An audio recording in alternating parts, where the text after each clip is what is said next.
There was once a man who wanted only one thing: to reach the very peak of martial arts.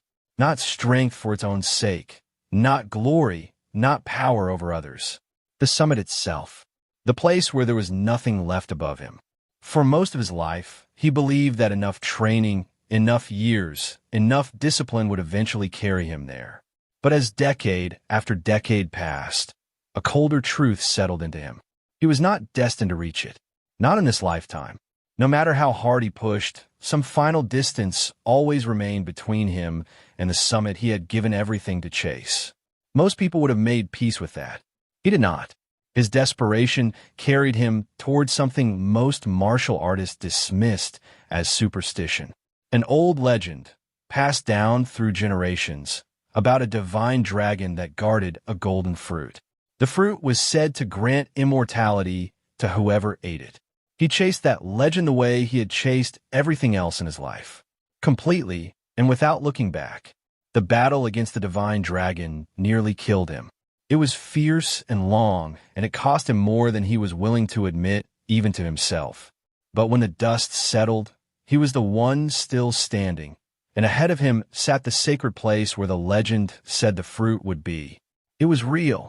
The golden fruit hung there glowing with a soft, radiant light, a quiet and mysterious aura pulsing from it like something breathing.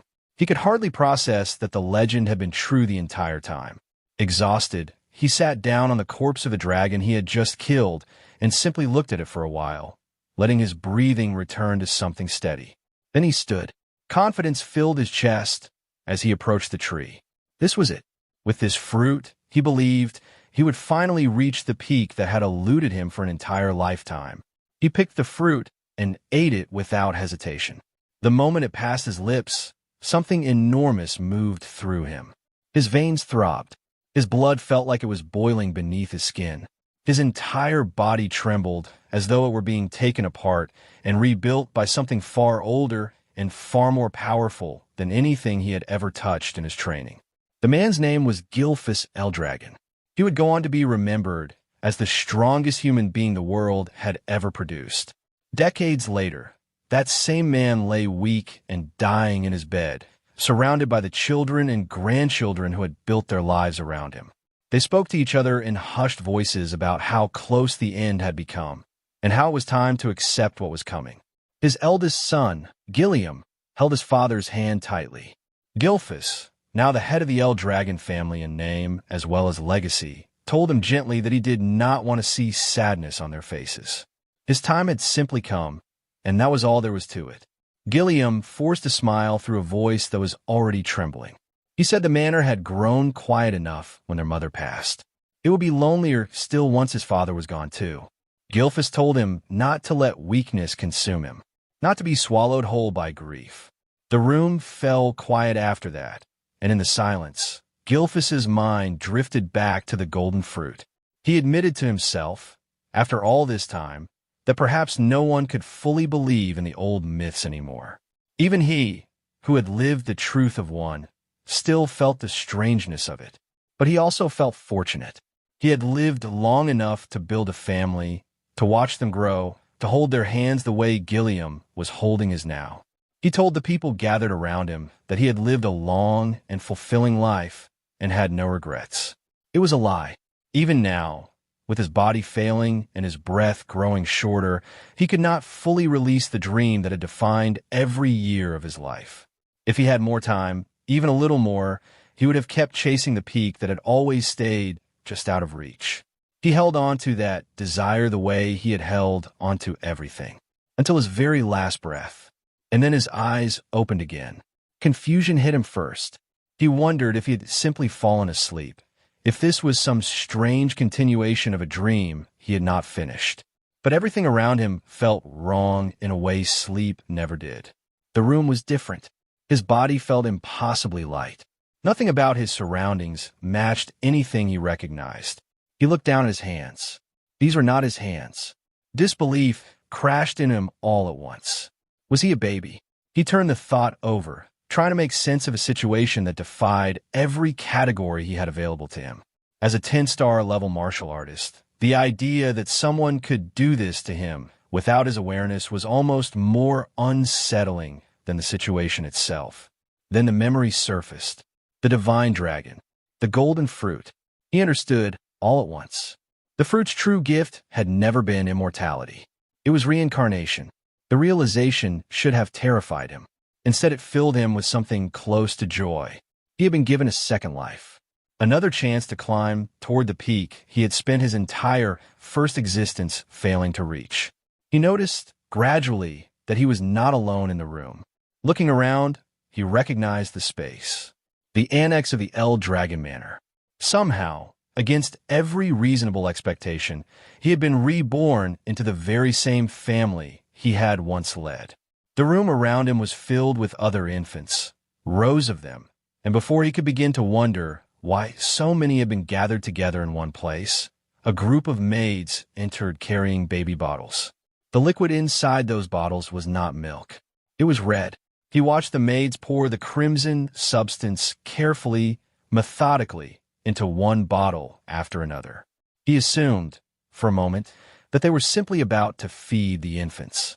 Then one of the maids lifted a goblin instead and forced the bottle into its mouth. The goblin began to tremble. Violently, a red light burst from somewhere deep inside its small body, and then it exploded into a fine spray of blood that scattered across the room. Gilfus froze. Fear and confusion collided inside him at once. What in the world was happening here? One of the maids spoke calmly, as though nothing unusual had occurred, explaining that the mixture would be safe once they adjusted the ratio of water correctly. The maids continued their work, moving down the row of infants with the same red liquid in hand. Then one of them picked Gilfus up. He looked at the bottle and understood immediately that whatever this was, it was not milk. The energy radiating off, it was terrifying in its density. He could sense, with the clarity of someone who had spent a lifetime reading energy in every form, that this was dragon blood. Far too dangerous for a body as fragile as the one he was currently trapped inside. Before he could do anything about it, the bottle was already in his mouth. Instinct took over the way it does in any infant. He drank. Power surged through him instantly. His small body convulsed under the force of it, and the pain was immediate and total. But underneath the pain, Gilfus recognized exactly what was moving through his veins. The blood of ancient dragons, coursing through a body that had no business surviving contact with something this potent. This is dangerous, he thought. But maybe this is also an opportunity. He considered stopping. For a fraction of a second, the instinct towards self-preservation almost won out. Then another thought arrived behind it, quieter and far more dangerous than the first. If he could absorb this power rather than simply survive it, he might surpass even the version of himself that had eaten the golden fruit centuries ago.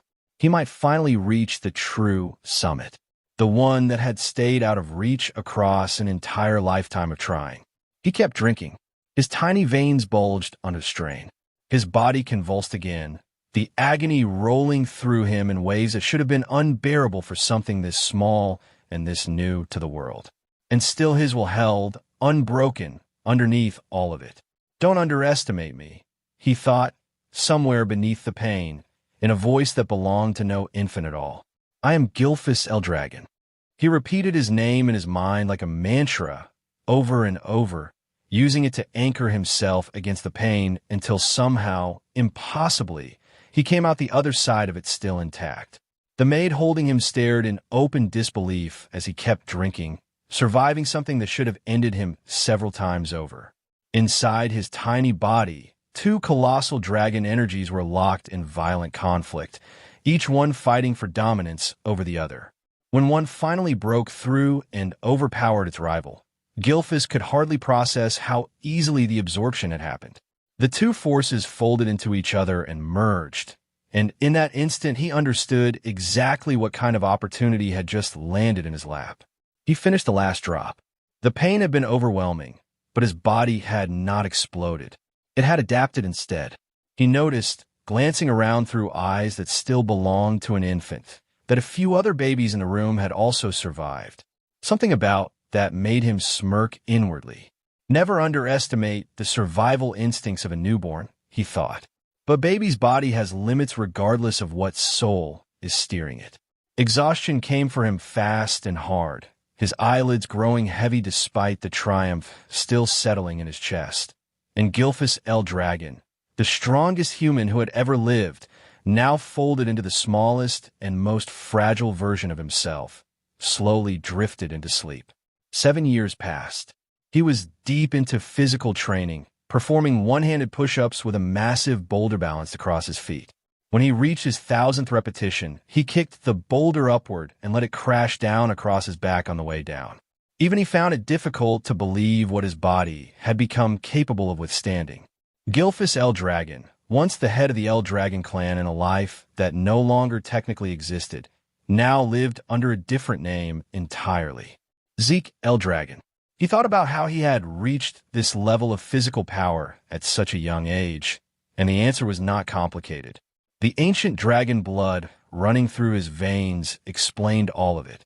Every living being in this world carried something called a source of power, but the dragon blood given to infants in that ritual carried an extraordinary concentration of it. Anyone who survived drinking it ended up with a body far beyond ordinary human capability. With a divine dragon source of power living inside him, Zeke already knew he had surpassed where he had stood at this same age in his first life. And since he was the only infant who had managed to drink an entire bottle of that blood without dying, his body had transformed in ways even he had not fully anticipated. And yet, despite all of that, the thing that frustrated him most was simple. He was still only 1 star. He had trained relentlessly for 7 straight years, expecting to be at least 4 stars by now. Stars measured the depth of a person's source power. In this world, the human body was said to mirror a universe, and the more stars floating within that inner universe, the stronger a person became.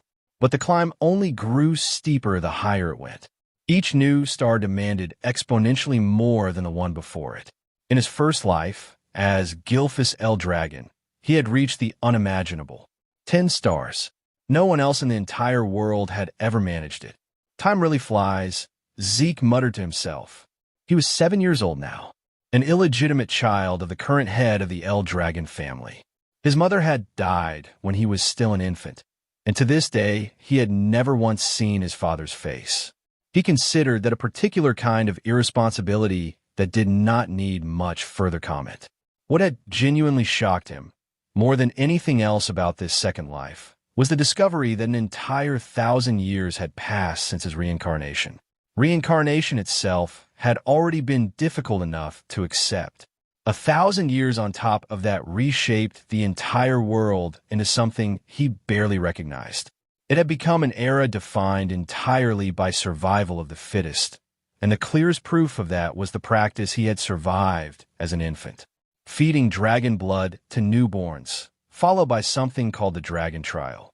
Only those who survived both the blood and the trial were considered worthy of formal training as El Dragon warriors. By every reasonable measure, Zeke should have been one of them. Yet whenever he asked the servant assigned to care for him why no instructor had ever been sent his way, she gave the same answer every time. She was not permitted to speak about it. Even past the age of 7, he had never received a single lesson.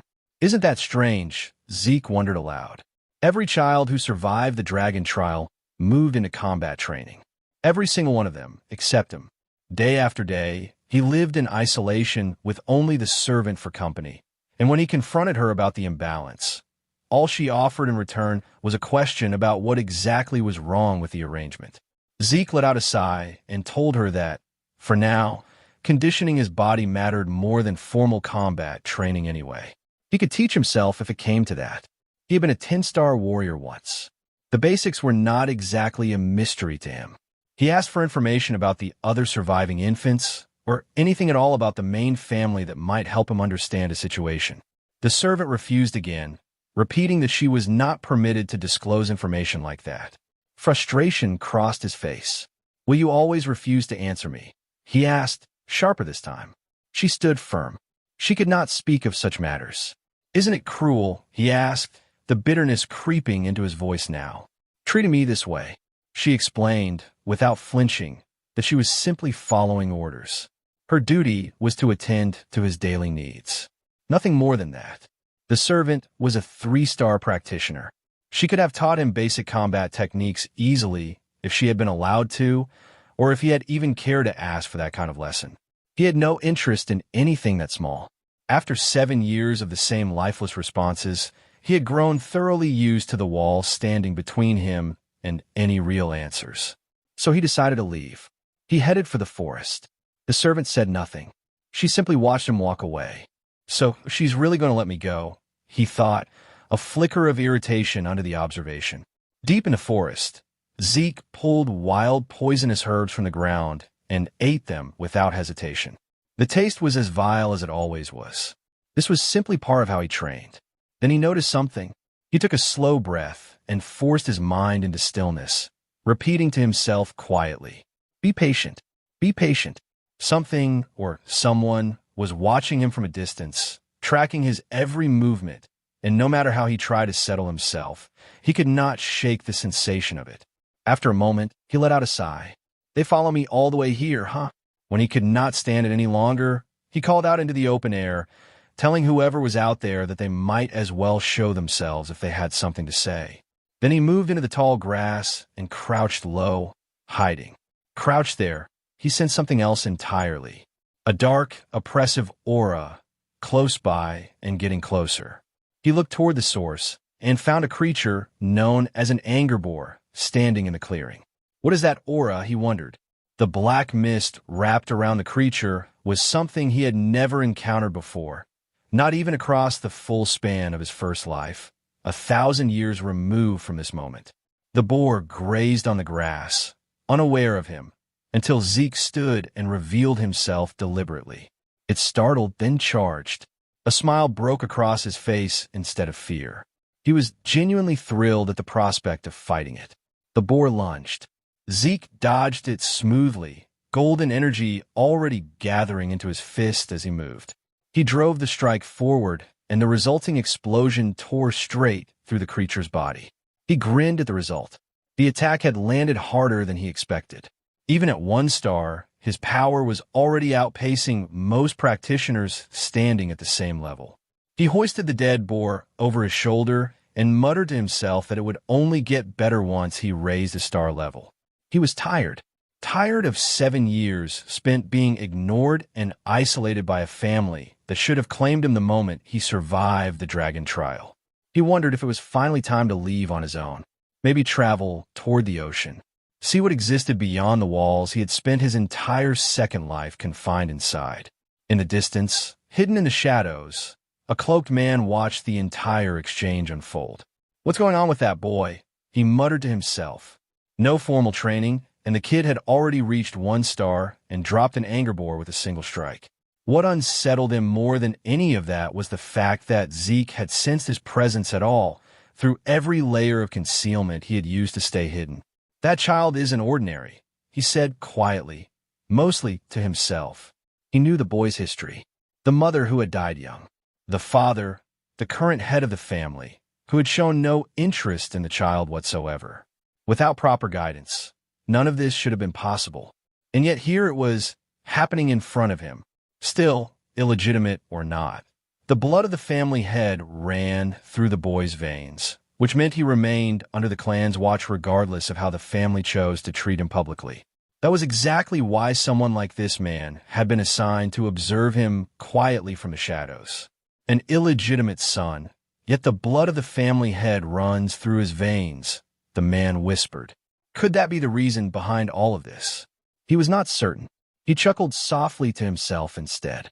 That kid is going to be interesting to watch. Then he disappeared into the dark. Back at the house, Zeke was packing his belongings, ready to set out on his own. Before he could finish, he sensed several powerful presences approaching from outside. 3 4-star practitioners. 1 5-star. What are they doing here? He thought, moving quietly toward the door to listen. Their conversation, when it reached him, was almost disappointingly mundane. They were talking about how clean the air was out here, how peaceful the location felt with no nearby rifts to worry about. Zeke listened and concluded quickly that whoever these people were, they were not assassins. They did not sound remotely like bad people.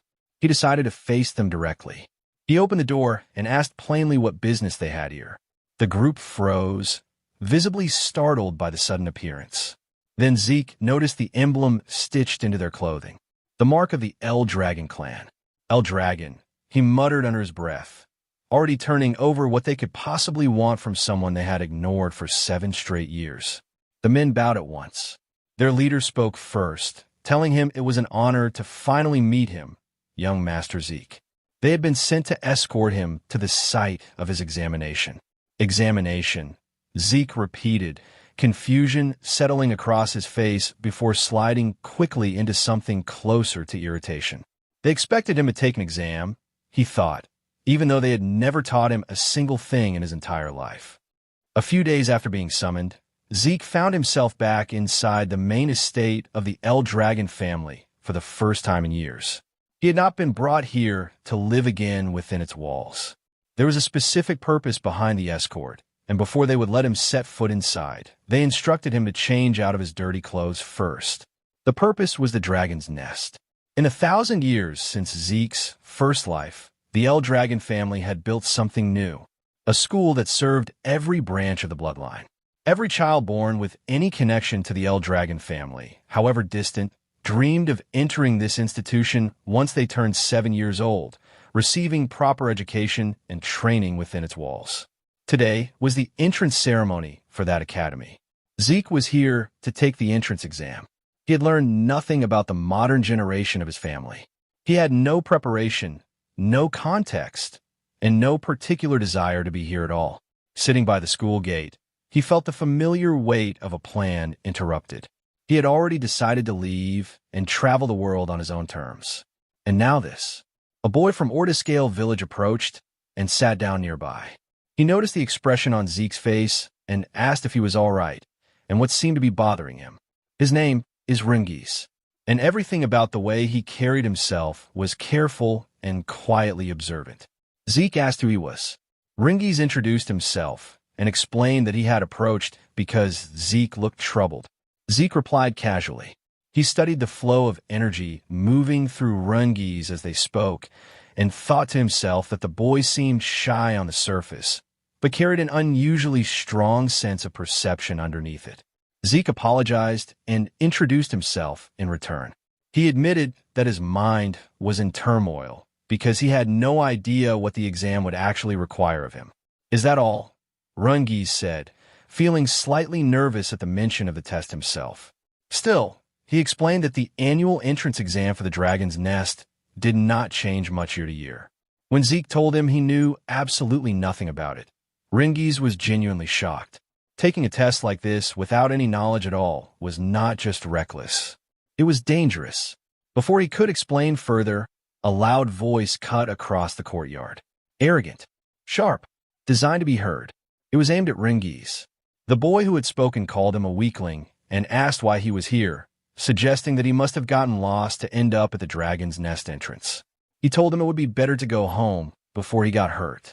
His name is Retin, also from Ordescale village, and the contempt in his voice carried the ease of someone who had practiced it for a long time. Rangis turned and recognized him immediately. He told Retin plainly that he was here to take the entrance exam. His voice trembled slightly as Retin stepped closer. Retin laughed and clutched his stomach as though the answer itself was the funniest thing he had heard all day. He declared it was impossible for Rangis to pass. And then he went further. He brought up Rangis's father, asking what the son of a pseudo-dragon could possibly hope to accomplish here. Rangis's fists tightened. He held the anger in, but did not release it. Zeke watched all of it. The El Dragon family operated on a strict and unforgiving hierarchy. At the top sat the family's elite ranks. Below them, various tiers of recognized warriors. And at the very bottom sat the pseudo-dragons, those who had failed to enter or graduate from the Dragon's Nest, considered incomplete and immature dragons in blood only. Rangis had grown up with that label hanging over his father, and with it over himself. His dream had always been to prove that even a pseudo-dragon was still a dragon. Zeke was curious. He asked Retin why he was so certain Rangis would fail before the exam had even started. Retin turned on him immediately. Who was he? And did he have a problem with him? Zeke told him calmly that he was merely asking why Retin was so confident about something that had not happened yet. Retin pointed at Rangis and said the reason was obvious. He was just a weakling. Zeke tilted his head and said that from what he could sense, Rangis actually seemed stronger than either of them. Rangis's eyes went wide. It was the first time anyone had said something like that on his behalf. The arrogant boys reacted with immediate fury, unable to accept that Zeke was suggesting a pseudo-dragon son was their equal or better. Before things could escalate past words, a figure arrived and drew everyone's attention away. The adult dragon examiner announced that the dragon's nest entrance exam was about to begin and that all participants should register and collect their numbers. As Retin turned to leave, he looked back at Zeke with a cold glare and warned him that he would not forget his face. Zeke sighed and remarked that there was no need for all that anger, noting that children of this generation seemed to carry very short tempers. Rangis pointed out, slightly awkwardly, that they were roughly the same age. He added that most people would be upset if someone told them they were weaker than him. Is that so? Zeke muttered. He mentioned that since the exam was mandatory, they had no choice but to participate.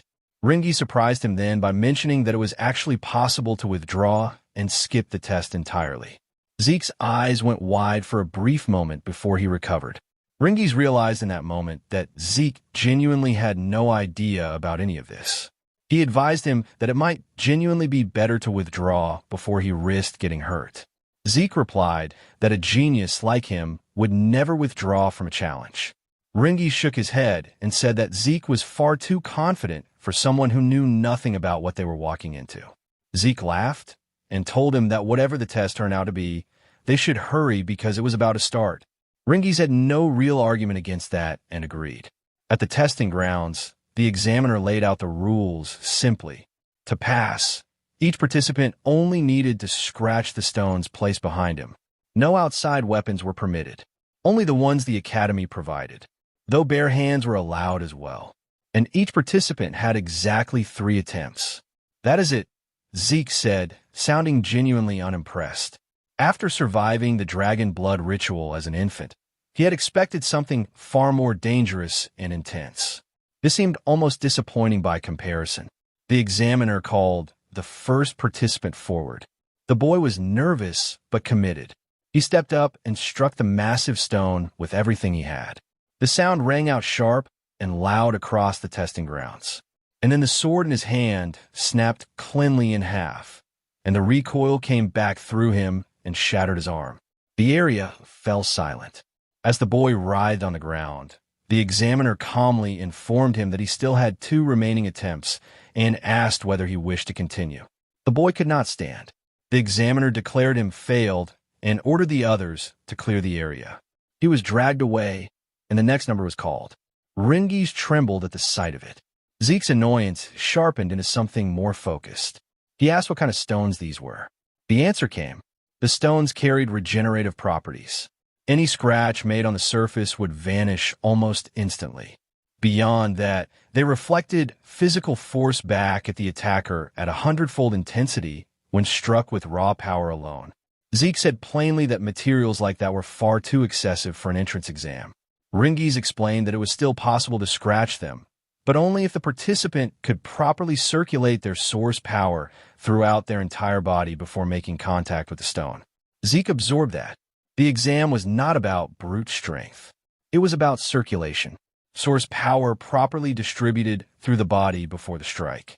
He glanced across the group of remaining participants and thought quietly that only a handful of them would manage it, including the arrogant boys from the courtyard. The exam continued. More failed than passed, many of them walking away from the stone with broken hands and shattered weapons, the recoil taking them apart before they could understand what they had done wrong. Then the examiner called Zeke's number. "It's my turn," Zeke said, with a calm smile already in place. Rangis, still nervous, asked one last time if he was really not going to withdraw. Zeke simply walked forward and told him not to worry. As he approached, the examiner's eyes changed. Something in his expression shifted, catching on the faint aura beginning to radiate off the boy walking toward him. It was subtle, Most people in that courtyard would not have noticed it at all, but the examiner noticed. The aura around Zeke had begun to stir, faintly, the way a buried fire stirs when air reaches it. And underneath it, barely visible, was the weight of something that should not have belonged to a 7-year-old child standing at the entrance exam of a school. It was the weight of Gilfus, the weight of a 10-star warrior, the weight of a life that had already happened once and was not finished yet. The examiner told him to step forward and choose a weapon. Zeke said it was not necessary. His fist would be enough.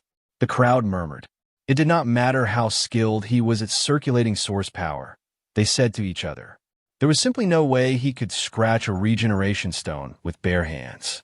His fists would shatter before the surface, so much as marked. Some of them went further and suggested his arms would go with them. Rangis heard every word and felt the anxiety tighten in his chest, followed immediately by anger at himself for not having stopped Zeke from walking into this in the first place. The examiner gave the signal. Zeke stepped toward the massive stone and placed his hand against its surface, studying it. He had never encountered a material like this before. He thought to himself that it must have formed over the course of 1,000 years, and that there were still many things about this current generation he did not fully understand. None of that mattered right now. He gathered his source power and drove it into his fist. While Rangis trembled with dread at the edge of the testing grounds, Zeke was feeling something else entirely. Excitement. For the first time in this second life, he had a real opportunity to use his full strength, and the stone in front of him was the perfect tool to measure exactly where he stood. He unleashed the first form of the dragon destruction combat technique.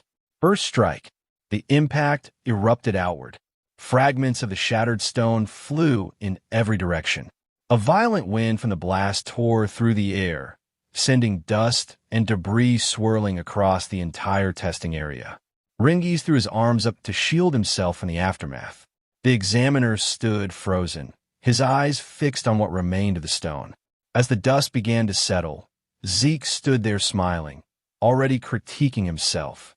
The technique had still been too much for his current body. His hand had taken serious damage in the process.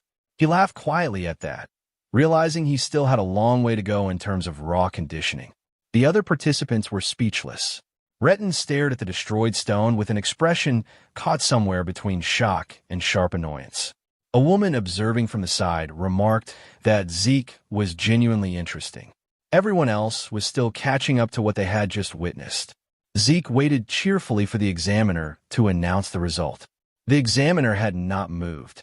The stone Zeke had destroyed was supposed to regenerate itself. The only people capable of breaking it entirely were those who had already reached 4-star level or above.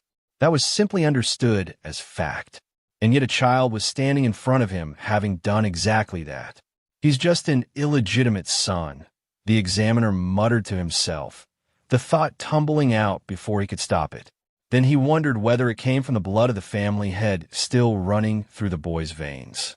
And then he noticed something else. The technique Zeke had used felt strangely familiar in a way he could not immediately place. Zeke, still waiting, called out to him and asked impatiently for the result. The examiner snapped back to himself and declared that Zeke had passed. One of the other examiners stepped forward and handed Zeke a small bottle containing a green liquid. Zeke looked at it and asked what it was. The man only asked whether Zeke could please move out of the way since he was blocking the area. Zeke frowned and muttered under his breath, wondering if everyone in this generation was this rude. Before he could say anything further, Rangis came running toward him with visible excitement, praising what he had just watched. Zeke grinned and said it was nothing but peanuts. He asked again what the liquid in the bottle was.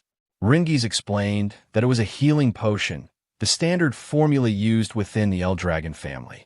Zeke repeated the words slowly. Healing potion. He turned the bottle over in his hand, and since he was the illegitimate son of the family, part of him briefly considered whether it might simply be poison.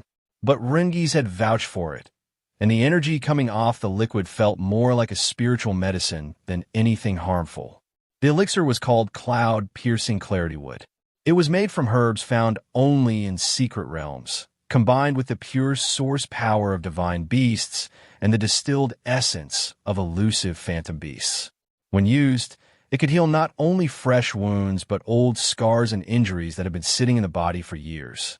On top of that, it had the ability to enhance one's source power.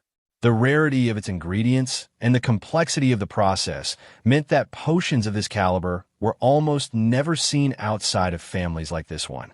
Zeke drank it. The effect was immediate and remarkable. He asked Rangis whether this was really a spirit medicine. Rangis said he did not know what that term meant, but he was certain that the El Dragon family's healing potions were of considerably higher quality than anything available commercially outside their domain. He asked if the potion had surprised Zeke that much. Of course, Zeke said. It had healed both his serious hand injury and the accumulated strain from his training in what felt like moments. Still, he noticed that, unlike spirit medicine, it did not appear to boost his source power directly. Rangis told him he was even more impressed by Zeke himself than by any potion. Zeke laughed and told him not to joke. He thought to himself that the existence of something like this showed just how far knowledge had advanced over the last 1,000 years. The world he had returned to had not been standing still while he was gone. Rangis praised his strength again, and Zeke replied simply that his dream was to become the strongest of all. The exam continued. The examiner called more numbers and eventually announced that Retin had passed, along with his companions. Zeke had expected that.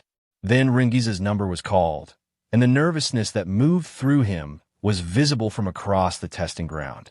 Despite everything, he gathered himself and walked to the front. Zeke watched his stiff, careful movements and wondered why he was so afraid. Then he shouted out, telling Rangis to trust himself. Rangis turned red and asked him quietly to please lower his voice. Rangis chose a sword as his weapon. The examiner gave the signal, and he swung. The strike failed to scratch the surface on the first attempt. He steadied himself and tried again. This time the stone's reflective force bounced the blade back and sent him off balance. He fell. His hands were trembling when he pushed himself back up, the energy from the recoil still running through them. Retin and his group started laughing. It was exactly what they had predicted. They said, the son of a pseudo-dragon was nothing but a pseudo-dragon himself. They told him to give up. Retin turned the mockery towards Zeke as well, asking if this was the same person he had claimed could pass, and whether this was what stronger than them looked like. Zeke was quiet for a moment. Then he told them to stop spouting nonsense. The examiner informed Rangis that he had one attempt remaining and asked if he wished to continue. Rangis could not answer. His head dropped. The embarrassment and the cruelty of the crowd had found the exact place inside him where all the old wounds from his father's name were still raw. Zeke walked up to him. He asked Rangis what he was doing. He pointed out that Rangis had chosen a sword when a spear was the weapon that suited him. He asked why he would walk into an exam with no plan at all and a weapon that worked against him. Retin and his group laughed again. They called Zeke an idiot and reminded him that Rangis knew nothing about using a spear. His weak father had only ever taught him swordsmanship. Switching weapons on the third and final attempt would not change anything. Zeke ignored them entirely. He turned to the examiner and asked whether the rules prohibited changing weapons mid-exam. The examiner said they did not. Then Rangis is lucky, Zeke said, with a grin already forming. He looked at Rangis and asked him directly whether he trusted him.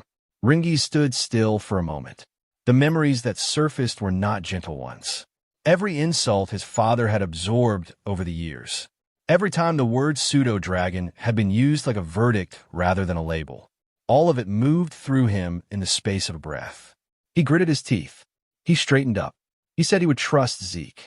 He would fight with a spear, exactly as Zeke had told him to. Rangis' father had never made it into the dragon's nest. Because of that, people had spent years calling him a pseudo-dragon and laughing at him. But despite every insult and every humiliation, his father had endured all of it quietly for one reason: to raise Rangis properly. That was everything his father had done and everything he had sacrificed, and Rangis had sworn that he would prove to every single one of them that the son raised by that man was a true dragon.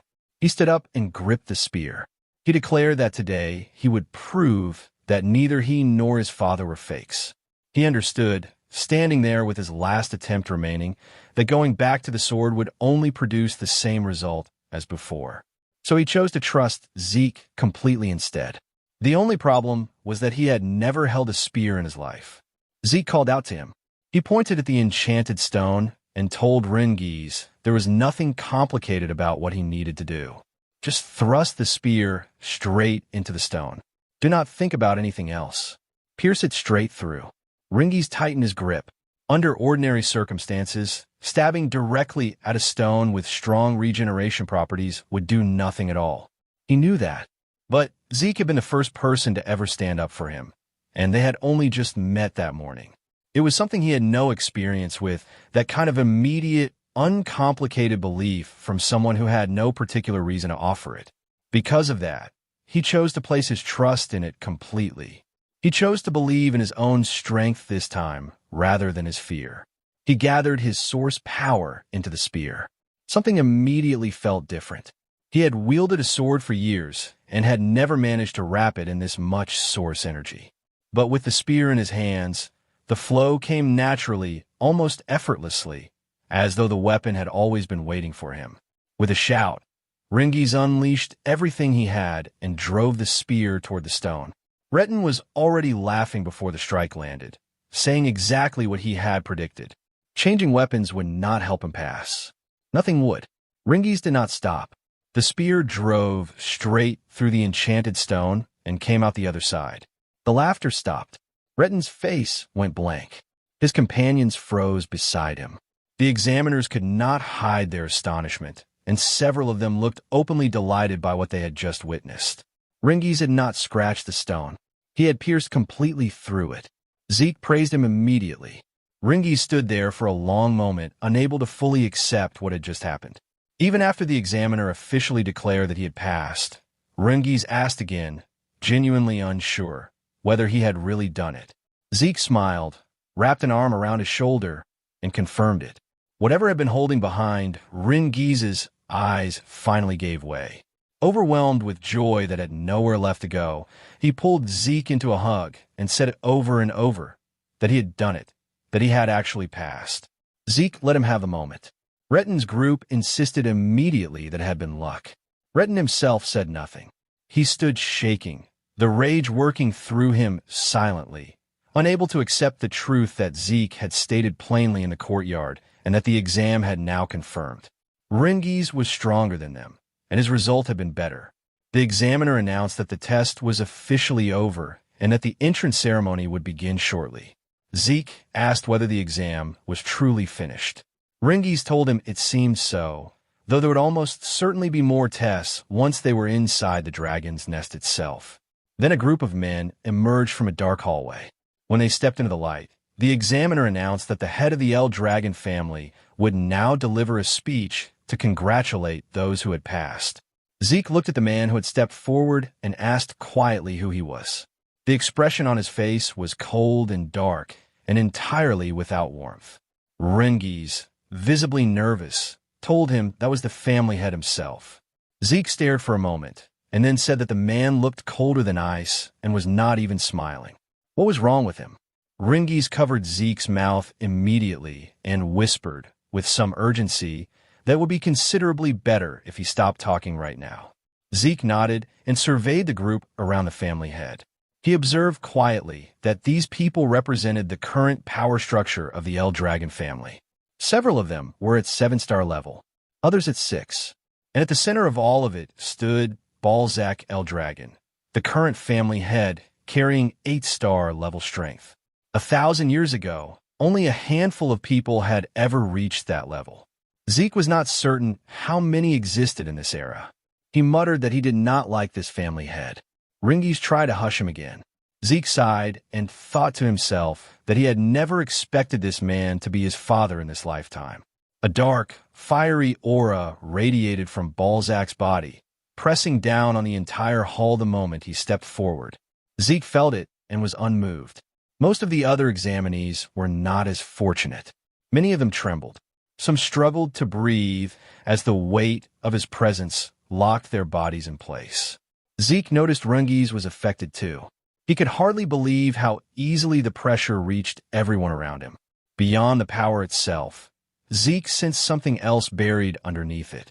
An intense hatred, sitting just beneath the surface of Balzac's aura. He did not know the reason behind it, but knowing it was there made it even harder to feel anything toward this man that resembled respect.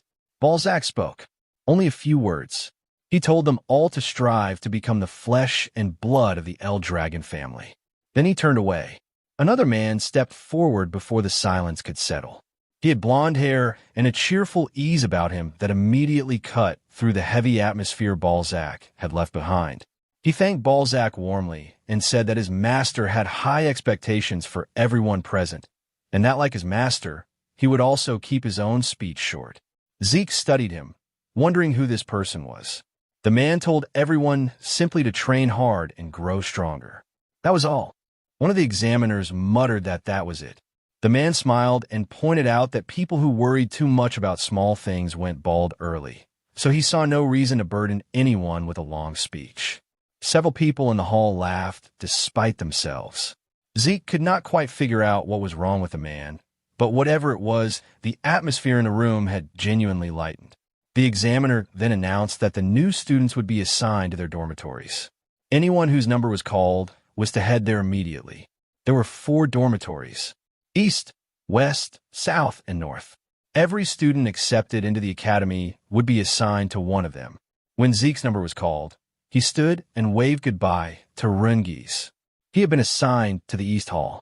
He walked the corridors and remarked to himself that a great deal had changed in this place over the past 1,000 years.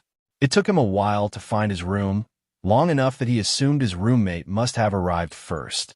When he finally reached the door, he pushed it open with a cheerful greeting, apologized for being late, and announced that from today they would be sharing the room. His new roommate looked up at him. Zeke laughed when he saw who his roommate was. It was Rangis. He said it seemed like fate kept linking the two of them together. He asked if there was anything else scheduled for that day, and Rangis confirmed that training would begin the following morning.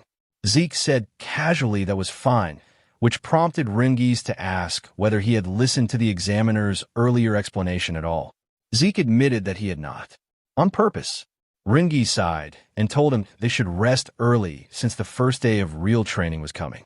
Zeke looked out the window and let his mind wander back to his original plan, leaving the El Dragon family, traveling the world on his own terms. But the day had given him something he had not expected: the regeneration stone, the healing potion. Both of them had been genuinely interesting, and both of them pointed at something larger. 1,000 years of accumulated knowledge and development that he had not yet even begun to understand. If he truly wanted to grasp how much the world had changed, staying with the El Dragon family for a while might not be such a bad idea after all. He decided to stay. A month passed. The training inside the dragon's nest grew harsher with each week. One morning, the instructor called the class to attention, holding dumbbells in both hands as he explained that dragon's breath was one of the most important techniques ever created, the work of the 15th head of the El Dragon family. He reminded them that the technique had to be mastered under any condition and under any level of strain. His attention drifted across the students as he spoke. Several had already made clear progress. One in particular stood out. He called her Master Leica. Her overflowing energy suggested she was close to reaching 2-star level, and the precision with which she moved through the technique was difficult to ignore. But there was another student who caught his eye in an entirely different way. Zeke was performing dragon's breath with dumbbells in both hands, large stones balanced across his head and arms simultaneously, and he looked as though he found the whole arrangement mildly entertaining.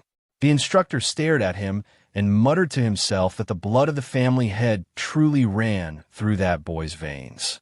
It was said that no one had ever taught Zeke anything since childhood, which made everything he was witnessing feel deeply unfamiliar. Zeke, for his part, could hardly believe that the technique he had once built and called the Dragon King's breathing technique had been further developed by the family heads who came after him and was now being taught to the wider branches of the bloodline. He reflected on what breathing techniques actually were: methods that drew source power from the surrounding environment into the body, circulating it to strengthen a person's own inner energy. The effectiveness of any breathing technique depended entirely on the individual's ability and intellect, which was precisely why the great families of the world kept their techniques secret, never sharing them with outsiders or those unconnected to their lineage. He also recognized that dragon's breath, as it was being taught now, was a simplified and stabilized version of what he had originally created. Safe, learnable, usable while resting. His own version had allowed the user to manipulate surrounding source power even while in motion, making it far more powerful in combat, but also far more difficult to master. Only a handful of people in his first life had ever managed it. The current generation had clearly made a deliberate decision to scale it down so that even the family's branch members could access it, and that decision had visibly strengthened the El Dragon family as a whole. Zeke felt a strange, quiet satisfaction at that. He had never imagined the techniques he built would still be shaping the world 1,000 years later.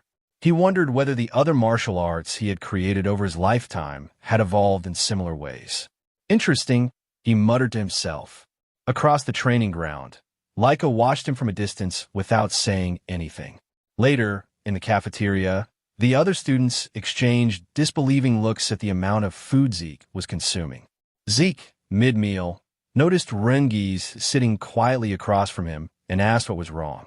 He told him he would not get strong if he did not eat.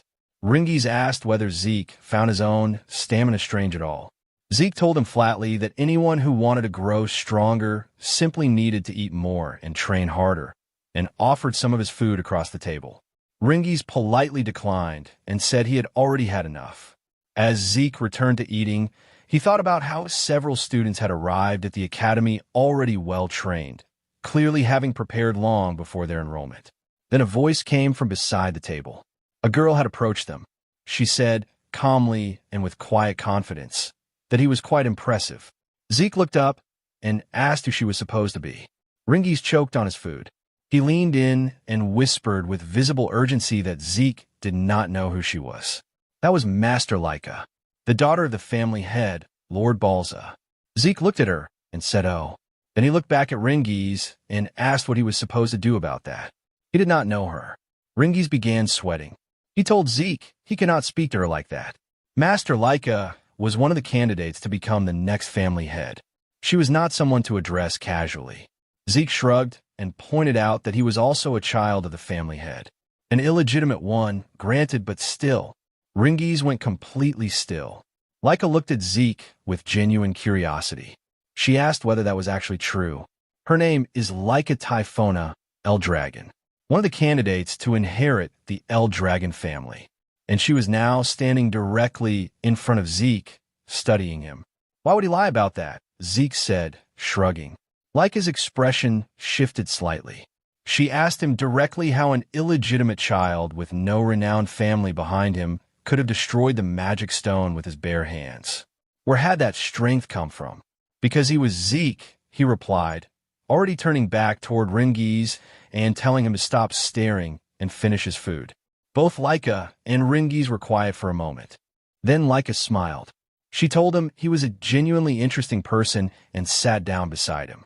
She proposed that he serve under her. She would make him one of her followers. Zeke raised an eyebrow and asked what exactly she meant by that. She explained. She wanted him as an ally.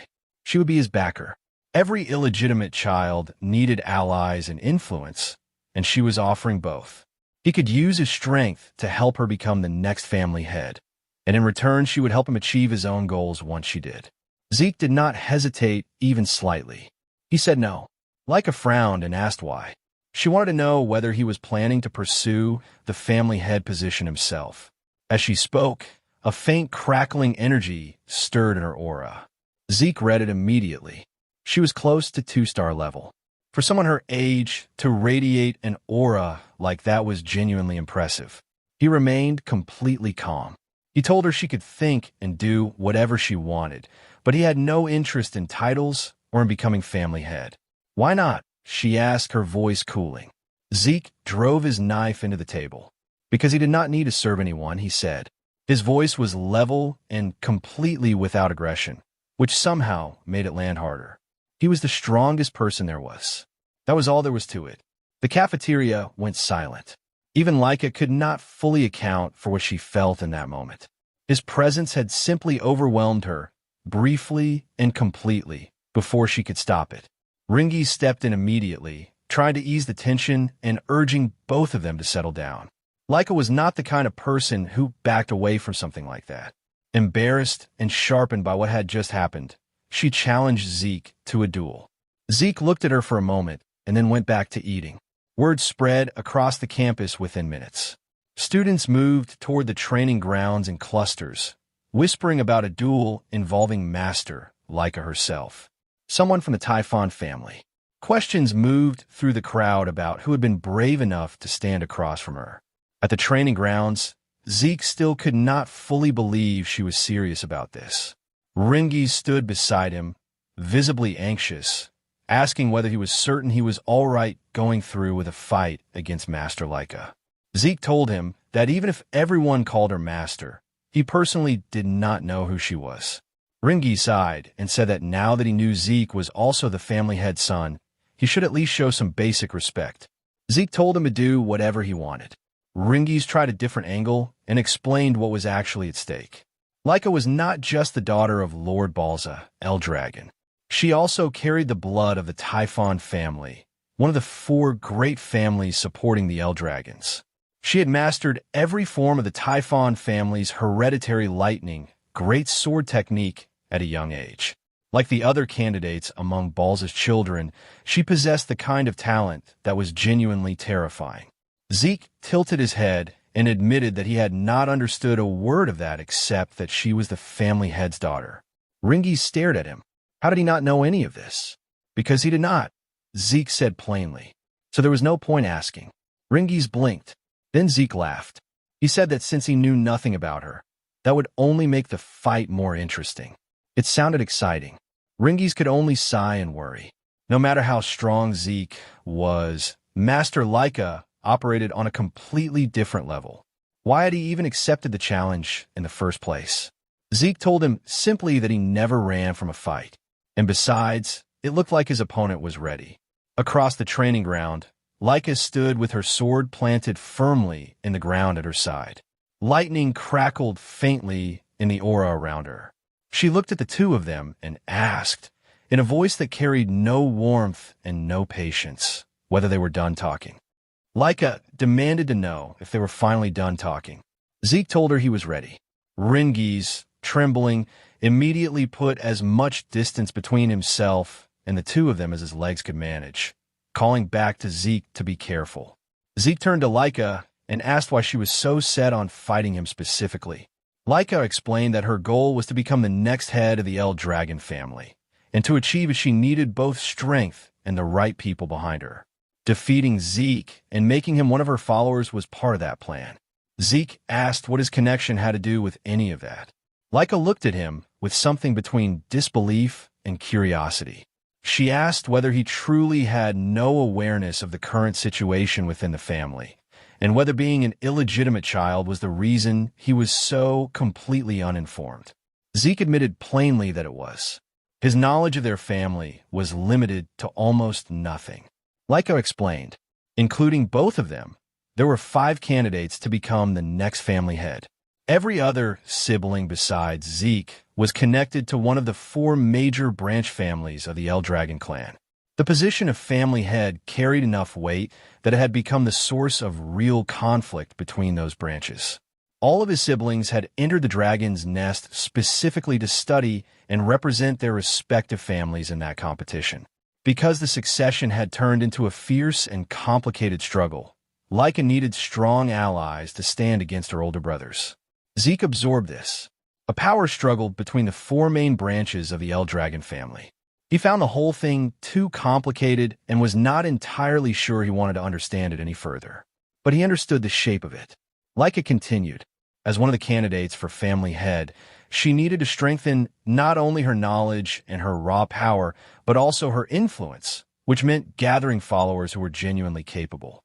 Without another word, she launched herself toward him, declaring that she would defeat him right there and claim him as one of her subordinates. Zeke stepped aside and let the strike pass him. then the next one, then the next. Laika refused to give him space, pressing forward without pause, each attack flowing out of the one before it with remarkable speed given the weight of the great sword in her hands. The crowd watching could not quite believe what they were seeing. The precision of Laika's source power control was evident in every movement. Her strikes were becoming faster and sharper as the exchange continued, and the onlookers murmured about the obvious gap between a true daughter of the family head and an illegitimate child nobody had heard of before today. The result, several of them agreed, was already clear. What they could not see was that Laika herself was growing increasingly frustrated. She could not understand how every single attack was missing. It felt less like he was defending and more like he was simply not being where her strikes intended to land. Like the whole exchange was something he was watching rather than participating in. Rangis, watching from the edge of the training ground, felt his earlier worry quietly dissolving. The calm in Zeke's movements was something else entirely. Zeke remarked that the martial art Laika was using was unlike anything he had encountered before. Her movements were far faster than any ordinary one-star fighter had any right to be. Laika, irritated, told him to stop talking and focus on fighting. Zeke said he was already focused, and that was exactly why the next strike was going to land the way it did. His punch connected squarely. Laika gagged from the force of it and dropped to one knee, gripping her sword in her stomach at the same time, the impact reverberating through her. The spectators erupted in whispers. They could not piece together how he had avoided everything she had thrown at him, or who this boy actually was. Laika pushed herself back to a standing position and demanded to know why none of her attacks had reached him. She was faster than any other one-star fighter. By any logical measure, Zeke should not have been able to keep pace with her at all. Zeke acknowledged that she was faster than any one-star he had ever faced. But in his eyes, she was still one-star. Laika snapped back that so was he, and that he had no business matching her speed. There's a simple reason for that, Zeke told her. Her breathing, the movement of her eyes, even the small shifts in her muscles before a strike. He could read all of them. By observing those details, he could predict her next move before she made it. It was nothing more than experience. Laika told him not to make her laugh and came at him again, faster this time. Zeke stepped aside and said that just like a moment ago, he could see exactly what she was doing. In the same motion, he countered with a strike that sent her crashing hard into the wall at the edge of the training ground. The sound of the impact cut through the crowd. Several people screamed. Someone called out that Master Laika had actually been defeated. Rangis shouted his name with visible excitement. Zeke told him calmly that it was not over yet. The dust cleared. Laika was standing again, bruised and defiant. Zeke noted that she had concentrated her source power into her core at the moment of impact, allowing her body to absorb the force without taking serious damage. He allowed himself a small smile and admitted that she was genuinely extraordinary. Rangis pleaded with Laika to stop. Zeke told Rangis to move back, warning that he could get caught in what was coming next. Then Zeke felt the shift. The aura coming off Laika was no longer the same as before. It had surged, intensified, taken on a new quality. He wondered quietly whether she had just crossed into 2-star level. The crowd noticed it too. The glowing mark that had appeared on her body confirmed it. She had broken through. 2-star. White aura rising around her, the kind that allowed a fighter to channel source power directly into their martial art, even manifesting it outside the body in visible form. Laika looked at Zeke and told him that because of their fight, she had reached 2-star earlier than she had expected. And because of that, she said, he no longer had any chance of winning. She charged. Her great sword blazed with the aura wrapped around it. The power behind each movement now of an entirely different order than before. Zeke laughed. He looked genuinely thrilled. He told her as he dodged another strike that her speed was incredible now. She had truly improved. Then he felt it. A sting on his cheek. A shallow cut. He knew he had dodged that attack. Laika smirked. She asked whether he could finally feel the difference in their strength. She told him this was her true ability. Now that she had fully reached 2-star and awakened her aura, She was going to show him the real power of the true Thunder Greatsword technique. Zeke's expression shifted into something brighter. He said that meant he was about to witness a martial art he had never seen before. He smiled, and the smile was completely genuine. For the first time since this fight had started, it had become something worth his full attention. Laika unleashed the lightning greatsword technique, Lightning Flash. Her sword blazed with blinding golden energy as she drove herself forward. The air around Zeke erupted in crackling light, and for the first time in the fight, he actually stepped back. He demanded to know what that technique was, how she was manipulating lightning at that level, and whether this was really still just a sparring match. Laika planted her sword in the ground as golden light surged around her and smiled. She told him he seemed surprised. Then she called the next move, Lightning Net. Sparks tore up from the earth and formed a glowing web of electricity that launched itself toward him. Zeke narrowly got clear, landed, and muttered to himself that her power had grown tremendously. The fighter standing across from him was nothing like the one star he had been reading a few minutes ago. At this rate, the fight was not going to be easy. The audience could no longer pretend to be composed. Since Laika had broken through to 2-star, everything had shifted. Rangis, watching from the side, felt the worry creeping back in. Zeke studied her movements. The patterns themselves were not new. Her footwork, her swings, all of it was the same framework as before. But every strike now carried a weight entirely different from what it had carried at 1 star. Her lightning greatsword technique was overflowing with aura, amplifying each blow in ways that had not existed moments ago. And the speed was something else. She was moving faster than he had anticipated, and something about her lightning felt strangely difficult to read, like it carried its own rhythm separate from her body. He remained confident. Even cloaked in thunder, he was certain he could find counter. But the curiosity was real. What was this power exactly? What kind of lightning was she commanding? He kept evading and kept analyzing, watching the flow of her aura, the rhythm of each discharge. Laika noticed his expression as he moved away from her strikes, calm and studying, and frowned. She told him to stop smiling. He looked far too relaxed for someone in the middle of a duel. She wanted to see how long that lasted. She used swift thunder, her sword blazing as she wrapped herself in golden lightning and drove straight toward him. Zeke stepped aside at the last possible moment. She was as fast as lightning itself, he thought. And in mid-charge, she swung, and this time the blow connected. Zeke was sent flying backward. The shockwave from the strike scattered dust and debris across the field in every direction. Rangis gasped and started forward, and a spectator grabbed his arm to hold him back. Zeke stood up. His clothes were scorched. His expression had not changed.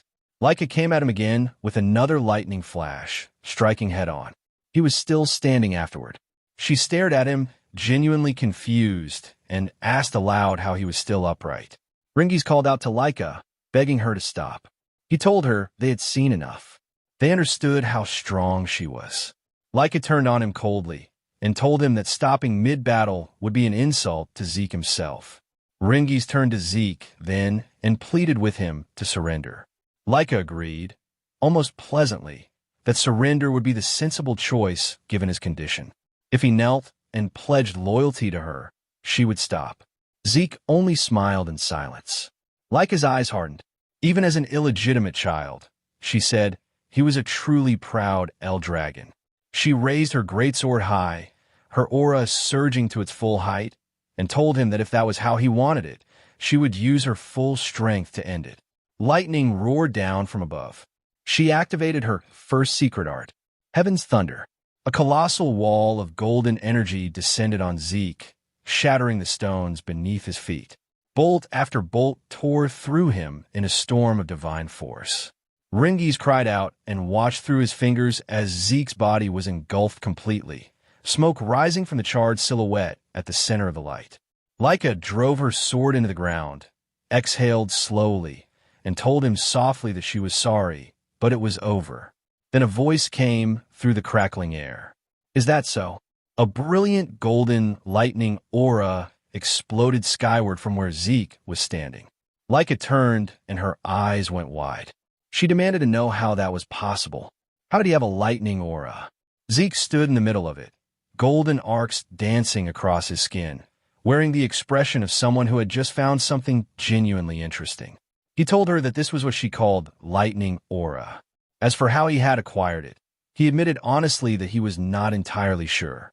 Laika whispered that it was impossible. Zeke smirked and told her the truth. He had let her hit him on purpose. He had wanted to study her lightning, to understand how it flowed and how it behaved.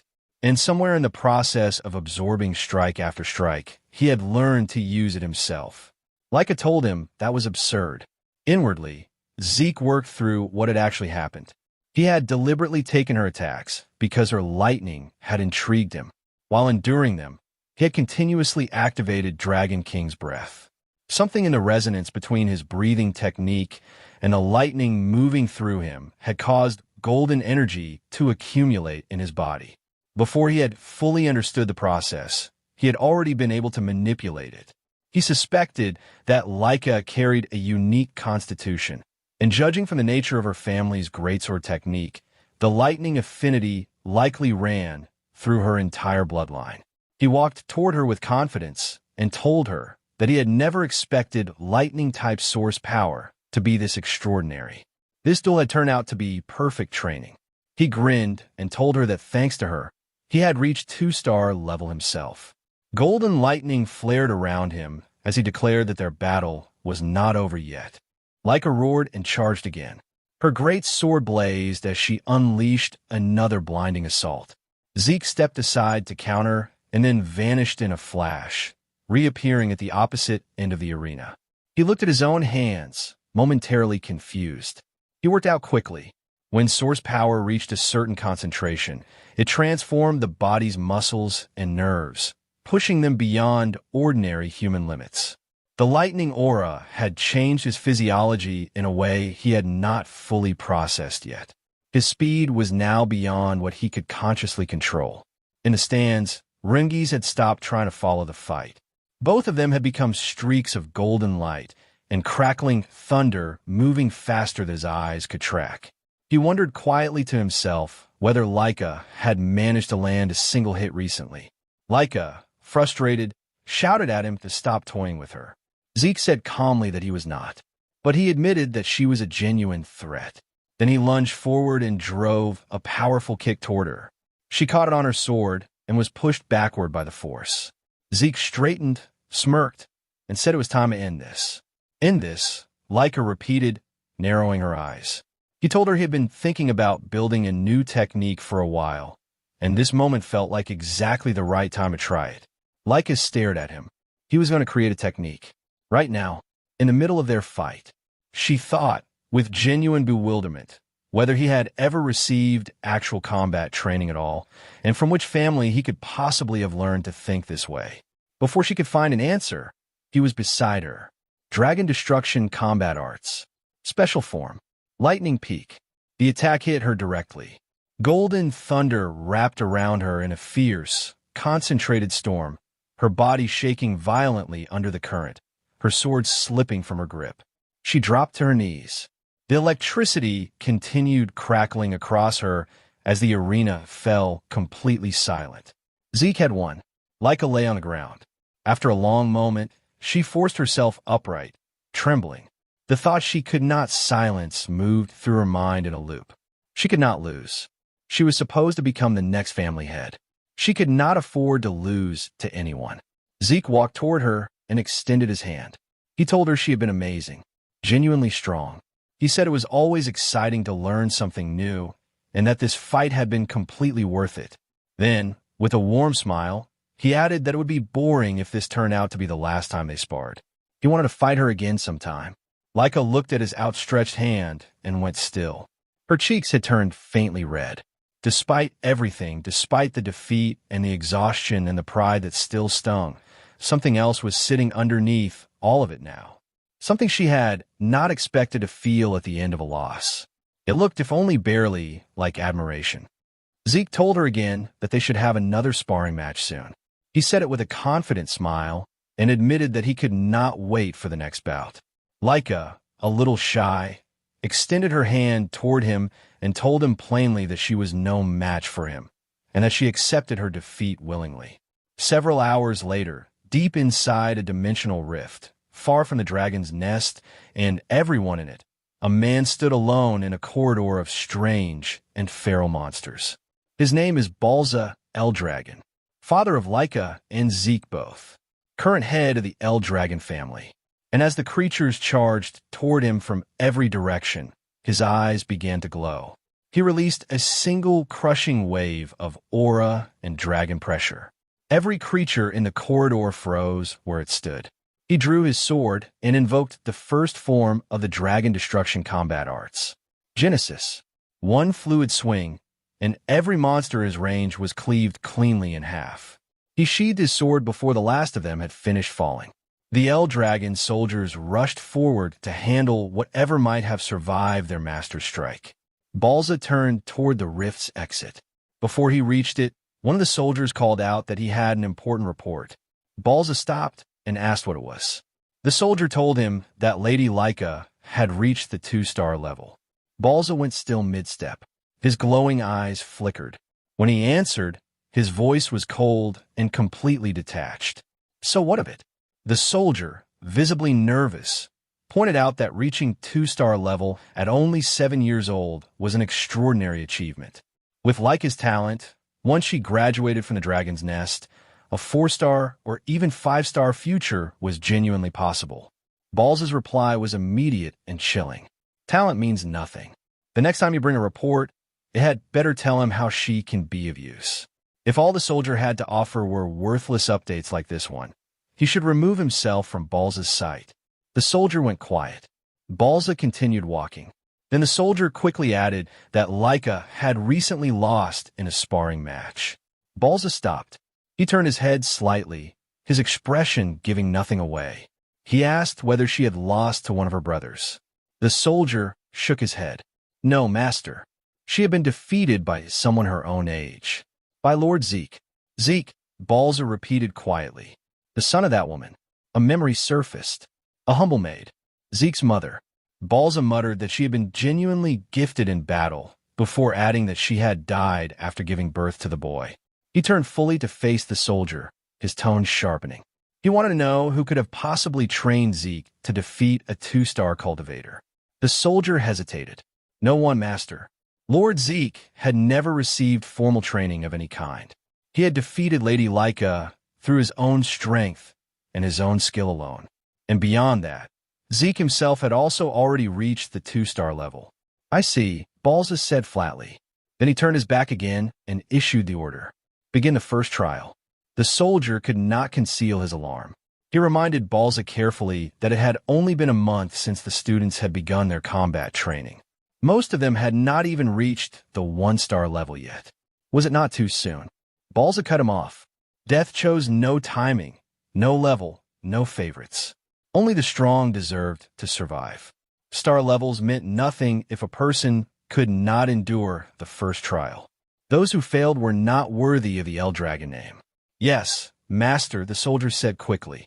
Balza added one more instruction before walking away. Summon Freya. Tell her to return immediately. The soldier's eyes went wide. Freya. That Freya. Balza confirmed it with a nod. If Zeke had defeated Laika using nothing but his own strength, he was far more intriguing than expected. He wanted Freya to design and personally supervise the first trial, and he expected her to observe every participant herself. The soldier bowed deeply and said it would be done. For the first time in a long while, something faint crossed Balza's face. Not quite warmth, but the shadow of it. He said softly, almost to himself, that Zeke was the most interesting one of all. Then he was gone. The following day at the Dragon's Nest, the students continued their combat training. Rangis ran the group through their exercises while Zeke sat apart from the others, working through his breathing technique on his own. He was holding a wall-sit position with a massive boulder balanced on top of his head and dumbbells in both hands, his eyes closed, his concentration absolute. Rangis and several of the others found themselves watching him in silence without meaning to. Behind his closed eyes, Zeke was turning the technique they were studying over in his mind. The Strike Dragon combat arts, originally created by the 15th family head, labeled as a combat art, but functioning in truth as a body enhancement method. Simple in construction, well-balanced, accessible even to young cultivators. He could appreciate the design of it. Rangis called out and asked if Zeke was going to join the training. Zeke opened one eye and asked what he meant. Combat training, Rangis said. They were practicing the Strike Dragon combat arts. Zeke told him he had already learned it. Rangis stared at him. The technique had only been taught to them that morning. How could he have mastered it already? Zeke told him simply that it was because he was him. Then he added that what was more important right now was that Rangis' source power was flowing incorrectly. Rangis looked confused and asked what he meant. Zeke set down the boulder, stood, and told Rangis to turn around. He placed his hand on Rangis' back and channeled his own aura through the other boy's body, correcting the flow of energy from the inside. There, he said. That was how it should feel. Rangis turned around with something quiet in his expression and told Zeke that he had genuinely mastered the technique. That was incredible. Zeke frowned at him with playful exaggeration and asked what kind of friend doubted someone like that. Rangis said quickly that he was not doubting him. He explained that outside of his father, no one had ever taught him anything directly. That was why he wanted to absorb everything he could while he had the chance. He pointed out that Zeke already had his own martial arts, strong enough to defeat Lady Laika, and that the Strike Dragon combat arts must have seemed too simple and boring by comparison. Zeke told him it was not boring at all. He said he actually admired its stability. It reminded him of his own Dragon Destruction combat arts, though he added with a slight smile that his children had never particularly liked that technique. They had always said it was too difficult and too complicated. The Dragon Destruction combat arts was demanding in every sense. It consisted of 4 main forms, and during the fight with Laika, Zeke had created a 5th on the spot. Beyond the 4 and the newly invented 5th, there existed something else. A final secret form, a terrifying and destructive ability, the same technique he had once used to slay the divine dragon in his first life. He wondered quietly how his descendants had handled his other dragon techniques over the centuries, whether they had modified them, expanded them, or let certain things fall away. The thought only made him more curious. He shook it off and said that since he had already mastered the Strike Dragon combat arts, he would continue with his physical training. Everyone had their own way of learning, and this was his. Before he could return to the boulder, Rangis called his name again. He asked Zeke to teach him. He said it was a shameless thing to ask, but he wanted to become stronger, even just a little, and he could not think of anyone better to ask. Zeke looked at him for a moment. Then he nodded and said he would teach him. Rangis blinked and asked whether he meant it, whether he would really say yes that easily. Zeke told him, of course, and asked why he looked so surprised given that Rangis was the one who had brought it up. Rangis admitted he had not expected the answer to come that quickly. Zeke told him he was not lying, and that Rangis was worth teaching. Then Laika approached them. She was hesitant in the way someone is hesitant when they have made a decision they cannot quite fully commit to yet. She told Zeke that she would also like him to teach her. Rangis turned to her, startled. Laika asked calmly whether there was a problem with that. Then she explained herself.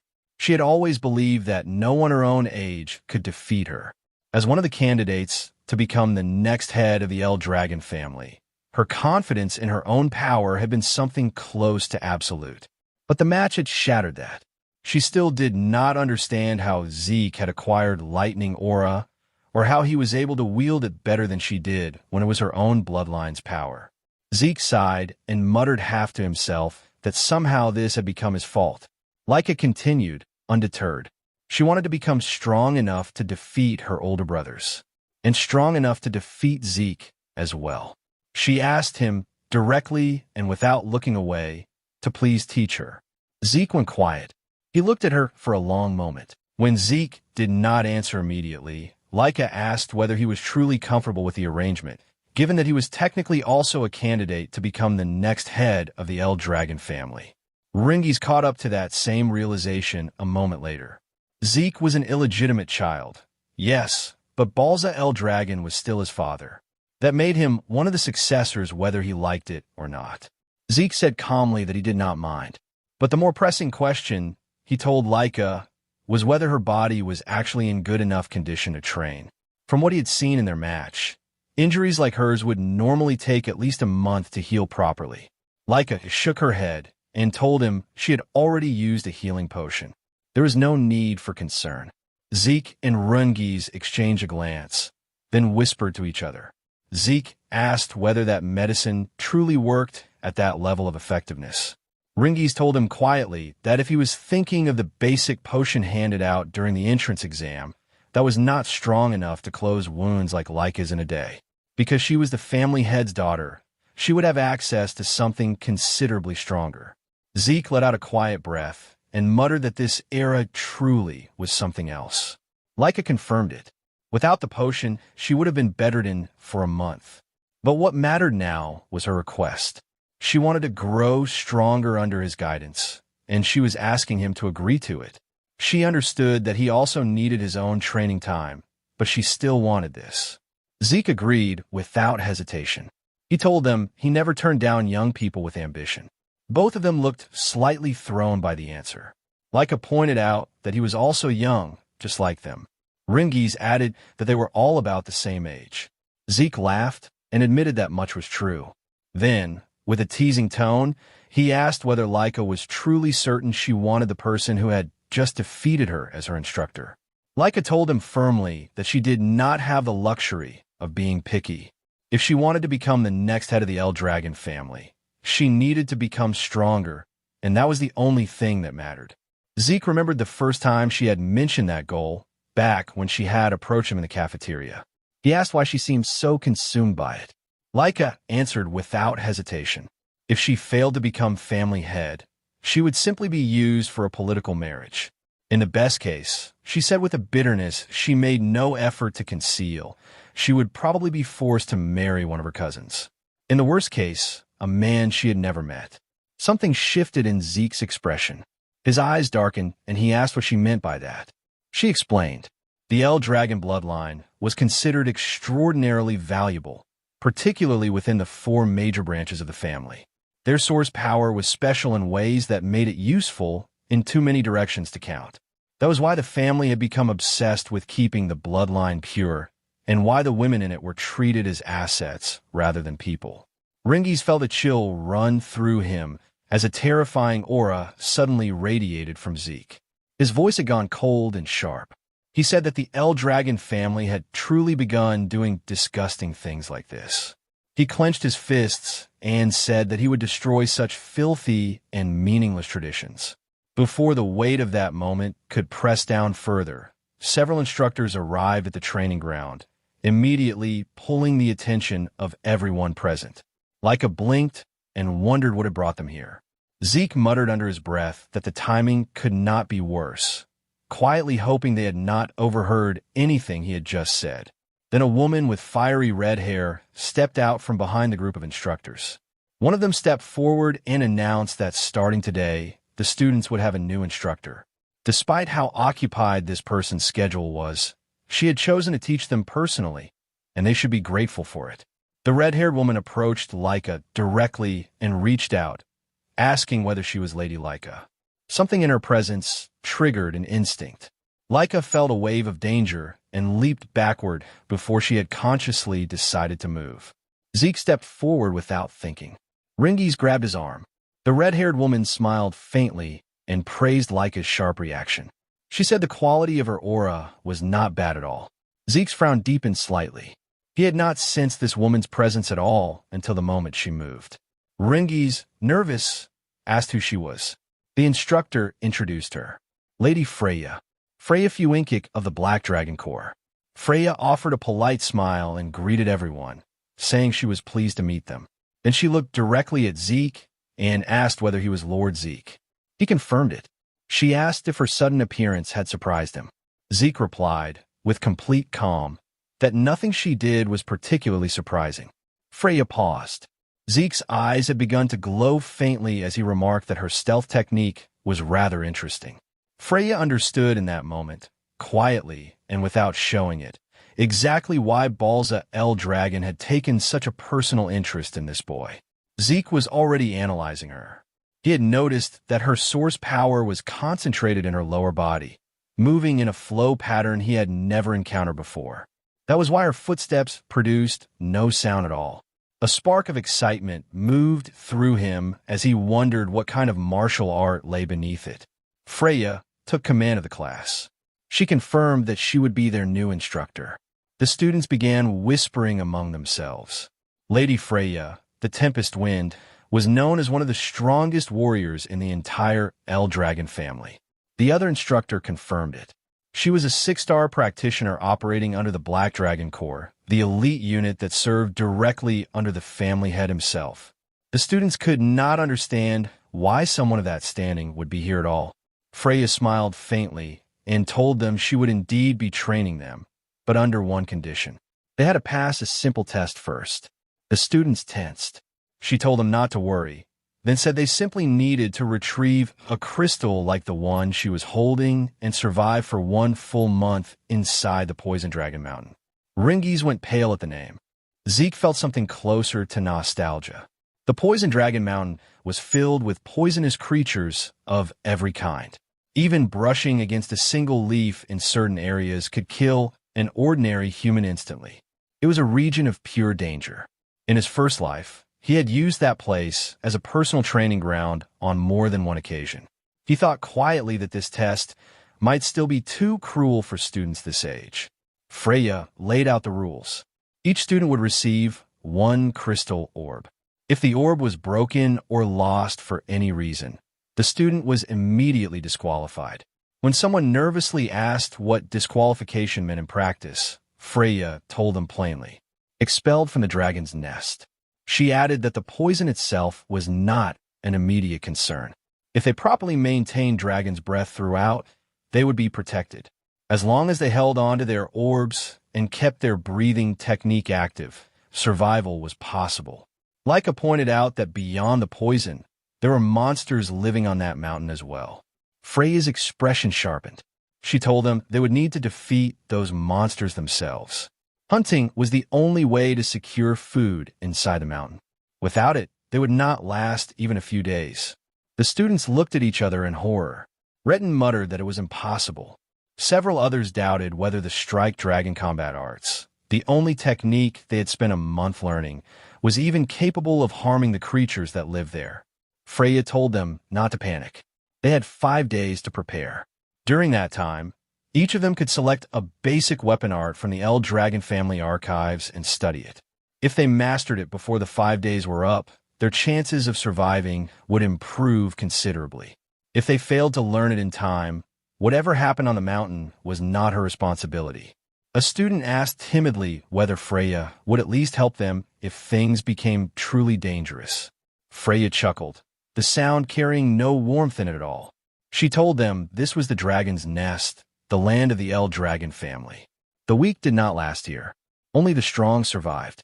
If they could not defeat a few monsters on their own, they might as well find a comfortable spot among the poison and go to sleep. The students trembled. Several of them were sweating visibly. Rangis looked close to tears. Leica stayed quiet, thinking carefully. Zeke frowned to himself and wondered if this was still the same El Dragon family he had once led. It felt entirely different from the one he had known when he was the family head. Freya said that was all for now. She began distributing martial arts books, 1 for each weapon type, and told the students to come forward and choose whichever technique they wanted to learn. The crowd moved toward the books immediately. Rangis hesitated, not sure which to pick. Zeke told him to take a spear technique, reminding him of what had happened during the entrance exam. Rangis agreed and thanked him. Leica said she would take a great sword technique since she already knew the basic forms of the lightning greatsword. Zeke stopped her. He suggested she try axe arts instead. She asked why. He explained that it would help cover the weaknesses in her current style. Because it was Zeke saying it, she did not argue. She simply nodded and picked up the axe technique book, trusting his judgment without needing to be told twice. Freya asked whether everyone had made their selection. When they confirmed it, she told them to make the most of the remaining 5 days. Survival in the Poison Dragon Mountain depended entirely on whether they could master what they had chosen in time. Those who failed to do so would die there. Pathetically, she was already turning to leave when she stopped and looked back. She had one more thing to tell them. During the test, their seniors would be hunting them. Rangis stared at her. She explained without softening it. The 10-year-old senior group will be taking the same test simultaneously, but their task was specifically to hunt down the younger students and steal their crystal orbs. The younger group outnumbered the seniors, and the Poison Dragon Mountain was vast enough that some of them might avoid contact entirely. But the seniors would use everything available to them to find and attack the new students. With that, she left. Rangis stood with sweat running down his face, asking what they were supposed to do. Not only were they facing poisonous creatures and a mountain that could kill them with a single wrong step, but now they had older, stronger students actively hunting them. Leica frowned and said that every upperclassman would be at least 1-star level or higher. If they came after her in numbers, she would not hold out long, and most of her classmates probably would not survive at all. Zeke nodded. He said she had a point. If she could not fight the seniors alone, she should form a small group of 2 or 3. Cooperation was not against the rules. They could share the work of hunting monsters and defend each other against attacks from above. When Rangis asked what Zeke himself planned to do, Zeke told him simply that he intended to go in alone and enjoy the exam. Leica sighed and admitted that somehow that sounded exactly like him. Before any of them started preparing, Zeke suggested they eat first. As they walked away from the training ground together, Leica glanced at Rangis and asked quietly whether he did not find Zeke a little strange sometimes. Rangis considered it for a moment and then said, "Yes, sometimes." 5 days later, the students stood before the Poison Dragon Mountain. Fear and determination sat side by side in the faces of every person gathered there. Freya stood at the front of the group, wearing a confident smile, and declared that the weather was perfect for the test to begin. Rangis said nervously that the exam was finally about to begin. Even though this had been Zeke's plan, he could not help but wonder whether someone like him truly belonged on Lady Leica's team. There were noble-born students she could have chosen instead of a commoner who had not even reached 1 star yet. A voice came from behind him. "We're the same. Rangis." He turned around. 2 students from the East Hall stood there. The girl introduced herself as Celine, a commoner herself, who still could not fully believe she had been chosen for Lady Leica's trial team at Poison Dragon Mountain. The boy beside her was Raymond, also from the East Hall, who looked over at Leica with quiet admiration. Leica cut through the uncertainty before it could spread any further. She told them that it did not matter whether her teammates were nobles or commoners. She had chosen them because she had seen their potential and their abilities. That was the only reason that counted. The words landed.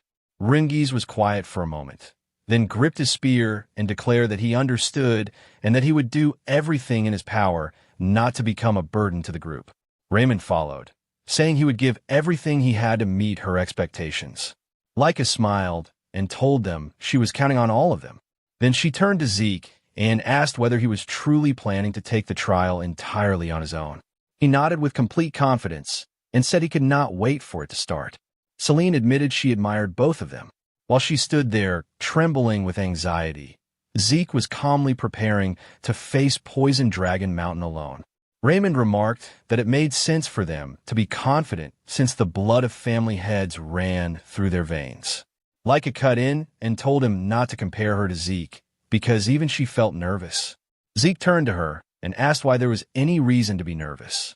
Looking around at the people Leica had gathered, they all seemed like a group of genuinely promising students to him. They all informed him, with varying degrees of disbelief, that there were plenty of reasons to be nervous about what was ahead. Leica asked Zeke directly whether he truly thought the students she had selected were skilled. He confirmed it without hesitation.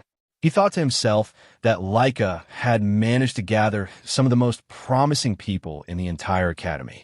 The balance of her group, offense and defense working together, made him genuinely confident the trial would go smoothly for them. He told her as much. Rangis replied, with a bead of sweat running down his cheek, that yes, Zeke had always been far too confident. Freya stepped forward and asked whether all participants had arrived. She scanned the gathering and noted that many of the students had already organized themselves into groups. Since some had not yet mastered their chosen weapon arts, forming teams was a reasonable decision. She announced that the trial would begin shortly and ran through the rules one final time. Survive for 1 full month inside Poison Dragon Mountain. Protect the crystal orb. Pass only if the orb remained intact. All orbs were identical, which meant that if someone lost theirs, another participant could claim it as their own. Anxiety moved through the crowd at that detail. Zeke registered what it meant immediately. Stealing orbs from other participants was fair game. Freya confirmed it. After the new students entered the mountain and settled, the upperclassmen would also enter with the specific objective of hunting them down and stealing their orbs. The older students, watching from nearby, mocked the younger group openly, pointing out that since most of them had not even reached 1 star, taking their orbs would be no effort at all. That landed with mixed effect on Zeke's classmates. Fear, excitement, unease, all of it at once. Freya announced that the trial had officially begun. The students launched themselves toward the mountain immediately, feet hitting the ground fast and hard as they went. Zeke watched them go. Laika called back to him and told him to make sure he survived. He smiled and told her the same applied to her team. She gathered her group around her, and as she moved, Zeke told all of them to be careful. Then Freya's voice reached him. It was his turn to enter. He apologized and said he had gotten a little carried away watching the others. Freya looked at him and asked whether he was not nervous at all. He told her no, with a calm smile already in place, and walked toward the mountain. Freya watched him go and thought to herself that he was a genuinely peculiar boy. That night, at the camp set up outside Poison Dragon Mountain, one of the instructors asked Freya whether the new students would be all right. He elaborated on his concern. The trial felt too early for beginners. Most of them had only been in the dragon's nest for a few months. Few had achieved even 1 star. None of them had real combat experience. He wanted to know how many of them would actually come out of this. Freya reassured them both with a smile. There was no need to worry. The mountain was filled with poisonous creatures, but most of them were only 1 or 2 star level. Nothing that posed a serious threat to students who kept their breathing technique active. They would be fine. Then, almost too quietly to catch, she murmured that she would eventually release that thing. An instructor asked what she had said. Freya smiled pleasantly and told him it was nothing. She then announced that it was time for the upperclassmen to begin their part of the trial.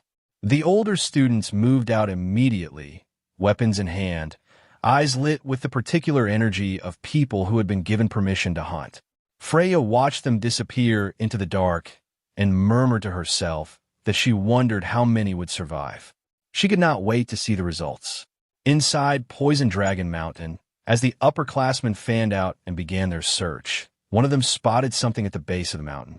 A first-year student still standing there motionless, completely alone, as though he had never actually entered the mountain at all.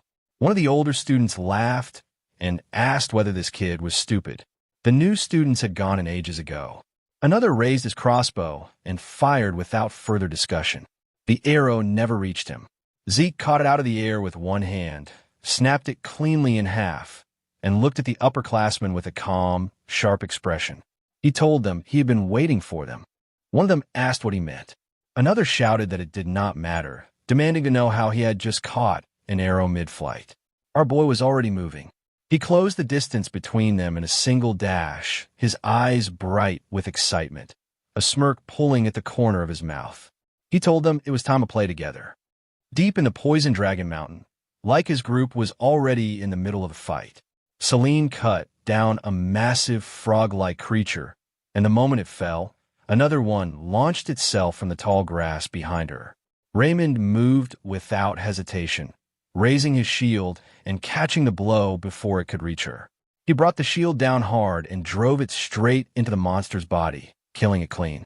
Across from them, Rangis was handling his own opponent without too much difficulty. Raymond watched him and smiled. Laika praised them both for the teamwork, and Rangis thanked her, then turned and went still when he saw the pile of frog monsters lying behind Laika every single one of them taken down by her alone while the rest of them were occupied. Celine stared at it and remarked that Laika's power truly was on another level entirely. Raymond agreed. While the rest of the group had been managing a handful of monsters each, Laika had wiped out most of the wave by herself. Laika shrugged and said it was only natural. She was a 2-star warrior. These creatures were a warm-up at best. She also noted that since the exam had started a week ago, everyone had grown noticeably. Celine and Raymond in particular had both reached 1-star level, which was no small thing. Celine acknowledged her gratitude, saying they would not have advanced so quickly without Laika's guidance. Raymond said the same. Rangis stayed quiet. Both of his teammates had their first stars now, and he was still standing where he had started. Celine noticed his expression and told him gently that he would get there. Raymond added that he just needed to keep working and be patient. Rangis thanked them both, managing a smile. Laika pointed out that he had taken down 3 giant frog monsters without a single star to his name, which was not something most people could say. She added that before the exam began, he had trained personally with Zeke and had already developed his spear handling to a level well beyond his rank. His first star was only a matter of time. Rangis nearly teared up at that. Laika looked up at the sky. Night was closing in fast. She told everyone they needed to move back to base. Celine agreed immediately, warning that Poison Dragon Mountain was far more dangerous after dark than during the day. They had not gone far when Laika stopped walking without warning. Rangis asked what was wrong. She did not answer right away. Her expression had darkened, and her eyes were fixed on something ahead. She asked, quietly but sharply, what a certain student was doing near their base. A figure emerged from the tall grass a moment later, stepping out with a loose, comfortable posture and a smirk already in place. Celine and Raymond drew their weapons on instinct. The student told Laika he had not expected her to notice him so quickly. Laika recognized him immediately as an upperclassman and asked whether he had come to steal their crystal. He confirmed it. She understood then. The older students had finally decided to move against their group, and the one standing in front of her was 2-star level. He grinned and said their current exam task was to steal crystals from the first years. He had not expected his first target to be Lady Laika's group specifically, but here they were. Laika told him that realizing whose base he had walked into, she assumed he would be leaving. She warned him that a single upperclassman stood no chance against her team. His grin widened into something colder. He asked who had said he was alone. 3 more upperclassmen rose from the grass behind him, all 1-star level. Their leader sneered and said that even Lady Laika would find things difficult when her teammates were nothing but burdens. He drew his sword, shouted for them to hand over their crystal orbs, and charged directly at Laika. She stepped aside effortlessly, let the strike pass, and ordered Celine and the others to hold their battle formation while she dealt with him. Across the clearing, Rangis found himself matched against one of the 1-star upperclassmen. Without a star of his own, defending against the assault was difficult. His opponent taunted him and told him it would be easier to just surrender and hand over his crystal. Rangis hesitated, and then a memory came back to him. Before the exam, he had asked Zeke the question that had been sitting at the back of his mind since the day they met.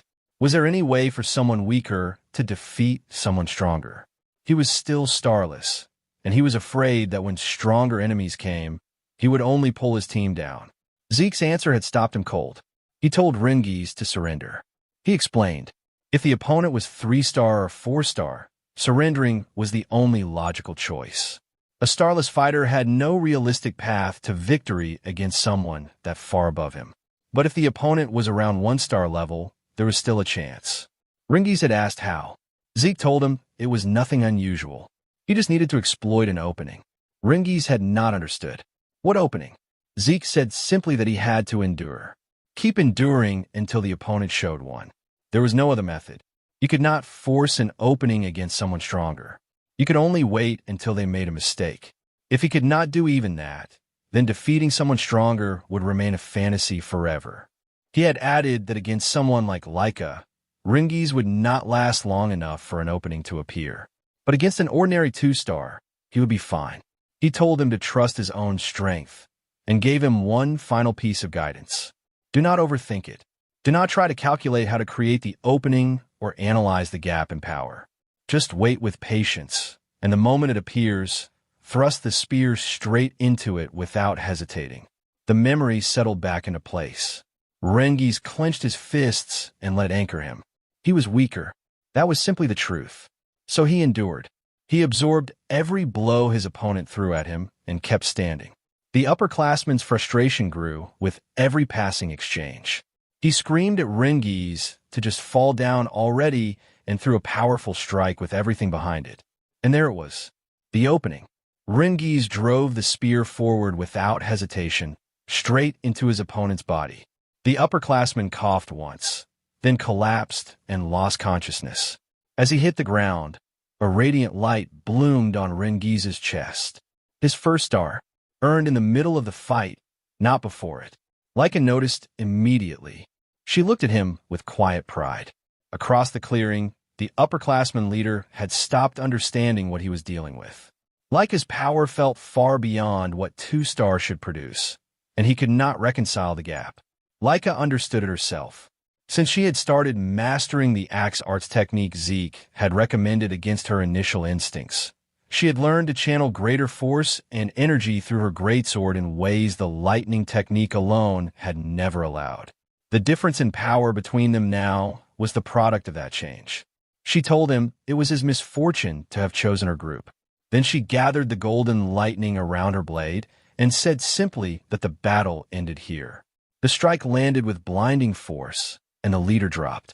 Laika moved immediately to check on her team. Everyone confirmed they were safe. The relief that went through the group was loud and genuine. Their first real battle against upperclassmen, and they had held. Celine and Raymond turned to Rangis and congratulated him on his first star. He thanked them with a smile that came easily this time, the kind that does not need to be forced. Laika looked at each of them in turn. Every member of her team had now manifested their first star. She said that the battles ahead would be considerably easier from here. Then she paused, and with a thoughtful expression, wondered aloud how Zeke was doing. Elsewhere in Poison Dragon Mountain, an upperclassman was running. Not walking, not retreating, running, with tears streaming down his face, muttering the same words over and over under his breath. Please do not come here. Zeke, please do not come here. He was trembling, his voice cracking between each repetition, asking himself in genuine terror what kind of monster that boy named Zeke actually was. The upperclassmen were running in every direction, screaming for help, praying that Zeke would not follow. Zeke walked behind them at a leisurely pace, dragging one of the defeated upperclassmen along the ground with one hand, a giant snake beast's corpse slung over his other arm. He looked genuinely confused by their reaction. He called out and asked what their problem was, wondering aloud whether no one else wanted to play with him. The fleeing upperclassmen called him insane without slowing down. Several of them tried to make sense of it while running, pointing out between terrified breaths that a lower classman was the one hunting them. They were supposed to be the hunters here. That was how this exam worked. That was how it had always worked. One of them tripped and hit the ground. He scrambled to get back up and then stopped completely. Zeke was already standing directly in front of him. His crimson eyes were faintly glowing. He sighed and told the upperclassman that he was getting a little tired of chasing him. He reached out a hand to help him up and calmly added that once he stood, he would have to fight. The upperclassman's eyes went wide. Then his body went limp entirely and he fainted on the spot. Zeke tilted his head and muttered to himself about what had just happened. He looked around and asked out loud what was going on with everyone. They had been so aggressive the first time they spotted him, and now they were running away in complete terror. He called them pathetic and shouted after the others not to leave him behind. Then he felt it, a faint presence, nearby, watching him from the trees. He turned toward it and asked, without raising his voice, why the watcher did not come closer if they wanted a better look. No reply came. Zeke chuckled and said that since whoever it was had been observing without interfering, that probably meant there was nothing wrong with what he was doing. With that settled, he announced he would stop holding back and continue his little game with the upperclassmen. A man stepped out from the direction of the presence. One of the overseers assigned to monitor the examination. Sweat ran down his face as he stared at Zeke and whispered to himself, unable to piece together what kind of child this was. He had watched Zeke dismantle upperclassmen who were supposed to be significantly stronger than any first-year student. And beyond all of that, Zeke had detected his hiding spot. He made the decision immediately. Everything he had witnessed needed to be reported at once. At the camp outside Poison Dragon Mountain, Freya was not expecting the observers to arrive in the state they arrived in. According to their report, 1 week had passed since the examination began. 30% of the lower-classmen had already withdrawn. The rest were gradually adapting to both the environment and the dangers of the mountain, and the observers did not expect many more to drop out. Freya nodded and asked about the upperclassmen. The observers exchanged uneasy looks and could not answer directly. Freya's expression darkened. She told them to speak clearly. One of them admitted that the upperclassmen were constantly fleeing. Freya frowned. She asked what they were running from. As far as she knew, there was nothing inside Poison Dragon Mountain strong enough to threaten upperclassmen. The observer took a slow breath and told her they were not running from a monster. They were running from Lord Zeke. Freya raised an eyebrow. The observer explained.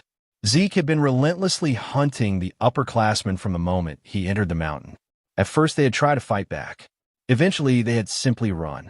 Another observer added that what he had witnessed was something completely without precedent. Zeke appeared to be genuinely enjoying it, cutting down the older students and pursuing them like prey. A second observer agreed, saying that whatever Zeke was, he was no longer just a prodigy. He was something else, a true monster in human form. Freya listened to all of it without interrupting. When they finished, she spoke with a quiet, calm certainty. She admitted she had suspected from the very beginning that Zeke was unusual. Unlike the others, he had chosen to enter the exam alone, and he had walked into Poison Dragon Mountain looking completely at ease. There was only one explanation for that. He had never intended to hide from the upperclassmen. From the very start, his plan had been to hunt them down himself. She thought back to the look in his eyes when they had first met. She thought to herself that the boy was indeed a monster. Then one of the observers frowned and asked what that strange sound was coming from outside. A faint smile crossed Freya's lips. She said that was something she had been waiting for. A man approached and asked Lady Freya where they should place the massive cage they had brought. She told him to leave it where it was and thanked him. The observers turned to look at it, and several of them went very still. They asked what was inside it. Some of them asked, with visible alarm, whether she genuinely intended to release whatever that was into the mountain. The aura coming off the creature inside was enough to identify it as at least 3-star level, far beyond anything the students were equipped to handle. Freya reassured them calmly. Adjustments had already been made. The creature had been conditioned to target only individuals at 2-star strength or higher. Ordinary students would not be in serious danger. When pressed on why she was releasing it during the exam at all, she told them it was a direct order from the family head himself, Balza. What she kept to herself was the rest of it. She wanted to see whether Zeke could survive against such a creature. The soldiers had already started calling him a monster. She wanted to find out whether that word was accurate. She gave the order. The creature would be released into Poison Dragon Mountain at dawn.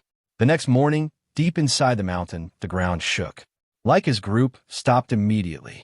Laika frowned and said she had a bad feeling about the tremor. Raymond wondered whether an upperclassman had caused it. Rangis shook his head and said it was more likely a beast, probably a massive anger boar. But Laika could not shake the unease settling into her chest. Something about it felt different from anything they had encountered in the past week. A second tremor hit, stronger than the first. A giant tree began to fall directly toward them. Laika's instincts moved before her thoughts did. She screamed for everyone to get clear. They threw themselves aside in every direction. The enormous trunk crashed down exactly where they had been standing seconds before. They turned around. Laika went completely still. Celine gasped and asked what it was. Rengis's face drained of color, and sweat began sliding down his temples. His voice barely held together as he told them they needed to run. Right now, standing before them was a colossal golem. On the other side of Poison Dragon Mountain, Our boy Zeke was sitting on top of a pile of defeated monsters and upperclassmen, and he was bored. No one was coming to challenge him anymore. The upperclassmen had long since stopped daring to approach, and the observers who had been quietly monitoring the situation from a distance seemed to have simply decided to leave him to his own devices. The whole arrangement was disappointing. He had expected more from this examination. Then he felt it, a presence from the opposite side of the mountain. He straightened immediately and asked himself what kind of strange aura that was. His first reading placed it at 2-star level, but the more he focused on it, the more the picture shifted. 3-star. He sat with that for a moment and then questioned whether 3-star monsters were actually supposed to exist inside Poison Dragon Mountain. He also considered whether this aura might belong to something that had simply been living deep in the mountain for the past 1,000 years, never cataloged, never removed. Either way, it was a problem. Every examinee would struggle against a 3-star level creature.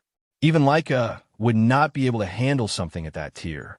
The instructors should have cleared the mountain of anything at that level before the examination began. Unless they had not. Unless Freya and the others had left it there deliberately as part of the test. He admitted to himself that he had no idea what they were thinking. But he also admitted, with considerably more enthusiasm, that it did not matter. A 3-star opponent, something worth his time, had finally appeared. He looked across the mountain in the direction of the presence, noted that it was far from his current position, and decided that waiting was not an option. He declared that he would go to it, and told the creature to wait for him. On the other side of the mountain, Leica's group had already made contact. Selene launched the first attack at the golem with everything behind it. The strike landed and did nothing. Not a scratch. She stared at the creature in disbelief. Raymond charged in next and drove his shield into it with his full strength. Same result. The golem did not even register the impact. Leica stepped forward and channeled her aura and lightning into a strike. When the dust cleared, a faint scratch was visible on the golem's outer shell. She assessed the result calmly. Aura could cause damage. Without aura, it was impossible to harm the creature at all, which meant that she was the only one in their group capable of injuring it. Her 1-star companions could do nothing to it directly. Rangis called out and asked what they should do. Leica told them to listen carefully. The plan was simple. She would draw the golem's attention, and the moment she had it, they would use the opening to escape. Rangis refused immediately. He told her they could not leave her behind to face it alone. Leica told them plainly that they would only become burdens in direct combat, and she pointed to the scratch she had made. Even with her aura at full output, that was all she had managed against its shell. 1-star fighters had no realistic role in this fight. Raymond said that while that was true, it did not mean they were useless. They could not injure the golem, but they could support Leica in a way that ensured every attack she launched connected cleanly. Leica asked what he meant. Rangis said that he would do everything in his power not to become a burden, and Selene agreed, telling her that if they worked together to set up clean openings for Leica's attacks to land, they would find a way to win. Leica looked at them for a moment. Then she smiled and told them she understood. She would rely on them for support. She began drawing her aura and lightning into her sword, concentrating her full power into the blade. Raymond locked his shield into position. Rangis and Selene readied themselves to attack and redirect the golem's attention on command. Leica told them to begin. She moved to the front and engaged the golem directly. It launched an attack toward her almost immediately. Raymond caught it on his shield, the impact nearly buckling him. The creature's 3-star power far beyond what a 1-star body was built to absorb. Rangis and Selene dashed forward and struck from the sides, drawing its focus. In the moment its attention shifted, Leica slipped behind it. She unleashed heaven's thunder from behind the golem with everything she had left. The explosion that followed tore through the surrounding forest. Trees came down. The ground cracked. When the smoke cleared, the golem had been knocked down, and the damage radiating outward through the forest was extensive. Rangis ran to her immediately and asked if she was all right. Leica said she was fine, though she had exhausted the source power in her entire body to land that strike. She asked about Raymond. With Selene holding him up, Raymond confirmed he was managing. Laika told them they needed to move back to base. Then she felt the presence behind her. She shoved Rangis out of the way. The golem seized her instead. She could not believe it. After taking a full-strength Heaven's Thunder at point-blank range, the golem was still moving. She had grown complacent the moment it went down, and now she was paying for it. Celine stared in shock at the sight of the creature still functional after absorbing everything Laika had. Rangis attacked the golem with his spear immediately, trying to force it to release her, but the golem swung Laika in its grip, and he could not get a clean strike through. The concern on his face was raw and uncontrolled. Then a tree came hurtling in from the tree-line and struck the golem squarely. The grip released. Rangis grabbed Laika the moment she was free and pulled her away from the creature. Laika, still catching her breath, asked what had just happened. She could not account for the tree. Then a voice came from behind them asking what exactly they were dealing with here. Rangis and Laika both recognized it immediately. Zeke had arrived, but rather than moving toward Laika to check whether she was hurt, his attention had already locked entirely onto the golem. His eyes were glowing with a particular brightness that meant he was deeply, genuinely interested in what he was looking at. He asked, with real enthusiasm, what kind of clay puppet this was. Just before Zeke reached the location where the 3-star presence had been pulling him, he caught sight of golden, lightning aura cutting through the tree-line ahead. He recognized it instantly as Laika's. He could not believe that her group had been the first to run into the creature. He pushed his speed higher. As he ran, he admitted to himself that in his previous life, he could have covered this distance in an instant. Now he could do nothing but sprint toward it like any ordinary person, which he found genuinely pathetic. Still, he ran, knowing that Laika's group was full of promising students, but also knowing that their opponent was 3-star level, and he had no idea how long they would be able to hold on. Then something came to him mid-stride, and he stopped abruptly. A technique he had recently learned surfaced in his mind. He grabbed the trunk of a nearby tree, pulled it out of the ground with his hands, and using both his raw physical strength and the technique he had just recalled, he hurled the massive tree through the air in the direction of the monster. He watched it arc through the sky and remarked that the result was not bad at all. He had made the right choice learning it when he did. With his current body, he was going to need that technique. The technique was called the Nurturing Dragon Throwing Arts. Like the Strike Dragon combat arts, it did not contain actual battle techniques. It was a basic movement and source power flow text, instructional at its core. But it was exactly what he needed. In his previous life, he had been a long-range fighter operating in a body built more like a melee combatant, and this technique bridged that gap precisely. Still, throwing a tree was not going to be enough. He resumed running. When he arrived and found Laika's group still standing, Rangis asked immediately whether they were all right. Rangis confirmed they were, then told him that was not the point. The golem was the problem. Zeke's eyes lit up at the word. He repeated it slowly. Golem. So that was what the creature was called. He studied it and noted something unusual. He could sense its presence, but he could not detect any life force inside it. No heartbeat. No inner energy. Just mass and movement.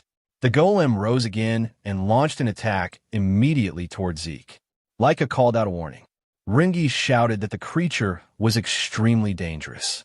Zeke caught the incoming fist with one hand, absorbing the impact and remarking that the creature was indeed tough. He understood immediately that normal strikes would not get through its shell. Aura was going to be necessary to gradually break down its defenses. He pushed the fist aside with a swing of his arm and commented that defeating the golem through conventional methods would be far too boring anyway. Laika, exhausted and exasperated, told him he was always too reckless. Rangis could not process the fact that Zeke was standing there finding the golem boring to fight, given that their entire group had nearly died against it moments ago. The golem prepared its next attack. Zeke noted that the creature's large size made it genuinely dangerous despite its slowness, and without hesitation, he raised both arms and blocked the blow head-on. The impact shook the surrounding area. He held through it and told Laika's group to move. The location was too dangerous for them to remain. They obeyed without argument and evacuated the immediate area as fast as they could. Once they were clear, Zeke gathered himself and threw the golem with tremendous force. It crashed away through the trees. He watched it land and remarked that the outer shell was genuinely durable. He gathered his aura into his fist and started moving forward, curious about whether the interior of the creature was just as hard as its surface. He leapt into the air above it and declared it was time to find out. He activated the first form of the Dragon Destruction combat arts. Burst World. The strike hit and a massive explosion erupted on impact. Rather than trying to chip away at the golem's outer defenses over a prolonged fight, he had injected source power directly into the creature's body and destroyed it from within. The plan worked exactly as intended. Zeke landed and said with genuine satisfaction that fighting this way made the whole thing considerably more enjoyable. 1 month later, inside the El Dragon Estate main building, our boy was irritated. He had been pulled out of his training without warning, and he wanted to know why. The explanation came. The 1-month examination at Poison Dragon Mountain had concluded without further serious incident. After the 3-star golem encounter, nothing comparable had appeared. The number of 7-year-old class members had dropped to 30% of the original group, the harsh environment and constant danger having pushed most of them to withdraw. But the 30% who remained had endured the brink of death repeatedly, and because of that, every single one of them had reached 1-star level by the time the exam ended. The results were notable, and apparently, so was Zeke's conduct during the exam. Balza El Dragon had summoned him directly. As Zeke walked through one of the hallways of the main estate with Freya beside him, he asked what the family head actually wanted from him. Freya was immediately displeased by the way he phrased it. She told him he needed to address the family head as Master Head, not simply Head. Zeke argued that it was practically the same thing. Freya let that go and moved on. She told him the reason for the summons was already obvious, and that he had brought this upon himself.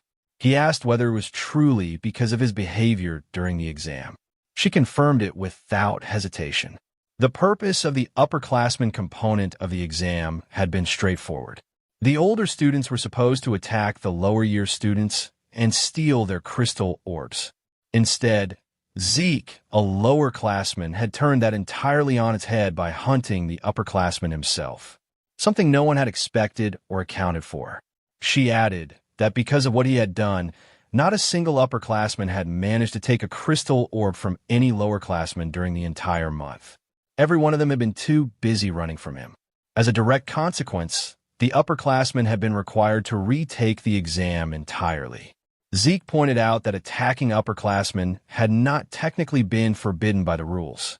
Freya replied that no one would have ever imagined a lowerclassman bold enough to actually do it. She sighed, turned away from him, and told him that whatever happened next, his attitude was going to need serious correction before he stood in front of the Master Head. Freya reminded Zeke again to fix his attitude and the way he addressed the Master Head, especially once they were standing directly in front of him. Zeke asked why. Freya told him plainly that even at his age, a terrible attitude could get him killed. She did not want to watch him be executed by his own father over something as avoidable as his behavior. Zeke only commented that if that were the case, then Balza was apparently quite violent. They reached the door. Freya knocked, announced herself as Freya Winkick of the Black Dragon Corps, and stated they had come in response to the Master Head summons. Balza's voice came back, serious and flat. He told them to enter. Freya opened the door and stepped in first, announcing that she had brought Zeke as ordered. Balza was still writing when they entered. He looked up from the paper, fixed his eyes on Zeke, and asked directly why he had attacked the upperclassmen during the examination. Zeke was quiet for a moment. Then he said that everyone kept asking him the same repeated question. Rather than answering it again, he turned it back on Balza and asked whether attacking the upperclassmen had actually been prohibited. Balza asked what he meant. Zeke explained that the condition for passing the test had been straightforward. Survive 1 month inside Poison Dragon Mountain. Keep the crystal orb intact. No other rules have been stated. So he had simply followed those rules and used his time however he chose while the exam was running. If there had been prohibited actions, he said, they should have been made clear before the test began. Freya felt the fear move through her before she could stop it. She immediately demanded to know what he was saying and why he was speaking to the Master Head that way.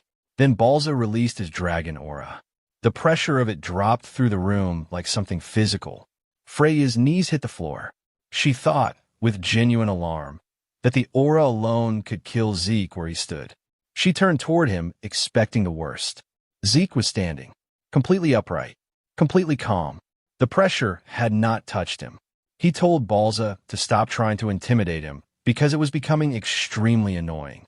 Balza's expression shifted, something between shock and dark irritation crossing his face as he absorbed what he had just heard from a 7-year-old child. Freya was still on her knees. Zeke, standing beside her, asked whether Balza had genuinely summoned him just to ask meaningless questions. Balza asked how. Zeke did not follow the question. Balza elaborated. According to the reports, Zeke had not only defeated upperclassmen, but had brought down a 3-star golem. And he had just stood through a wave of dragon pressure that had floored everyone else in the room. He demanded to know, in a tone that carried real weight, how an illegitimate child had obtained strength and power that defied all comprehension. Zeke said that if Balza truly wanted to know the reason, it was very simple. The only reason was that he was Zeke. Balza's brows furrowed. The silence that followed was the kind that comes from two people who have decided to hold their ground and wait for the other to move first. After a long moment, Balza said that Zeke's personality was every bit as terrible as the reports had described. And then, despite all of it, he told him he would be rewarded for defeating the golem. Freya could not quite process what was happening. Balza told him to choose. He could take any single item from the dragon treasury, or he could gain access to the 2nd floor of the dragon hall. Freya explained it internally to herself as much as to anyone. Both the dragon hall and the dragon treasury were repositories that the El Dragon family had been building for over 1,000 years, dating back to the patriarch Gilfus El Dragon himself. The dragon hall held books of every kind, including techniques now classified as forbidden. The dragon treasury held relics from the family's previous heads across every era. Legendary weapons, spirit medicines, artifacts, objects whose significance had grown with the centuries. Both facilities were among the most heavily guarded locations in the entire estate. Access to the 2nd floor of the Dragon Hall was reserved for those who had demonstrated extraordinary results. The fact that Balza was offering either of those things to this child, despite everything that had just happened in this room, was something she could not reconcile with what she knew of him. Zeke said that if Balza was going to give him a reward, there was no reason to be stingy about it. He asked why he could not simply have both. Balza told him to choose one. Then he told them they could leave. Zeke pointed at him. He said that their conversation could not be over already because he still had things he wanted to say. Freya grabbed him by the collar before he could continue, physically pulling him toward the door, smiling through gritted teeth as she announced that receiving a direct reward from the Master Head was a great honor, that she now understood his orders, and that they would be leaving immediately. As Freya turned and dragged him through the doorway, Zeke said there was one last thing he wanted to tell Balza. He said that as long as Balza continued killing off his own emotions the way he was doing, he would never become any stronger regardless of what else he did. Balza released his aura again. It meant something. A divine dragon presence pushed back against it from the direction of the door, suppressing it. Freya was trembling. She whispered at Zeke to be quiet. The door closed behind them. Inside the room, Balza sat alone in the silence that followed and asked himself quietly what kind of presence he had just felt from that child. Outside in the hallway, Freya immediately turned on Zeke and demanded to know what had been going through his mind. She had warned him. She had been specific. She had told him before they entered exactly what kind of behavior would get him killed in that room. He asked what she was talking about and said that he had done everything he could to hold himself back. Freya stared at him and asked whether what she had just witnessed was actually him restraining himself. She could not understand why he could speak to instructors and even to her without issue, yet address the Master Head that way.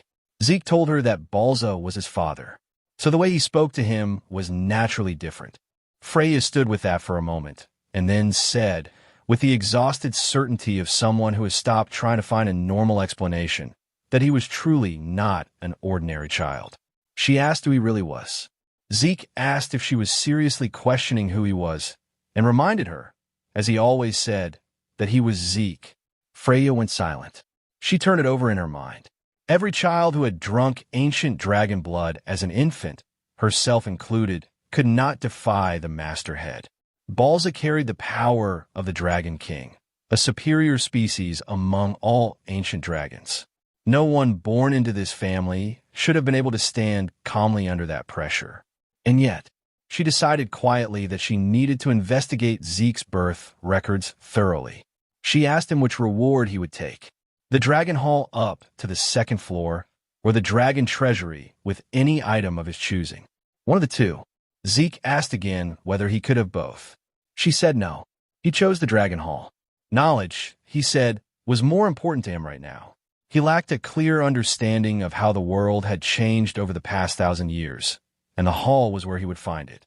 Rangis appeared moments later, still barely believing any of this was real. He could not process that they were actually being allowed into the Dragon Hall of the El Dragon family. Zeke asked if he was happy about it. Rangis said yes immediately, saying that the Strike Dragon combat arts and the Nurturing Dragon Spear arts had already been incredible, and now there was a chance to find something even better within the hall itself. He could not believe this was a reward they were receiving for passing the exam. Laika arrived soon after, already thinking about strategy.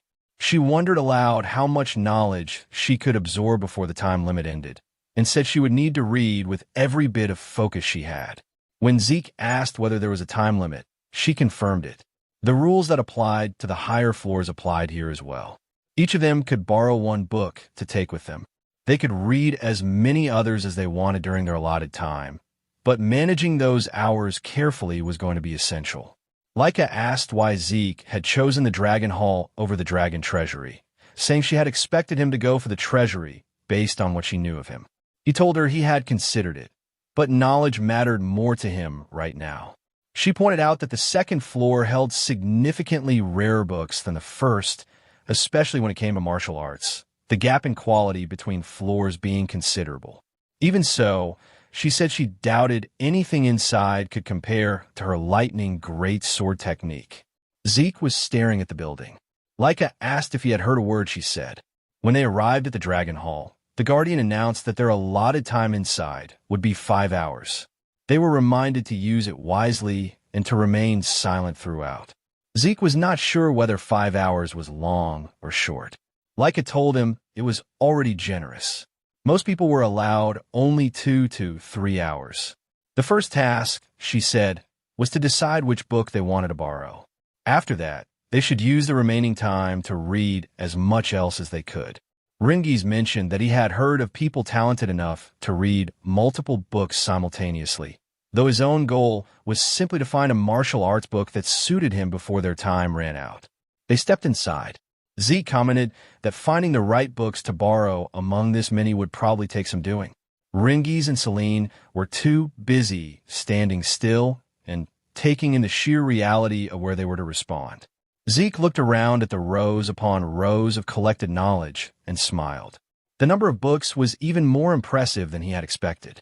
He wondered whether somewhere inside all of this there was something new, something that might actually surprise him. Zeke had barely begun reading before the shock hit him like a physical thing. He sat surrounded by a mountain of books stacked on every side, and the more pages he turned, the harder it became to keep his mind from racing ahead of what his eyes were taking in. Rifts, chaos, magic, 1,000 years of history that had fundamentally reshaped the world he had once known, compressed into rows and rows of text that he could not read fast enough. Eventually, he simply laid down beside the books he had already finished, exhaling slowly, and said aloud that the events of the past 1,000 years were terrifying. What truly undid him was the scale of it. He still could not accept that within just 1,000 years, their world had become connected to another one entirely through dimensional rifts. The books told him what had happened.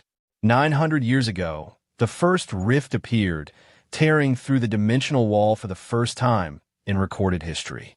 Beyond it lay what was now known as the Chaos Realm, a world where creatures called Chaos roamed freely, and where humans carrying powerful source power had been fighting those creatures for as long as anyone could remember. When the El Dragon family discovered these people existed, they joined forces with them.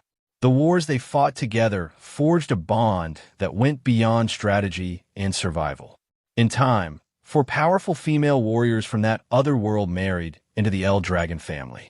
Their names were Typona, Fafnilde, Levius, and Bahamut, the founders of the 4 great branch families that still existed in the present day. Zeke's thoughts drifted to the anger boar he had killed in the forest during his first days in this new life. The strange black mist wrapped around it, and Laika's lightning aura, the first time he had seen it in their duel. He admitted to himself that he had known nothing about either of those things at the time. Both the black mist and the lightning aura had their origins in the other world, carried into this one through those 4 founders and the bond built across a dimensional boundary. But what caught his attention above everything else was magic. To him, it felt like an advanced form of technology, something the people of the other world had brought with them and introduced into his own. His eyes shone with a particular brightness that meant he had found something worth pursuing. He looked around and immediately started wondering where the books on magic would be shelved and why he could not find a single one that might actually teach him how to use it. Then a voice told him to be quiet inside the Dragon Hall. He turned toward the sound. A golden aura was visible in one of the darker corners of the hall, faint and deliberate. What confused him was that he had sensed no presence there. He asked himself whether it had truly been a voice at all, or whether this was something else entirely. A technique capable of transmitting sound alone without the body behind it.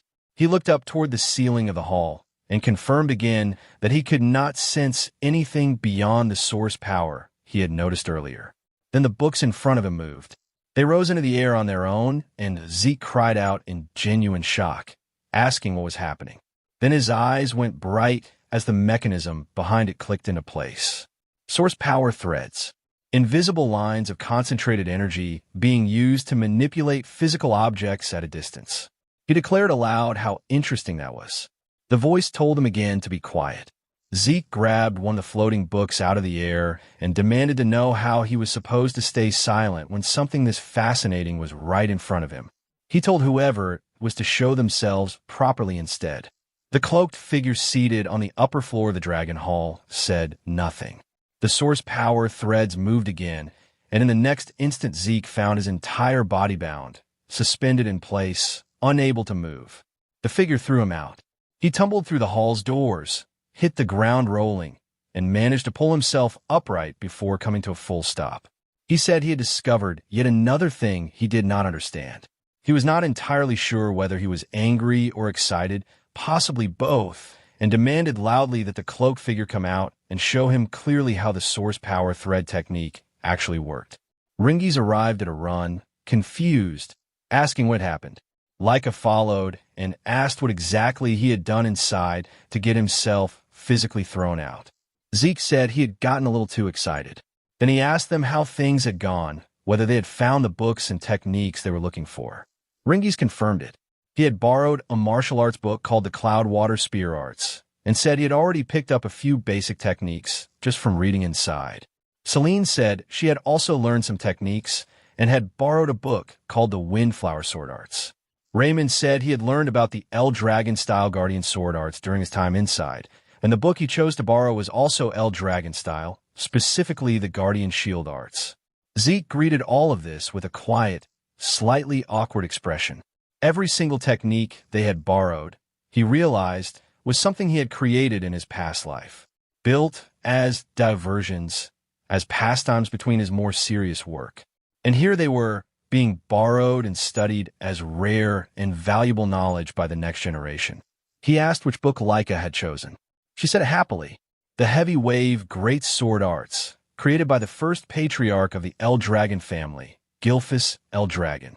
In the present version, it was known as the Heavy Wave Great Sword Arts, revised and improved by the 15th family head. She added that because she already possessed the family's hereditary martial arts, she intended to use the borrowed book for deeper research rather than basic study. Zeke went silent. Another one of his techniques had been revised by the 15th family head, just like his dragon's breath and his strike dragon combat arts. He also remembered seeing, while he had been inside, many other books in the hall that connected back to things he had built in his first life. Almost all of them, now, had improved versions sitting alongside the originals. He found himself wondering more and more about this 15th family head. Whoever had done all of that revision work was someone he was becoming increasingly curious about. He glanced back at the Dragon Hall.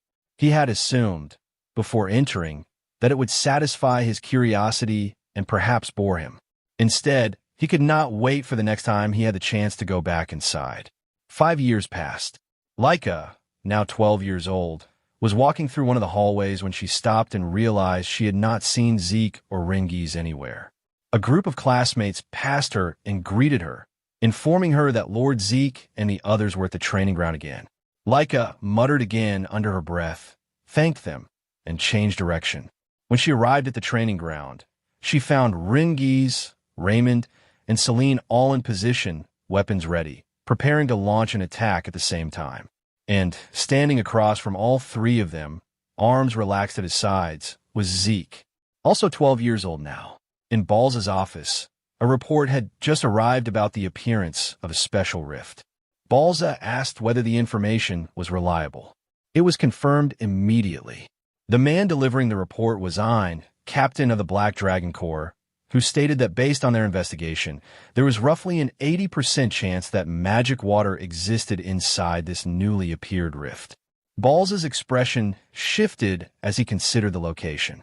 The spot where the rift had appeared was an extremely troublesome one, and he questioned why it had chosen to manifest there of all places within their territory.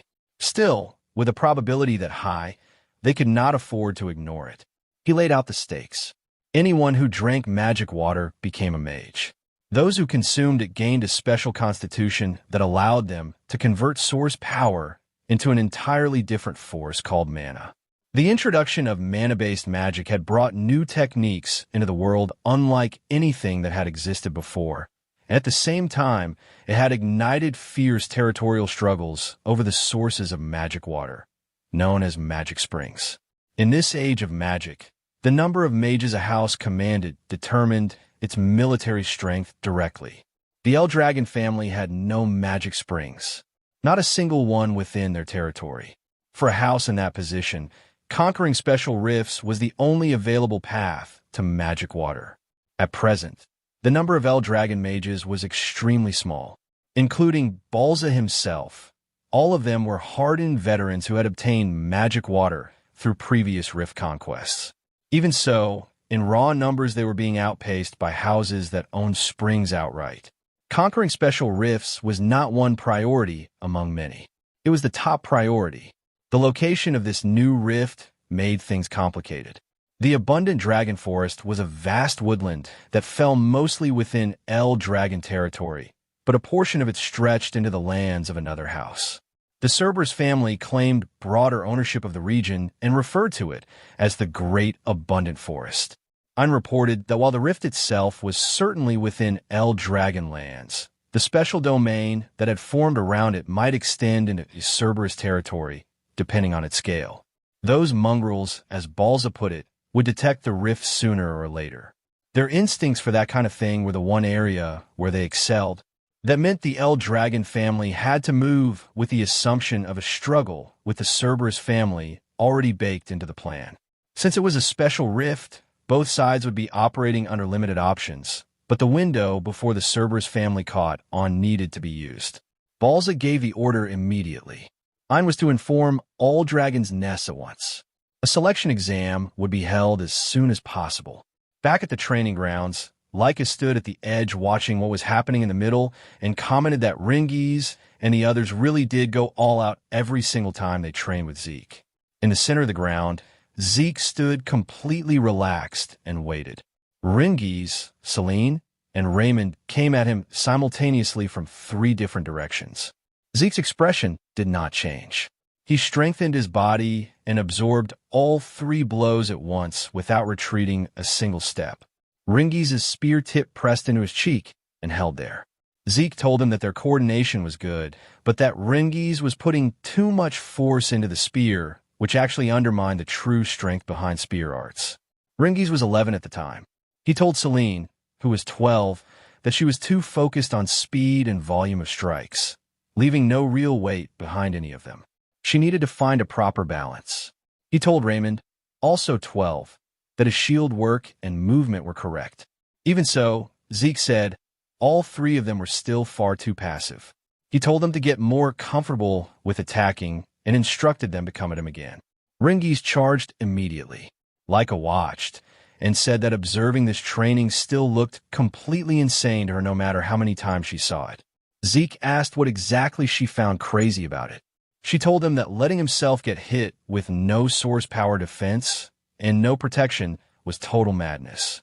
Zeke told her this was simply proper training for him, then flexed beneath his shirt and told her she should take a proper look at what years of this had produced. His body, he said, had become genuinely sturdy even without source power reinforcing it. Leica complained that he should at least have them pause their attacks while they were having conversation. At that exact moment, Rangis drove a full-force spear strike into Zeke from behind. Rangis declared that Leica should watch closely and see for herself just how insane Zeke's body actually was. Leica shut her eyes and grabbed her own head, muttering that all of them were genuinely abnormal. Raymond asked how Zeke could maintain that level of defense with no source power at all. Celine said it was too far beyond what the human body should be capable of to have a simple explanation. Leica told them not to make the mistake of lumping Zeke in with ordinary humans, because he simply was not one. She told them the seniors had a name for him and revealed it: the Eastern Hall's demon child. Zeke asked whether that was meant as an insult. Then he asked what Leica's actual reason was for coming out here and whether she wanted to join their training.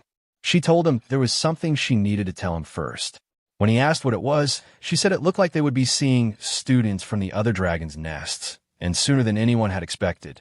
Rangis went visibly tense at that. Raymond said he had always known the day would come eventually, even if the timing was earlier than he had imagined. Celine asked whether this was connected to the next test. Leica said she did not know the specifics yet. Zeke asked where she was picking up information like this. She told him she simply observed the instructors, their conversations, the way they moved, the things they let slip when they thought no one was paying close attention. Zeke admitted that he had never bothered with that kind of thing himself. Leica said that regardless, they needed to be careful. The West Hall had that person. By that person, she meant one of the other candidates to become the next family head. Someone other than herself and Zeke. Zeke said that now it sounded fun. A few days later, the students of the East Dragon's nest were gathered in the arena. Students from other halls were present too, faces Zeke did not recognize among the assembled crowd. He noted that everyone had been brought together without any distinction by grade or seniority. Leica agreed and said that just as she had predicted, the meeting between Dragon's Nest students had arrived. Then the arena went quiet. Freya had appeared. She stepped to the front and immediately told everyone to settle down. Freya dropped the announcement like a grenade and walked away. 3 days from now, they would be fighting the students of the other dragon's nests. The dragon halls. The murmuring started before she even finished the sentence. These cross-hall battles were supposed to happen at graduation. That was the rule. That was always how it worked. Nobody could understand why this was being called now, ahead of schedule, with no context attached to it. She told them there were reasons she could not discuss yet. Then she added one more detail. The winners would be given a special mission. Our boy's eyes lit up like someone had just told him the buffet was free.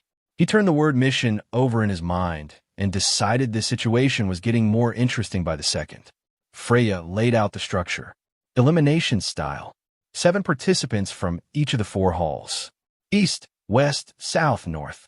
The students would decide among themselves who competed, and the selection had to be done today.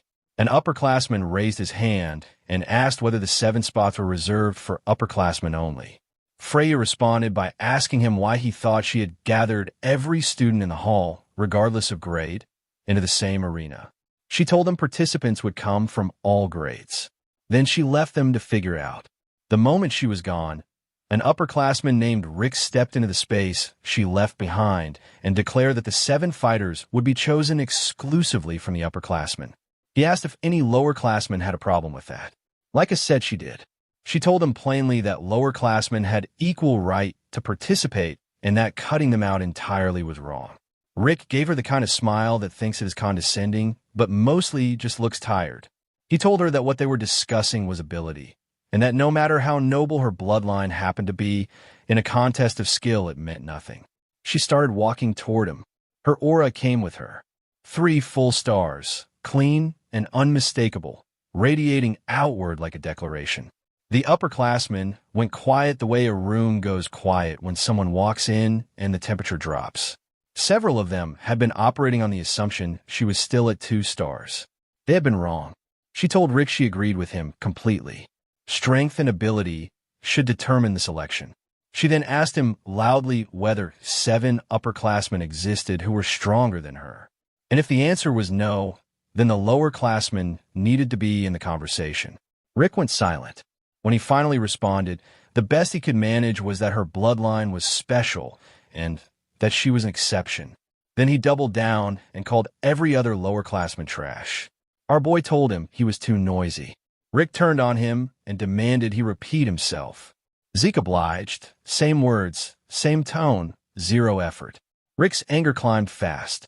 Zeke asked him calmly whether he genuinely believed every lowerclassman was a weak and worthless being. His expression shifted and his aura came forward. He suggested, with the casual energy of someone ordering lunch, that perhaps everyone should just fight each other until 7 were left standing. Leica grabbed her own head and told him that was not a solution, that was a riot. She offered the alternative before anyone could take Zeke's suggestion seriously. Open preliminaries. Any student from any grade who wanted to compete could enter. The results would determine the 7. She asked the upperclassmen what they thought, adding that if they were genuinely confident in their abilities, the format should pose no problem at all. Rick agreed, the way someone agrees to something they're already planning to ignore. He called it a waste of preparation time and turned away. As he did, he threw one last look back at Leica and Zeke. She asked our boy if he was entering. He confirmed it without pausing. He also said Rangis, Celine, and Raymond should enter as well. The 3 of them looked at each other like they had just been voluntold into a duel they had not agreed to. Rangis asked whether Zeke was actually serious about putting them against upperclassmen. Zeke told him yes, and then reminded them that they had been training with him through all of this. If they could not show the results now, he genuinely wanted to know when they were planning to. This was their Dragon Ball Z moment. The training arc was over. Celine said the pressure of facing upperclassmen formally was something else entirely. Raymond said that since the decision had already been made, there was nothing left to do but give everything they had. Leica said it looked like she would be fighting alongside her teammates again, then turned to the rest of the lowerclassmen and asked if anyone else wanted to join. The answer she got was nervous whispering. The others were too intimidated, muttering about 3-star levels and impossible odds, already talking themselves out of it before they had even tried. Our boy let out a quiet sigh. He asked them why they had so little drive. He told them that fighting someone stronger was exactly where the most growth happened. And for now, he said, he simply wanted to see what these upperclassmen the whole hall seemed so afraid of were actually capable of. The preliminaries were 3 days away. The East Hall's demon child was already looking forward to them. The upperclassmen pulled out their weapons and complained among themselves that dealing with lowerclassmen who did not know their place was exhausting. No matter how hard the younger students tried, the outcome was already decided. One of them suggested they go easy. Another laughed and agreed, pointing out that apart from Lady Leica, every lowerclassman in that arena was practically a baby still stuck at 2 stars. On the other side, Rangis, Celine, and Raymond stood together, anxiety sitting visibly on every one of them. Our boy noticed their expressions and asked why they all looked so gloomy. Rangis said that their opponents were all 3-star upperclassmen, which was more than enough reason to feel the way he felt. Zeke reminded them quietly that they had trained hard for 5 years and had shown consistently good results throughout. They needed to have more faith in themselves than that. Celine and Raymond straightened up immediately. Rangis was still working through the nerves, but the words had landed. One of the upperclassmen shouted across the arena for them to stop chattering and get on with it. Upperclassmen, he said, did not have time to waste on lowerclassmen. He told them to hurry up and get into position so the East Hall could be shown its proper place. Less than a minute later, the spectators could not believe what they were looking at. The questions started flying immediately. How had the lowerclassmen done that so quickly? Were the upperclassmen really this weak this year? Someone else corrected that immediately. The upperclassmen were not weak. The lowerclassmen they had just faced were monsters. Our boy was grinning from ear to ear. He praised and congratulated the group without any restraint. Running through what he had just watched, he thought to himself that Rangis' deflection technique and his instinct for spotting openings had sharpened considerably.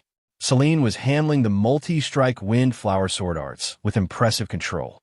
Raymond was switching between shield and sword seamlessly, like he had been doing it for decades rather than years. All of them had delivered results that matched everything they had put into training, and with real combat experience now building behind them, the only direction from here was up. Leica had handled her side with the kind of efficiency that does not leave room for discussion. One strike, one opponent down. Lightning aura at full output. Opponent gone before they could process what hit them. She said simply that decisiveness was the right response to arrogance. Some lessons needed to be taught clearly. Rick, however, was not accepting the result. He insisted that 3-star upperclassmen losing to 2-star lowerclassmen was simply impossible. Our boy walked toward him at an unhurried pace and told him that after watching it happen with his own eyes, he was still saying things like that. He told him that age and star count were indicators, not guarantees. In real combat, the strong won and the weak lost. That was the entirety of it. Rick pointed a finger at him and called him stupid. He insisted that stars were power, full stop, and asked whether Zeke did not even understand something that basic. Our boy told him calmly that whether Rick had stars or not, if his heart stopped, he was dead all the same. Stars did not change that. Rick went quiet for a moment. Zeke told him not to lose sight of what strength actually meant, because in combat it came down to one thing only: whether you won or not. Nothing more. Rick snapped. He told him to shut up and demanded to know who Zeke thought he was. He said that as an upperclassman he was not going to sit there and let some brat twist logic at him. He declared that he had been holding back out of consideration for the fact that they were kids, but after this conversation, that consideration was gone. He would not hold back anymore. Our boy said he was already tired of talking. He told him that children should use their bodies before their mouths. Since they were the only two left in the arena, he invited Rick to show him the martial arts he had been training so hard and was apparently so proud of.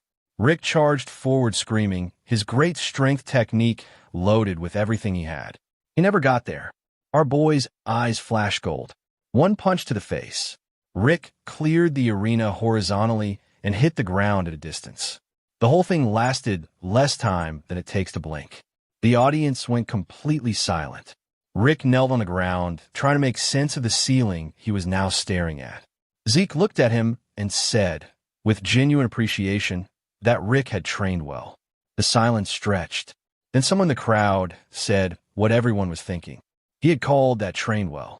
Rick had not even been able to show a single technique before he was already on the ground, and the person who put him there was complimenting his training like a sensei after a sparring session.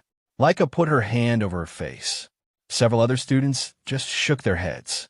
Our boy was unbothered. Across the estate, at the West Hall training grounds, the scene looked considerably less triumphant.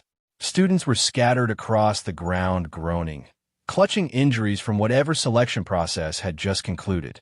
A man stood over the result of it all and let out a slow, heavy sigh. Every single one of them, he said, was useless. His name is Gilfus El Dragon, one of the candidates for the next family head. And the way he looked at the groaning students around him made it very clear he was not someone who accepted second place as a personality trait. A group of students arrived behind him. One of them, a composed 3-star fighter named Alan who served as Venial's right hand, addressed him directly and reported that the West Hall selection was complete. Behind Alan stood the others who had made the cut, all 3-star level. Among them was a 12-year-old lower-classman who caught Venial's attention immediately. His name is Retin, the same boy from the Dragon's Nest entrance exam who had laughed at Rangis. 12 years old and already sitting at 3 stars.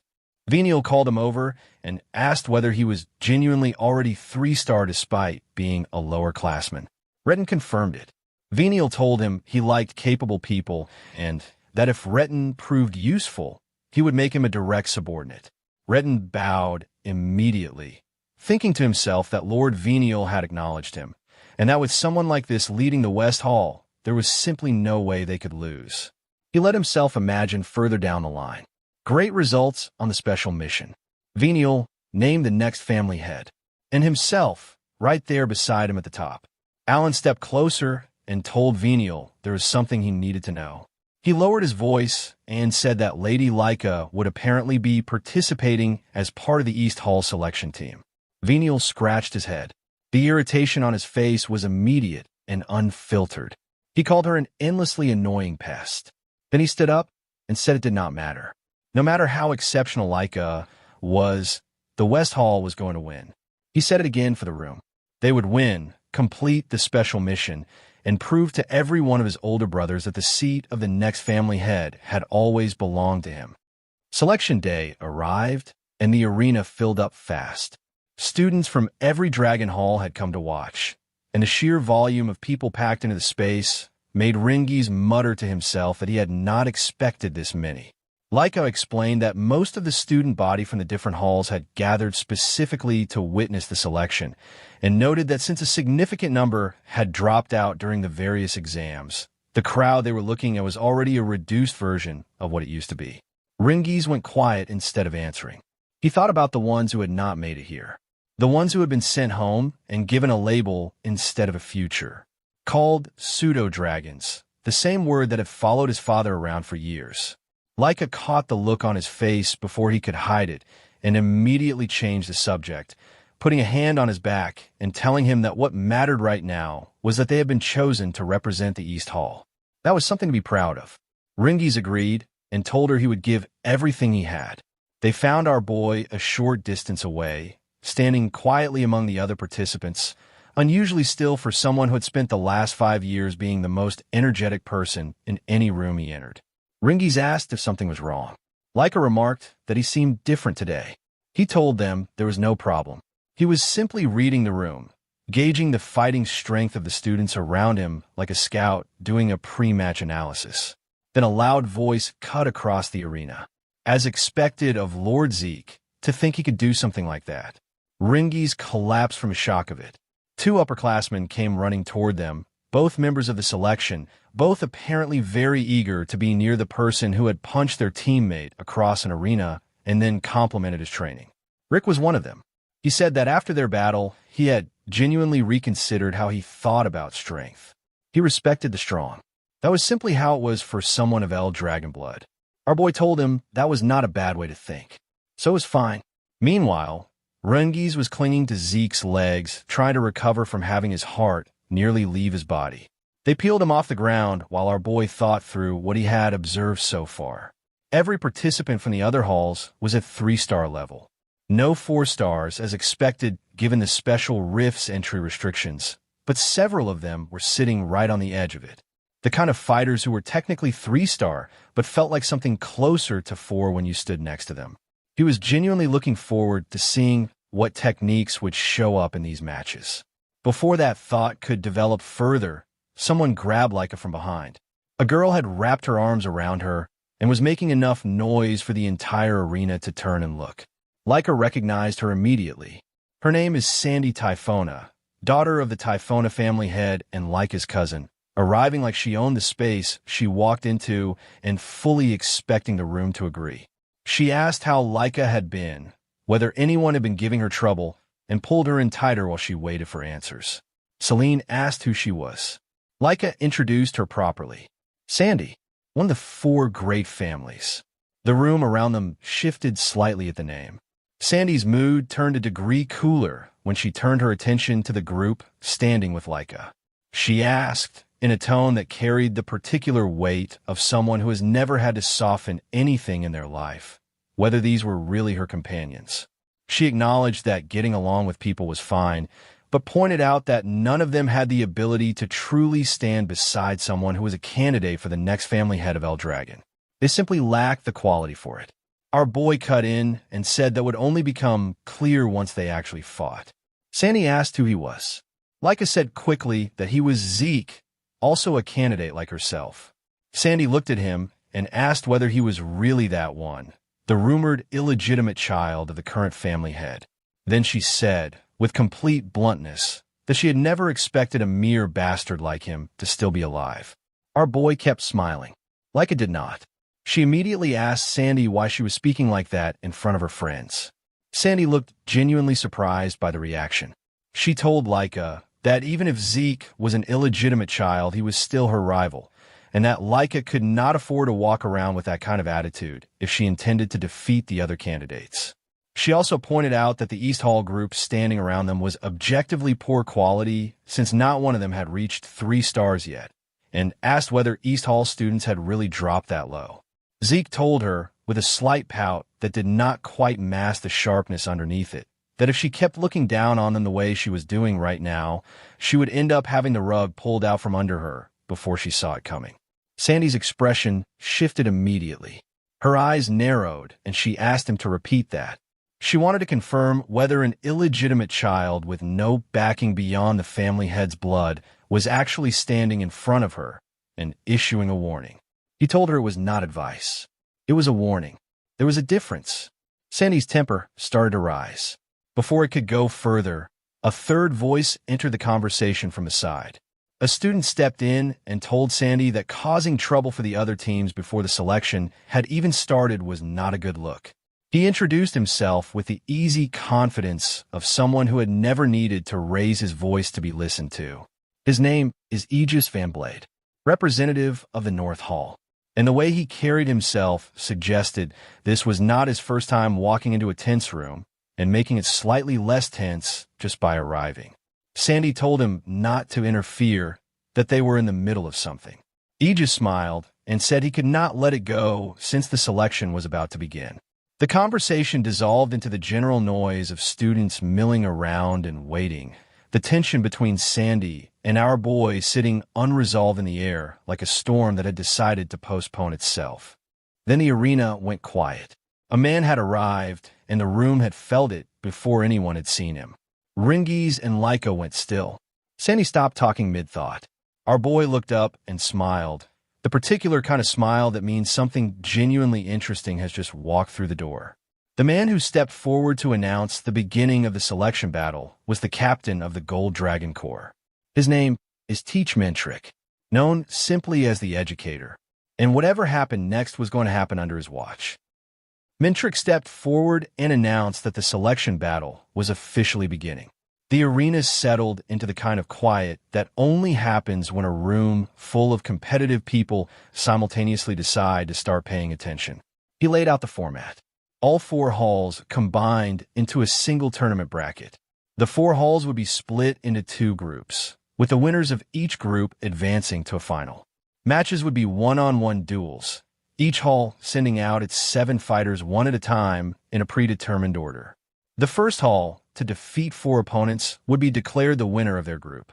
Once the order was locked in, no changes would be permitted. That last detail mattered more than it sounded. The fighting order was not just logistics. It was strategy. Choosing who faced who and when was half the battle before anyone threw a single punch.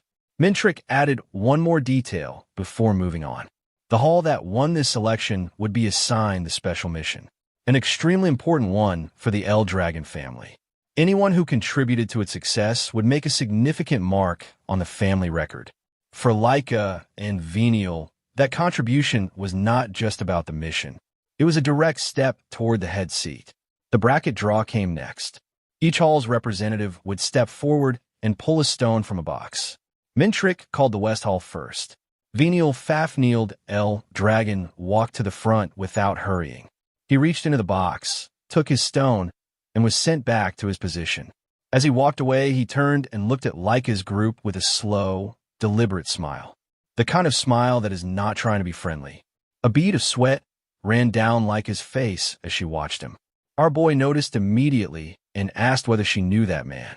She confirmed it and told him that was the West Hall's head candidate she had mentioned. Gilfus El Dragon. Her older brother. Our boy said, "I see," a faint smile forming as he turned it over in his mind. The West Hall was strong overall. He could feel that clearly just standing in the same arena as them. The other halls were well-trained too, but the gap between them and the West was noticeable to anyone paying attention. His gaze drifted and landed on Retin.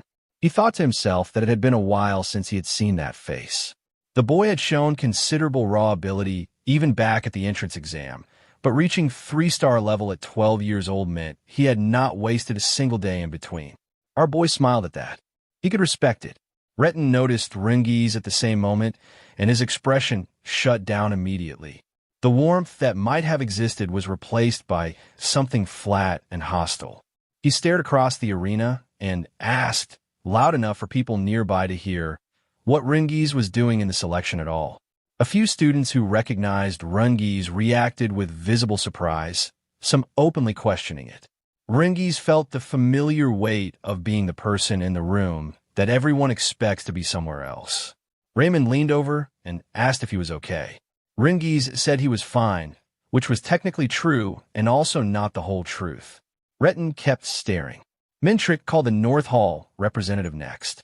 Aegis stepped forward, drew his stone, and returned to his position with the same unhurried calm he had brought to every moment since arriving. The South Hall representative followed. Then Mintrick called the last representative from the East Hall. Laika immediately told our boy he was being called. He looked at her and asked why he had to be the one. She told him the reason was straightforward. He was the strongest in the group. Rick and the others around them agreed without hesitation. Our boy suggested that in situations like this it might make more sense to send the youngest member forward. Laika asked what exactly he meant by that, pointed out that they were all roughly the same age anyway, and told him to go take stone. He accepted the role and stepped forward. Sandy immediately questioned why an illegitimate child was representing the East Hall instead of Laika herself. Laika told her it was because he was the strongest among them. Sandy did not buy it.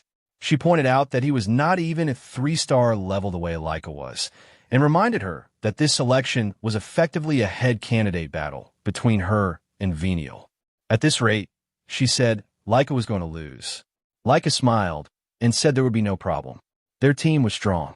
After all 4 representatives had drawn their stones, Mintrick instructed each of them to channel their source power into it.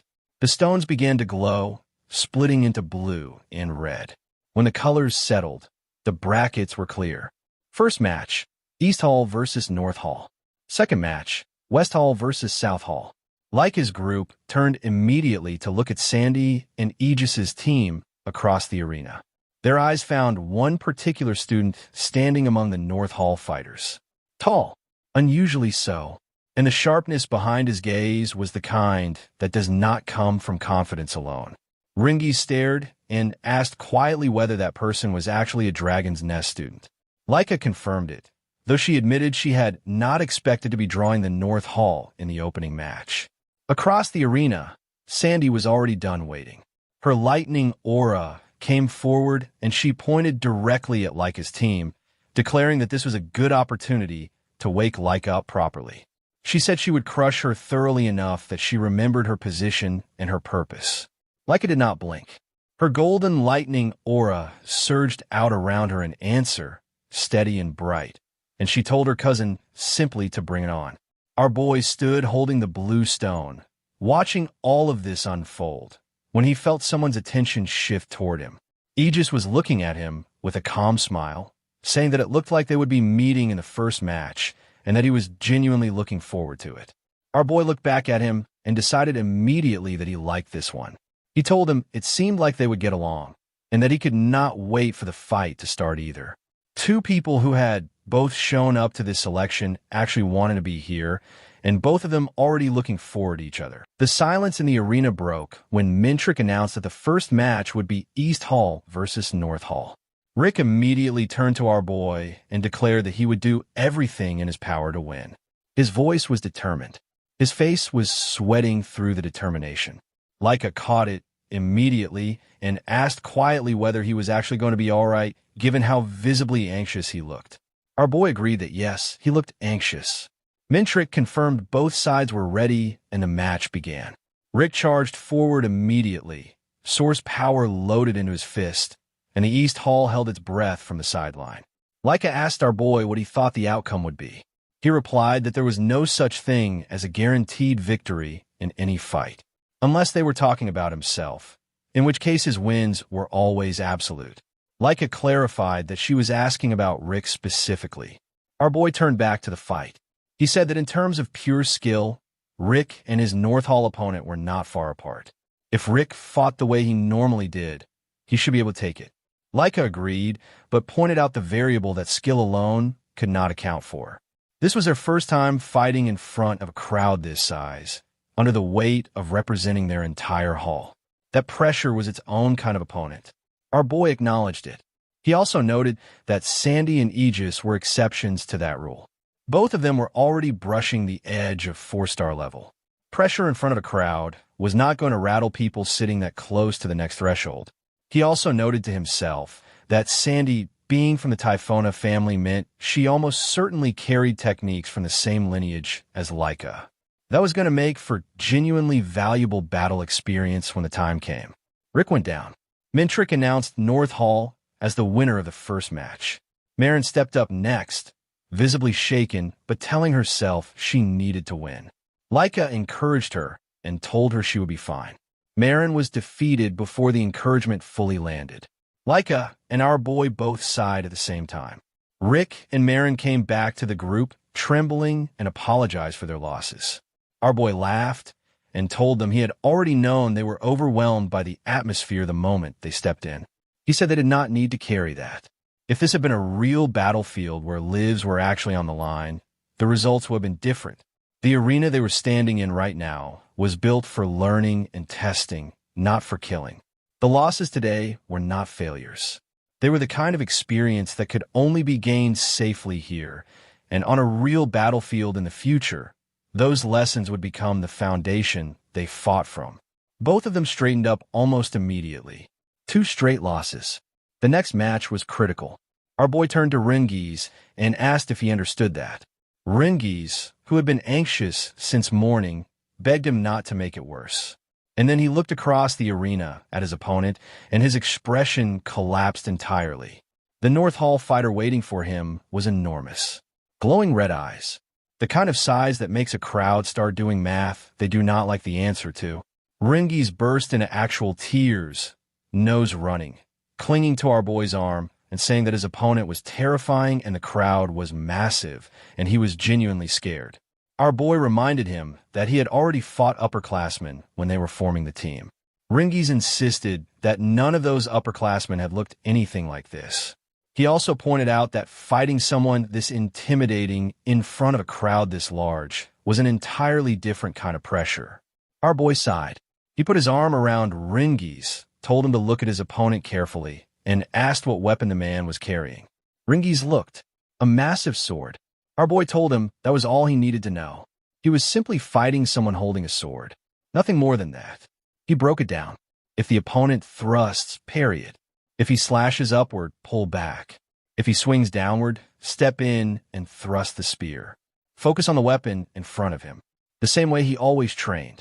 Nothing about this situation changed that. Rangis's breathing steadied. Our boy watched his eyes and saw the shift happening. The focus Rangis had been building over 5 years of training was quietly sliding into place beneath the fear. He thought to himself that Rangis still needed external guidance to reach that state right now, but the day he could enter it naturally on his own was the day his growth would become genuinely difficult to predict. The two of them stepped into the center of the arena.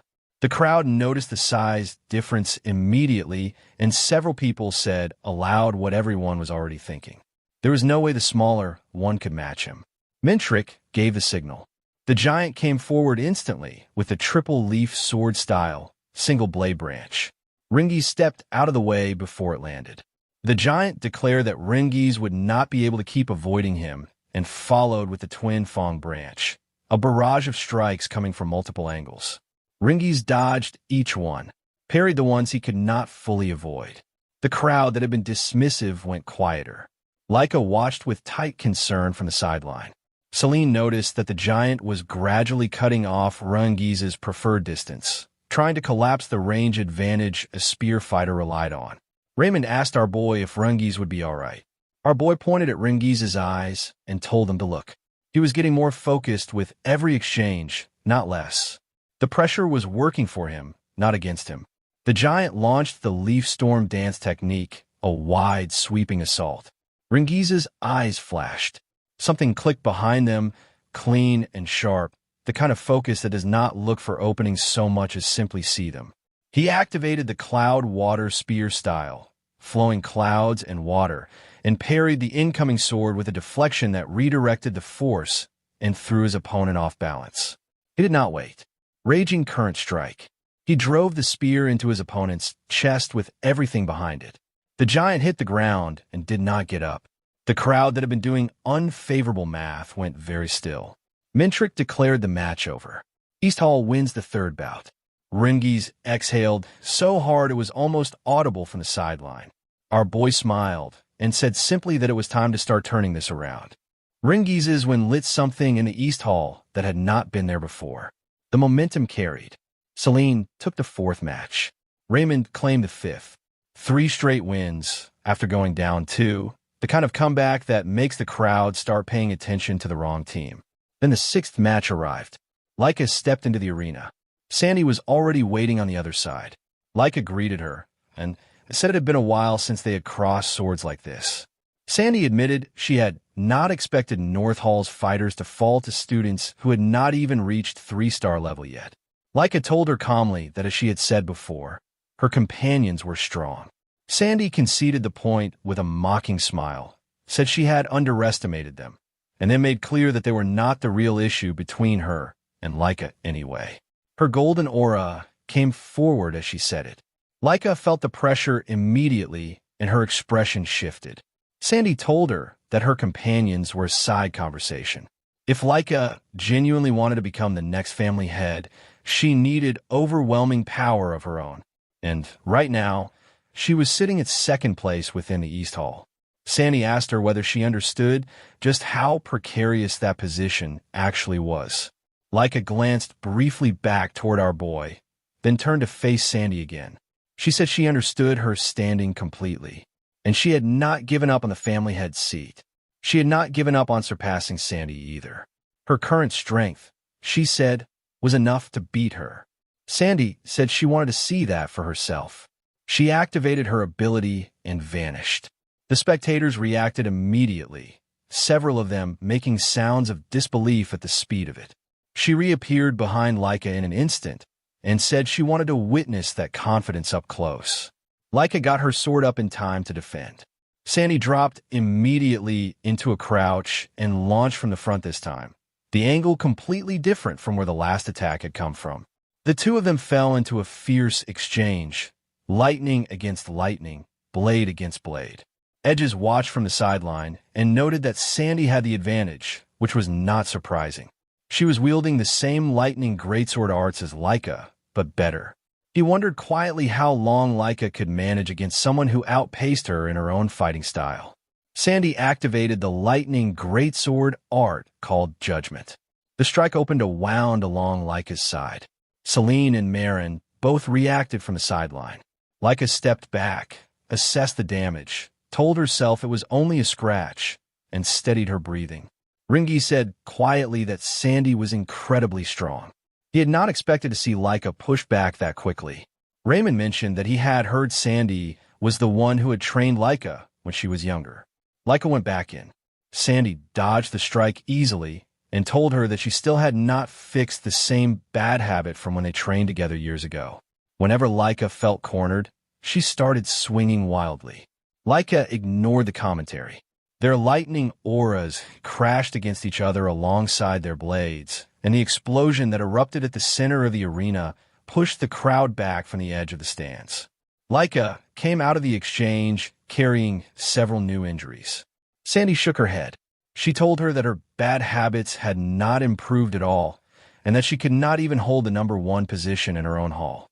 She added that if Laika had simply joined North Hall from the beginning, she never would have allowed things to end up this way. Laika did not respond. She raised her sword again. Sandy said she was being stubborn, and that left her no choice but to teach her a proper lesson. She vanished again, reappeared behind Laika, lightning wrapped around her, and launched. Laika moved to block with her sword. Sandy kicked her in the side mid-block, breaking her balance before the sword could do its job, then followed with another strike.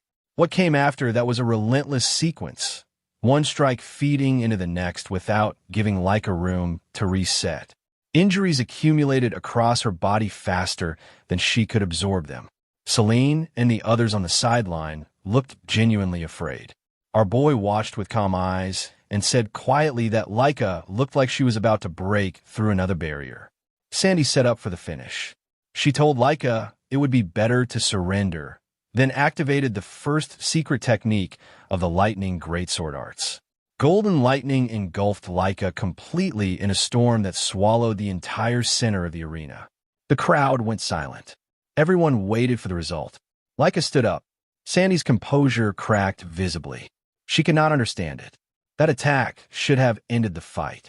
Laika told her she was right, that the old version of herself would have gone down from that strike without question. But over the past 5 years, she had not been standing still either. She had been training every single day, the same as anyone else in that arena. She raised her sword. She told Sandy that their match was far from over. It was only just beginning. Before the match had started, our boy had noticed something was off. Laika was not acting like herself. He asked if something was bothering her, whether she was nervous. She admitted it. Her opponent was Sandy, not just her cousin and rival. Sandy was the person who had first taught her the basics of the lightning greatsword arts. Whenever Laika had not understood something, she had gone to her.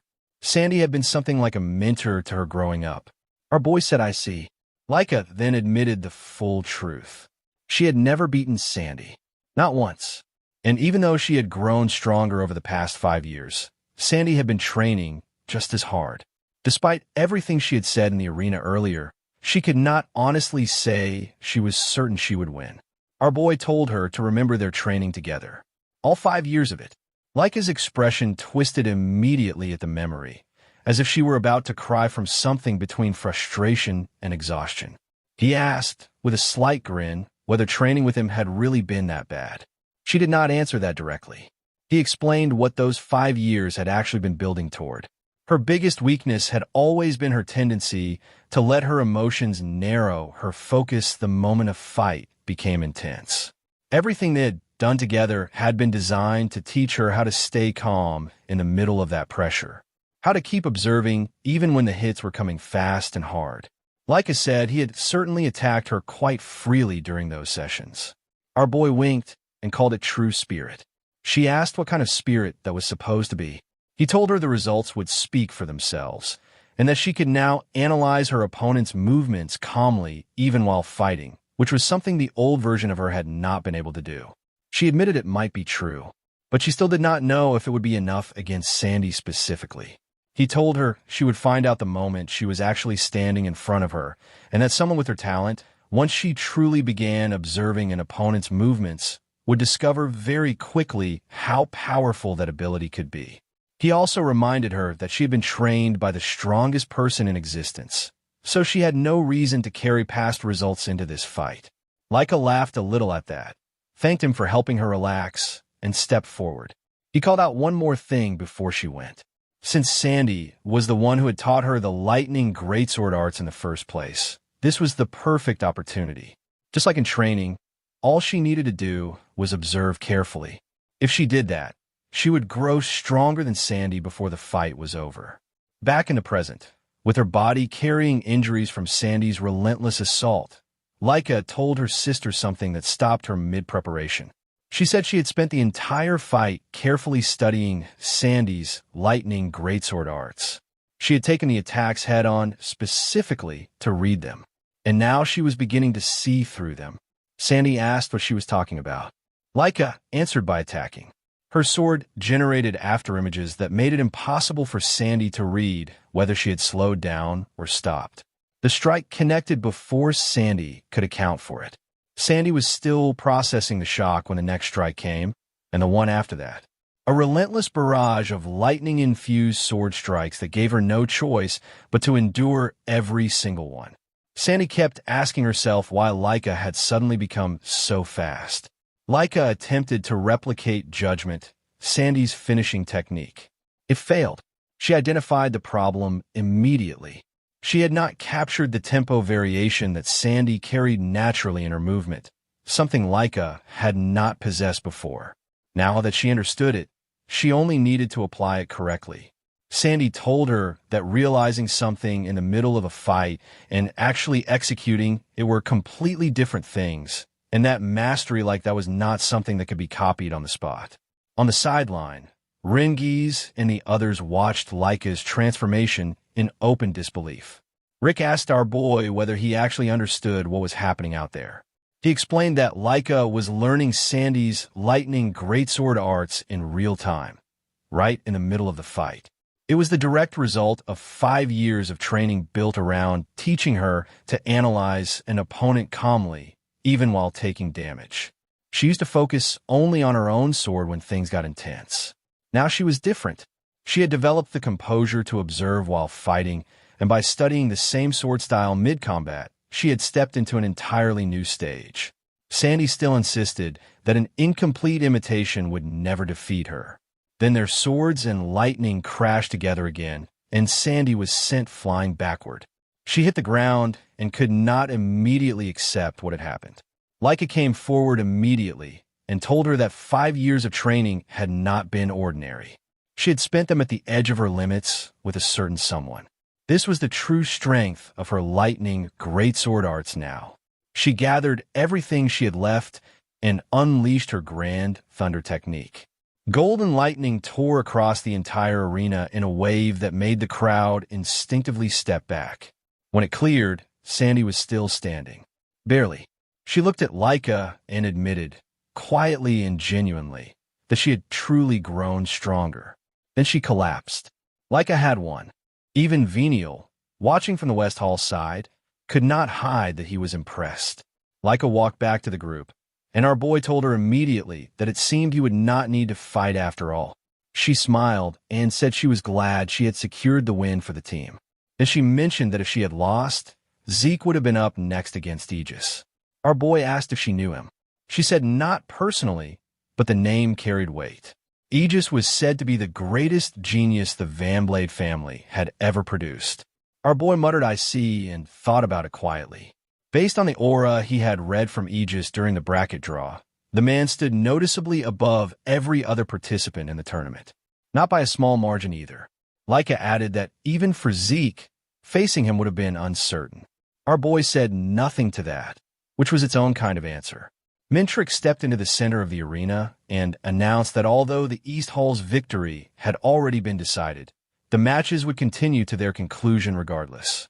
Rangis and our boy both looked up at that. Laika said it was strange since she had thought the competition ended the moment 4 opponents were defeated. Our boy stayed silent and kept his eyes on Mintrick and Aegis, reading the situation. He could not tell what they were planning, but as long as there was still a fight at the end of it, that alone was enough for him. Aegis said that even though North Hall had lost, he was glad the match was still continuing because it meant he would get to fight Zeke after all. Our boy asked whether he had really wanted that so badly. Aegis confirmed it without hesitation and explained why. Zeke was the East Hall's representative. Lady Laika was present and standing at 3-star level, and yet it was a 2-star who had been chosen to stand for the Hall. That alone made him curious. How could he not want to understand who Zeke actually was?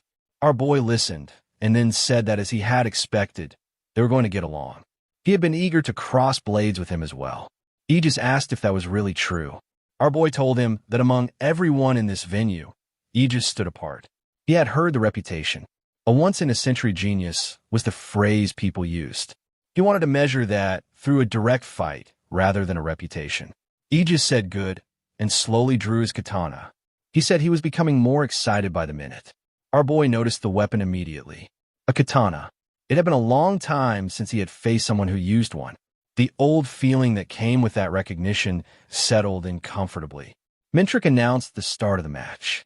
Aegis moved instantly, covering a vast distance in a single step, the kind of footwork that does not announce itself before it has already arrived. Our boy was slightly caught off guard by the speed and genuinely delighted by it in the same moment. He praised the footwork aloud. Aegis smiled and activated the 1,000-blade style, 9 blades. A golden aura rose from his katana, and then something strange happened. The presence of the blade seemed to completely vanish, like a fighter who had been standing in front of you suddenly stepping out of your perception entirely. The strike cut through an afterimage. Our boy had twisted out of the path in the fraction of a second between the attack beginning and arriving. Aegis registered the miss with genuine surprise. Our boy told him the strike had been excellent and asked him to show more. Aegis moved again. Wave blade, another 1,000-blade style technique. Our boy observed it carefully as it came and noted that the trajectory was extremely difficult to read. Then, one of the strikes came from beneath the ground, something he had not seen coming. He stayed calm and deflected it, but he acknowledged internally that Aegis was constantly changing his attack patterns without surrendering any speed or power. His source power flowed without waste. His strikes read breathing and rhythm and adapted in real time. This was not talent dressed up as technique. This was relentless training producing mastery. The kind of thing that reminded him of old adversaries from a life that had already ended once. Aegis admitted he could not believe he had still not landed a clean hit. He said Zeke was truly incredible and asked what kind of training he did. Our boy asked if he really wanted to know, then casually invited him to train together after the fight was over. Aegis appeared to genuinely consider this while still in the middle of their match. Our boy decided it was time to stop just receiving and moved forward to strike. His eyes flashed. He drove his fist toward Aegis at full commitment. Aegis raised his katana to intercept, and the sheer force behind the punch made his entire body tremble. He stared at our boy and said aloud that he was supposedly only 2-star level, the disbelief plain in his voice. Our boy noticed the damage on his own fist after the exchange and realized something. He had tried altering his breathing pattern mid-fight, and Aegis had already adapted to that as well. He admitted to himself that this opponent was an even more exceptional warrior than he had initially assessed. Aegis remarked that our boy had finally launched an attack, and asked if that meant he was done observing. Our boy said to some extent yes. Aegis wondered whether that meant he had already figured out his abilities. Then he attacked again. Our boy read the incoming strike and recognized it as identical to the previous pattern. He began to respond accordingly. Then at the last possible moment, just before the blade reached him, Aegis changed the direction of the katana entirely using the lingering shadow technique.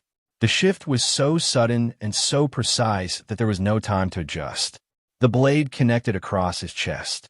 Aegis held the follow-through and asked calmly whether he still needed to reveal more techniques to meet his expectations. Our boy stood with one hand on his chest. He could not quite believe that Aegis had actually managed to wound him during this fight. He looked at the mark and processed it. Then he smiled, wider than before, and said that their battle was becoming more and more enjoyable by the second. Sandy crashed against the wall and crumpled to the ground. Blood ran from her mouth and nose, and every inch of her body carried the evidence of what had just happened. The fight with Laika was over. Sandy had lost, and the damage left behind made that fact impossible to argue with. Her body gave out completely, and she lost consciousness where she fell. When she opened her eyes again, it was slow, reluctant. She blinked against the light, groaning softly, her body registering pain before anything else. Her first words were barely a whisper as she asked where she was. Her teammates were already beside her. They had been watching, waiting, tight with worry, and the moment she stirred they rushed to her side and asked if she was okay. They helped her sit up carefully, their hands steadying her as she found her bearings. Sandy told them she was fine, and then, quietly, she said that she understood. She had lost. The memory of it came back to her in pieces. Laika, standing over her, composed, powerful, the confidence in her expression, something that could not be argued with or taken apart. But what Sandy felt in that moment, sitting there supported by her teammates, was not resentment. It was happiness, and she smiled softly, genuinely, proud of her sister's victory in a way that had nothing complicated about it. Then she turned to her team and apologized, telling them that if she could have done more, things might have been different. The purple-haired girl cut her off immediately. She told Sandy not to say that, and insisted that if anyone owed an apology, it was them, for putting her in that position to begin with. The rest of the team echoed the sentiment, each of them looking at Sandy with guilt rather than disappointment. Sandy slowly pushed herself to her feet and smiled again, wider this time. She told them it was not true and that none of them should carry any blame. The opponent had simply been strong. That was all. That was why Laika had won. She told them not to worry and promised that next time they would work together and they would not lose. That was all it took. The heaviness in the group lifted. Her teammates straightened, energized by her words, agreeing with conviction that next time would be different. Then Sandy asked whether the West Wing versus South Wing match had started yet. The purple-haired girl explained that for some reason the fights had run longer than expected, and that the ongoing match could actually be seen from where they were standing. Sandy looked confused. The girl pointed toward the edge of the arena and told her to look. Sandy looked, and what she saw filled her with terror. There was Edges, his entire body engulfed in a fierce, surging aura that radiated power in every direction. 5 aura blades burned around him as he prepared to strike. Sandy's breath caught. 5 blades meant he was using everything he had, every last bit of it. On the other side of that storm stood Zeke, wearing a playful smirk, looking for all the world like he was enjoying himself. The memory surfaced in Sandy's mind without warning. Something Laika had once told her, that Zeke was the strongest among them. Edges unleashed the style of the 1,000-bladed katana, and followed it immediately with the 5-shaded katana technique. A fierce yellow aura erupted from his sword, burning with raw intensity. He launched himself forward, and struck at Zeke with everything behind the blow. Zeke raised his hand and blocked it. The impact cut through his hand. A thin line opened across his cheek as well. But Zeke only smirked, as though the damage had confirmed something rather than hurt him. Edges noticed. He smirked too, remarking that the gesture had not worked either. And then he studied Zeke more carefully, and realized that after all of that, Zeke's breathing had not changed at all. He wondered out loud what kind of body this man possessed. Without hesitation, Edges swung again, the aura erupting once more from his blade. Zeke responded with an easy smile, explaining that he had put considerable effort into training basic endurance over the years. Martial arts were important, he said, but fundamentals mattered just as much. Edges stepped forward, admitting that it seemed so, and quietly resolving to train his own body harder the next time around. Then he swung again. This time the power that came with it was different. It did not just come from the blade, it surged from within Edges himself, and the intensity of it visibly startled Zeke. He observed it closely, analyzing the blade's hardness, its generation speed, and its range. His conclusion was that the blade's overall performance was still medium to low. But considering its age, he believed it held real potential. Something interesting, if given time. In the midst of the exchange, something clicked for Zeke. He became certain of the difference between 1,000 years ago and today, and a quiet smirk settled on his face as the realization took shape. 1,000 years ago, the essence of combat had been built around evading and redirecting attacks. The true heart of martial arts lay in expressing all the phenomena of the universe through technique alone. Raw power was only ever a support, a foundation beneath the form. But the present era had changed all of that. By materializing the source of true power directly, one could represent those same phenomena without relying on technique at all. Power itself had become the decisive factor. The handling of it was everything now. Edges activated the true essence of martial arts in the modern age. Countless floating swords materialized around him, hovering in the air with deadly precision. One by one, he launched every single one of them towards Zeke in a relentless, controlled storm of steel. Zeke prepared himself. A faint smile crossed his face as he reflected that he had been dazzled by martial techniques for too long and had arrived at this truth far later than he should have. 1,000 years, and nothing had been this interesting until now. He began shattering each sword with his fists, one after another, the blades breaking apart on contact, and then he started laughing, openly, freely, the joy of the fight written all over him. Edges attacked from another direction. Zeke answered it perfectly. Then another answered again. Edges felt astonishment creeping in as he watched each of his attacks met without hesitation, without error. What he was seeing was not normal. It was beyond human. From the sidelines, Rangis grew visibly anxious. He noted that they had been fighting for 2 hours already with no winner in sight. Laika, standing nearby, acknowledged that neither of them was anything close to normal. But she added that it was probably about time for the battle to reach its conclusion. Edges smirked and acknowledged that his moves had been completely read.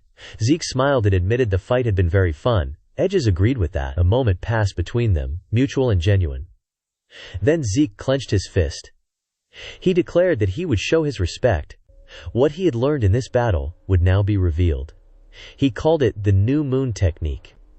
For just a moment, Edges felt a flicker of unease at the confidence radiating off Zeke. But it passed quickly. Edges smiled, admitted that it was no wonder he could not win, and then resolved to fight to the end regardless. To win at any cost. He activated the style of the 1,000-bladed katana secret technique, the extreme katana of the 5-leaf. Zeke smirked. The fiery aura that erupted from his clenched fist was overwhelming. He unleashed the destroying dragon combat technique. Second form. Modified Starfist. Countless clenched fists launched forward from the technique, and they did not target only Edges. They spread across the entire arena. Students caught in the blast were thrown and injured. Panic broke out immediately. People ran in every direction, scrambling for safety as the ground shook and cracked beneath each impact. Wherever a fist landed, the surface was completely destroyed, leaving wide craters and devastation spreading outward in every direction. Then an enormous fist came down directly on Edges. The explosion that followed swallowed everything. Smoke and debris filled the space where Edges had been standing. Nothing could be seen through it. Students who had not fled pulled up shields and watched from a distance, one of them muttering quietly that the power was something else entirely. Sandy watched from where she stood, her concern pulling tight in her chest. She could not tell who had won. The examiner stepped in and declared that it was enough. The fight was over. As the smoke slowly cleared, the picture became visible. Edges' sword lay broken in the dirt. Edges himself had fallen, his body covered in wounds, his breathing labored and heavy. But there was a smile on his face. He admitted that he could not move a single finger, and acknowledged the absurd level of strength he had been up against. In the end, he accepted that his training had not been enough. The examiner officially declared the winner. Zeke. East Wing. Zeke stood with his arms crossed, breathing steadily, a bright smile on his face as the results settled over the arena. The students were stunned into silence. Edges had been considered the strongest. Everyone had expected him to win. Instead, they had just watched him fall. The murmurs began spreading through the crowd almost immediately. They questioned what kind of battle they had just witnessed. They could not accept that Edges had lost, and more than anything, they wanted to know who Zeke of the East Wing truly was. The examiner announced that once the arena was restored, the next round of battles between the West Wing and the South Wing would begin. Everyone was told to prepare. Rangis and the rest of the teammates turned to Zeke, visibly amazed. They told him this was exactly what they had expected from him and praised him for the victory. Laika smirked and pointed out that he had destroyed everything again, and remarked that he was strange in more ways than one. Zeke pouted slightly and said there was nothing wrong with it since he had secured the win. He brushed off the comment and shifted his attention to what was coming next. Laika told him that the other candidate for family head, Vananiel, would soon be making his appearance. The scene shifted. Vananiel sat like a king while his teammates stood guard around him, watchful and composed. Zeke crossed his arms and observed. He noted that the West Wing carried the best overall quality of any group he had seen, but he also noticed that within the South Wing, there was at least one person who looked genuinely strong. His eyes moved with quiet interest. A fight broke out between Vananiel and a member of the opposing team. Zeke watched with a playful smile, curious about what he was about to see. What he saw was not a contest. The students watching fell into terror and shock as Vananiel dismantled his opponent with complete, effortless ease. The other boy ended up on the ground, badly injured, while Vananiel stood over him and gave him a cold, expressionless death glare. The scene shifted back to Zeke, standing amid the aftermath of his own battle. He looked around at the heavy destruction surrounding him and casually admitted that he might have gone a little overboard. With that much damage, he remarked, the arena probably would not be fixed anytime soon. Rangis told him not to worry and pointed toward the arena floor. Zeke looked. And then he shouted in genuine confusion, asking what he was seeing. Everything had been completely restored. Every crater, every broken surface, every trace of destruction, gone. As though it had never happened. Rangis explained that a rare mineral called etherite had been used throughout the stadium. If true power was channeled into it, the material could restore itself entirely to its original form, like staring into the void and resetting everything back to zero. Zeke stood there quietly for a moment, taking it in. He thought to himself that something truly incredible had appeared before him. He admitted it was impressive, genuinely awesome. Rangis agreed with full enthusiasm, saying that seeing something so rare and valuable built into a structure this size was something else entirely. The duel was over. Vananiel stood in the center of the arena, untouched, victorious, the silence around him carrying more weight than any applause could. The examiner watched him closely, and what he felt was not admiration, it was unease. Something about the way Kakaso had possessed the ability to defeat Lyrisar so completely, so effortlessly, did not sit right with him. He lingered on the thought just a moment too long. Vananiel caught the hesitation. He turned that dark, deathly glare toward the examiner and asked, in a voice that required no volume to be threatening, whether he still needed to continue. The examiner declared the match over. Vananiel, winner, West Wing. The final would be East Wing versus West Wing, and it would begin in 1 hour. As the announcement echoed through the arena, the attention in the room shifted. Members of the opposing team rushed to their fallen teammate, the girl Vananiel had just dismantled, and carried her away with careful, worried hands. The damage she had taken went far beyond what the match should have produced. She was left nearly half dead. Laika stood among the crowd watching this, and the word that came to her mind was incredible, not in admiration, in disbelief. Zeke stood nearby, quieter, observing everything with a stillness that had nothing casual about it. Something was wrong, and he knew it. The gap in ability between the two fighters had not looked that wide. Yet the girl's ether flow had been wildly, visibly unstable throughout the entire fight. That instability explained the outcome, explained why it had looked so one-sided. And the judge's behavior had not helped either. The count had felt rushed, ended before it needed to be. All of it together left a residue in the air, the kind that comes from things happening just beneath the surface. Zeke's blonde teammate could not wrap his head around it. LRA, of the Sonar family, had been left completely defenseless. He acknowledged, though, that a candidate for the next boss would naturally exist on a different level entirely. The blue-haired girl beside him was less philosophical about it. It had gone too far, and she felt it. The orange-haired girl tried to find reason in the chaos, reminding herself that this was her first time witnessing someone of that caliber from another wing, so perhaps she was not the right person to judge what was normal here. Rocky, on the other hand, was smiling. He looked around at the group, named Laika and Zeke and Vananiel in the same breath, and declared that this was exactly what made it all so exciting. The rest of the team nodded, the tension in the air briefly cut through by his energy. Then they noticed Rangis. He was standing slightly apart from the others, visibly tense, something eating at him from the inside. They asked him what was wrong. He took a moment before answering. He said Vananiel had been incredible, yes, and then added that everyone on the West Wing was extremely strong. There was an apology in his voice before he had even finished the sentence. He knew how it sounded. He said as much himself, admitting that he was already talking like a weakling before the fight had even started. Some of the team bristled at that. The final was an hour away, and this was not the time. The orange-haired girl exhaled quietly, and admitted that what he said was not entirely wrong. She had lost in her own fight. It gnawed at her, but she was honest enough with herself to say that she could not match the guys from the West Wing. That was when Rocky's expression shifted. He clenched his fist, gritted his teeth. He admitted that neither could he, that he had not even been able to beat them, and that they had fewer stars to begin with. But none of that meant he was going to lose. They had beaten stronger opponents before. They could do it again. That was all there was to it. The words landed. The team straightened. Something in the air changed. Zeke watched all of it quietly, the way a master watches students find something in themselves they did not know was there. He thought to himself that it was very good, but his eyes kept drifting back to Laika. She looked extremely tense, in a way that was different from the others. Zeke realized that she might not have seen what he had seen. If she had watched that entire fight and read it simply as proof of Vananiel's overwhelming power, then the weight she was carrying right now made complete sense. But because he himself did not have the full picture yet, he could not offer her guidance that might do more harm than good. He stayed quiet, uncertain, watching. Rangis noticed it too. He stepped toward her gently and asked if she was okay. Leica told him she was fine.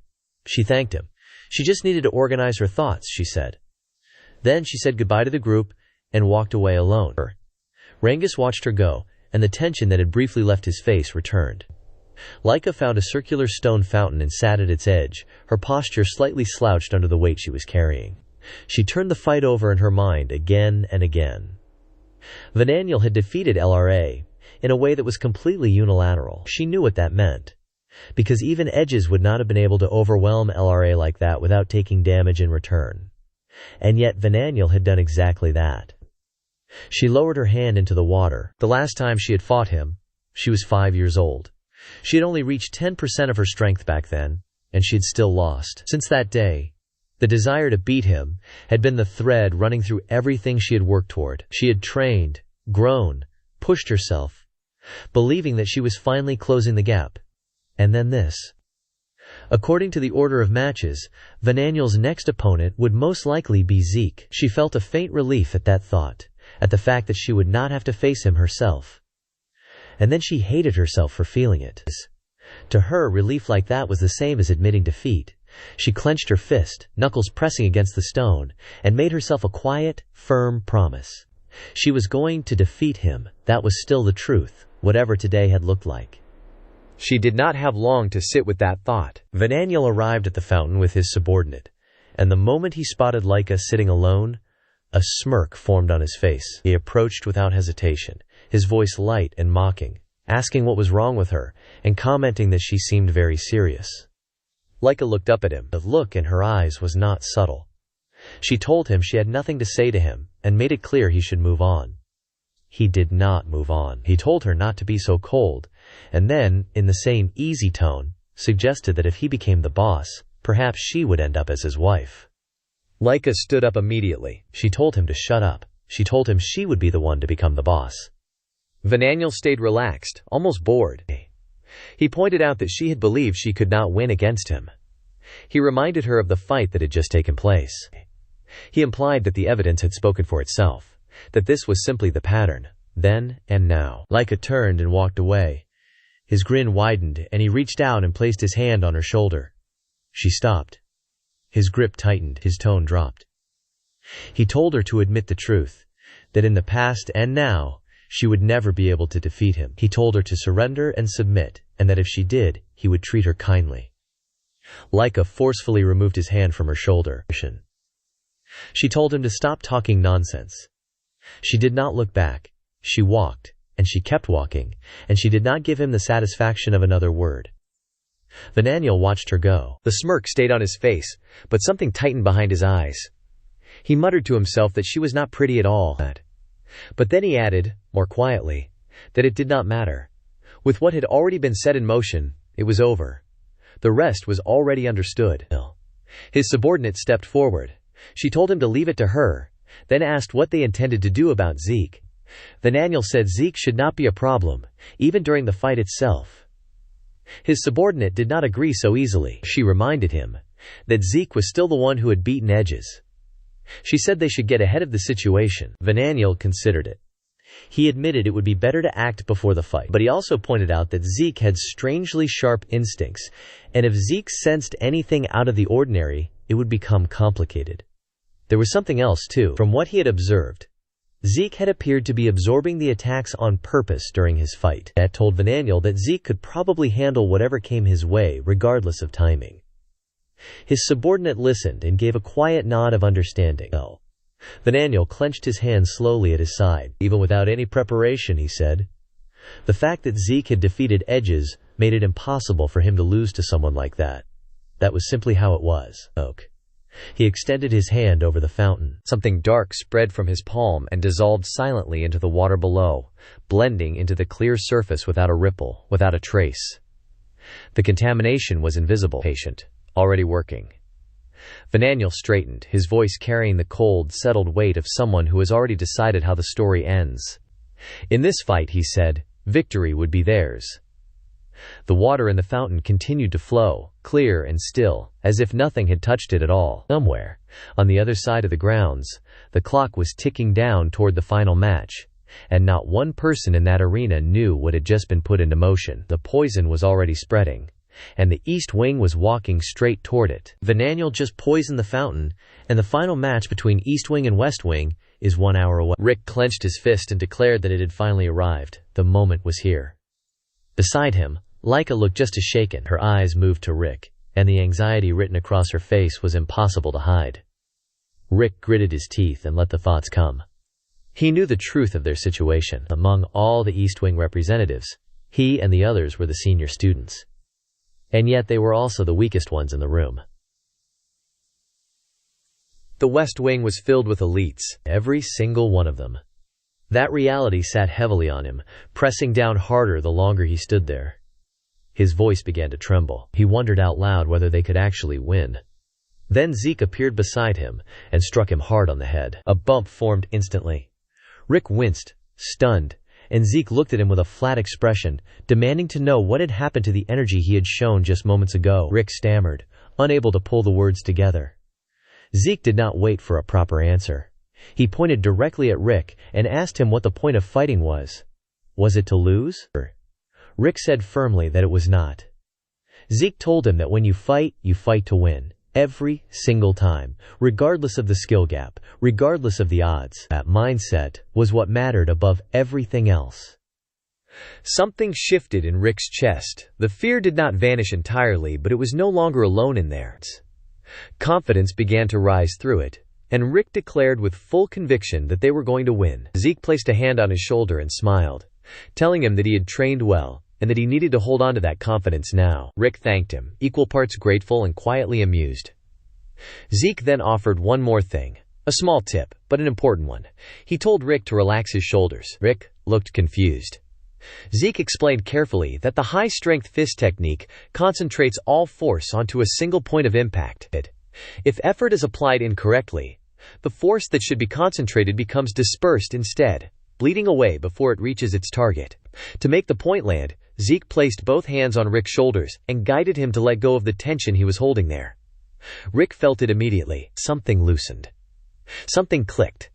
He told Zeke that he now felt like he could win, and thanked him with full sincerity, calling the relaxation technique the best thing he had ever been taught. Zeke felt a quiet swell of pride at that.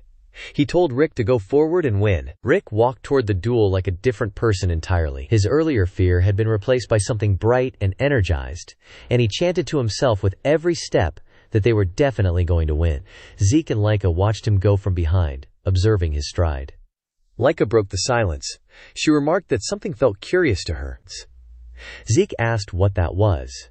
She pointed out that Rick had not learned the Great Force Fist technique, and yet Zeke seemed to understand it deeply and intimately. She added that this was not the only time he had displayed knowledge of martial arts that should have been outside his reach. It felt strange, she said, and she wanted to understand why.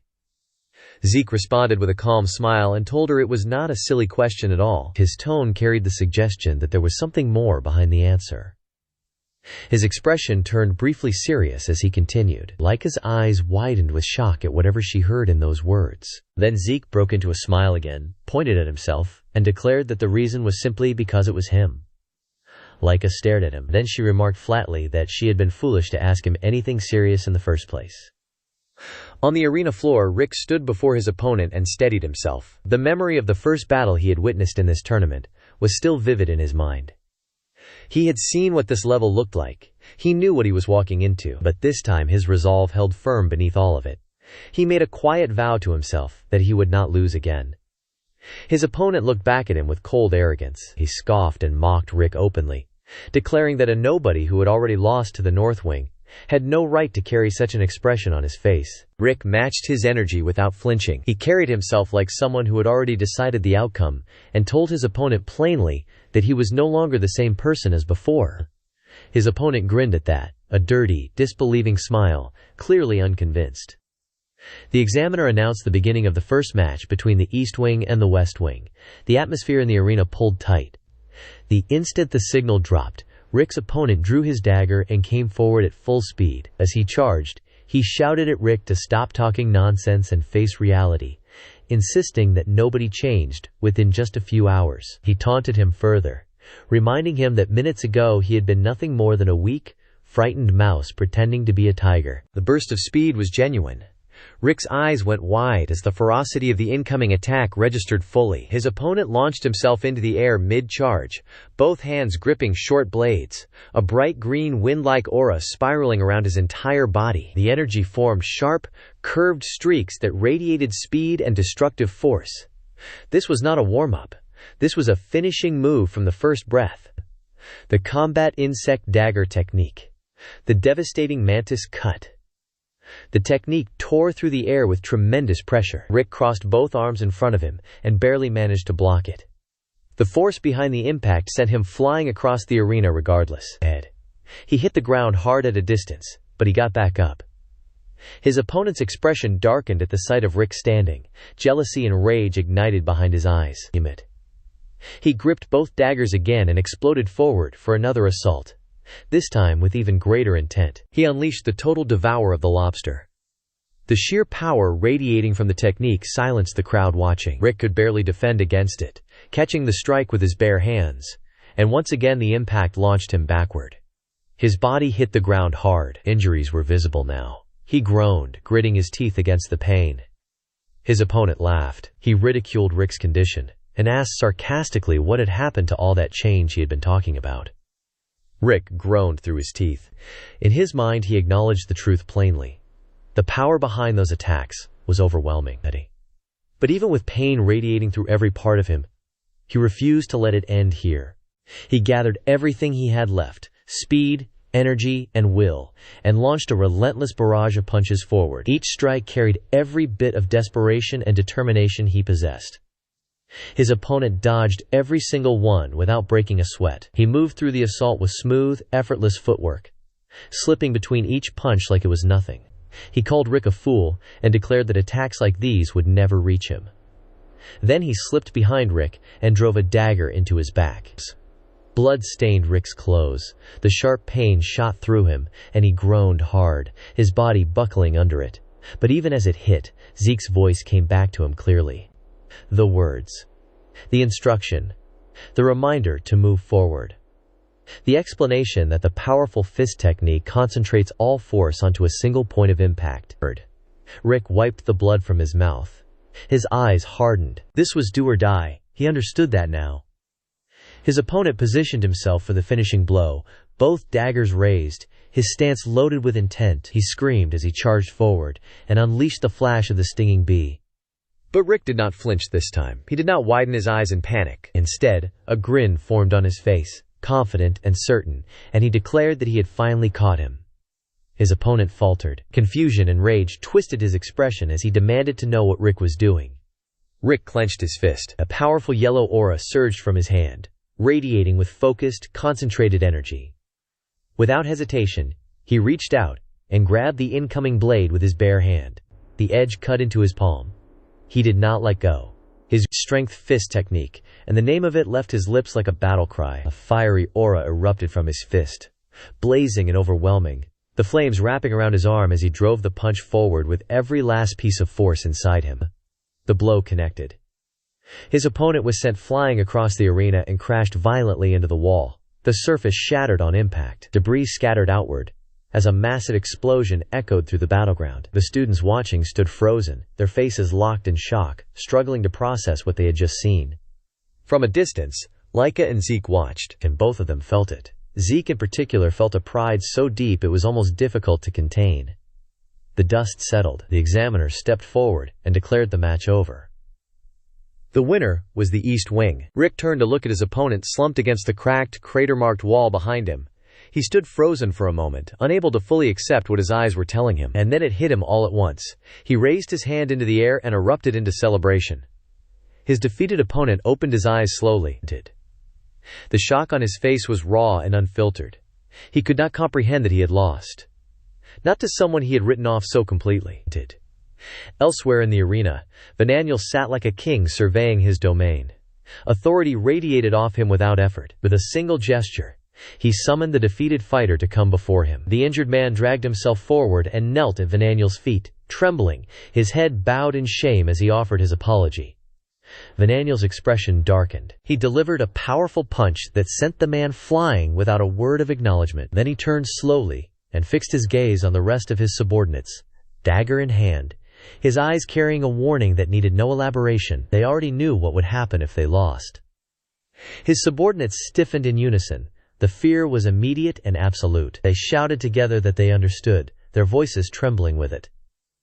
On the other side of the arena, the air could not have been more different. Rick turned to his teammate and told her to give everything she had. He told her she could do it and reminded her that she needed to win. She clenched her fists. Her name is Marin. And the confidence that settled into her eyes in that moment was complete. She declared that she could do it, and that she would definitely win. Her opponent watched her from across the arena with cold, calculating eyes. No emotion on his face, just focus and readiness. The examiner announced the beginning of the second fight. Marin did not hesitate. She rushed forward with fierce momentum, gripping her sword tightly, her movements sharp and fearless. Her opponent, a red-haired fighter, met her advance from a solid defensive stance with a spear in hand. Flames and sparks surged around both of them as their energy flared outward. The ground beneath their feet crackled with the force of what was building between them. Marin gathered her full power and activated her sword technique of red fire, unleashing the spark cut. Her blade burned bright yellow-orange, flames spiraling around it as she launched herself forward through the air with explosive speed, screaming as she committed to the strike. Her opponent did not retreat. He stepped forward aggressively and swung his spear in a wide, sweeping arc. A brilliant blue crescent-shaped energy wave formed along the blade and sliced through the air to meet her advance head-on. The two forces collided. A violent burst of light erupted between them, shaking the ground. Moraine was struck by the spear's force mid-charge. Pain shot through her, and she groaned against it. Her opponent pressed the advantage without mercy. He activated the Great Chaos Spear technique, Chaotico Blow Barperforn, and thrust the spear directly into Marin's stomach. The blow sent her flying backward. She crashed to the ground hard, coughing blood, her strength draining rapidly from the impact. He moved in immediately. He raised his spear and brought it down toward her head. Blood hit the ground. The arena went silent. The spectators processed what they were seeing, and fear spread through the crowd like a wave. Rangis trembled and questioned aloud how it had escalated this far. Marin's teammates, Laika among them, were gripped with shock and dread. Laika was not only frightened, she was furious. There was no rule that justified this level of violence, and her eyes locked onto Marin's opponent with a rage that was building fast. The blue-haired girl standing nearby admitted she could not keep watching. Rick's body moved before his mind could stop it. He started toward Marin instinctively, driven purely by desperation and guilt. A blonde-haired teammate grabbed him and held him back, warning him that the match had not been officially declared over.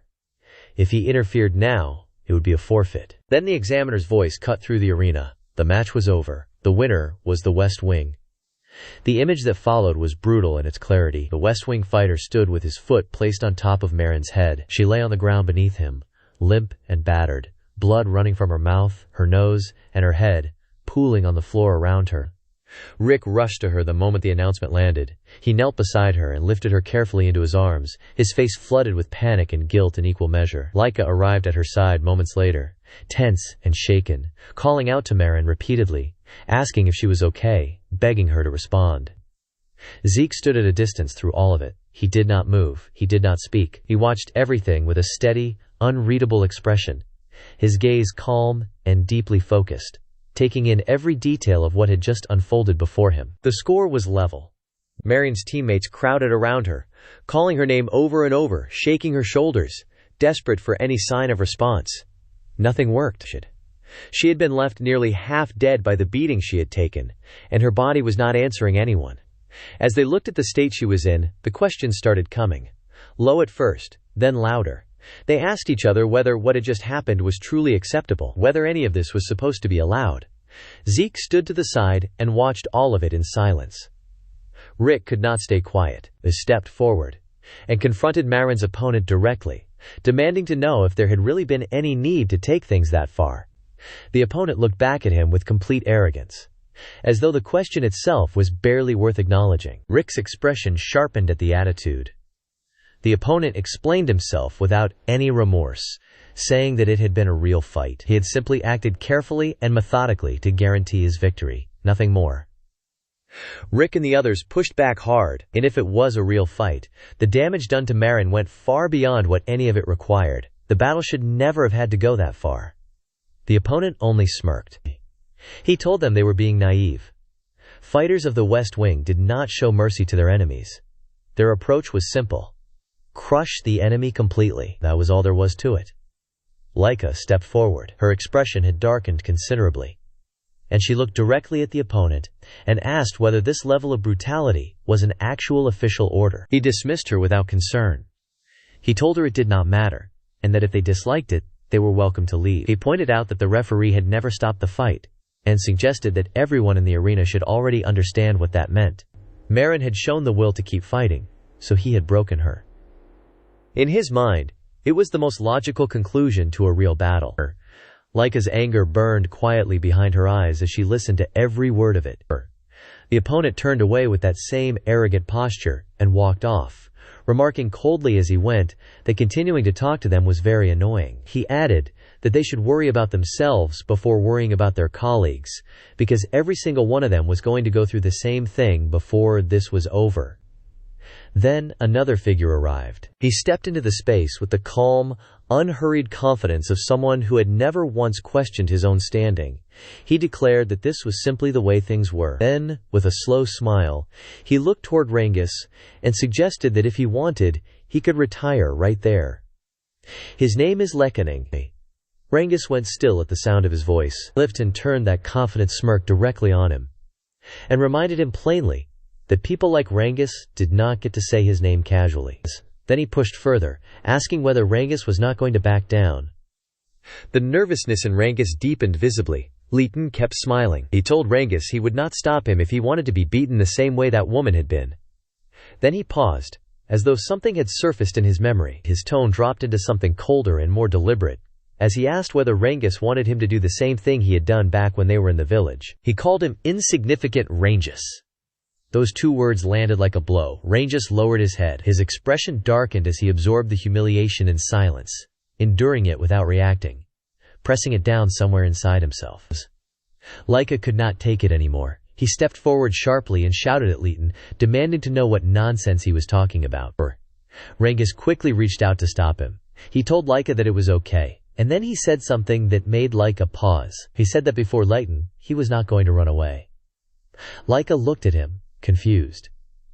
Rangis slowly lifted his head. What had been written across his face moments ago was gone. In its place was something else entirely. His eyes had cleared. His jaw was set. He raised his hand and pointed directly at Leconton, and declared that today, right here in this arena, he was going to overcome him. Letton's expression shifted. The amusement flickered, and something sharper replaced it. Across the arena, Marin still lay unconscious where she had fallen. The other contestants stood in tense silence, watching the center of the arena where this confrontation was unfolding. Everyone present understood the same thing without needing to say it aloud. Letton was far stronger than Rangis. Rangis stood in position, his nerves visible in every part of his body language. But he refused to let the fear finish the job for Letton. He took a slow, deliberate breath and held it, steadying himself, pulling back just enough composure to stand on. Then something strange happened. Rangis felt it rather than heard it. A voice reaching him somehow, from somewhere it had no right to be coming from. Zeke's voice. Rangis could not understand how it was possible. Zeke calmly told him not to worry about the how. He explained that he was trying to recreate something he had experienced once, a few years back, though he admitted he was not entirely certain where to begin with it. Then his tone settled into something more focused, and he told Rangis that there was something far more important he needed to hear. Rangis asked what it was. Zeke told him there was a saying, "Clouds float free and water flows clear." Rangis looked puzzled and asked what clouds had to do with any of this. Zeke repeated it patiently. "Clouds float freely. Water flows constantly." He told Rangis that whenever he found himself in trouble, he should try to remember those words. The examiner's voice cut sharply across the arena, demanding to know what Rangis was doing. Rangis snapped back to the present and apologized quickly, saying he was ready. He gripped his spear. His posture shifted. Something in the way he was standing had changed, and the change was not small. The examiner announced the matchup. East Wing versus West Wing. Third match of the round. The signal was given. Rangis moved the instant the match began. He stepped forward and activated the cloud and water spear technique, launching directly into the move known as piercing water. The force behind it was immediate and genuine. Letton's eyes registered a flash of surprise at the power of the opening strike. He tried to block it with his bare hands and quickly realized he could not. He drew his sword. A fierce, purple aura erupted from the blade the moment it cleared the scabbard. Letton countered with the snake attack sword technique, unleashing assault piercing, and as he did, he screamed at Rangis, calling him filthy, mocking him for thinking this past his bravery, and repeating that word again, insignificant. He accused Rangis of talking endlessly despite having nothing behind it. Rangis threw himself into blocking the counter with everything he had. The pressure was immense. He held his ground, barely, muscles straining against the force Li Ten was pushing through the blade. Leighton watched him struggle, and a slow laugh built in his chest. He thought to himself that Rangis could not even handle the first attack properly, and wondered what exactly Rangis planned to do against everything else still to come. He announced that another attack was on its way. He came again with the snake attack sword technique. Rangis stepped back to avoid it. Leighton did not give him a single moment to breathe. He launched straight into the next move, the snake cut, swinging his sword with tremendous force. The aura radiating from the blade was so overwhelming that the pressure of it alone was difficult to stand against. Rangis felt it pressing into him from the air before the blade even came close. Leighton closed the distance instantly and attacked again. Rangis panicked internally. He told himself that he had blocked the last one, and frantically hoped that this new strike had shifted direction. Letton looked at him with that smirk, and told him to go ahead and counterattack if he actually could. Rangis gritted his teeth, and held Letton's blade back with his spear.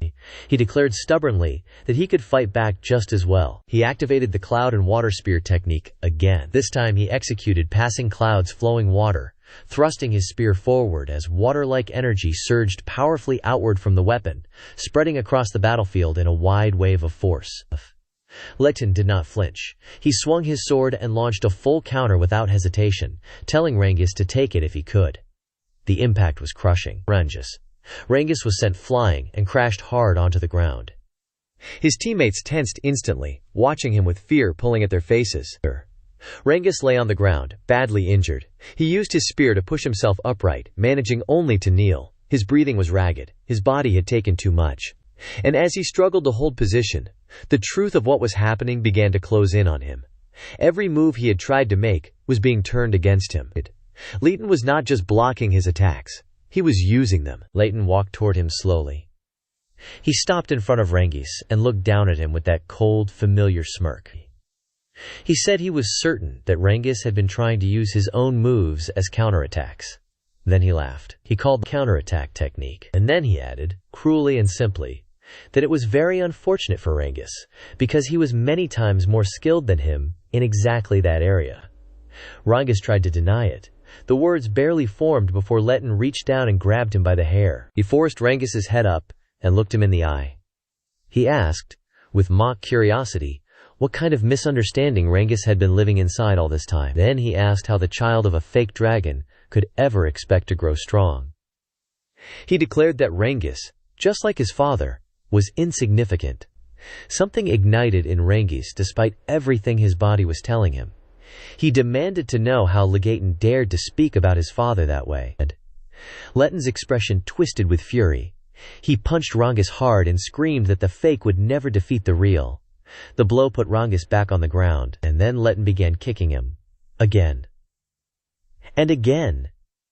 Each impact landing while Rangis lay there unable to do anything but endure it. The hope inside Rangis began to collapse under the weight of it all. He thought to himself that he had failed. He had believed he had grown stronger. He had believed it completely, and now he understood that he had been wrong. The truth sat heavy and cold in his chest. In the end, he was still weak.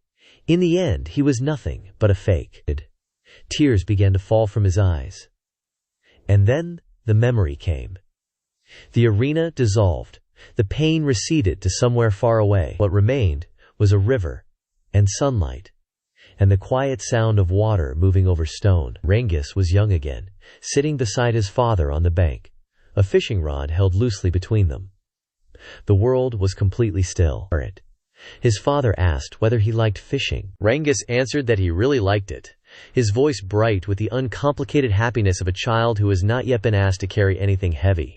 His father smiled warmly and said he understood, that Rangis was just like him. He explained that Rangis's father had also loved fishing this way, quietly watching the clouds above and the water flowing below, simply contemplating both. Rangis asked if his father liked the clouds and the water. His father placed a gentle hand on the top of his head. He explained that clouds always floated peacefully across the sky, and that river water never stopped flowing, no matter what stood in its path. He said that when you looked at those things long enough, you slowly began to realize that the problems humans spent their lives worrying about were actually very small. He told Rangis softly that perhaps one day he would come to understand that truth for himself. The memory faded. The arena returned. The pain returned. Rangis lay on the ground, unconscious, but his lips moved almost imperceptibly. 2 words, floating, flowing them. The examiner studied Rangis's condition carefully from the side of the arena. Leighton stepped forward again. He grabbed Rangis by the collar and lifted him partially off the ground, his fist already drawn back for the finishing blow. A cruel smirk settled across his face as he declared that he would end everything right here. He said Rangis was just like his father. He shouted that a fake would always remain a fake, that Rangis would spend his entire life crawling in weakness. The punch came forward. Rangis moved. With a speed that nobody in that arena was prepared for, he slipped out of the grip and stepped away from Leighton cleanly. Leighton froze. His fist meant nothing. The shock on his face was complete and unguarded, the expression of someone who had already written the ending and watched it change in front of him. The examiner watched the shift in Rangis's posture and presence. A faint smile crossed his face. He acknowledged quietly to himself that this was the right spirit.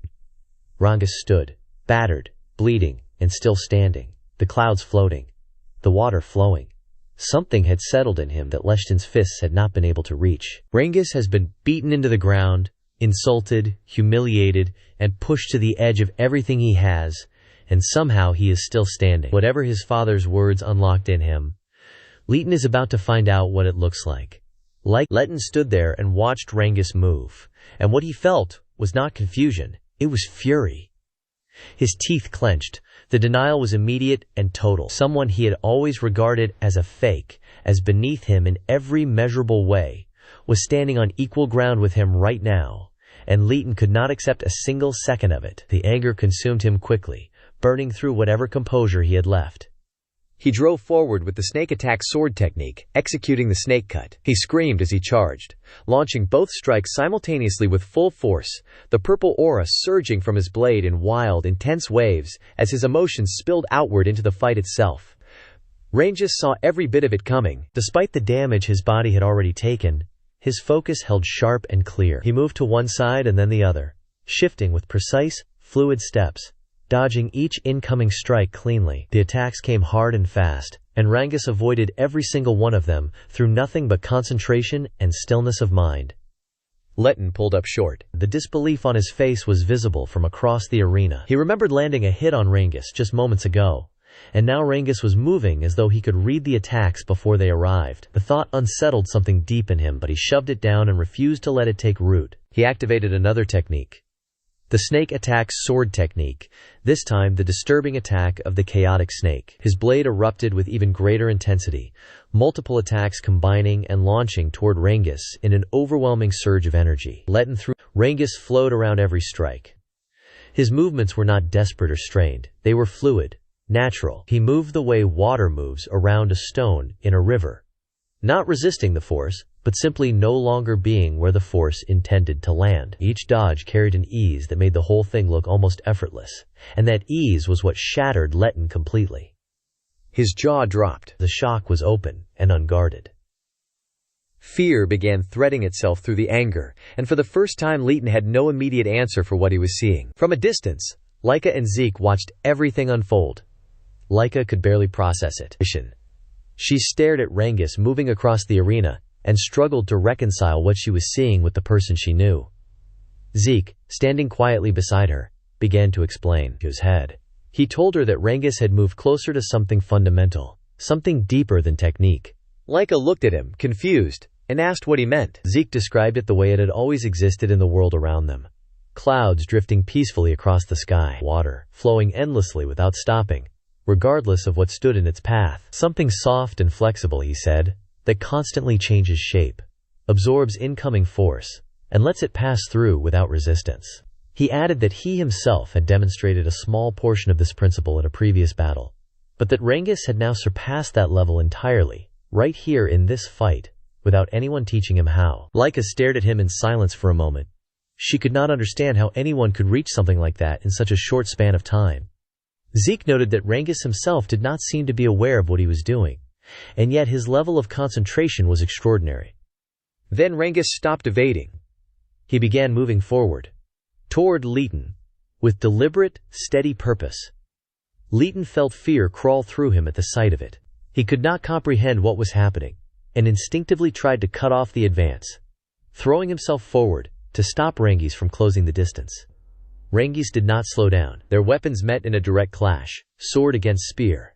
And in that collision Zeke watched with a quiet smirk forming on his face, reflecting that water does not always move gently. Sometimes when it surges, nothing can stand against the current. Rangis swung his spear and launched himself into the air. A vivid blue aura poured from the weapon as he gripped it, and drove himself toward Leighton with everything behind the strike. Leighton looked up at him in pure panic, his composure completely gone, unable to understand how the person he had been kicking across the ground minutes ago was now descending on him like this. Rangis drove the spear directly into Leighton's abdomen. The impact sent Leighton flying. He crashed onto the ground at a distance and did not get up. The arena went still.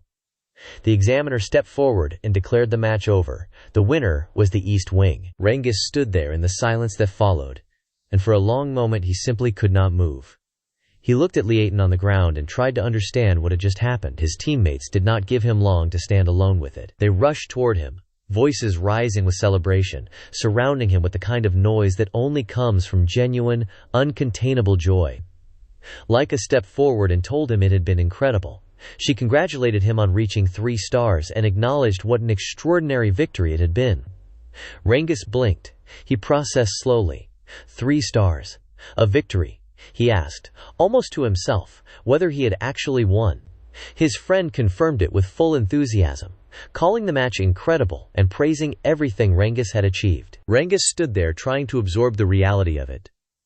Rick placed a hand on his shoulder and asked about the technique he had used at the end, the one that had finished the fight. Leica leaned in with equal curiosity. Rangis went red and looked away, pretending he had no idea what they were talking about. Leica described it anyway, calling it an incredible move that had looked exactly like a water dragon ascending a waterfall.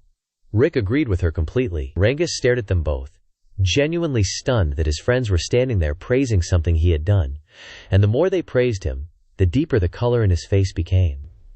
Then Zeke arrived and gave the technique its name, the Ascending Dragon Lunge. He explained that it was originally one of the techniques recorded in the 2nd volume of the Cloud and Water Spear technique. He then pointed out that Rangis had only ever read the 1st volume, and told him plainly that he had figured it out entirely on his own.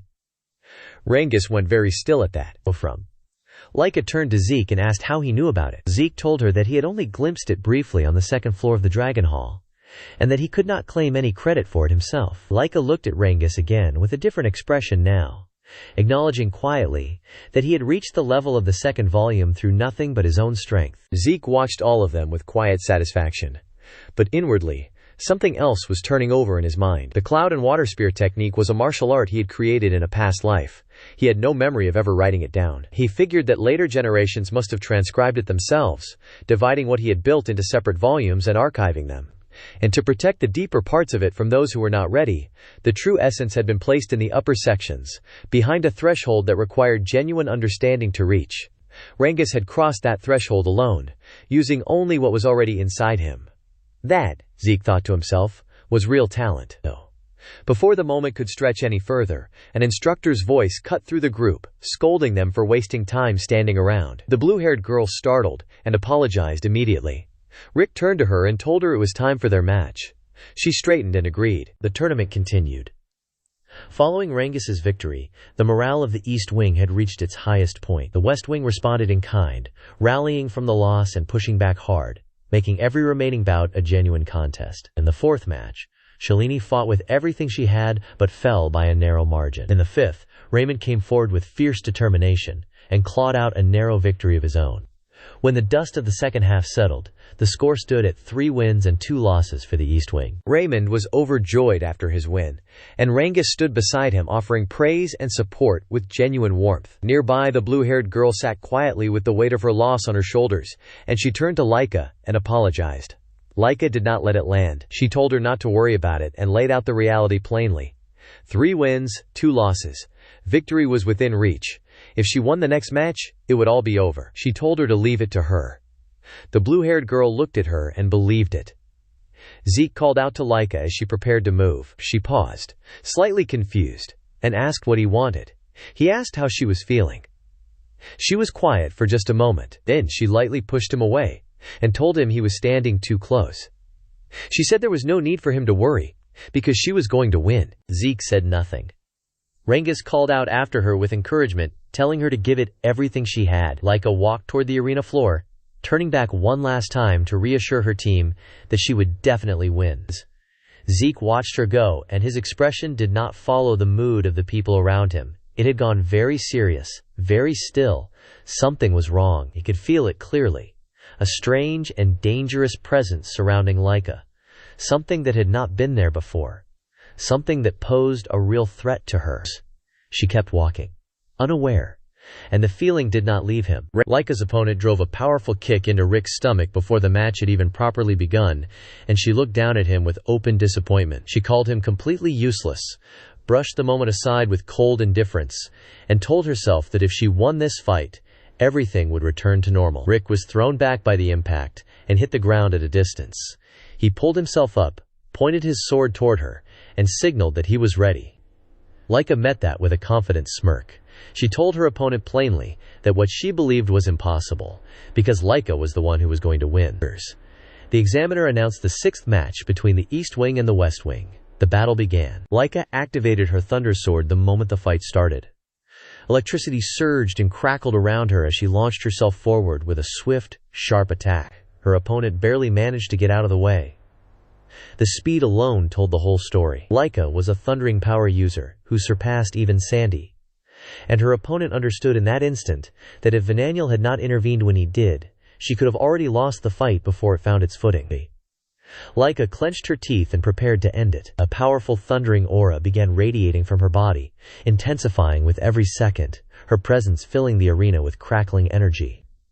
Then Vananiel moved from the sidelines. He released a dark aura, quiet and deliberate, and it reached across the arena and suppressed Laika's thundering energy entirely.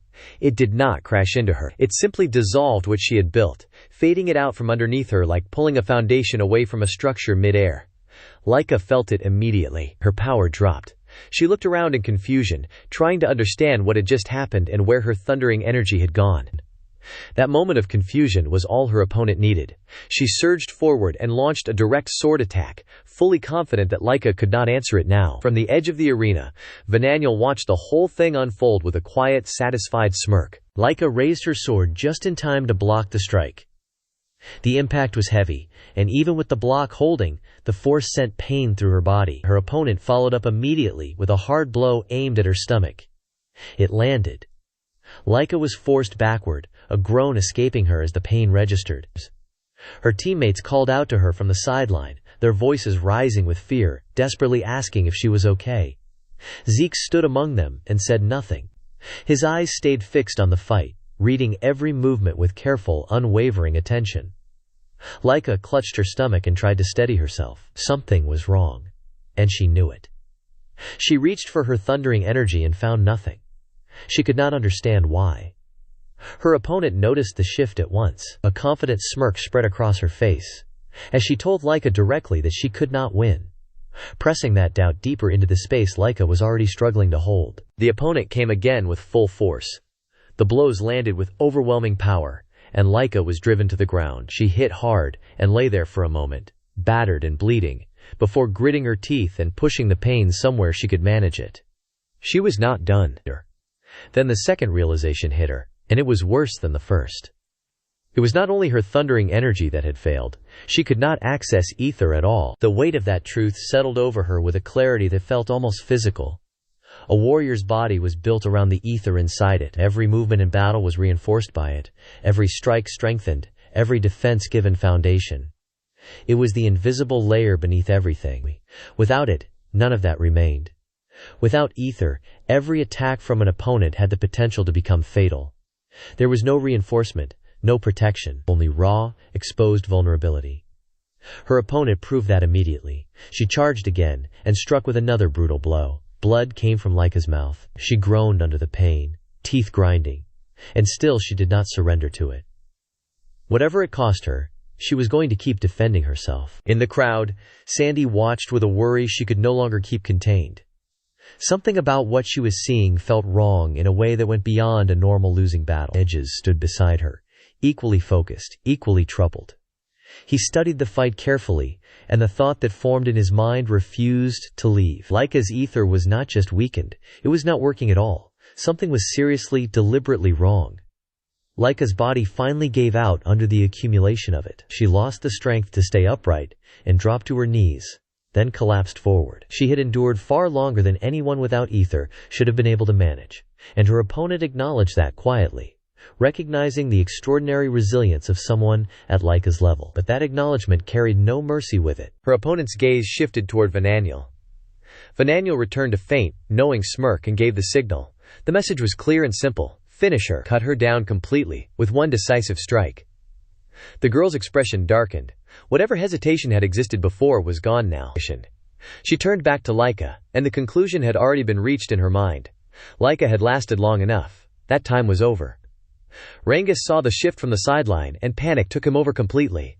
He rushed forward toward the arena, desperate, pleading for the opponent to stop. Rick moved instantly and grabbed him, holding him back with everything he had, knowing what interference would cost them. The opponent moved toward Laika with the finishing strike. Sandy stepped in front of Laika and blocked him. She absorbed the blow and turned on the opponent with sharp, furious eyes, demanding to know what she thought she was doing. From a distance, Zeke watched everything without moving. Laika's opponent rounded on Sandy, challenging her interference, and demanding to know what right she had to step into the fight. Sandy held Laika back carefully, and screamed back at her, accusing her of pretending not to understand, pointing out plainly that she had just attempted to kill Laika. The students watching had gone completely still, absorbing the sudden escalation of what was unfolding in front of them. The opponent responded with a sly smile, and dismissed the accusation, calling it dangerous language and denying any such intention. Edges stepped in and made clear that from his position, that attack had looked extremely dangerous, regardless of what she claimed. She reacted defensively, questioning why they were doubting her. Edges told her plainly that what had just happened required more caution in both words and actions, and pointed out that it was obvious to everyone watching that Laika had been unable to access ether during the fight. Attacking someone in that condition with full aura behind the blow was clearly excessive. Vananiel walked forward with his smirk fully in place. He addressed Edges and told him that they had interrupted the fight and were now turning around and placing the blame elsewhere. He insisted that in real combat, the condition of the opponent was irrelevant, and that the enemy had to be crushed completely. The West Wing, he said, was simply simulating real battle conditions. Sandy pushed back, arguing that there still had to be limits, that a fight was not supposed to be to the death. Vananiel dismissed her as a weakling, and said that weakness was exactly why they had lost. Edges chose silence as the tension continued to build. Vananiel continued, explaining that they were not playing at war the way others did, but treating combat as the real thing. He added that even though it was not truly a fight to the death, they were still controlling their strength. Then he said, almost casually, that he had no intention of killing her, though something might have been broken in the process. Sandy exploded with fury at that. A dark aura spread across the entire area before she could say another word. The energy was massive and oppressive, pressing down on every student in the arena and leaving them rigid with fear. It was coming from the examiner. His body radiated with a power that was not subtle in any way. His eyes darkened and gleamed as he asked, in a voice that carried the weight of the aura behind it, why they had come forward to speak nonsense. Sandy tried to argue, pointing out that Jalen had launched a genuinely dangerous attack on Laika. The examiner silenced her immediately. He stated that anyone who did not belong in the arena had no right to speak. He ordered them to stop interfering, and made clear that the authority to continue or end the battle belonged solely to him. Edges and Sandy both apologized and stepped back. The examiner declared the fight over. The winner was the West Wing. He then ordered everyone not participating in the next match to withdraw from the arena immediately. Vananiel and his teammates exchanged a confident high five, their satisfaction written plainly across their faces. On the other side of the arena, Edges carefully lifted Laika into his arms and told Sandy to bring her sword. Sandy agreed without hesitation and followed as Edges carried Laika back toward her teammates. Rangis was visibly shaken. The rest of the team looked at Laika's condition with fear pulling at every one of their expressions. Edges reassured them that she would be fine and explained that he had already administered recovery medicine. However, he said she needed time and that he was taking her directly to the first aid station. Rangis asked about her condition, his voice tight with anxiety. Zeke acknowledged Edges quietly, recognizing the considerable effort he had gone to. Edges brushed it off and told him not to worry, then pointed out that Zeke had tried to address the situation himself. Zeke replied calmly that what had happened had been inevitable. As the tensions settled, the unease remained. Laika, being a strong fighter, was not in question, but the ease with which she had been neutralized did not sit right with anyone who had watched it closely. Edges gave voice to what had been forming in his mind since the first match involving LRA. Something had felt wrong from that point, he said. The opposing side was hiding something. He told Zeke directly to stay cautious going forward. Laika lay unconscious in Edges' arms as Zeke looked at her quietly, his thoughts turning inward. He thanked Edges for the concern and acknowledged that the situation was unfortunate. Nearby, Vananiel's smirk had not left his face. He declared that Zeke had no chance of defeating him and that his defeat was already certain. Zeke did not respond to a single word of it. He simply turned his attention to warming up, his calm indifference settling over him like armor. It irritated Vananiel visibly. The examiner announced the 7th match between the East Wing and the West Wing. The battle began. Vananiel shouted across the arena, demanding to know how long Zeke intended to maintain that irritating attitude of his. He did not finish the sentence. Zeke moved. A single instant. A single punch, driven forward with total precision and total commitment, and it landed directly on Vananiel. Blood spilled from his mouth on impact. The force sent him flying across the arena, and he crashed hard onto the ground at a distance. The arena went silent. Every student standing there stared in stunned disbelief. Even the examiner's eyes went wide. Nobody had been prepared for that. Not the speed of it, not the finality of it, not the fact that Vananiel, who had spent the entire tournament carrying himself like the outcome was already decided, was now lying on the ground with blood on his face before the fight had taken a single breath. Zeke looked across the arena at him and allowed himself a faint smirk. He pointed out that for someone who talks so endlessly about real combat, Vananiel had been completely defenseless. He said that this moment, right here, was exactly the kind of real combat Vananiel had been so proud of claiming to understand. The dust settled. Vananiel lay on the ground, and the fight had barely started. Zeke pointed his finger directly at Vananiel and told him that since he wanted to fight like it was real, then Zeke would oblige him. He asked, in a tone that carried genuine weight, whether Vananiel was truly certain he would not regret that. Vananiel responded with his usual mockery, implying that Zeke would be the one doing the regretting. Zeke looked at him with quiet disbelief. Then he clenched his fist and told him that they would see. The punch came immediately after. Full force. Vananiel was sent flying and crashed hard into the distance, his teammates screaming at the sight of it. Zeke watched the whole thing without any particular tension in his body, as though he had simply confirmed something he already knew. Vananiel had hit a wall. The impact was strong enough to crack it. His body was covered in wounds, blood running from his nose and mouth, and still he somehow pulled himself upright, groaning through clenched teeth. He was overwhelmed. The thought forming in his mind was one he had no framework for. Even if he launched a counterattack at maximum speed, Zeke had remained completely untouched. Zeke stepped in front of him and identified what he was working with. Vananiel was using ether with wind properties. That meant he belonged to one of the 4 great families of the moon. It was the special ether carried by his bloodline. Vananiel gritted his teeth and cursed at him in raw fury. Zeke remained calm. He remarked, almost conversationally, that he had only slightly adjusted his own strength downward to match Vananiel's level. The comment landed like a second blow. Vananiel erupted with insults. Before the last one left his mouth, Zeke was already behind him. He fixed him with a deadly glare and said quietly that this was the second time. A powerful strike landed on Vananiel's back. He was sent flying again, crashing to the ground and groaning through the impact, his mind reeling as he tried to understand why this was happening so easily and so completely. Before he could find an answer, Zeke was already rushing toward him again. He closed the distance in an instant, stood directly in front of him, and criticized his mindset. He told Vananiel that his overconfidence was the real problem in a genuine fight. Then he drove a punch hard into Vananiel's stomach. Blood came from Vananiel's mouth. He collapsed onto the ground. Zeke looked down at him and noted, almost casually, that this was the third time. Vananiel coughed and stared upward, struggling to make sense of what was being said to him. Zeke pointed his finger and told him he did not seem to understand. He explained what he meant by the count. The first time was when his face had been exposed. The second was his neck. The third was his heart. In a real fight, Vananiel would already be dead 3 times over. The only reason he was still breathing was because Zeke had chosen to hold back. Vananiel went very still. The fear that crossed his face was unguarded and genuine.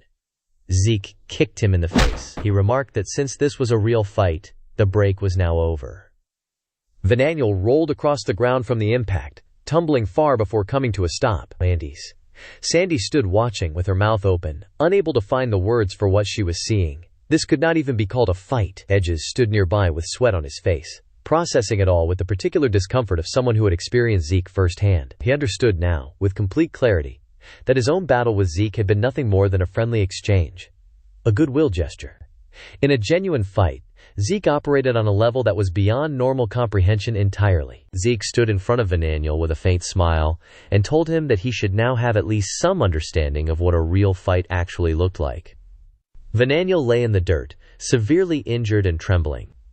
Zeke continued without cruelty, acknowledging that on a real battlefield, as Vananiel had argued, eliminating the enemy completely did matter. He added that Vananiel and his teammates from the West Wing would surely become exceptional warriors one day. Then, with a light laugh, he pointed out the obvious. This was not a battlefield. They were under instructor supervision with recovery potions available. By the standards of actual combat, this environment was indulgent beyond measure. Vananiel told him to shut up. Zeke told him plainly that the version of real combat Vananiel had been performing all tournament was not genuine battle. It was just a way of avoiding an honest look at his own weakness. Vananiel screamed at him to stop talking, and then the green aura erupted from his body. The students watching flinched at the sudden surge of energy. Vananiel charged at Zeke with everything he had left, screaming that someone like Zeke had no right to lecture him, no right to treat him this way, no right to stand there with that expression on his face. Zeke smiled faintly and compared it to a rebellious phase. He said that if there was no other option, he would not act as his opponent. He would simply let Vananiel exhaust his frustration. Vananiel came at him with his dagger, demanding that Zeke stop speaking like he knew everything. Zeke used the wind-cutting fan technique and unleashed the Stormblade, lifting himself into the air above the charge. Vananiel gritted his teeth below him, thinking that even one clean hit, even for a single brief moment of contact, would be enough. From the sideline, Rangis watched with growing anxiety, unable to follow the movements clearly, but noticing something strange happening along the ground. Edges explained it quietly. The wind energy belonged to someone specific. Her name is Lena, of the 4 great families, from the Fafnir family. Her aura was invisible to the naked eye, a continuous attack that could not be seen, only felt. Sandy called it subtle and sinister, and said it suited them perfectly. Edges gave her an awkward look, and asked her not to say things like that, though he admitted it was genuinely a very difficult ability to deal with. Rangis prayed silently for Zeke from where he stood. Back in the arena, Vananiel seethed with frustration, unable to understand why he could not land even one proper strike. Zeke explained calmly that if you watched the flow of things carefully enough, everything became simple. Vananiel rejected the explanation with a shout of pure rage. Down. Zeke tapped the back of his head and pointed out another opening in his defense. Vananiel staggered from the hit, his anger past the point of words now, cursing at Zeke and demanding that it end, his voice carrying the desperate edge of someone who had lost control of the situation completely. He tried to attack from behind. Zeke stepped aside without effort and remarked that Vananiel still seemed to be in the middle of his rebellious phase, asking pleasantly whether he had vented enough yet. Vananiel screamed that he was going to kill him. Zeke acknowledged that kind of perseverance as something admirable in a warrior. Then he moved faster than the eye could track and appeared directly beside Vananiel. He delivered a full-force punch into his stomach and told him plainly that his body had reached its limits a long time ago. If he pushed any further, he would only suffer more. It was time to end the fight. Blood burst from Vananiel's mouth. He collapsed. Then his hand shot out and grabbed Zeke's legs.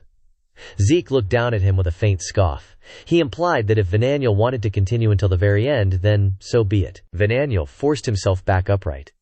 A dark purple aura began rising from his body, and then he started laughing, loud and unhinged, the kind of laugh that comes from someone who has been holding something back and has finally decided to use it. He raised his sword forward, and a powerful aura surged from the blade. His smirk widened as he declared that it was over, that Zeke was finished. Zeke registered a flicker of genuine surprise at the shift.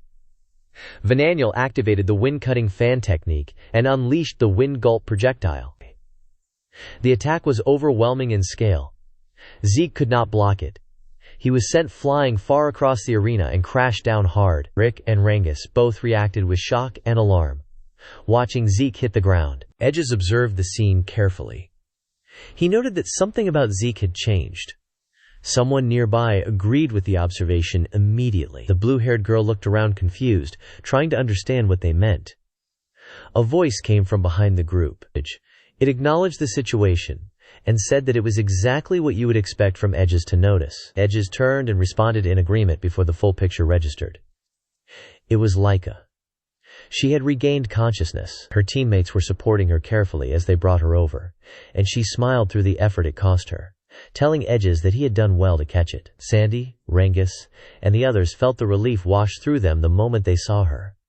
They crowded around and asked immediately if she was all right. Laika sat down carefully and apologized to all of them for making them worry. The blonde boy asked her, still nervous, whether she understood what was happening with Zeke. Why had he changed? Laika thought about it and told them that, in her view, Zeke was going through the same condition she had experienced. She reminded them that, during her own fight, her ether had vanished without warning or explanation.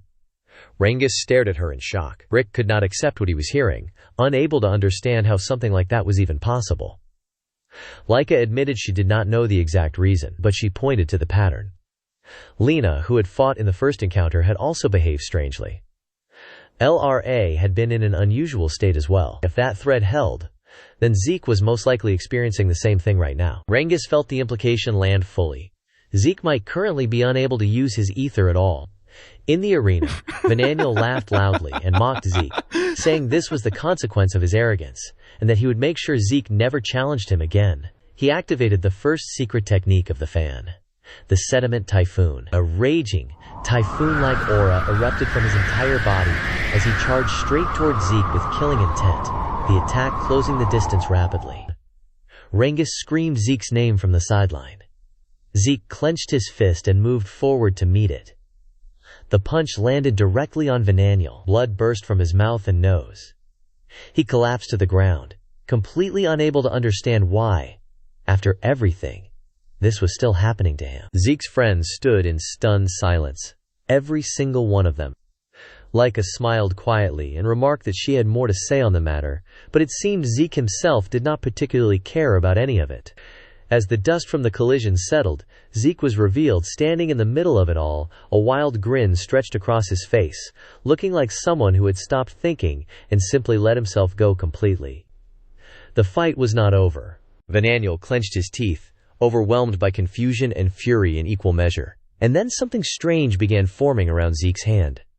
A poisonous aura, faint at first, then unmistakable. Zeke looked at it with the mild curiosity of someone who has just noticed something interesting, and then his fist tightened as the full picture clicked into place. He understood what it was. Vananiel's rage turned to disbelief. The poison had been designed to be completely undetectable. That was its entire purpose. That Zeke had identified it at all was something he could not reconcile. Zeke laid it out plainly. The reason every previous opponent had been defeated so decisively was a unique poison. One that only activated when ether was used. Until he had used his own ether and felt it respond, even he had not noticed its presence. He acknowledged Vananiel's ingenuity with a playful smirk. Vananiel demanded to know how Zeke had still managed to land hits when the poison should have shut his ether down completely. Zeke casually flexed his arm and told him that tricks like these were useless against a body trained to the level his had been. A momentary seal on his ether was not enough to make someone who considered himself the strongest hesitate, not even for a second. Vananiel's fury deepened, his fists clenched harder. Being told that his ether-destroying poison was useless was not something he had any capacity to accept. Zeke pointed out, almost appreciatively, that the poison did not appear to affect its own creator. He recognized it as a genuinely revolutionary creation, one that worked by channeling through ether into others. He even admitted that building something like that was admirable, but despite everything unique about it, it had no effect on him whatsoever. Then the poison began leaving Zeke's body. Through his nose. Through his mouth. He expelled it completely and stood there as Vananiel watched in stunned silence, realizing that Zeke had simply detoxified himself from the inside. Zeke treated the whole thing as nothing more than an interesting experience. In the end, he said, everything came down to one's own strength. Relying entirely on poison only showed that Vananiel still had a long way to go. Those words hit harder than any punch had. Zeke moved forward, telling him that he should be satisfied by now and that it was time to finish the fight. Vananiel clenched his teeth again. The rage was still there. But underneath it, something older and heavier was beginning to surface. The memories came without warning. His mother's voice. Hard and cold and relentless. She had told him over and over, from as early as he could remember, that he had to do whatever it took and become the head of the family. Anyone who failed to reach that position was completely worthless. Those words had not simply been spoken to him. They had been carved into him, shaped the way he understood his own existence from the ground up. And then there was Laika. People around him had always praised her. She had mastered her family's martial arts at a young age. The candidates for the next family head were described as geniuses, every single one of them. Except for one. When his name came up, people would acknowledge him only to point out that he had the least chance among all the candidates. To everyone around him, Vananiel was the failure drifting among prodigies, the one who did not belong in the same conversation. He had always been average. No matter how hard he pushed himself, that lack of talent would eventually be exposed. He could not even perform basic magic, and for that, his mother would punish him, scold him, tell him how useless he was. But then he found it. Poison. Not swordsmanship, not magic, not any of the noble skills the others carried so easily. Poison, the ability to create it, to use it, to build something with it that no one else had thought to build. In his mind, that was enough. With poison, even he could fight. With poison, he could rise. He became convinced that through this one ability, he would become the head of the family. And if he achieved that, his mother would finally see him. But something inside him had twisted along the way. The dark aura pouring from his body now was the evidence of it. Years of resentment and pressure and comparison had built into something that no longer had a clean shape. He screamed. He told Zeke that no one understood him, that every single day of his life he had been measured against geniuses and found lacking. No matter how hard he tried, he could never match their talent. And still they kept comparing him to Laika again and again and again. He declared that he had to fight with everything he had, and that no one had the right to speak as though they understood his struggle. He attacked like a mad dog, reckless, driven by rage rather than reason. Zeke caught his hand without effort. The dagger slipped from Vananiel's grip and fell to the ground. Then something happened that nobody in that arena was prepared for. A massive amount of poison began flowing out from Zeke's body, the very poison Vananiel had created. It poured from him in waves, filling the space around them. Vananiel stared. Rangis stared. Laika, Rick, the entire team stood frozen. Sandy could not find words for what she was seeing. Edges watched in complete silence, careful and still, choosing observation over reaction. Zeke used that same poison to surround Vananiel entirely. The toxic aura closed in around him, trapping him within the very thing he had built. Rather than breaking him, it pushed him further into frenzy. His breathing turned ragged. His movements became erratic. His expression went feral. He embraced the chaos and shouted that relying on poison was exactly right. As long as he won, nothing else mattered. He had no talent for combat, but with poison he had something he could call his own. With poison, he believed, he could never lose. Then a smirk appeared on his face. He admitted that he had not wanted to use this particular poison, but to win, he had no other choice. Hidden within the deadly smoke were poison needles so dangerous that even he, who created them, would struggle to counteract their effects. He had already inhaled some of the smoke himself, and still he believed this would secure the victory. Zeke looked at him with a cold, piercing stare and asked what exactly was going through his mind. Why was he smiling in a situation like this? Vananiel's eyes found the answer before he could speak it. Zeke was holding one of the poisonous needles between his teeth, completely unfazed, wearing a calm smirk as he indicated that had been the last attack. The confidence shattered. Vananiel's body gave out beneath the weight of it, and he collapsed to the ground. Zeke spat the needle out casually, as though it had been nothing more than a minor inconvenience he had nearly forgotten about. Then he stepped forward and extended his hand toward Vananiel. The gesture alone was enough to frighten him. Vananiel could not comprehend what kind of person was standing in front of him. Zeke gripped his shoulder firmly and told him to listen. He said that Vananiel was wrong about one thing. Vananiel waited. Zeke told him that becoming strong did not require talent in martial arts. It did not require talent in manipulating ether. What truly mattered was the will to win. The burning, relentless thirst for victory. That desire, when it was real and when it would not be extinguished, was what drove a person toward genuine strength. Vananiel sat with that in silence, unable to immediately process it. Zeke's tone shifted. Firmer now, closer to a teacher correcting a student who had been making the same mistake for too long. He addressed what Vananiel had said about having no talent in martial arts, and rejected it outright. The problem was not a lack of talent, he said. The problem was the choice of weapon. The iron fan simply was not suited to him. He thought about it for a moment and then suggested that something with a slightly longer handle might suit him better. He offered an example, an umbrella. Vananiel stared at him. Internally he questioned whether this was some kind of joke.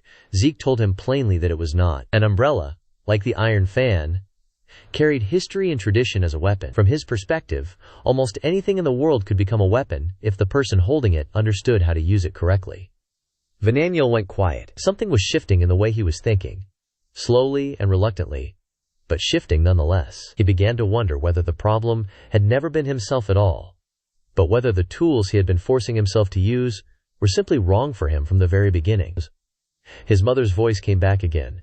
Anyone who cannot become the head of the family has no value. Zeke gently patted his head and observed that Vananiel seemed to grieve his lack of combat talent. Then he reframed the entire picture. From a battlefield perspective, he said, Vananiel was actually more of a warrior than most people in that arena. Vananiel looked up at him, confused. Zeke continued. On the battlefield, as Vananiel himself had always insisted, winning was everything. But focusing only on warrior pride would prevent a person from protecting anything that truly mattered. To win and to protect what was important required using every possible means available. From that angle, Vananiel's way of thinking was not wrong. What was wrong was where and how he had chosen to apply it. Vananiel absorbed every word in silence. Zeke stood up, a faint smile on his face. He extended his hand and invited Vananiel to come with him. That single invitation left Vananiel frozen there. Zeke promised that if Vananiel chose to follow him, he would make him as strong as he wanted to be. Vananiel, still irritated, still uncertain, asked whether Zeke was seriously claiming he could do that. Zeke laughed lightly and pointed out that he was already stronger than Vananiel, so he should relax. Under his training, Vananiel would not have time to worry about trivial things like talent. He would simply be taught how to truly grow. Vananiel looked at him, and what he thought to himself, quietly, was that this man spoke with the kind of confidence that made you believe everything he said would simply become real, whether he wanted it to or not. He hesitated, could not find words. Zeke remarked that he had almost forgotten they were still in the middle of a battle. Vananiel barely had time to register the statement before Zeke's punch connected with his chin and sent him flying backward. Zeke raised his hand proudly and declared that combat truly began when one woke up, and invited his opponent to come with him. Vananiel was already unconscious before he finished the sentence. The instructor observed the scene and announced that the battle was over. He declared the winner to be the East Wing. Zeke stood with his arms crossed, composed and satisfied. The East Wing erupted around him. Edges and Sandy joined in the celebration, their relief and joy visible and genuine. The rest of the students watching stood in varying degrees of shock, still processing what they had witnessed from start to finish. Vananiel, having lost, burned with a fury he had no immediate outlet for. The selection round had reached its conclusion. What came after carried a different kind of surprise entirely. The instructor treated the East Wing candidates to a proper meal, which left them all pleasantly caught off guard. When they had eaten, he clapped his hands, offered his congratulations, and then turned his attention to what came next. The students reacted with visible excitement the moment the instructor finished speaking, noting that the winners had come from the East Wing. Sandy, sitting among them, looked around in confusion and asked why their group had been called together as well. Edges responded with a light chuckle, suggesting that perhaps they were about to find out. Most of the students had stopped eating. They stared ahead with tense, uncertain expressions, trying to read the room before the room had said anything. Zeke had not stopped eating at all. He sat calmly, working through his meal with complete ease, unbothered by the atmosphere building around him. He noticed their faces and pointed out that if they did not eat quickly, their food would go cold. The comment stunned the table into a brief silence before a few of them broke into quiet laughter. Leica looked at him and asked how he could possibly be this calm, and where his curiosity about what was coming had gone. Zeke looked up and said loudly and without any hesitation that he was absolutely curious. Leica smiled awkwardly and acknowledged the answer. The instructor apologized for the delay and encouraged everyone to continue eating, noting with a pointed look that one person had already gotten ahead of the rest. He explained that the meal had been prepared as a reward for the strength demonstrated throughout the 66 lesson trials, specifically recognizing the achievement of reaching 86 strength. The students from the West team received that praise with a mixture of happiness and sheepishness. Then the instructor announced that it was time to explain the details of the special mission. Edges quietly asked whether their group might also be permitted to listen. The instructor smiled and said yes, adding that there was a possibility they might be involved as well. That single sentence was enough to stop Edges completely. The weight of it settled across the room like a change in weather. The instructor stood firm and began to explain what he called the situation referred to as does. A few days earlier, a special crack had been discovered deep within the lands of the El Dragon family. The reaction was immediate. Shock rippled through every corner of the room. Even Zeke set his food down and turned his full attention to the instructor, something in the explanation pulling at a memory he had carried from his studies in the Dragon Hall, from a book he had read long ago about cracks. The memory now felt considerably more relevant than it had at the time. The instructor continued with measured calm.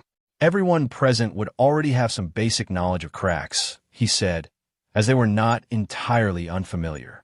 But what they were dealing with now was something different, something far more unusual, a special crack. And special cracks, he clarified, could not be conquered using normal methods. They were unpredictable, dangerous in ways that ordinary cracks were not. Leica tried to process the distinction and admitted she did not fully understand what made them so different or why the usual approach would not work. The instructor elaborated. This particular special crack came with strict, unavoidable limitations. Only 7 individuals at 3-star level or lower were permitted to enter. That restriction was absolute. There was a 97% certainty that anyone with 4 stars or above who attempted to enter, or any group that exceeded the permitted number, would be immediately expelled by the crack itself. No exceptions.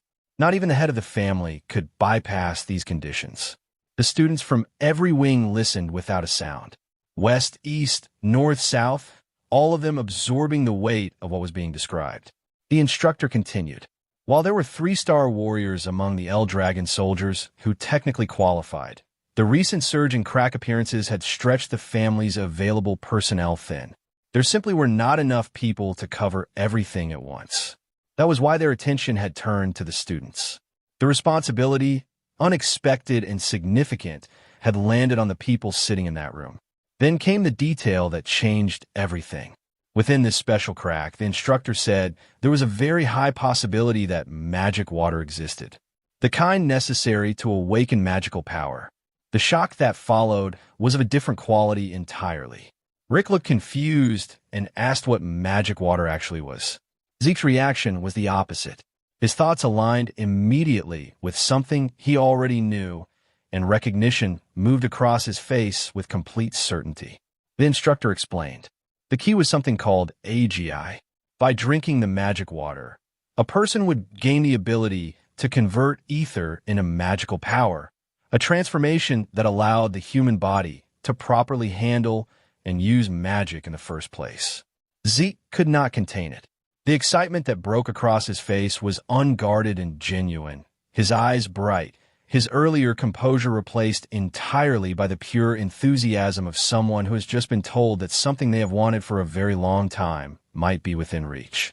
He celebrated the idea of magic openly, with no attempt to hide how much it meant to him. The instructor shifted to the broader context. The world, as everyone knew, was governed by the 8 families, collectively known as the 8 Gates of the Hegemonial, and the El Dragon family was among them. But El Dragon carried a crucial disadvantage that none of the others shared. While every other family possessed Lena, the magical fountain from which magic originated, El Dragon was the only one without such a source. That absence was the reason magic water held such immense importance for them. It represented something rare, a genuine opportunity that could not be manufactured or replaced. The objective, the instructor summarized, was clear: conquer the special crack and recover the magic water. The mission carried the highest level of importance, and failure was not a consideration. There was one more complication. The crack had appeared dangerously close to the territory of the Cerberus family, another of the 8 Gates. It was highly likely that the Cerberus family would move to claim the crack as well, which meant the mission carried the additional weight of potential conflict from outside. With that, the purpose of the selection trials became fully clear. Every fight, every bout, every match that had taken place had been designed to identify individuals who were 3 stars or lower, but possessed the ability and strength to take on something this dangerous. The full picture had finally assembled itself, and it rested on the shoulders of the chosen few sitting in that room. Edges processed everything quietly before turning to Sandy and telling her that he understood now. From what he had gathered, it seemed the 7 members of the East Wing who had won would be placed in charge of the conquest mission. Sandy smiled and acknowledged his conclusion without confirming it entirely. The instructor added an important clarification. The East Wing's victory in the trials did not automatically make those 7 members the conquest team. That distinction shifted the mood once more. Edges reacted with a mix of surprise and quiet satisfaction, pleased that he had at least partially read the situation correctly. Sandy let out a small laugh at his expression. Then the instructor brought his hand down firmly on the table. From this point forward, he declared, the conquest team for the special crack would be formed under the leadership of the East Wing. But it would not be drawn from a single group. The team would be selected from among everyone present in that room. The unease that spread through the students was immediate and genuine. The instructor explained his reasoning. The purpose of making everyone fight to the very end, regardless of outcome, had been to observe and evaluate the skills and characteristics each individual brought to their martial art. Through that process, they had established proper criteria for building the most suitable team. He acknowledged, however, that some individuals had not been able to fully demonstrate their true potential.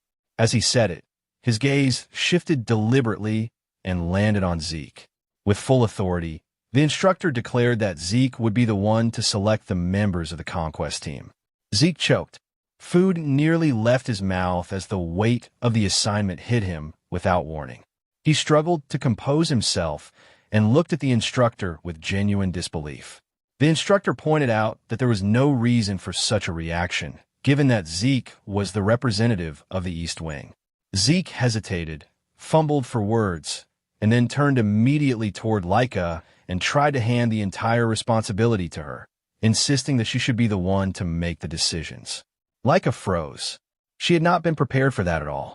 Zeke kept going in his usual unpredictable fashion, acknowledging that his own participation in the mission was mandatory while simultaneously questioning whether the arrangement made any sense.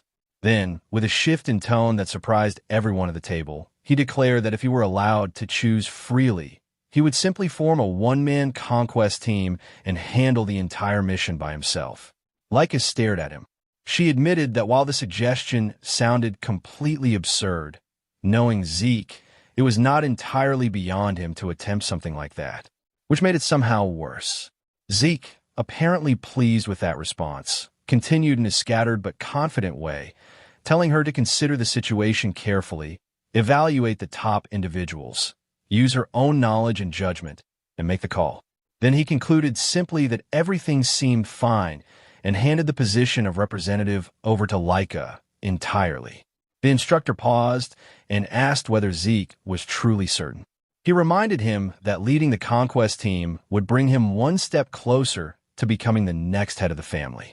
Zeke said without any hesitation that he had no intention of becoming the family head. The room went still. Vananiel could not hide his shock. Edges immediately questioned how anyone could turn down a position like that. Sandy reacted with open disbelief. Laika, however, confirmed quietly that Zeke was being completely genuine. Zeke explained himself. The position held no real value for him. What mattered to him was his own path, his own goals, the things he was pursuing that existed outside of titles and authority. Edges pushed back, pointing out that becoming family head would mean control over the entire El Dragon family and immense power to go with it. Zeke dismissed it without breaking stride. He had no need for any of that. There was only one thing he was actually after. He said it clearly, with the quiet conviction of someone who had known it for a very long time. The ultimate end of martial arts. The absolute pinnacle of strength and mastery. The room fell into complete silence.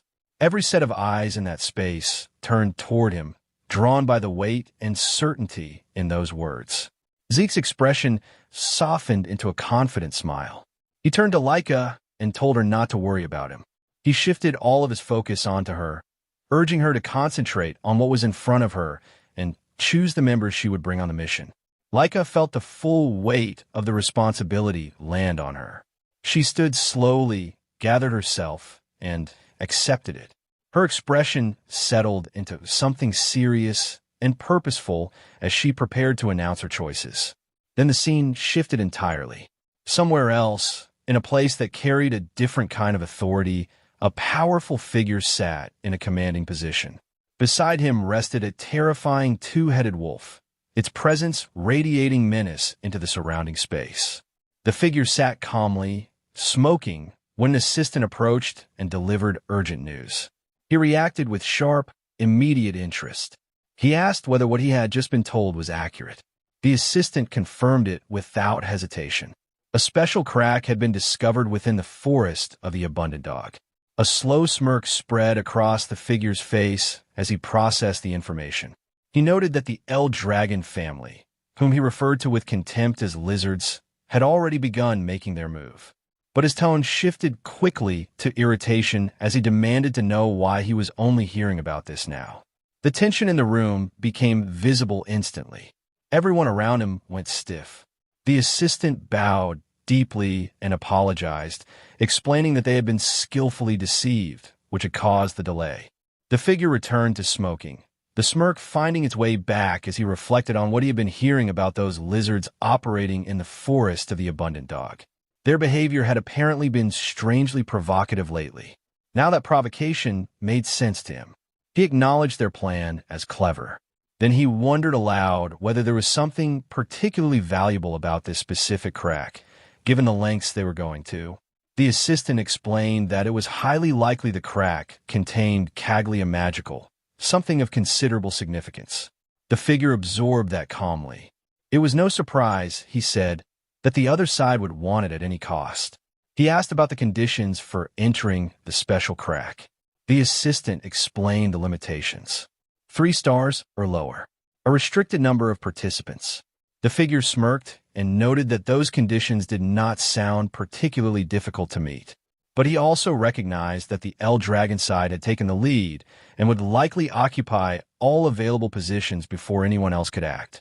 The assistant added that El Dragon did not have enough trained soldiers to send, so they were reportedly dispatching young trainees who had not yet reached proper rank levels. The figure looked genuinely surprised at that. He found it difficult to believe that they intended to conquer something this important with a group of students. The assistant asked carefully what course of action they should take, suggesting whether they should immediately begin assembling their own team of 3-star fighters or below. The figure considered it. He acknowledged that forming such a team from scratch at this stage was already too late. But he pointed out something that the assistant had not accounted for. When rare opportunities like special Lenacracks appeared, the heirs of the El Dragon family would certainly be involved. That realization hit the assistant visibly. The figure turned his attention elsewhere and asked how many deception bracelets remained in their possession. The assistant recalled quickly. Approximately 4. A dangerous smirk settled across the figure's face. He issued the order without hesitation. He did not care if all 4 were used. He commanded the assistant to go and eliminate the young trainees. Every single one of them. The assistant hesitated, visibly shaken, pointing out that they did not know when they would be able to acquire more deception bracelets and questioning whether this was the right call. The figure dismissed the concern entirely. There is no point in being careful with resources that were otherwise sitting and used in storage. Better to spend them all at once in a moment that actually mattered. As he continued, his tone darkened, almost amused, as he imagined the look on the El Dragon leader's face when the consequences of this order came to light. The thought brought a wide, sinister grin to his face. He found it deeply satisfying. Before Zeke left, he made one thing absolutely clear to the companions he was leaving behind. Their current strength was not enough.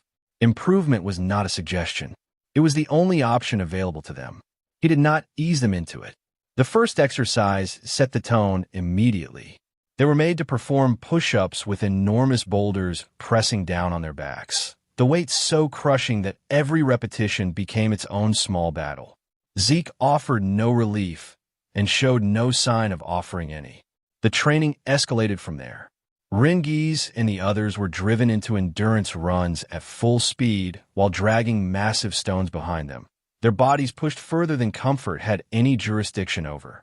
Rick and Marin watched the whole thing unfold with visible dread, quietly questioning whether punishment at this level was truly necessary.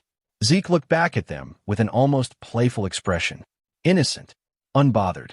The complete opposite of what he had just put their teammates through. They understood immediately that arguing would accomplish nothing. They forced uneasy smiles, accepted the situation, and recognized that with Zeke in the role of instructor, resistance was simply not a productive use of energy. Zeke gave them a subtle nod of satisfaction and moved on. His attention turned to Raymond, the blonde shield user. Zeke introduced a new tool. Massive, enchanted objects he called regeneration stones, prepared in advance and placed before the group. Nobody immediately understood what they were looking at. Zeke explained.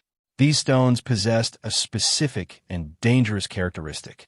Any force applied to them was reflected back at the source, amplified many times over. He said it the way someone says something they have experienced personally and not forgotten. Despite the obvious risk, he announced his intention to strike one of the stones using nothing but raw physical strength. No source power, no enhancement of any kind. The group stared at him. The idea sounded reckless to the point of being absurd. Zeke prepared himself with calm focus and delivered a clean, unenhanced punch directly into the stone. The observers could not process what they were seeing. Before anyone could react, the stone released an explosive surge of energy that came roaring back toward him. The magnitude of it should have meant serious injury, but Zeke had anticipated every bit of it. He raised a basic shield to intercept the returning shockwave at the last moment.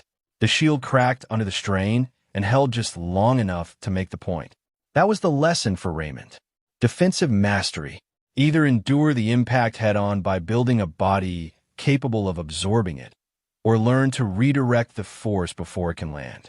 Raymond looked at the cracked shield and felt the full weight of what was being asked of him settle across his shoulders. Zeke moved on to Celine. He handed her a sword and told her to attack the regeneration stone using her source power. She came forward with determination and unleashed a rapid sequence of strikes, one after another, fast and committed. But her attacks were scattered across multiple points on the stone's surface rather than converging on a single target. The stone's regenerative ability responded faster than her assault. It recovered almost instantly each time, absorbing everything she threw at it and giving nothing back. Zeke identified the flaw without hesitation. Her strength was dispersed, volume without precision. As long as she continued that way, the stone would simply outpace her no matter how fast she moved. He showed her what the alternative looked like. One strike, a single, fluid, perfectly concentrated motion. The impact did not spread across the surface. It drove directly into the stone's core, and cracks spread outward from that single point across the entire surface like a map of everywhere the force had traveled. Celine stared at it. The difference between what she had done and what he had just done was not subtle. It was the difference between noise and intention. Zeke told her that her current style prioritized rapid and numerous attacks, and that advancing beyond her present level required a shift in how she thought about combat entirely. Every strike needed to carry purpose and accuracy. Volume alone would never be enough. Celine accepted the guidance with genuine gratitude, and the path forward became clear to her even if the road itself was going to be difficult. Then Zeke turned to Rangis. Rangis braced himself for whatever was coming next. What Zeke placed in front of him was a single white feather. Rangis looked at it, then looked at Zeke. The simplicity of the object made the task feel deceptively manageable, right up until a swirling green aura of wind energy began forming around the feather, alive and restless, moving with a precision that immediately reminded Rangis of something or someone. A powerful figure, a technique he recognized instantly from having seen it up close. Zeke told him that he had learned to replicate the ability after experiencing it firsthand in battle. Rangis had no framework for that. The idea that someone could simply absorb a technique by being on the receiving end of it defied the logic he had built his understanding of martial arts around. Zeke did not linger on the disbelief. He moved straight to the objective. Rangis had to learn to control the flow of wind with enough precision to manipulate the feather without ever touching it. No contact, only current. To show him what that looked like, Zeke demonstrated. He balanced the feather using nothing but controlled bursts of wind generated through his own movement, holding it in position with an accuracy that seemed to defy the feather's own nature. A feather was light to the point of being unreliable. The slightest disturbance sent it in a direction nobody intended. And yet Zeke held it steady as though it were resting on a surface. He explained what made it possible. The instinct was to force control over the wind, to dominate it and bend it to a specific will. That instinct, he said, was exactly wrong. True mastery required alignment with the wind's natural flow rather than resistance to it. He demonstrated again, using subtle, gentle movements to create soft currents that lifted and guided the feather rather than commanding it. The lesson was not about power. It was about understanding. Harmony over force. Rangis struggled to absorb it all. The concept sat just outside the edge of what he could fully grasp in the moment. But the demonstration had left a strong impression regardless, the kind that works on a person slowly long after the moment has passed. The training session drew to a close. Zeke stood among his companions with the composed ease of someone who has already been where they're trying to go and knows exactly how far they still have to travel. Each of them faced something daunting. Each of them had been given what they needed, even if none of them felt ready. Then a voice called out to Zeke, telling him to hurry. He turned back to the group briefly, gave each of them their task one last time, and left to join the mission team. Rangis stood still for a moment after he was gone. The doubt crept in quickly, quiet and persistent, wrapping itself around everything Zeke had just shown him.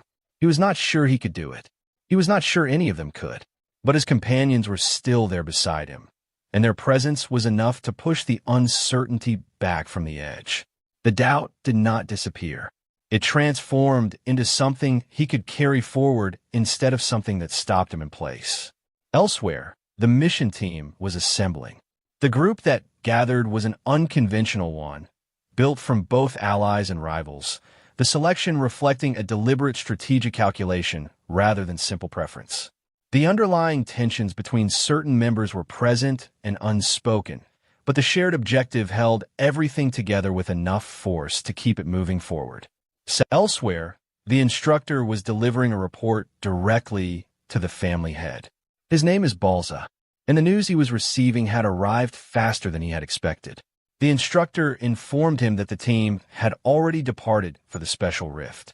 The other person present added that they had also received word that the wild dogs had discovered the existence of the special rift. Balza received that information with a small flicker of annoyance and remarked simply that it was fast. The instructor continued. Even if the wild dogs moved immediately, the selected team had already entered the rift ahead of them. There was only one concern remaining. Balza asked what it was. The man explained that after the rift was cleared, there was a possibility that the wild dogs would attempt to move in and claim the spoils. If the selected team members and the available soldiers could regroup quickly enough, it would be manageable. Otherwise, it could become a problem. Balza asked how capable the selected team actually was. The instructor answered with the steadiness of someone who had thought carefully about the question before being asked it. The selected members were among the strongest at the 3-star rank. They should be able to clear the rift without difficulty, and even if the wild dogs showed up, they should be able to hold their ground. Balza asked, with something almost playful in the question, whether that held even with a 2-star mixed into the group. The instructor smiled and said that yes, or rather, Lord Zeke alone would be enough. Both Balza and the other man reacted to that with visible surprise. The instructor continued, telling them what he had seen for himself. Among all of Lord Balza's children, Lord Zeke was the first one whose true limit he had been unable to see at all. The other man pressed back. He pointed out that Zeke was still only at 2-star rank. How could that be? The instructor acknowledged it. That was technically correct. But after watching Lord Zeke, he had come to understand something he had not fully believed before. The number of stars did not determine strength. Not in every case. Not in this one. The other man looked unsettled by that. He said that for the instructor to make a statement like that, it must have taken something significant to bring him to it. The instructor's expression shifted. Something colder and more serious moved behind his eyes as he continued. When he first witnessed Lord Zeke's martial arts, he felt the same thing he had felt the first time he witnessed Lord Balza's dragon-slaying combat art. The room went quiet at that. Balza's expression darkened with something between concern and disbelief. He asked what the instructor meant. The dragon-slaying combat art was a secret martial art passed down exclusively to the heads of the El Dragon family. It was kept under strict secrecy as a matter of survival and tradition, and it was said that ordinary people could not learn it under any circumstances, not even in theory. The instructor said it plainly. He was certain that Lord Zeke possessed that martial art. He understood how impossible that sounded. He had been surprised by it himself. But he had witnessed Lord Balza's dragon-slaying combat art enough times over the years that he knew exactly what it looked like from every angle, and what he saw in Zeke's techniques was the same thing. Without question, the room held that weight in silence for a moment. Balza sat with it quietly, his expression unreadable. He had ordered an investigation into Zeke a few years ago, he said. A thorough one that covered everything, including his birth records. Not a single useful piece of information had come back. Beyond that, there was no sign anywhere that Zeke had learned martial arts from anyone before entering the dragon nest. He had told himself, upon hearing that it simply meant everything Zeke had learned he had learned entirely on his own. But now, sitting with what the instructor had just said, that explanation felt considerably less complete. The instructor spoke carefully. It was as though one were looking at the first patriarch, he said, or perhaps the 15th. The resemblance was that specific, that deep. It felt less like coincidence and more like something that had happened before. He let the words sit without saying it directly. Balza looked at him with a searching expression, something between surprise and genuine uncertainty forming behind his eyes. Reincarnation, he said quietly. A question as much as a thought. The head watched the nervousness spreading through the room and dismissed the entire conversation with a wave of his hand. He called it an absurd story. If the kid truly possessed that level of power, he reasoned, then wild dogs like those would be completely insignificant to him. The matter was closed as far as he was concerned. 1 week later, the jungle had become the gathering point for all the instructors and students assigned to the mission. Freya stood among them, with visible worry pulling at her expression. She asked about the whereabouts of the vice leader of the Black Dragon Squadron. An instructor hesitated before explaining that by the time they had understood what was happening, the vice leader had already disappeared. The word disappeared sat heavily in the air. Freya reacted with quiet concern. They had promised to send more personnel, and she was not certain whether he would be safe. Before she could dwell on it further, she noticed that others had just arrived. Leica came forward with Zeke following behind her. Leica spoke energetically about the route they had taken, questioning why anyone would waste energy running the fastest path before a mission had even started, and then asked why Instructor Freya was present at all. Freya responded with a cool correction. She was no longer acting as their instructor here. She was on a protection mission for the special domain. Leica registered the term. Freya explained that certain cracks had the ability to influence the world outside their boundaries and create special domains around themselves. This was one of those cases.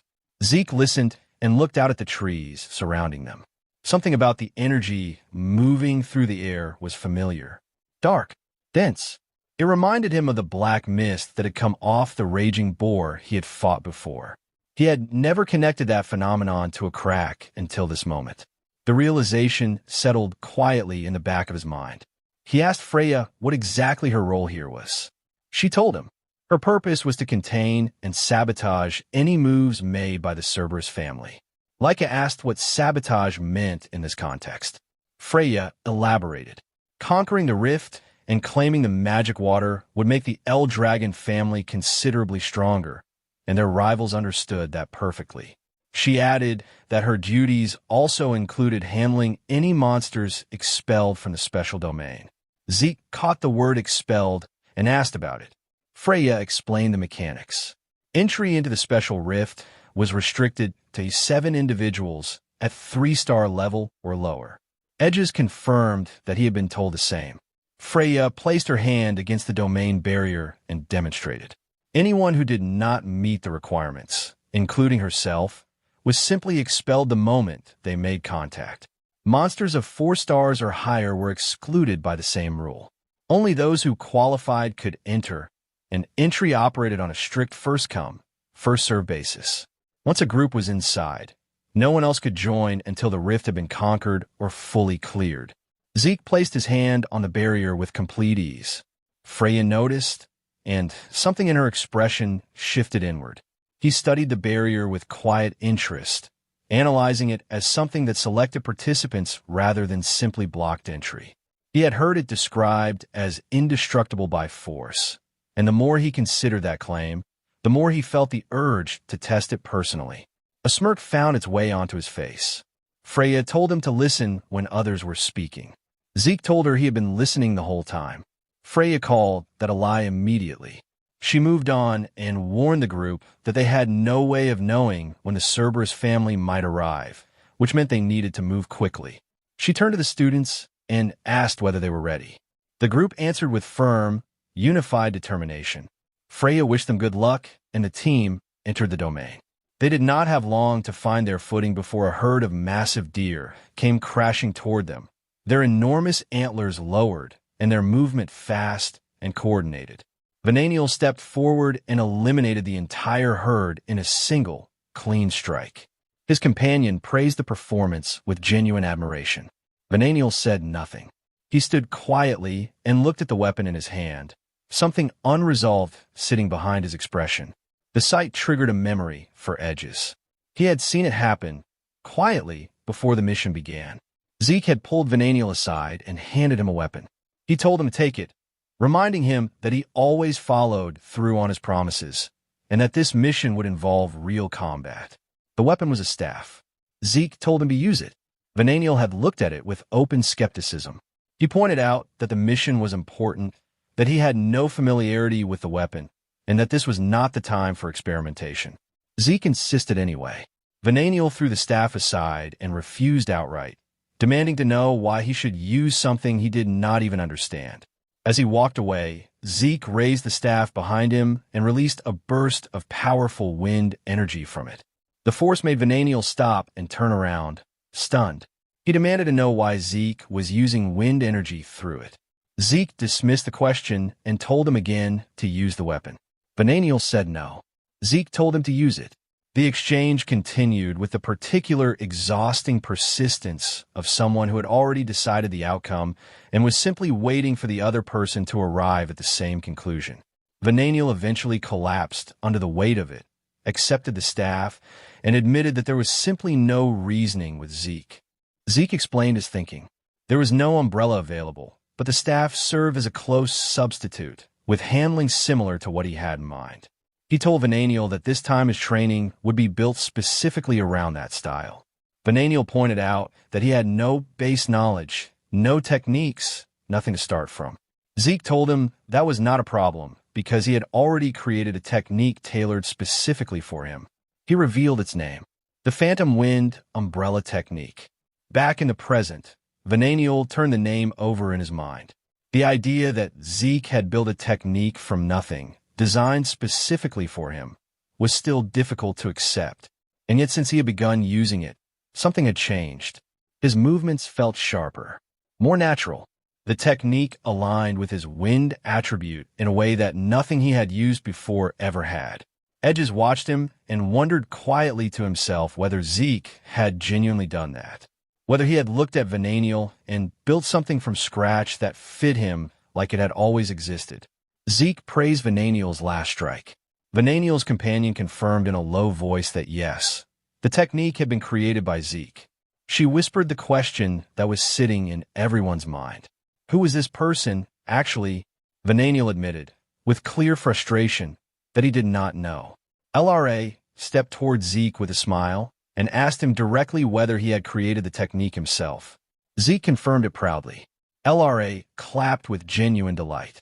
Sandy made her position clear immediately, declaring the claim impossible. Edges said that considering who they were talking about, it somehow made complete sense. Sandy chose to redirect her frustration rather than continue that particular argument, turning it toward Vananiel and his companion instead. Vananiel reacted sharply and demanded to know what her problem was. Sandy told him plainly that he could not fight without leaning on poison and was now standing there using a technique he barely understood. Vananiel and his companion fired back, warning her to watch how she spoke. Sandy accused them of only reacting that way because what she said was true and pressed further. Leica stepped in and urged Sandy to bring it down. Edges laughed and tried to hold the moment together, reminding everyone that they were partners in conquering the rift and that cooperation was not optional. It was the entire point. Sandy rejected that framing immediately. She asked how she was supposed to cooperate with people who had nearly killed Leica with poison.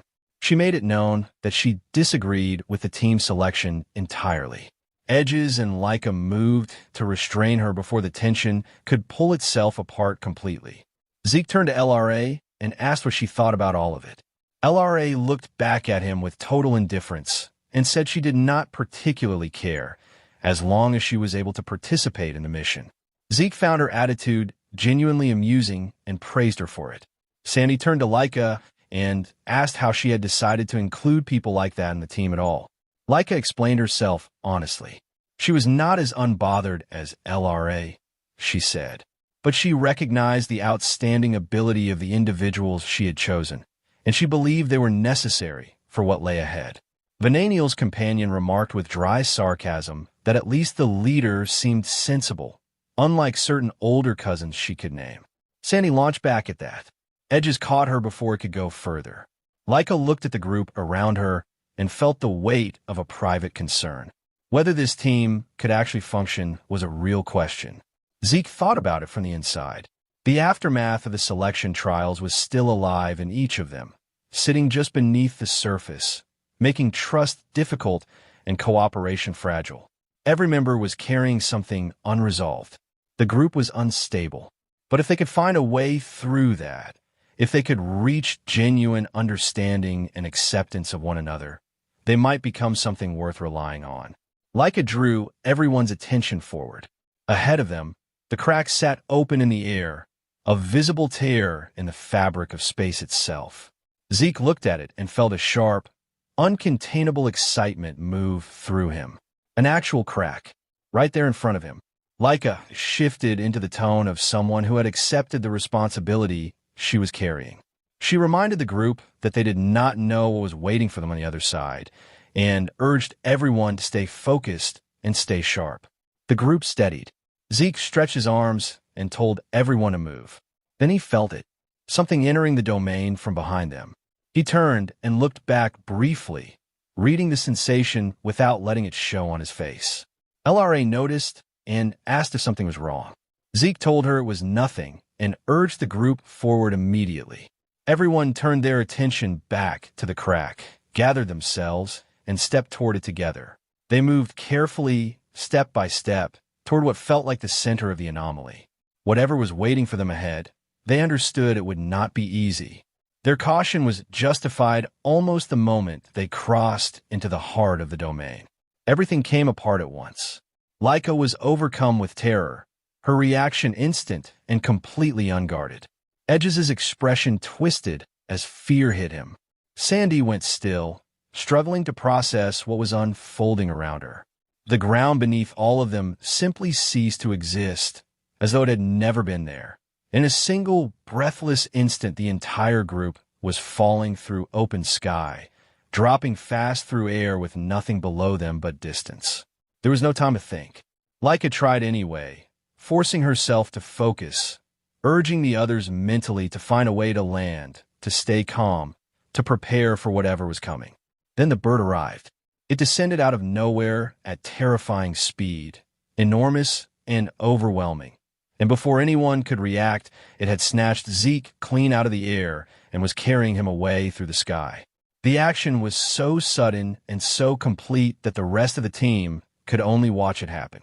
There was nothing to intercept, nothing to grab. He was simply gone.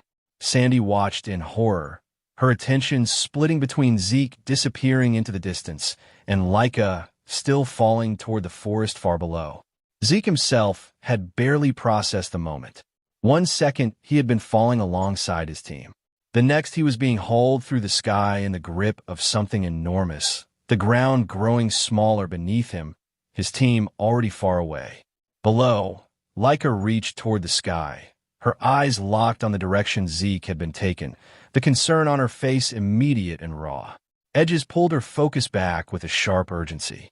The ground was coming fast. Their survival was the problem in front of them right now.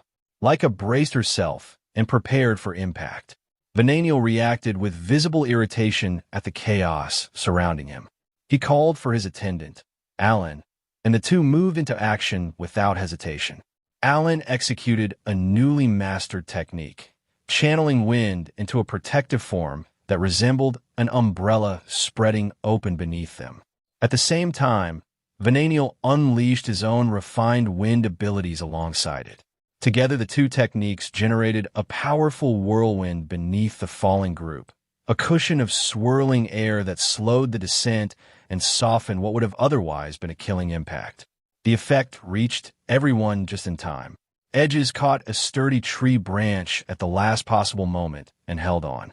Venaniel and Alan touched down with clean precision, their control over the wind carrying them smoothly to the ground. Laika and Sandy were not as fortunate. They hit the ground hard, the impact driving pain through both of them. Sandy voiced her frustration immediately, shaken and unimpressed. Venaniel offered nothing in response, dismissing the situation with the particular coldness that had become his default setting. Edges stepped in quickly and pointed out that without Venaniel and Alan's intervention, the outcome would have been considerably worse. Laika pushed herself upright slowly, acknowledged the pain, and confirmed she could continue. The group took a moment to breathe as Edges scanned the environment around them. It was unfamiliar and unsettling, unlike anything they had moved through before. He suggested they use the pause wisely and take whatever healing resources they had while the opportunity existed. With the immediate crisis behind her, Laika turned to Venaniel and Alan and expressed genuine gratitude. They had saved the team, and she wanted them to know it. Venaniel received it with distance. He framed his actions as a necessity for the mission's success rather than any kind of goodwill, and left it at that. Sandy exhaled with mild exasperation, wishing for even a small acknowledgement. Alan redirected the group's attention to the more pressing question hanging over all of them. Where was Zeke, and what were they going to do about it? Vananiel's answer was immediate and blunt. Move on without him. Lila tilted her head and asked, with quiet curiosity, whether Vananiel might actually be worried despite how he was talking. Vananiel rejected that immediately and with some force, his denial arriving faster than it probably needed to.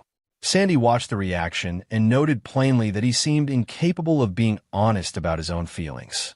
Edges, to Sandy's surprise, sided with Vananiel's conclusion rather than his attitude. He argued that worrying about someone like Zeke was likely unnecessary. Sandy looked at him and asked how he could be that certain. Leica agreed with Edges without hesitation. Sandy looked between them, unable to follow the logic. Then the memories surfaced, not just for her, but for all of them.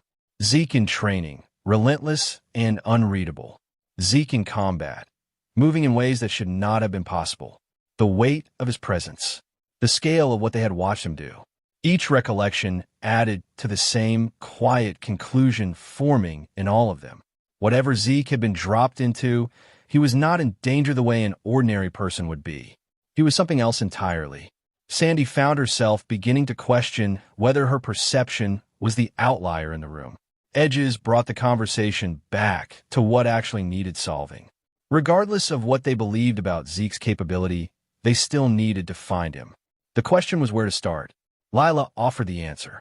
During the fall, she had caught sight of something unusual in the distance. A distinct pillar of light rising above the tree-line. Alan expressed skepticism that anyone could have maintained that kind of awareness during the chaos of a freefall through open sky. Lila remained completely confident. She pointed in a specific direction through the dense forest, certain of what she had seen and where it had been. She explained that she had briefly surveyed the surroundings mid-fall and committed the location to memory before impact. Sandy stared at her with open admiration. Leica did not waste time. She formed the plan quickly and decisively. The bird carrying Zeke had been moving in the same direction as the pillar of light. That connection was enough. Rather than moving blindly through unknown terrain, they had a direction and a reason for it. The group agreed without much debate, recognizing that if anything in this place was going to draw Zeke's attention on its own, it was something as strange and unexplained as a glowing column of light rising out of nowhere. They began moving. Far away from the others, our boy Zeke was experiencing the situation in his own particular way. He was not panicking. He was not even especially unsettled. Being snatched out of the air by a massive creature the instant he entered the rift was not something he had anticipated, and yet he turned it over in his mind with curiosity rather than alarm. An attack originating from another dimension entirely. That was genuinely new. Even the shock of it had not lasted. He was already treating it as something worth learning from, a rare encounter that most people would never have the opportunity to experience at all. As for his team, he felt no particular concern. They were capable. They would manage. The bird flew on for a long time, powerful and purposeful, carrying him through the sky above the rift. Then its behavior shifted. Something subtle changed in the way it moved, and Zeke read the change for what it was. They were nearing the end of the journey. Without ceremony, the creature released him. He was falling again. Alone this time, with nothing around him but open air and the ground rushing upward from below. He looked down and understood the situation immediately. A massive nest sat perched on a jagged mountain peak, crudely built but enormous, constructed from materials that looked like they had been gathered from across the entire rift. Inside it were 3 large, restless chicks, each one alert and hungry, their attention locking onto him the moment he came into view. Their excitement was unmistakable. They had been waiting for a meal, and as far as they were concerned, one had just arrived. Whatever had happened with the chicks played out off-screen, but the result was clear enough. The danger had passed. The hatchlings that had looked at Zeke like a meal minutes earlier were no longer acting aggressive. The one that had come closest to tearing into him now trembled in a corner, sweat running down its tiny body, whimpering in the particular way of something that has just realized it picked the wrong fight entirely. Zeke brushed the dirt from his clothes and reflected briefly on how close he had come to being bird food the moment he arrived in this place. He looked around. The world inside the rift was nothing like the one he had come from. Everything about it felt hostile and wild, untouched by anything that could be called familiar. His attention drifted toward the enormous bird family nearby, the massive creatures that had brought him here. Up close, they were not what the word chaos monster suggested. They were large and fluffy and, if he was being honest with himself, oddly adorable. He reached out and touched the mother bird gently, finding her feathers surprisingly soft beneath his hand. Then he looked more carefully, and the softness gave way to something else. Her condition was poor. Her feathers were tangled and dull, her body far too thin for a creature her size, and every movement she made carried the weight of something that had been running on empty for too long. She flinched under his touch, the small reaction revealing how much pain she had been concealing. Zeke studied her and confirmed what he already suspected. She was badly weakened, likely injured as well. He stood there wondering what could have brought a creature this massive to such a miserable state. The answer came before the question had fully formed. He had been sensing something approaching for a while now, a presence stalking them from a distance, and it was closing in fast. Then the sky told him everything he needed to know. Far out, the light darkened beneath a massive, surging swarm.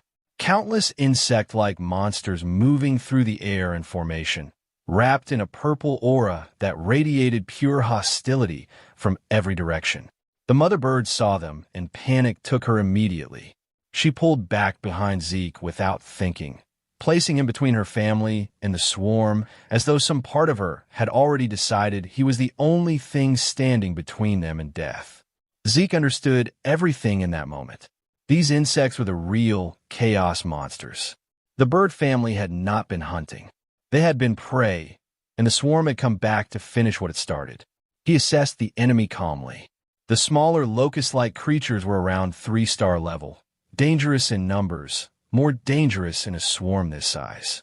Their leader was clearly something beyond that, a genuine 4-star threat. He looked back at the mother bird and her chicks, starving, exhausted, barely holding together. The mother bird's fear began to change. For a moment, she looked ready to run, as though escape was the only rational response to what was descending on them. But then she looked down at her trembling chicks, and something shifted behind her eyes. Something older and fiercer than fear. She spread her wings wide and positioned herself over her young, every last bit of her exhausted body arranged into a shield, preparing to fight to the end, even if the end was already decided. Even the tiny chicks puffed out their chests and chirped beside her, defiant and ridiculous and somehow completely sincere. A faint smile appeared on Zeke's face. That spirit made the decision for him. The swarm descended with killing intent filling the air, and the mother bird lunged forward to meet it. Zeke moved alongside her without hesitation, driving straight into the incoming horde. One of the smaller locusts rushed at him first. He caught it by the head, held it for a fraction of a second, and crushed it with a single punch. The insect's skull gave out instantly, spraying green across everything within range. Zeke stood there covered in it, his eyes gleaming with the particular excitement that combat had been producing in him more and more lately. The swarm did not slow. The 4-star leader and the massive insects behind it kept coming as though the death of one of their own registered as nothing at all. Behind Zeke, the mother bird stared with her beak open, struggling to process the kind of strength that could make that look effortless. Then our boy Zeke decided to stop holding back. A blood-red aura erupted from his body. Dark energy radiated outward in waves, and his eyes took on a glow that turned the air around him heavy. The atmosphere itself seemed to lock up under the pressure he was releasing.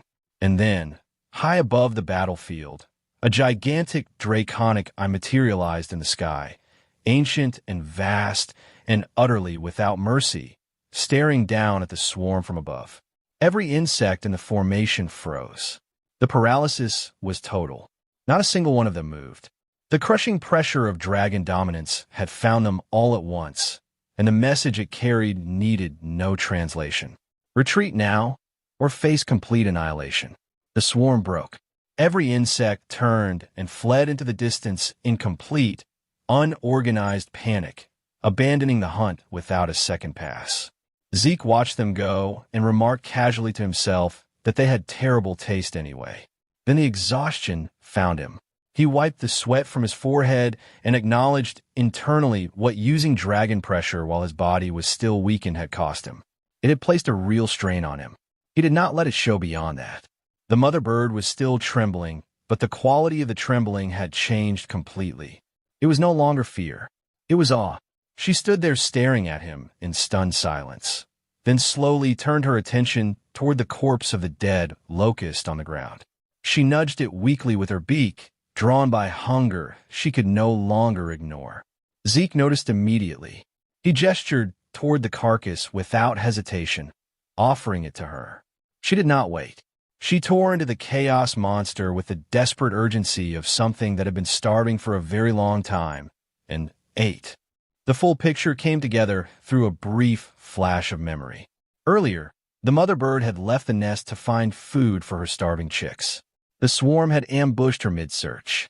She had barely survived the encounter and escaped with serious injuries, and on her return journey, exhausted and desperate, she had spotted something falling from the sky and done the only thing that made sense to her in that moment. She had grabbed it and brought it home. That something had been Zeke. Back in the present, the chicks slept. Their small bodies were sprawled out in the nest with full stomachs, drool trailing from their beaks in the boneless contentment of creatures that no longer had anything to worry about for a while. Zeke looked at them and thought about how close he had come to being their dinner when he first arrived here.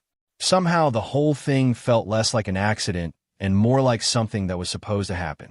That feeling made his next decision easy. The mother bird lifted her head and looked at him with quiet confusion as he turned toward her with a new kind of focus in his expression. He had seen how desperately this family needed to be able to feed themselves, and he had made up his mind. He was going to help transform this weakened creature into a real predator. Something powerful enough that she and her chicks would never go hungry again. He flexed his arm with visible enthusiasm. The hunt was about to begin. Deep in the forest below, something else was beginning as well. A sharp blade slid through the corpse of a chaos bug and came out clean on the other side. A group of men in formal suits and fedoras stood surveying the scene around them with a composed detachment of people who had seen worse and found it beneath comment. These were men of the Cerberus family, and they did not look like fighters so much as they looked like a very specific kind of problem arriving in a very specific kind of packaging. Their leader examined the remains of the battle around him, dismissed the rift and the dead insects as insignificant distractions, and gave the word. In unison, the men drew sleek katanas from their sides. The blades caught what light existed in the dark forest and held it briefly before the movement continued. The leader stood among them with his own blade gleaming and announced that the true mission could now begin. The lizard hunt had officially started. Zeke's smirk did not waver for a second. The Cerberus family members stood there looking at it and found themselves unsettled, unable to understand why he was reacting as though he had been expecting them all along. Sandy and Edges were equally thrown by it, but Edges was already moving past the confusion and into calculation.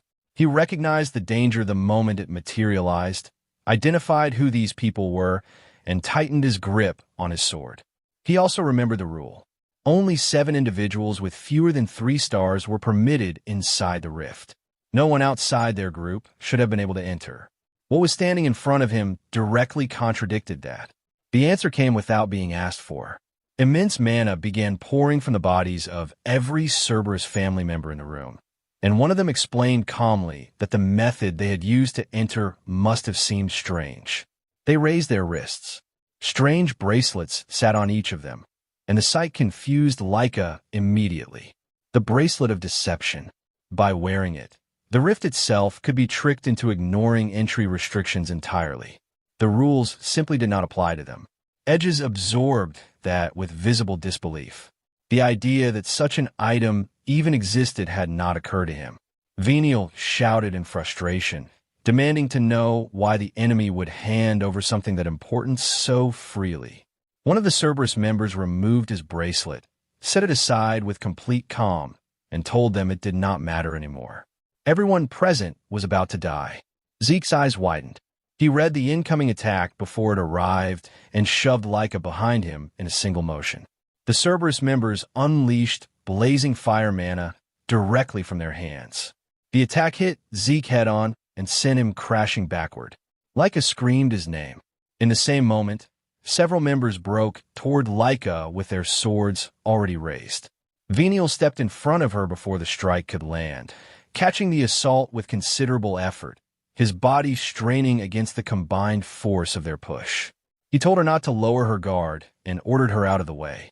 Then he released a burst of mana and drove the attackers back. They did not retreat. They activated the Bala de Roca technique simultaneously, extending their fingers and launching a barrage of blazing firestones toward every student at once. Explosions erupted across the ground as the group scrambled to avoid them. Before anyone could recover, the Cerberus members followed the ranged assault with Thunderstick mana and charged forward together. Leica saw them closing in and forced the fear out of her mind. Sandy called out to Edges and declared they needed to meet the enemy directly. Edges assessed the battlefield quickly and kept his composure, understanding that the priority was buying enough time to reunite the group. He also understood, with quiet certainty, what the Cerberus family was actually after. The magic water. That was the real objective behind all of this. One of the Cerberus members told him coldly that he had nothing more to say. The two sides locked eyes across the battlefield as the weight of what was coming settled over everything. Leica pulled her focus together and forced herself to analyze rather than react. These opponents were all 4-star level fighters. She understood what that meant. 4 stars was not simply a higher number on a scale. It was a different category of existence entirely. No matter how hard an ordinary person worked, 3 stars was the ceiling most people would ever reach. 4 stars belonged only to those born with genuine talent, and the gap between the two was not something effort alone could close. Then she looked at the leader standing behind them all and arrived at an even more troubling conclusion. He was most likely a 5-star fighter. Even if she somehow managed to get through the opponents in front of her, the moment that man decided to move personally, it would be over before anyone could respond. She also recalled the strange event from earlier and concluded that he was almost certainly a high-level magic user on top of everything else. The leader gave the order. His voice was cold and flat, and the command it carried was simple. Finish everyone off. Every Cerberus member began summoning at once. Enormous wolf-like monsters materialized around them, savage and massive, their presence alone changing the atmosphere of the entire area. Leica felt genuine fear move through her at the sight of them. Edges stared and acknowledged to himself that they had actually summoned monsters. Sandy looked at the nearest creature in open disbelief, unable to reconcile the size of it with anything she had faced before. Venial's companion quickly assessed the nearest one and concluded it was a 3-star monster.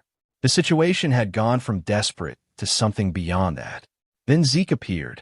He was holding an enormous stone in one hand, lifting it with the casual ease of someone picking up something they found on the ground. The Cerberus members stared at him. They could not understand how he was upright at all after taking that fire mana attack directly. Before any of them could process it, he threw the stone straight at them. They barely managed to scatter out of the way, and the terror on their faces was genuine even as they landed. Zeke reached down and picked up another stone. He bounced it once in his palm with an arrogant ease and then told them, with real disappointment in his voice, that he had expected magic to be something impressive. He had genuinely looked forward to finally seeing it for himself. What they had shown him had not come close to meeting that expectation. Leica saw him standing there, and the relief hit her all at once. Zeke glanced at her and made it clear there had never been any reason to worry about him. He threw the second stone. This time the target did not move fast enough. The impact sent the Cerberus member flying, and he did not get up from where he landed. Zeke looked at the rest of them and told them plainly that if their magic was nothing more than throwing things around, then he could do exactly the same without any of the ceremony. The leader of the Cerberus family watched his subordinate crumple to the ground and said nothing. But the look in his eyes when they found Zeke carried the particular quality of someone who has just been humiliated in a way they're not going to forget. Seeing Zeke standing there completely unharmed and wearing a smile was apparently the last thing the Cerberus family head had been prepared for. He clenched his teeth and admitted that the resistance had been unexpected, but he made it equally clear that none of it would change what was coming. The outcome, he insisted, was already decided. He activated Invocation Mana. Summoning magic spread across the battlefield, and monsters began appearing one after another, materializing out of the energy pouring from him. Zeke watched them arrive, and his reaction was not what anyone on either side had anticipated. His eyes lit up. He realized there was magic capable of summoning monsters, and rather than dread, what moved across his face was pure, undisguised excitement. The Cerberus family had stared at him and genuinely could not understand the attitude. He pointed out the overwhelming gap in power between them. Even accounting for the current disadvantage his side was operating under, his confidence in the final result had not shifted at all. Then the sky moved. The giant birds descended from above without warning, their enormous shapes cutting through the air and landing on the battlefield with a force that shook the ground beneath everyone's feet. The arrival shocked every person present on both sides. Zeke turned toward them and greeted them warmly, reaching out to pet the nearest one as they landed. He noted that they had come at exactly the right moment and asked, with genuine curiosity, whether they had already eaten. The birds moved forward and positioned themselves directly in front of him without being told to, standing between him and the enemy like guards who had decided this was where they belonged. The people around Zeke looked at the scene and looked at each other. Someone asked what those birds actually were. Zeke told them casually that they were basically his disciples. The silence that followed carried the particular quality of a group of people trying to process something that should not be possible. Zeke explained that while everyone else had been making their way through the forest, he had spent his time looking after the birds. He had trained them properly, which was why they had grown as much as they had since the first time he encountered them. He noted the difference with visible pride. Laika could not organize a coherent response to any of this. The idea of birds being treated as disciples sat so far outside of anything she had a framework for that she simply stared. Sandy struggled equally, trying and failing to reconstruct what exactly Zeke had been doing during the week they had spent fighting through endless insects. Zeke, unbothered by the confusion surrounding him, apologized for asking for help so suddenly. He then suggested that everyone join him for some light exercise after lunch and proposed letting the birds handle the little dogs standing in front of them. The birds responded to his words immediately and charged forward. The summoned monsters came at the same moment from the other direction. The two forces met in the middle, and the battle between them erupted with immediate and total ferocity. Zeke watched it unfold and turned his smirk toward the Cerberus family head, declaring that this alone should be more than enough to keep him occupied while the two of them dealt with each other properly. The family head was not moved. He drew his sword and told Zeke not to overestimate himself. A few winged birds joining the fight changed nothing. He launched a powerful sword strike directly at Zeke. Zeke stepped out of the way with ease. Laika called out his name the moment the attack came. Venial cut her off sharply. He reminded her that the opponent standing in front of her was not someone she could face while her attention was somewhere else. He told her to worry about herself first and deal with her own enemy before thinking about anyone else.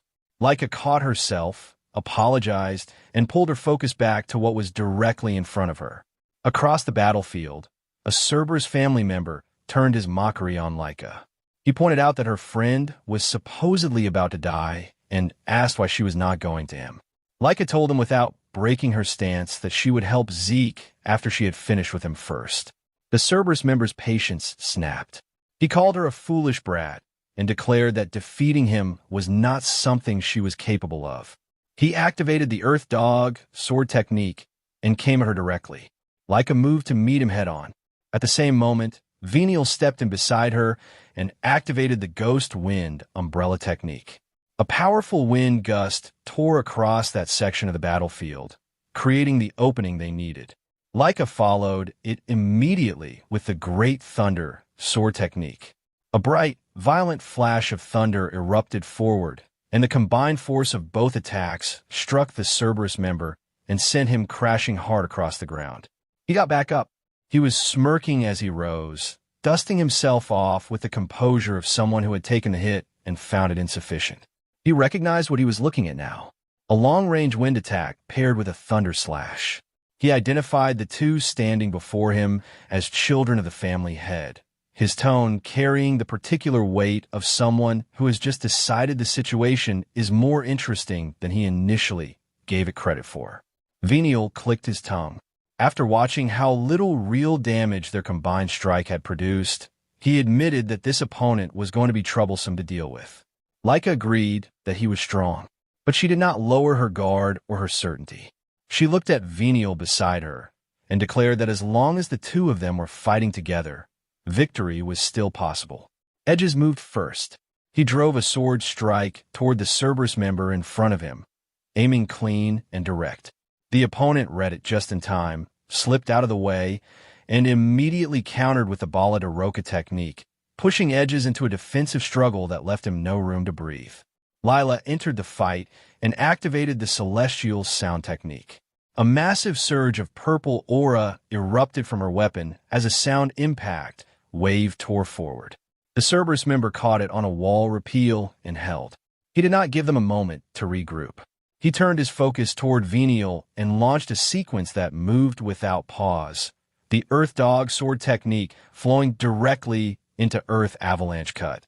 Then the style of 1,000 katana, then brilliant choja, each strike feeding into the next without a gap. Venial did not step back.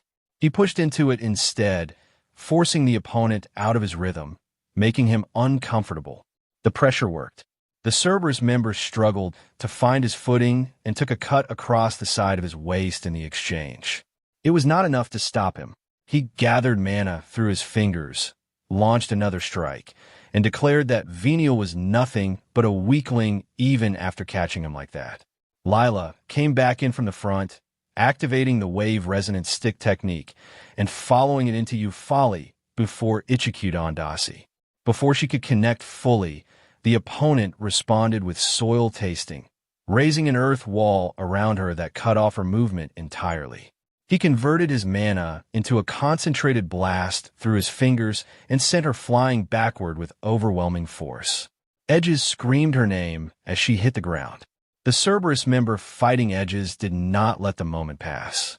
He came in with Earth Avalanche Cut, then spun condensed oil into a tornado and launched it directly at Edges in a wide, destructive arc. Edges caught it on his guard and held, teeth clenched under the pressure of it.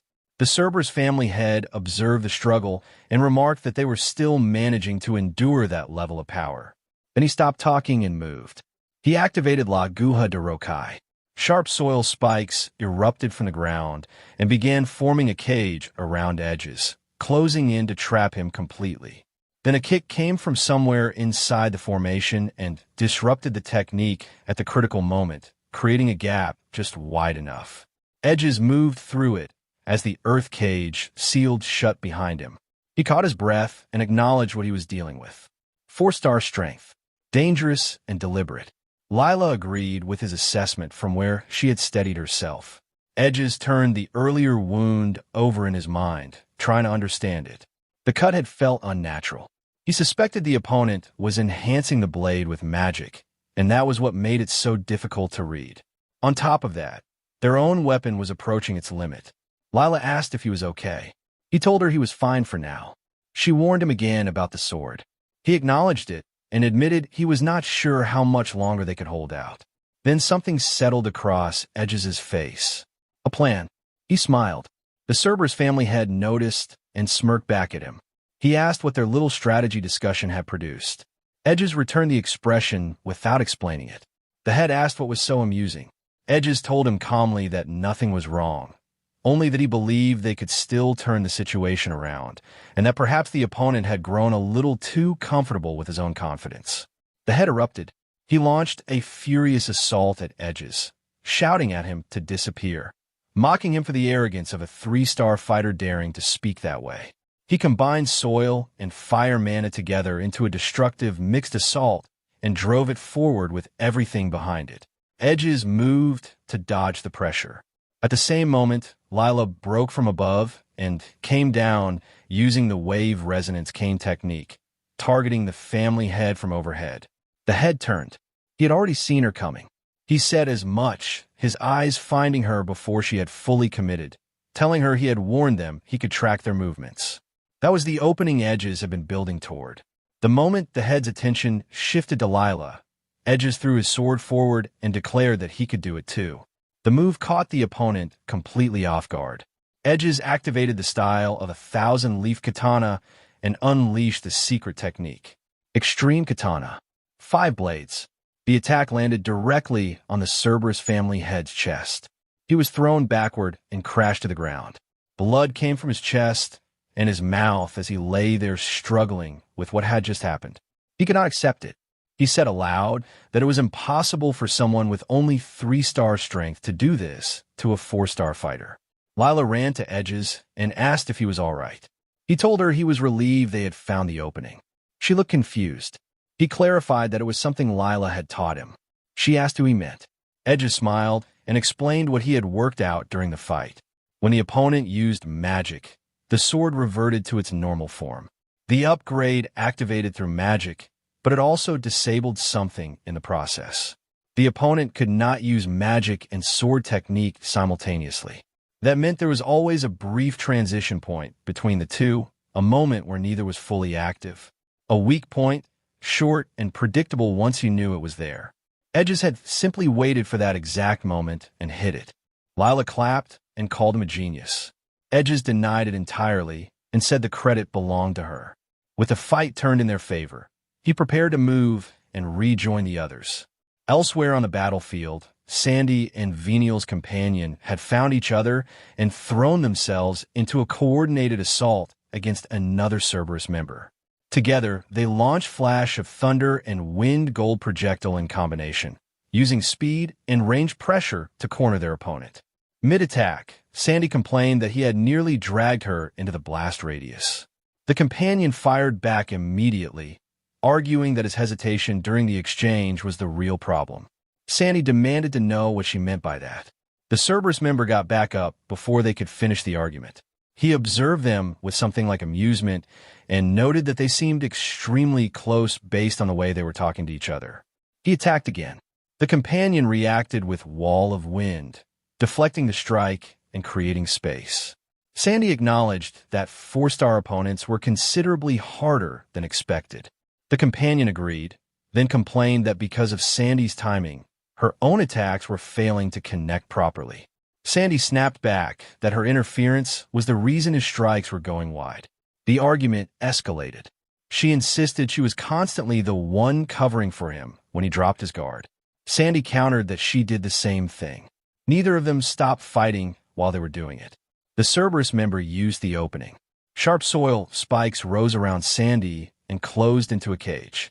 The companion activated Choja of the Storm and broke Sandy free, still irritated, telling him this was exactly what she had been warning him about, and to be more careful. Sandy shouted back that he already knew that. The Cerberus member looked at the two of them and shook his head.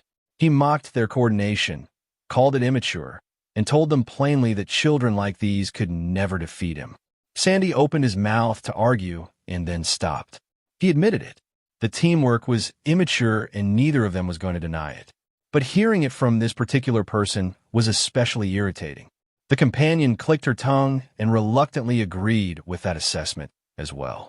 Then Sandy looked at the opponent more carefully and pointed out that among the 4-star fighters on the opposing side, this one seemed to be among the weaker examples.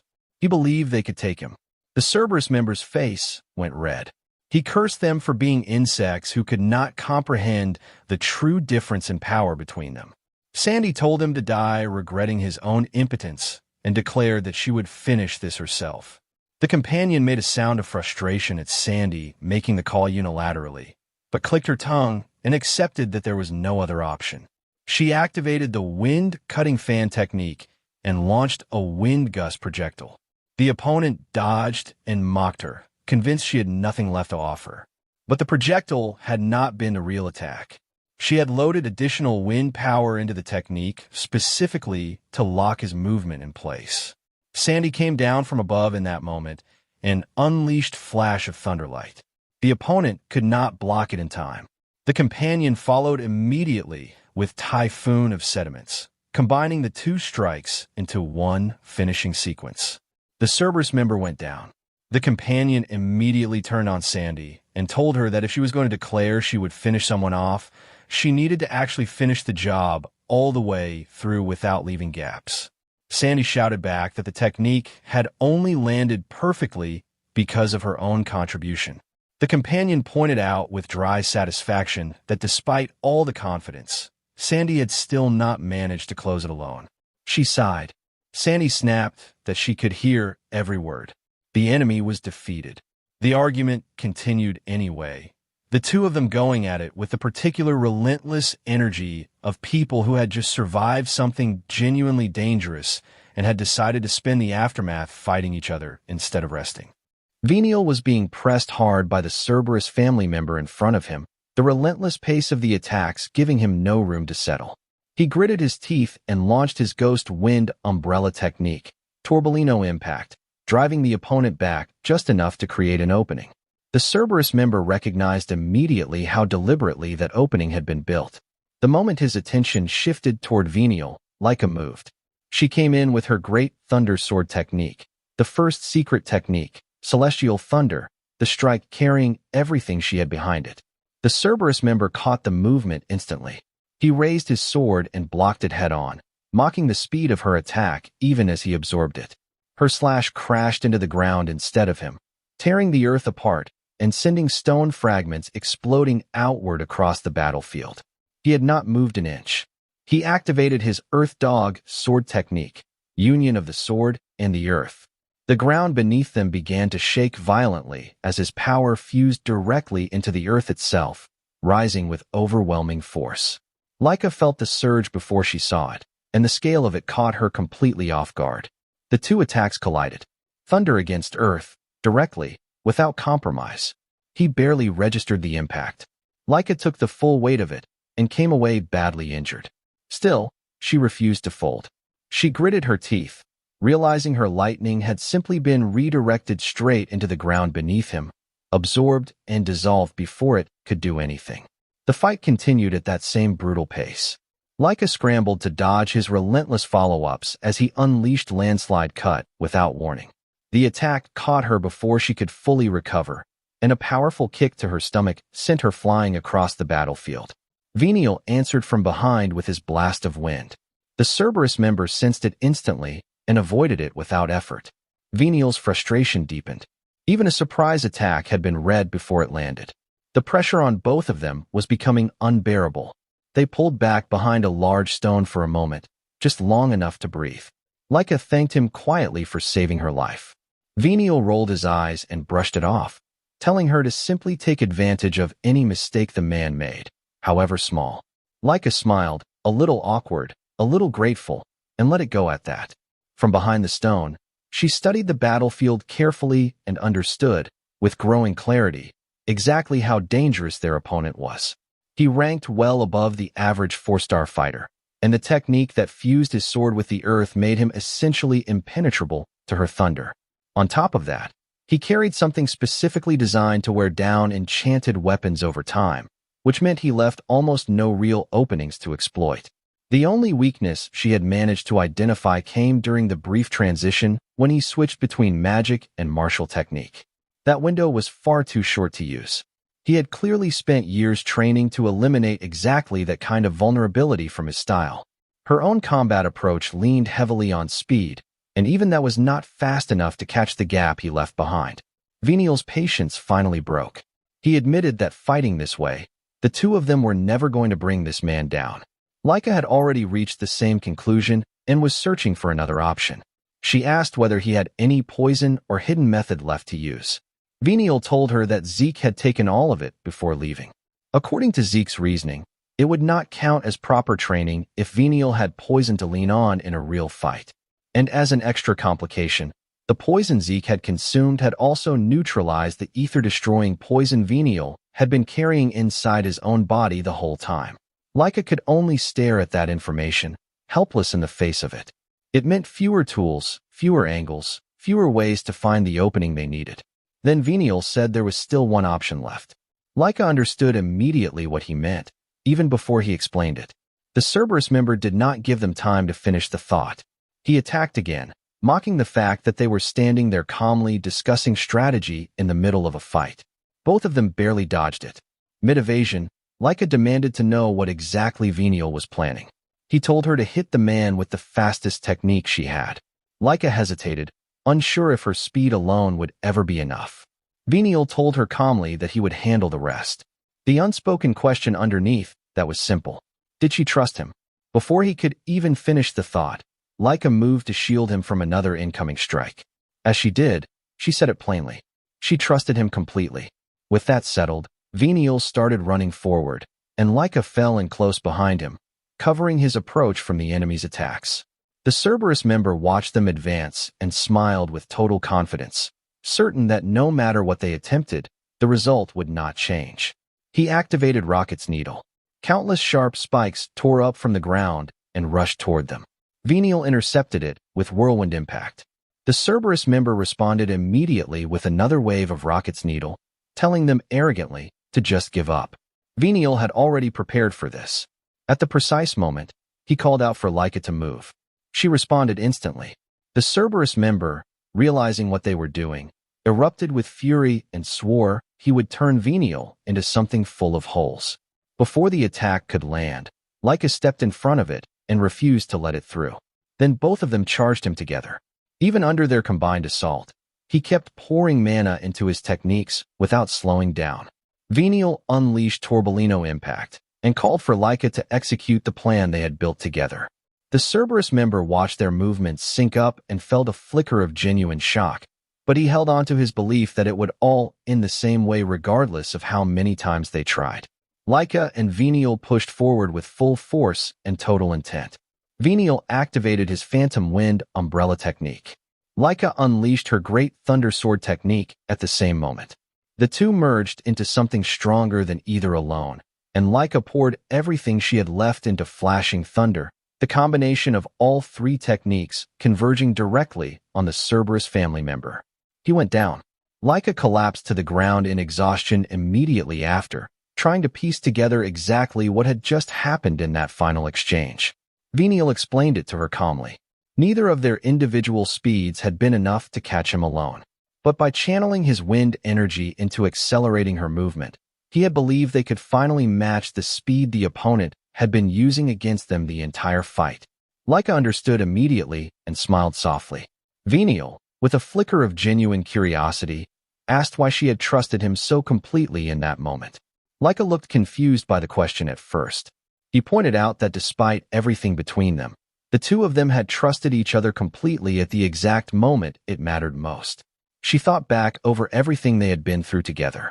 The friction, the history, the complicated path that had brought them to standing side by side instead of across from each other. As the team's leader, she had personally chosen him to fight alongside her, and that choice had meant something. Because of it, she had decided to trust him fully, without reservation. She thanked him, genuinely, for the part he had played in their victory. Venial looked visibly thrown by that.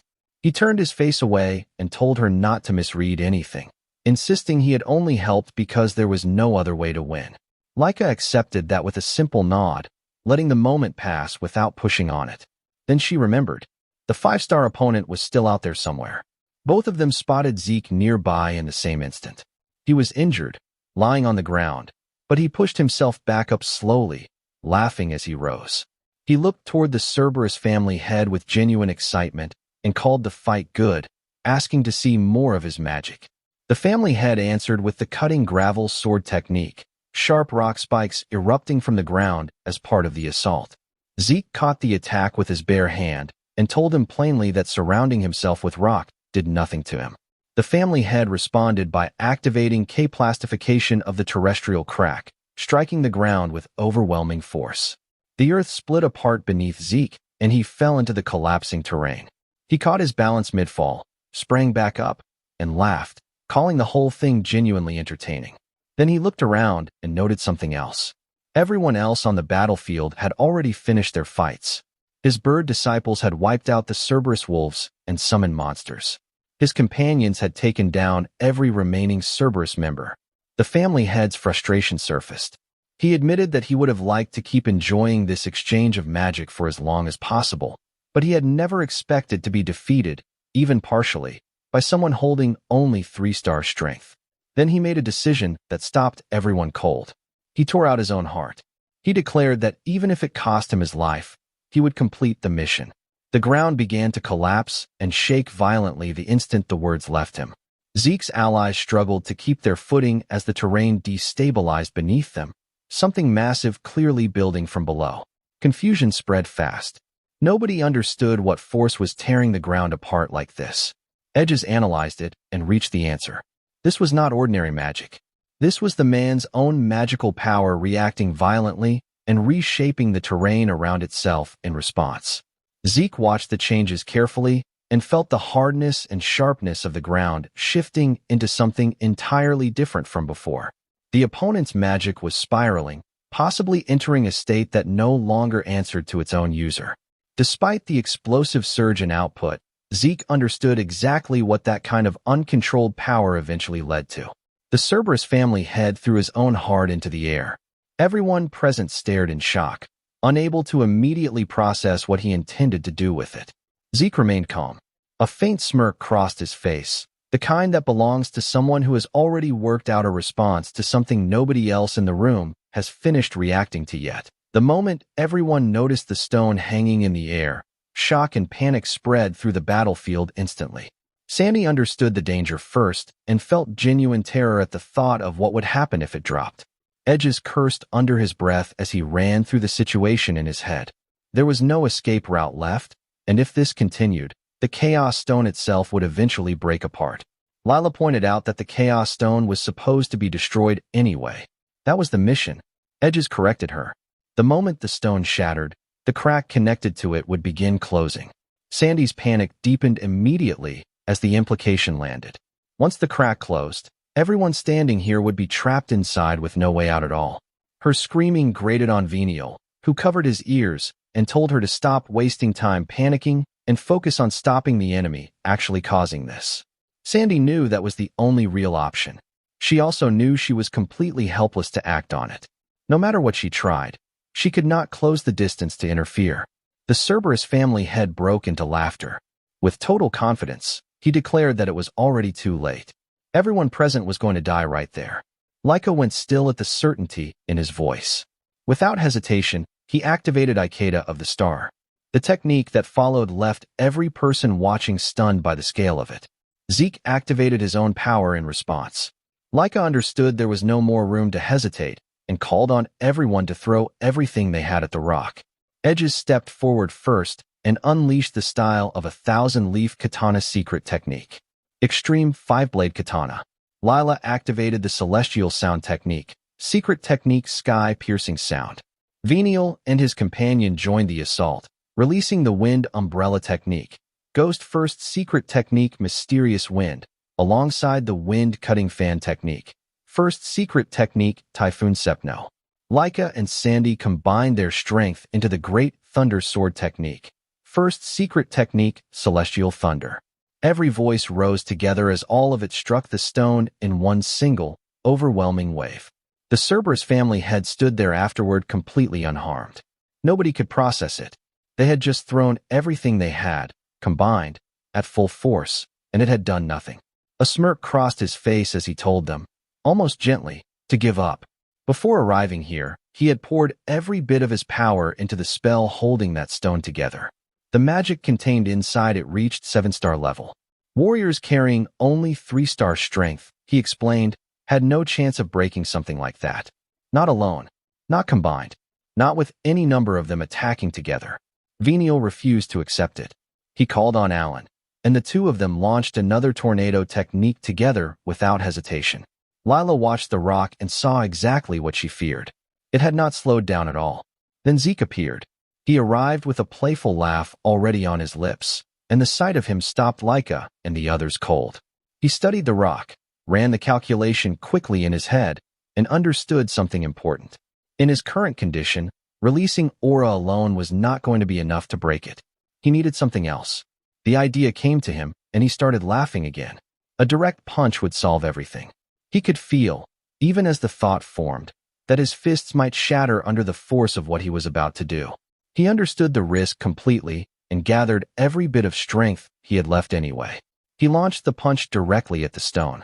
Even the Cerberus family head's composure broke at the sight of it. Zeke did not stop there. He gathered the last of his strength and unleashed multiple techniques simultaneously. Through his right hand, world collapse. Through his left, world explosion. He combined both into the anti-dragon fighting technique, second form. What had once been the destructor dragon fighting technique had evolved into something else entirely. With everything he had remaining, he released the final technique. Destruction for the world. The stone shattered. His entire group of friends stood there stunned by what they had just watched. There was no time to celebrate. As the stone broke apart, massive chunks of rubble began falling from above. Laika realized immediately that the debris itself, along with the remaining fragments of the Chaos Stone, had become a new and immediate threat. Everyone moved at once to destroy what was left before it could cause further damage. Edges called out to Venial and the others. Venial already understood what needed to happen. She clicked her tongue in irritation, complained that this group only ever caused problems for her, and accepted the task anyway, trusting the rest to hold their end while she handled hers. Edges took the responsibility without hesitation.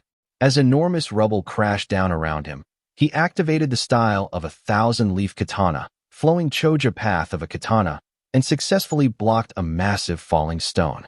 The impact was tremendous. He stopped it. His sword did not survive the effort, shattering in his grip the moment the rubble had been turned aside. Edges looked at the broken blade and smiled. There was no disappointment in it. He acknowledged simply that the sword had broken and admitted to himself that he still had a great deal left to learn. The Cerberus family head, even after watching his stone get destroyed, remained calm. A smirk found its way back onto his face as he admitted that Zeke had somehow managed to break it. He looked around and understood that only Zeke remained standing between him and the outcome he wanted. He concluded that the result was already decided. Zeke simply smiled back at him. The family head charged forward at incredible speed, determined to see this through to the end no matter what it cost him, and launched a final attack directly at Zeke. Zeke did not move. As the man closed the distance, Zeke smirked and drove a single punch into his chest. The fight ended in that instant. The Cerberus family head collapsed, groaning, and in the last moments before he gave out completely, he admitted that he had never expected someone like Zeke to exist.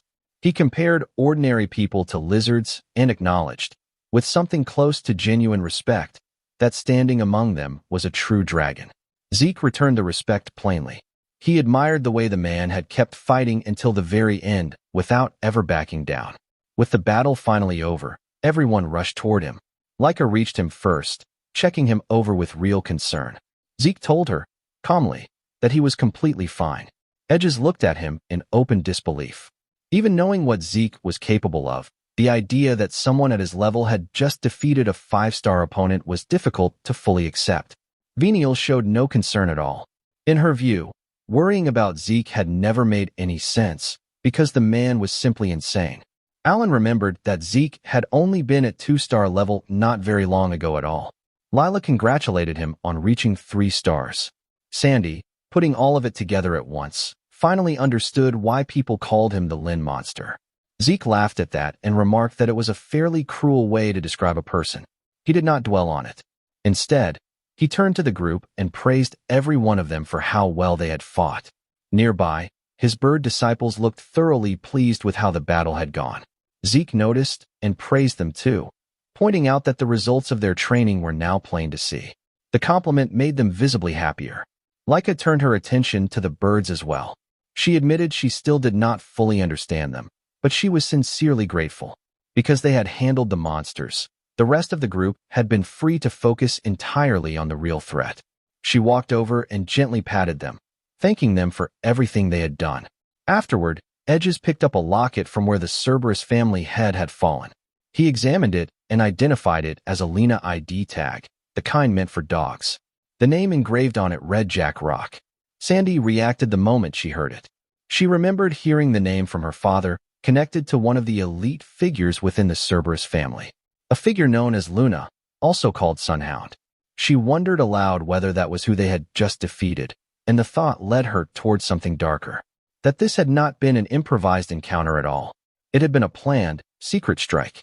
Venial grew irritated and asked why anyone planning something secret would carry an item that exposed their identity so easily. Lila wondered the same thing, questioning whether they could really have been that careless or that foolish.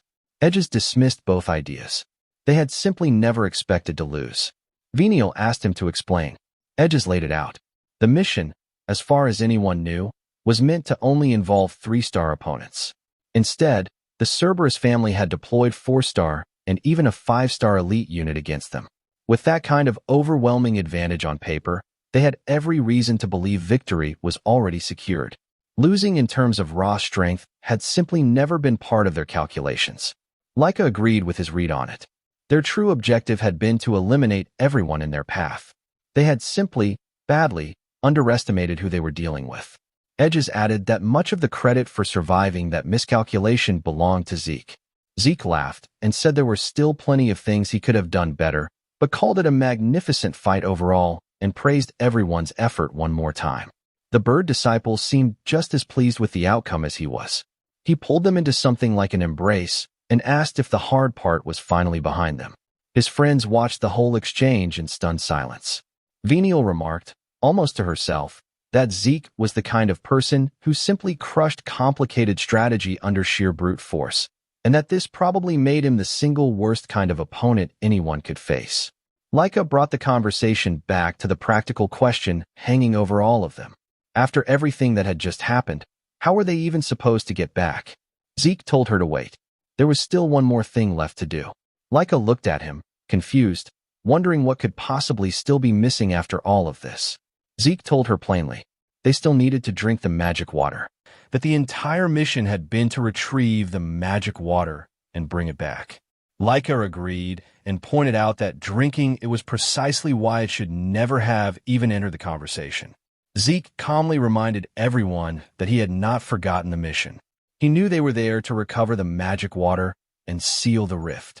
And then he pushed back on the assumption everyone had been operating under without examining it. No one had actually decided they were forbidden from using it. They had come here on a mission, yes. But the people who had truly earned what was sitting in front of them through actual combat were the ones standing in this room. That argument left the group momentarily silent. He continued, the El Dragon family's wishes had nothing to do with who deserved the reward. They were the ones who had risked their lives and obtained the magic water. Simply handing it over because the mission said so felt wrong to him in a way he was not willing to ignore. Alan stepped in and explained the practical danger. The magic water was an extraordinarily valuable resource precisely because it could produce more mages for the El Dragon family. Acting on their own initiative without authorization could bring down the family head's wrath. Venial agreed with that assessment and added that drinking the magic water without permission could result in severe punishment.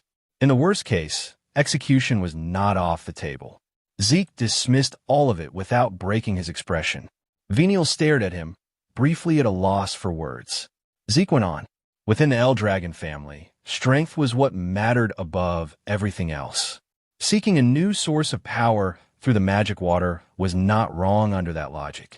It was consistent with the very values the family operated by. Edges acknowledged that the reasoning had some validity, but reminded everyone that without this mission, they would never have been permitted to enter the rift in the first place. That point made Sandy even more anxious. Zeke remained unbothered. He argued that if the family head wanted the magic water badly enough, he should have come to retrieve it himself rather than sending others in his place. The mission had been to clear the special rift and recover the magic water. And yet the family head had been unable to even pass through the special domain. To Zeke, that was simply a demonstration of insufficient strength. Anyone who genuinely desired the magic water should have possessed the power to make that happen. Without them, the family head would never have had any chance of obtaining it at all. Then a confident smirk settled on his face. The mission required them to recover the magic water. Nobody had ever said they were forbidden from drinking it first, and no specific instructions had been given about exactly how the recovery had to be carried out. From where he was standing, drinking it, and then claiming they had recovered, it was a completely reasonable interpretation of what they had been asked to do. Laika looked completely startled by that line of reasoning. Sandy insisted furiously that he was twisting the meaning of the mission entirely. Zeke simply smiled and said that if the El Dragon family wanted to prevent loopholes, they should have explained every detail from the beginning. He even suggested it would serve as a valuable lesson for the adults involved. Then he told everyone not to waste such a rare opportunity and waited quietly for their decision. Laika held the bottle of magic water and sat with the weight of the decision. If they did not drink it now, they might never have another chance to become mages. Years from now, or perhaps never. If they completed the mission and handed it over, the magic water would go straight to the El Dragon elites. But if they drank it here, the family head's punishment could follow them home. She looked towards Zeke. He was watching her with that same quiet, confident smile. In that moment, she imagined what it would mean to become stronger, truly stronger, the kind of strength she had been reaching toward since before she could remember. She made up her mind. She declared that she wanted to become stronger, and she was going to drink the magic water. Sandy panicked and grabbed at her, unable to believe she was actually serious. Laika explained to her, calmly and directly, that becoming stronger was her goal and that drinking the magic water was the only path to it available to her right now. Sandy stared at her, speechless. Edges smiled to himself and admitted that he had always wondered what magic actually felt like from the inside. Curiosity was enough for him. He drank. Lila said the same. She wanted to experience it for herself. She drank too. Sandy looked around at all of them, completely at a loss. Laika revealed the full depth of what was driving her. She needed magic because she was going to become the head of the El Dragon family, and she was not prepared to let anything stand between her and that goal. For that dream, magical power was not optional. It was necessary. Sandy moved to stop her. Before she could, Venial stepped forward. He declared that he would drink the magic water as well. Laika would never become the family head, he said, because that position was his. He was going to surpass every one of his brothers and master magic himself. Alan stepped forward immediately to stand with him and made the same choice. Venial looked at Sandy with a cool smirk and told her that if she did not want to drink it, she was welcome to stand there and watch. Sandy exploded. She reminded all of them, at considerable volume, that if the family discovered what they had done, every single one of them could be killed for it. Laika acknowledged the danger. She understood it fully. She was not going to let the opportunity go anyway. Venial said the same. He understood the risk, and he chose strength regardless. Sandy grabbed her own hair in pure frustration. Then she gave in. She was not going to let Laika and the others walk into that danger without her. Laika smiled when she heard it. Everyone stood together and drank the magic water at the same time. When it was done, Laika checked that everyone had taken it. Lila admitted that she did not feel any different. Zeke smiled and told her that the change had already happened. He could sense it within their source power, something new running alongside their aura, a completely different force that had not been there before. The presence of magic itself. There was nothing to worry about. Then Laika realized something and turned toward Zeke. He had been the one who encouraged everyone to drink. He had not done so himself. She asked him why. Zeke told her not to worry about him. Then he flicked a massive boulder with a single finger. The boulder launched across the distance at incredible speed, covering the ground faster than anyone present had time to properly track. Everyone stood very still for a moment. Zeke told them the technique was called rock cannon. Edges could not understand how that was possible. Zeke had never consumed the magic water. Lila was equally lost, pointing out that Zeke should not have even known how magic worked in the first place. Zeke explained it as simply as he could. The same way he had come to use lightning aura and wind aura, he had begun using magic naturally after absorbing enough of it through his aura over time. He was not entirely certain how the mechanism worked himself, But the truth of it was that Dragon King's breath had been continuously absorbing magical power from every spell he had taken head-on in battle. Over time, that accumulated energy had gradually transformed his source power into something that carried the nature of magic within it. As for actually using it, he had copied the way magical energy moved through other people when he observed it. Laika could only stare at him. Venial, on the other hand, found himself more irritated than impressed. He had arrived at the same conclusion he always did when Zeke explained something like this. The man was an absolute monster. Zeke then pointed out that since he had not drunk the magic water, one extra portion remained. He framed that as a better return on the family head's investment than the original plan would have produced. Laika admitted he had a point, then decided that there was no use in arguing with Zeke about every single thing because the conversation would never end and everyone had already made their choice. It was time to focus on getting out of the rift. Edges agreed and immediately raised the problem that had been sitting at the back of his mind. They had been told the only way to close the rift was by destroying the Chaos Stone, which they had done. But the time it took for a rift to fully close after the stone's destruction depended on its size. For a special rift of this scale, the process would take a minimum of 3 days, possibly an entire week. Lila noted immediately that this was deeply inconvenient timing. Like I said, it was worse than inconvenient. It was dangerous. If chaos creatures blocked their path on the way back the same way they had coming in, escaping within a week would be nearly impossible. And even if they somehow reached the exit point, there was still no clear way of getting back up into the sky from inside the rift. Sandy went quiet as the full picture assembled itself in her mind. They might not be able to escape at all. Then the birds arrived. The giant birds descended around Zeke, making loud, urgent calls, clearly trying to communicate something to him. Zeke listened, and whatever they told him, it landed with the effect of a solution rather than another problem. A confident smirk crossed his face. A moment later, every single person in the group was climbing onto the back of a giant bird and lifting off into the sky. Sandy screamed the entire way up. The birds were fast, faster than anyone had been prepared for.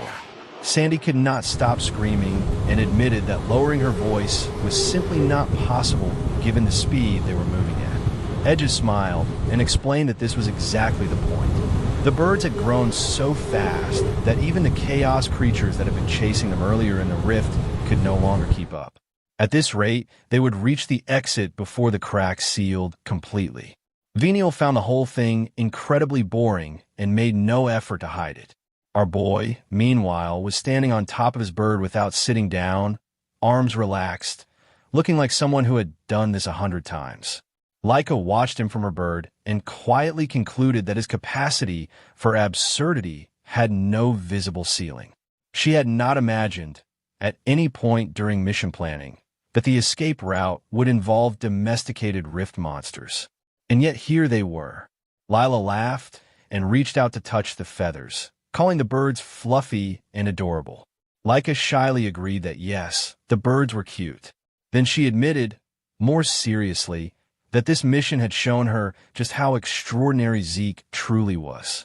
Because of him, they had survived something that should have ended them several times over. Lila smiled and listed it out quietly. Defeated a 5-star enemy. Built an escape route using monsters from inside the rift. Destroyed an impossibly hard chaos stone with a single strike. Absorbed the enemy's undetectable poison and expelled it like it was nothing. Every single one of those things had been Zeke doing what Zeke did, which was making the impossible look like a mild inconvenience. Laika acknowledged all of it, but one thing still sat heavy. She had been the official leader of this mission, and she did not feel like she had led it. Lila immediately pushed back on that.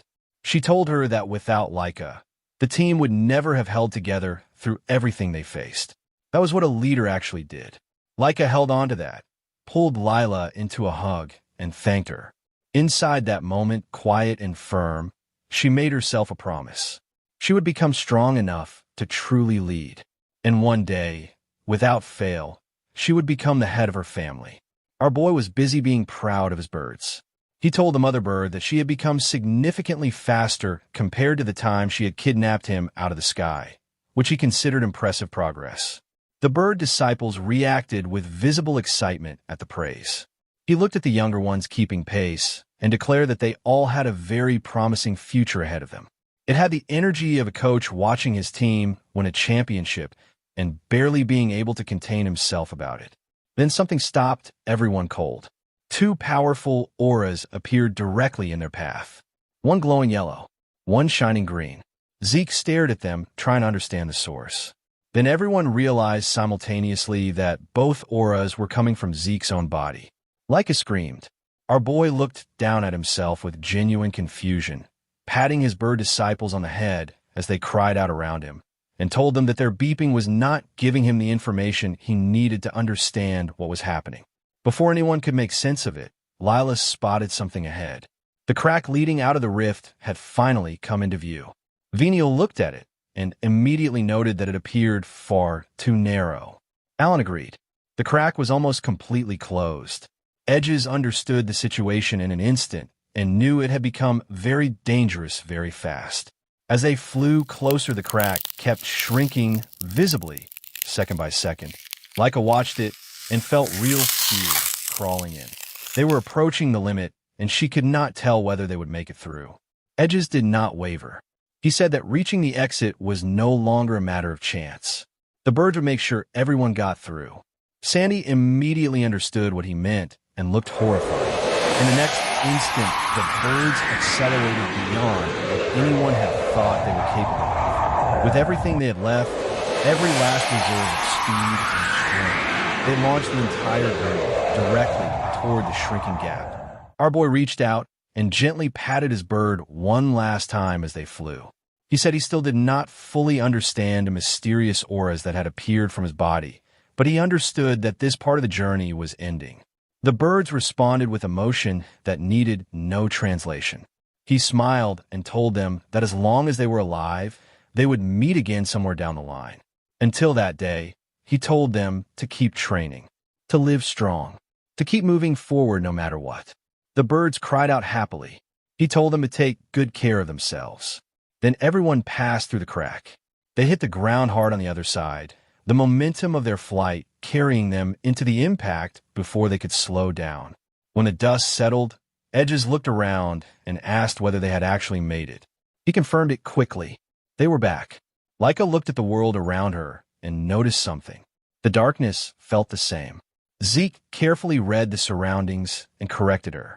The black fog that had surrounded the area before they entered the rift was gone. The presence of chaos had vanished with it. The rift was closed. The mission objective was complete. Leica said they needed to move immediately. They were not out of danger yet. Then everyone felt it at once. An overwhelming presence closing in from outside their position. The group went still.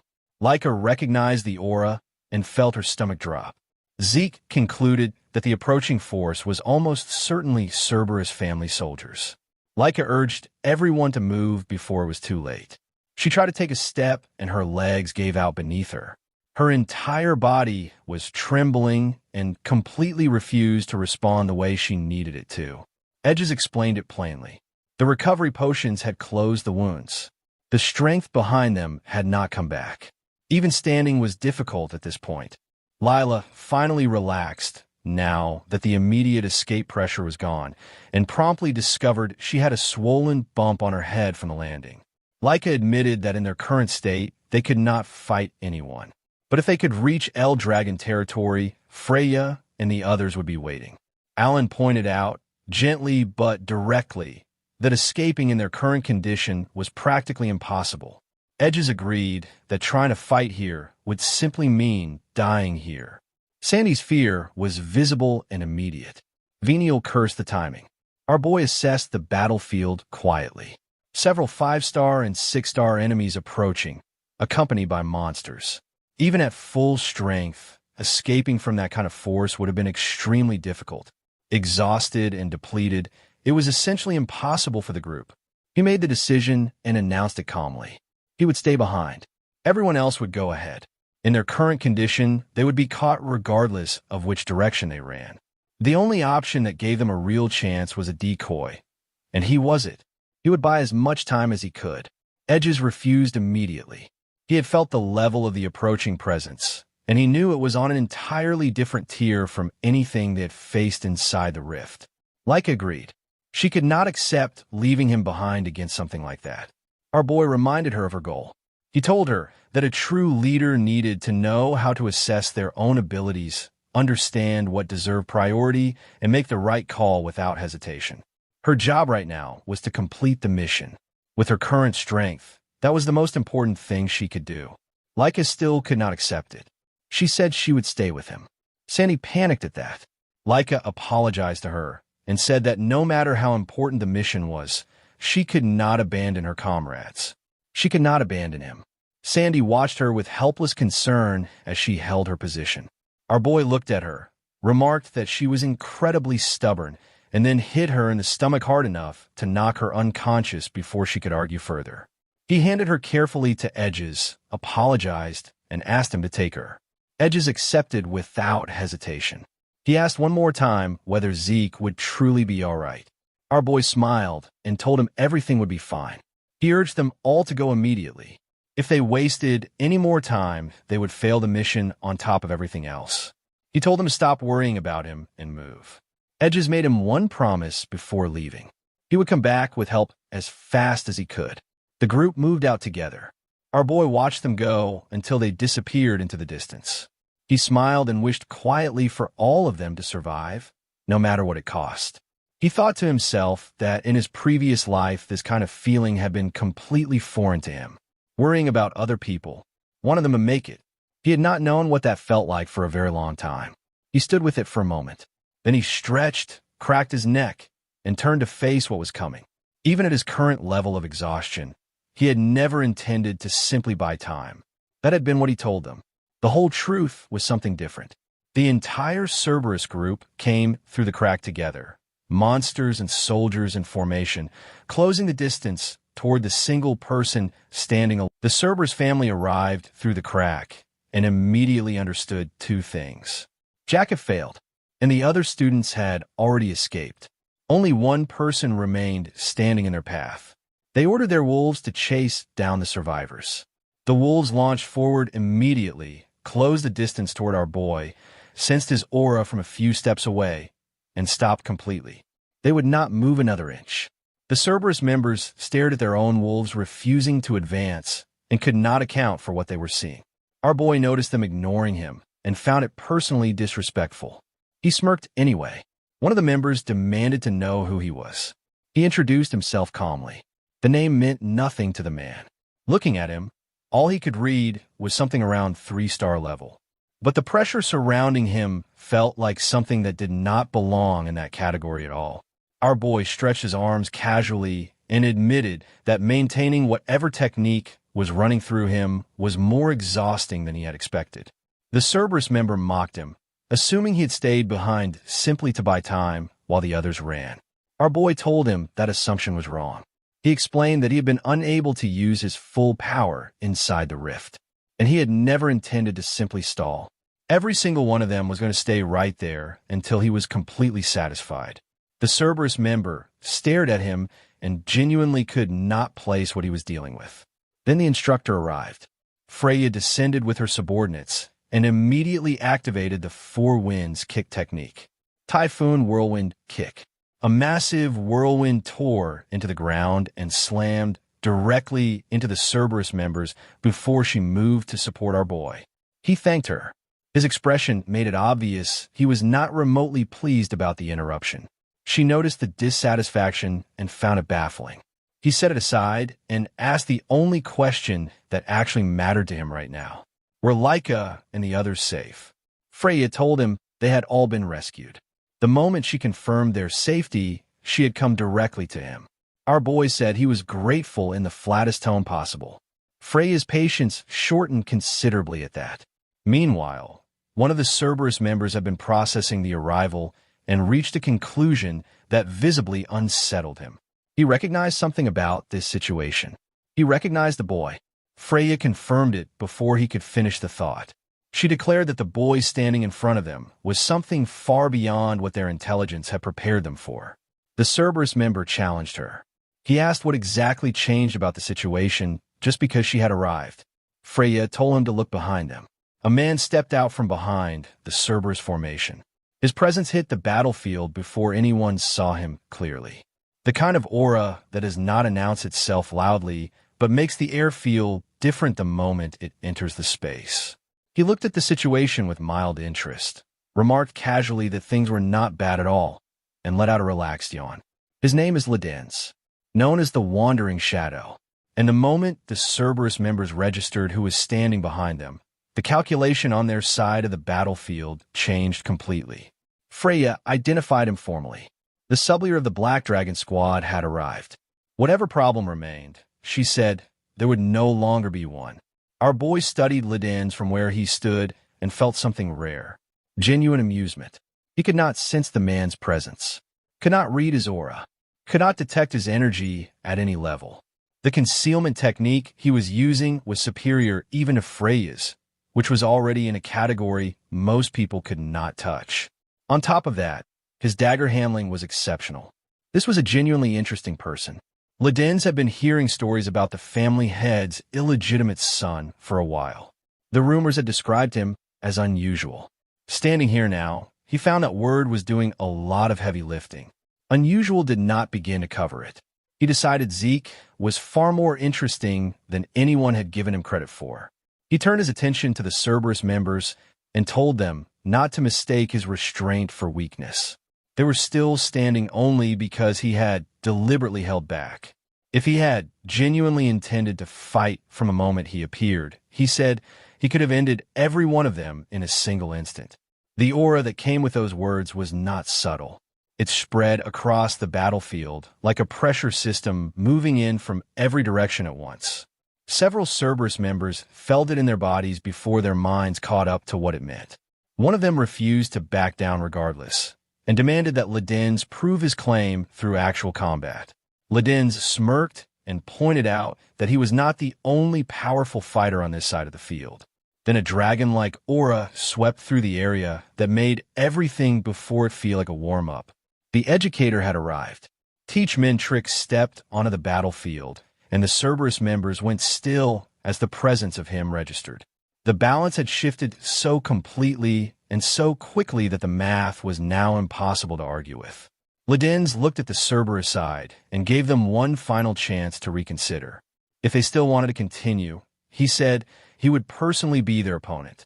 And the only people who would be leaving this battlefield after that conversation were not going to be from the Cerberus family.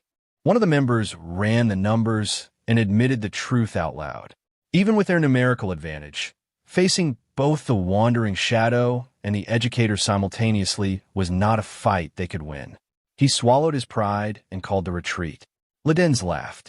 He told them he had no intention of letting them leave that easily after everything they had done here.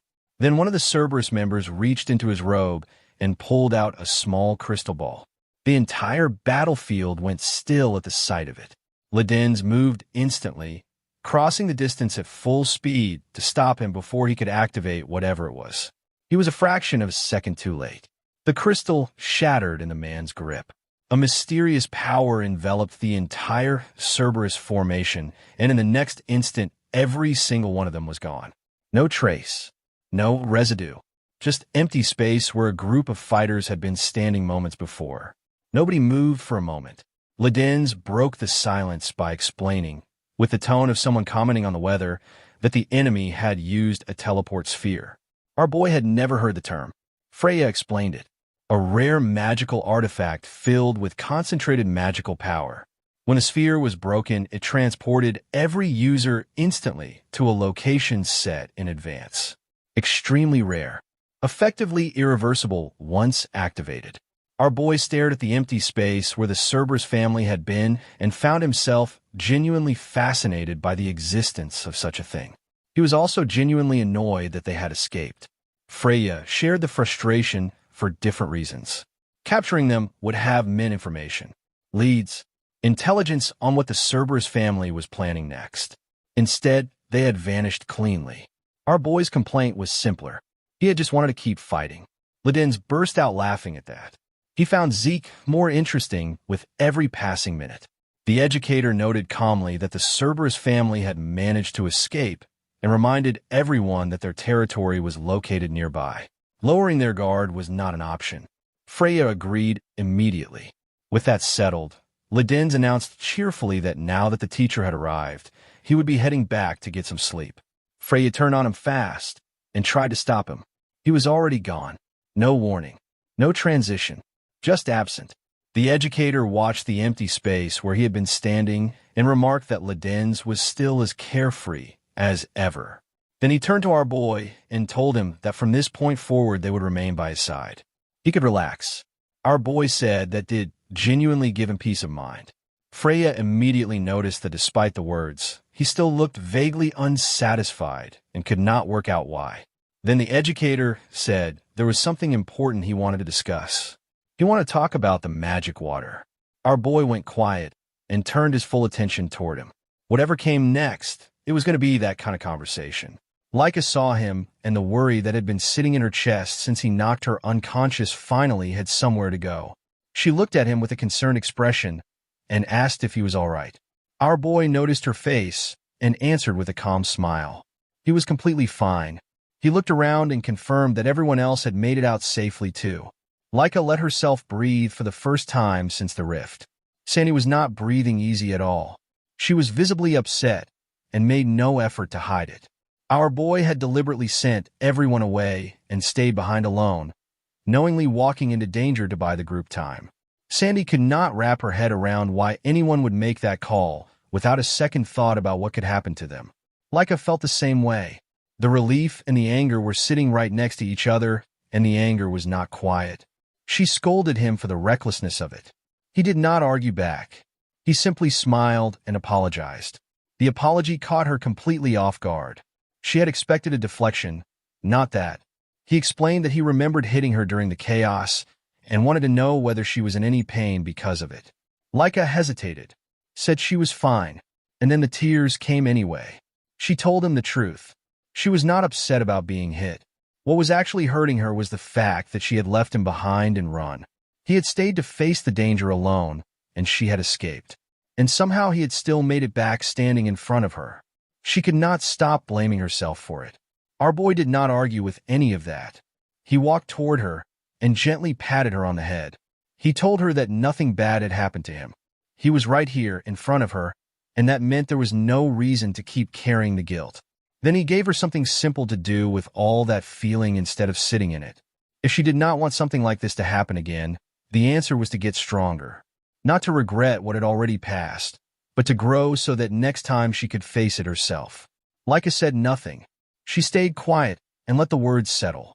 Edges was the first to speak after that.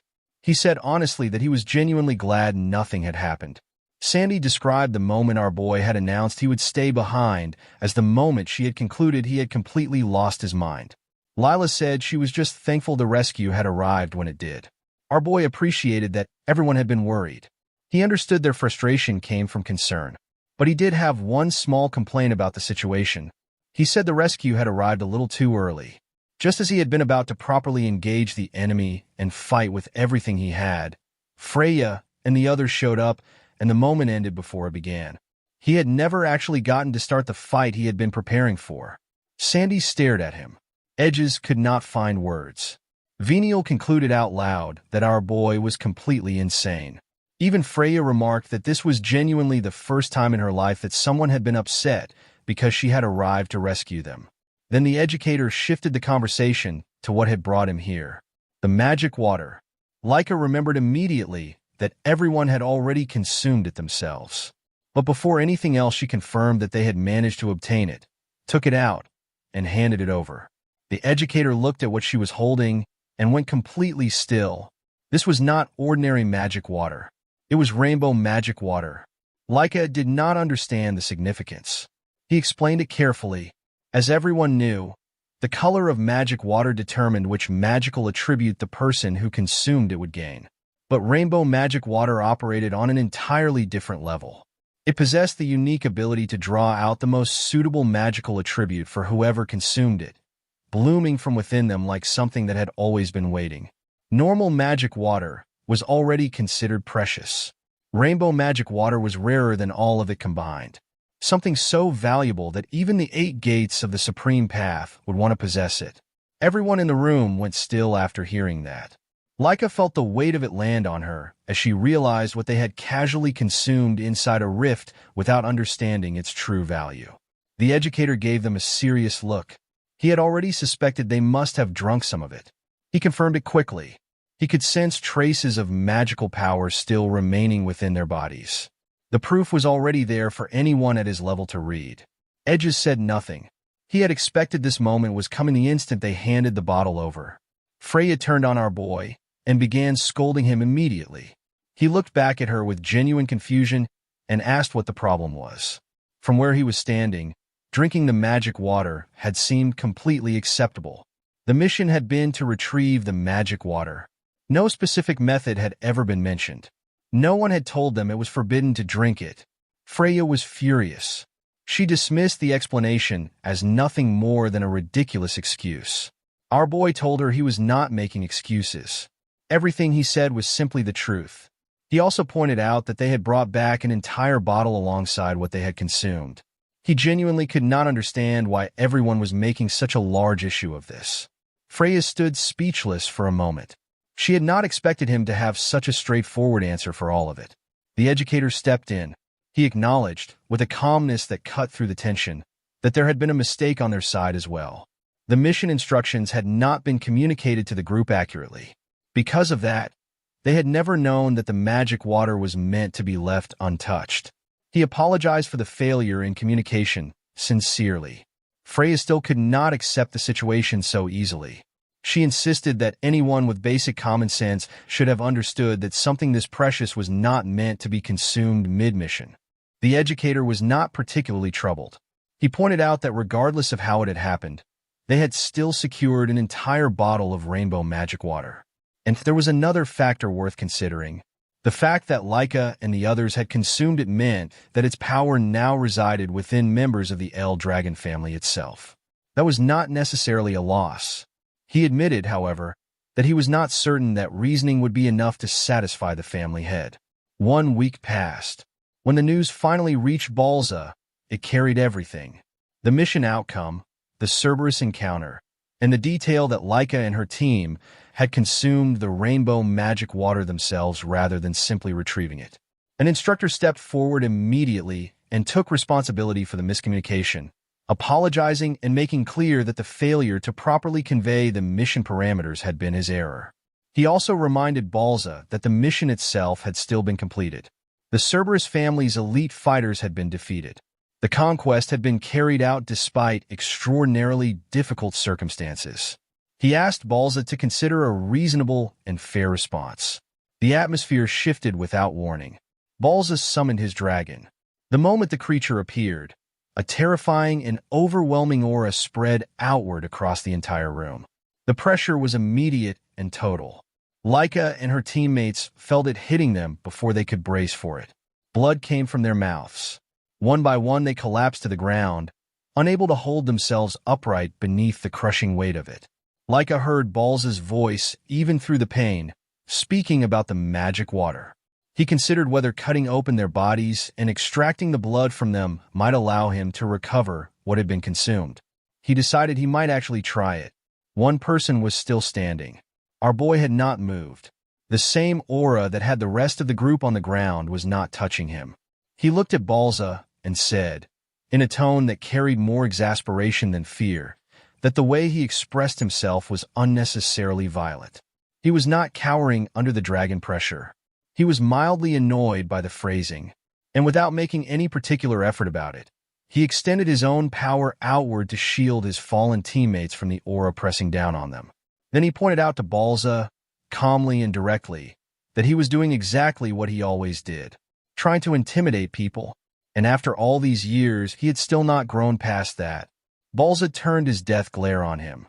Our boy casually picked his ear and asked what exactly Balza was so unhappy about. They had completed the mission. They had recovered the magic water. As far as he was concerned, Balza should be thanking them. Balza told him plainly that drinking the magic water was not the same as recovering it. He explained what the magic water had been intended for. It was meant to go to the strongest and most worthy members of the El Dragon family, those capable of using its power to grow the family further. In his view, Zeke and the others were too weak to have deserved it. Consuming it themselves had been a waste. He looked at Laika and the others on the ground and added that they barely qualified as contributions to the family's future. Our boy pointed out that they had still brought back an entire bottle. A whole bottle. He could not understand why that did not matter. The instructor tried to intervene before the situation pushed further. Balza turned his full attention onto our boy, and the suspicion that had been building in him surfaced openly. He wanted to know who Zeke actually was. Our boy looked at him and thought to himself that this was the same conversation happening again. He smiled and showed no interest in answering. Balza accused him of twisting the mission through absurd logic. He said their actions had interfered with the family's growth and constituted a serious transgression that would not simply be dismissed. There would be punishment. The room went tense. Our boy stepped forward and told Balza that if he was so determined to punish someone, the punishment should fall on him alone. He was the one who had encouraged the others to drink the magic water. The decision had started with him. There was no reason to bring the rest of them into it. Laika immediately told him to stop. She insisted that consuming the magic water had been a choice they had all made together. Our boy acknowledged she was right, and then turned back to Balza and made the same offer again anyway. He would accept whatever punishment Balza had in mind on behalf of all of them. He asked whether that arrangement would be satisfactory. Silence. Balza agreed. But his version of agreement came with conditions. The punishment would fall entirely on our boy. Laika felt the relief move through her. Then Balza continued. Since Laika and the others had already consumed the magic water, they would be required to prove their usefulness to the El Dragon family going forward. They would be treated as assets that needed to demonstrate value. And if they failed to become useful, they should prepare themselves for the consequences that would follow. The word consequences settled into the room and stayed there. Balza issued his final order. They were to be taken immediately to the second floor of the Dragon Hall. The instructor was visibly shaken and asked if he was sure. Balza clarified that this was not a reward. It was to ensure that the magic water they had consumed did not go to waste. Our boy smirked and quietly wondered to himself whether this counted as being rewarded anyway. He mentioned casually that he had already visited the second floor and even seen the dragon's treasury. Since he was already familiar with it, he suggested that perhaps he should be allowed to visit the third floor instead. Balza grinned. He told him he would not be going to the third floor. He ordered our boy to go to the abandoned Dragon Valley. The room went completely still. Everyone who understood what that place was reacted immediately. Our boy simply smirked, the expression of someone who has just been told he is going somewhere dangerous and has decided that sounds about right, alone in their path. Our boy smirked.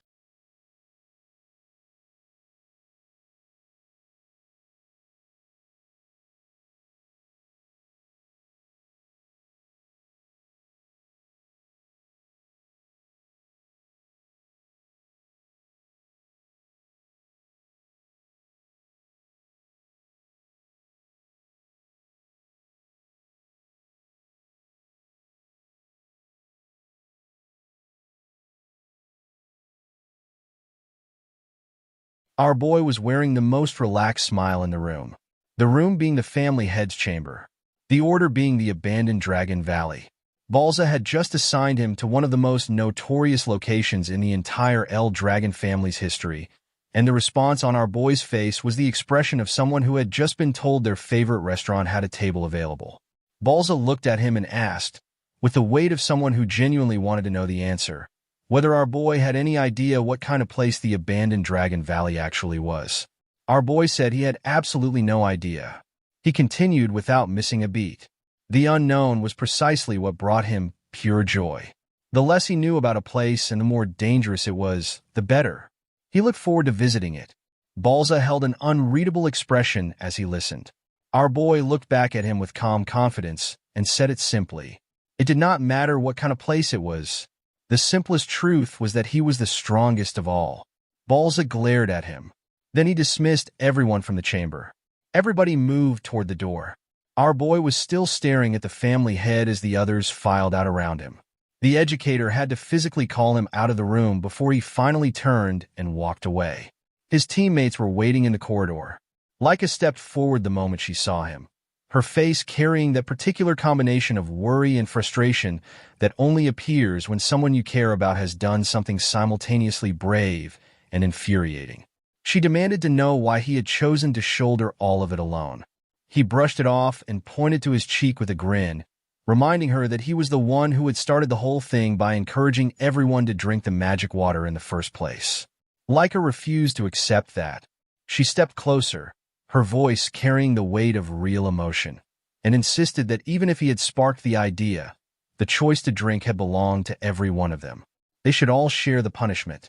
She was not going to let him carry it alone for a decision they had all made together. Our boy kept smiling. He reminded her that if she truly felt regretful about any of it, the only sensible thing to do was focus on becoming stronger going forward. Leica said strength was not the issue. He redirected her. He pointed out that the rest of them had been granted access to the second floor of the Dragon Hall and the family treasury. That was an extraordinary opportunity, by any measure. He asked whether she genuinely thought he was wrong about that. Edges had been watching the entire exchange quietly from the side. Something settled in him as he processed what he was looking at. Our boy had deliberately taken the fall to protect all of them, making sure they received the reward while absorbing the full weight of the family head's anger himself. Edges looked at him and felt something he had not expected to feel standing in that hallway. Genuine respect. He acknowledged to himself, privately and without making a show of it, that our boy carried a natural capacity for leadership that went well beyond anything he had expected from him. While the rest of the teammates were still talking among themselves in the corridor, the educator pulled our boy aside. He told him plainly that the abandoned Dragon Valley was not a simple place. Our boy looked at him with utter curiosity.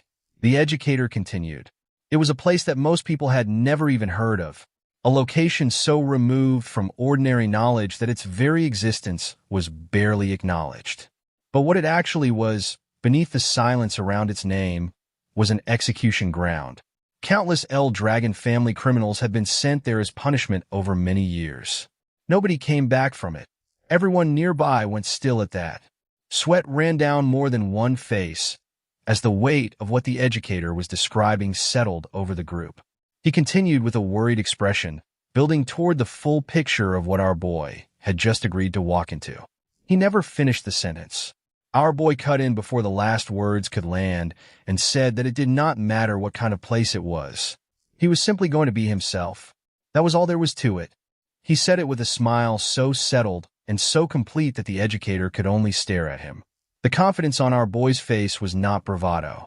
It was the expression of someone who had absolute trust in their own power and had never once found a reason to question it. The educator had no follow-up for that. Then our boy turned toward Venial. He said he was still sorry about one thing. Venial looked at him with visible surprise at that. Our boy placed a hand on his shoulder and told him that with this assignment, he would not have many chances to personally oversee his training. Venial's expression went slightly flustered, and he told him it was not like he had wanted his instruction in the first place anyway. Our boy, completely unbothered by that response, told him enthusiastically not to worry. He would prepare a full training course so that Venial could continue training properly even when our boy was not present. The rest of the team looked at him with a collectively annoyed expression. The educator was also visibly surprised by this kind of treatment coming from their boy. He was standing in a corridor having just accepted a potentially fatal punishment, and his follow-up concern was making sure Venial had a training plan. Our boy turned to address everyone. He told them clearly that what was decided was decided. All of them should focus on getting stronger on their own going forward. He would also make sure to train properly while he was away. He said it with a smile that carried no performance in it, just a straightforward and genuine certainty. Every one of his teammates looked back at him, and despite everything, despite the fear and the frustration and the weight of what had just been decided in that chamber, every single one of them was smiling. Genuinely, proudly. After everyone leaves, Commander Ein and Balza are alone. Commander Ein tells Balza he was very sure about sending our boy to Dragon Valley. Balza replies that he said he would take full responsibility, so he is just having him fulfill that role. Commander Ein objects in a calm tone, saying that it is a very dangerous place even for a 7-star individual. It is very hard for them to survive where our boy only has 3 stars. Before he can finish speaking, Balza stares at him with his red eyes and aura flaring around him and tells him that he is being tiresome. His orders are absolute, and if he speaks any further he will not spare even him. Commander Ein had served long enough to know when something did not add up. He turned to Balza and asked, carefully, the question that had been sitting with him since the punishment was declared. If the intent had truly been to send the boy to his death in the abandoned Dragon Valley, why had Balza also granted him permission to enter the dragon's treasury beforehand? Balza replied that regardless of whatever outcome awaited in the valley, an organization could not continue to function if it failed to acknowledge the people who had completed their mission. Commander Ein showed his understanding with a slow nod. Balza continued. Whether the boy could actually carry anything out of the treasury was a completely separate matter. He elaborated on the nature of the place. The deeper anyone went into the treasury, the stronger the influence of the power dwelling within the artifacts became, making normal advancement increasingly impossible. Even he himself could not reach the deepest sections. Given our boy's current level, Balza estimated that wandering near the entrance was the most that could realistically be hoped for. Commander Ein was surprised to hear Balza say that openly. Balza was observing him silently as he said it. Balza went on. Whatever our boy managed to bring out from the treasury would be essentially useless to him once he was inside the abandoned Dragon Valley. And that was the true design of the punishment. There was a specific despair in possessing something useful, but being entirely unable to use it because of a lack of strength. He wondered aloud, with a quiet, dark curiosity, how a boy who carried himself on the belief that he was the strongest would react when he finally came face to face with that absolute and crushing reality. He was looking forward to finding out. Several hours later, our boy was sitting in the deepest part of the dragon treasury. The posture was unmistakable, relaxed, settled, the kind of stillness that belongs to someone who has already dealt with everything in the room and found none of it particularly challenging. Around him, the spiritual auras of every past family head lined up in silence, one after another, each of them bowing, not out of obligation, out of recognition. Every patriarch who had ever carried the El Dragon name, every generation of power that had built itself on the foundation he had laid 1,000 years ago, all of them facing the original. Our boy looked at all of it with a mildly disappointed expression and asked if this was the end of it. He had been expecting a bit more. A few hours earlier, our boy arrived at the entrance of the dragon's treasury. The educator dropped him off at the threshold, and our boy stepped inside, immediately reading the depth of the place from the darkness of the hall ahead. He looked at the guards stationed at their posts and noted their presence. 7 stars, same as the Dragon Hall. Both locations, he thought to himself, were treated as equally critical by the family. He turned to his escort and asked casually how far in he was permitted to go. The escort replied without expression that he was allowed to venture as far as he wished. Our boy paused at that, mildly surprised by the lack of restriction. He hummed an acknowledgement and stepped forward. The escort issued one final word of caution before he went deeper. He was permitted to take any single item from the collection of spiritual elixirs and legendary weapons inside. But the guards strongly advised against going too far. The deeper sections housed artifacts once wielded by ancient family heads, objects radiating power so intense that even skilled warriors struggled simply to move within that atmosphere. He suggested selecting the most powerful spiritual elixir available near the entrance and leaving it at that. Our boy nodded politely. The smirk came back the moment he turned away. He told the escort that while he appreciated the advice, what he chose was entirely his own decision. Then he walked in. Based on everything he had been told, he had expected a challenging and thrilling journey. What he found near the entrance was a letdown. Weapons and armor from the past were certainly stored here, but he had no need for any of them. He kept moving deeper. Then he looked back at the wall he had been resting his hand against and stopped. He had not expected this. At the deepest part he had been able to reach, it was not a weapon that had caught his attention. It was the wall itself. A deep slash ran clean through it from one side to the other. He studied the mark carefully. A sword mark. and it belonged to someone who had been at 9-star level. He touched the deep scar in the surface and felt the nostalgia move through him quietly. If he recalled correctly, this wall was made from Emperor's Stone, the same material he had used for training back when he himself had been at 9-star level in his previous life.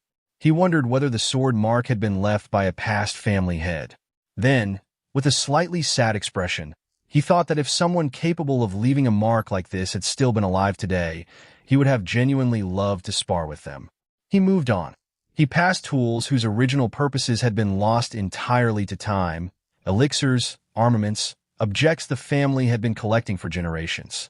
He marveled quietly at how much had been gathered here. Then his expression settled back into mild disappointment. He muttered to himself that unfortunately there was still nothing he considered truly necessary for what was ahead. He decided to follow the escort's advice after all. He did not need any of the weapons. He would take a strong elixir near the entrance and leave. He turned to make his choice. Then his attention was pulled to something behind him, glowing, quiet, resting on a nearby display stand as though it had been waiting.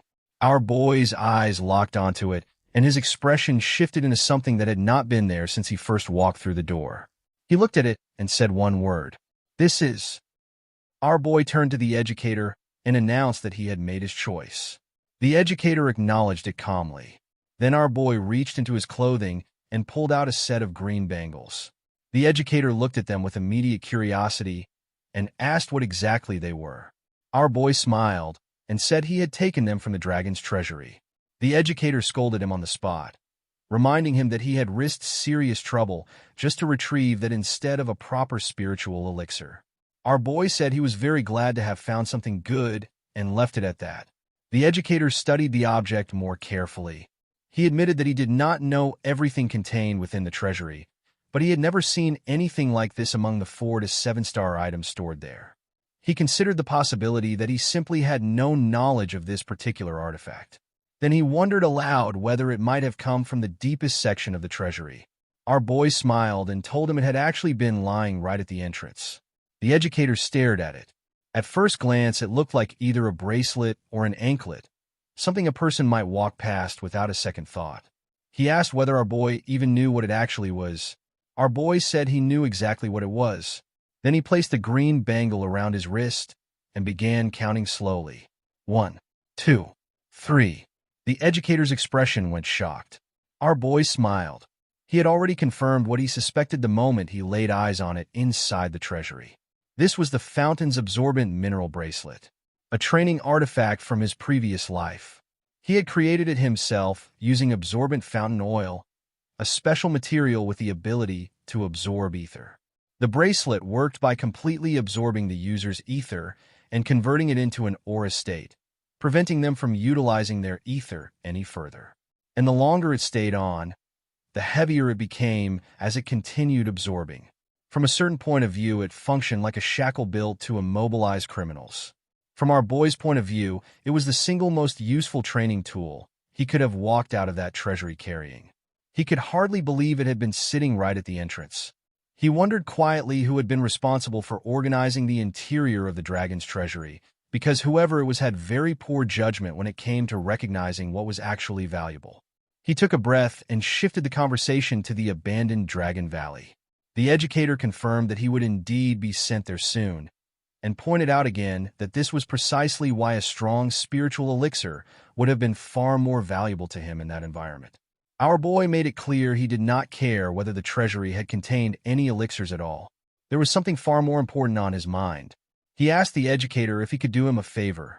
The educator asked what kind of favor. Our boy handed him a set of documents.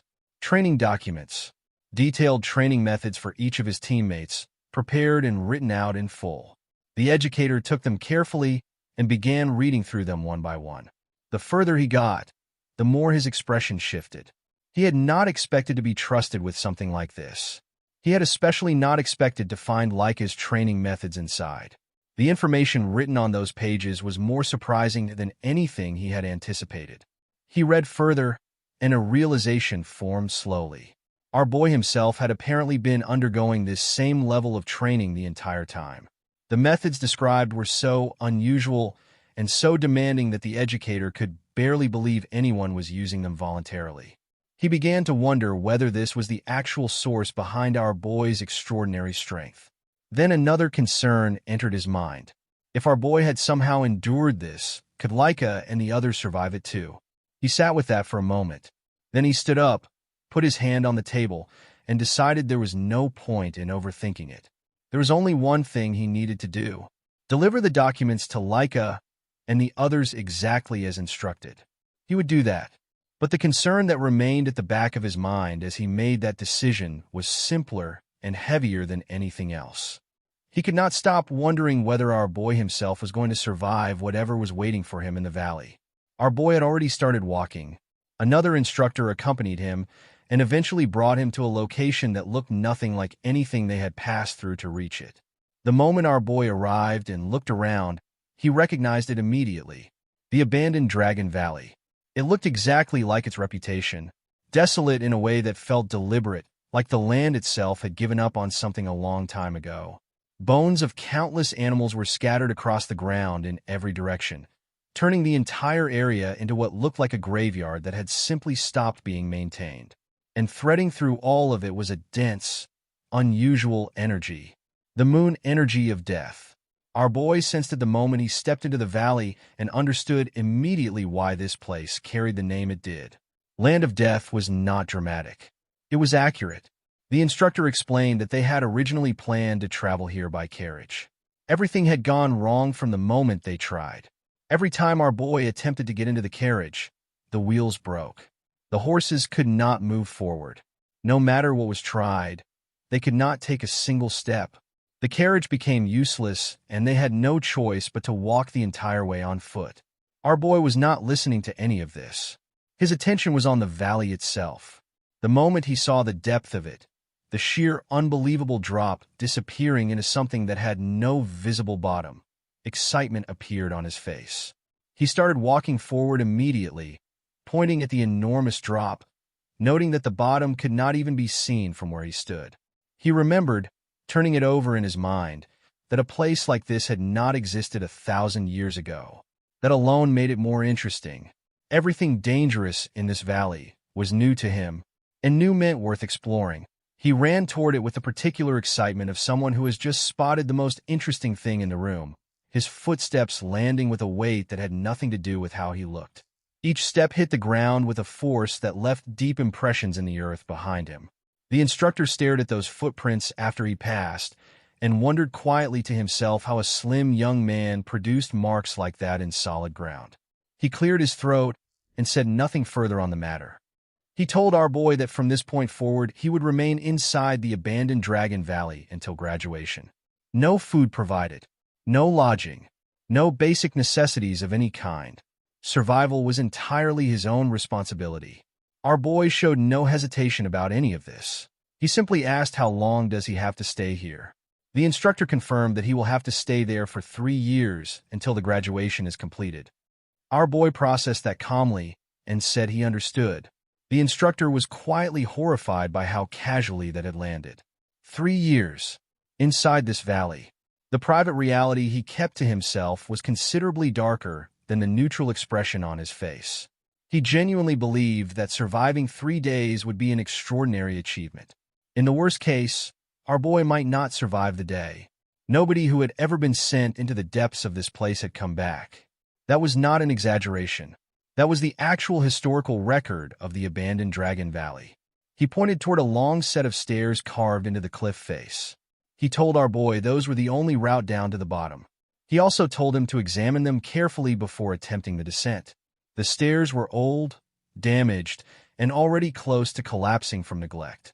One wrong step, and the entire structure could give way beneath him, sending him straight into the depths with nothing to break the fall. He made clear that he could not guarantee our boy would safely reach the bottom. Our boy thanked him sincerely for guiding him all the way here. The instructor was confused by the gratitude and had not yet found words for a response when our boy turned around, stepped to the edge of the cliff, and jumped. The instructor screamed after him. Our boy was already falling. He did not look panicked. He did not look concerned. He looked like someone who had chosen this deliberately and found it completely reasonable. As he descended, he called back up casually that they would see each other again in 3 years. The instructor stood at the edge and stared down at him in complete shock. As our boy fell, he noticed something. The energy of death around him was getting denser the deeper he dropped. The closer he got to the bottom, the more concentrated it became, thick enough to feel like something pressing against the skin. He was curious about what would happen once he actually landed. He prepared himself and hit the ground with tremendous force. The impact shook the surrounding area. The ground beneath his feet cracked and shattered on contact. Our boy smirked. He was eager to see what this place had in store. He took his first step, and the ground cracked again. He analyzed it as he walked. Part of the impact was coming from the bracelet. Its weight was already contributing to every movement in ways that went beyond what he had expected. He also wondered whether dropping from that height, without using any ether, had been slightly excessive.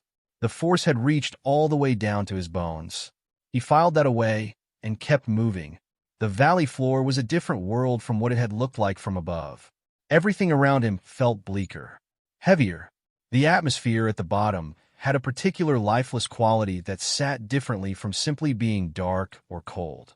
Our boy admitted to himself that he welcomed dangerous places, but he did not like this feeling. If he had been given the choice, he would have preferred somewhere bright and pleasant. He noted the preference and kept walking anyway. Then something hit him. A massive gale came from nowhere and struck him with tremendous force, sending him flying through the air and crashing directly into the nearby wall. The wall shattered on impact. As the dust settled, the source of the attack revealed itself. A gigantic red dragon. A second dragon circled overhead, watching. It remarked that fresh prey had finally arrived for once. Then it warned the red dragon not to finish him too quickly. The red dragon told it to shut up.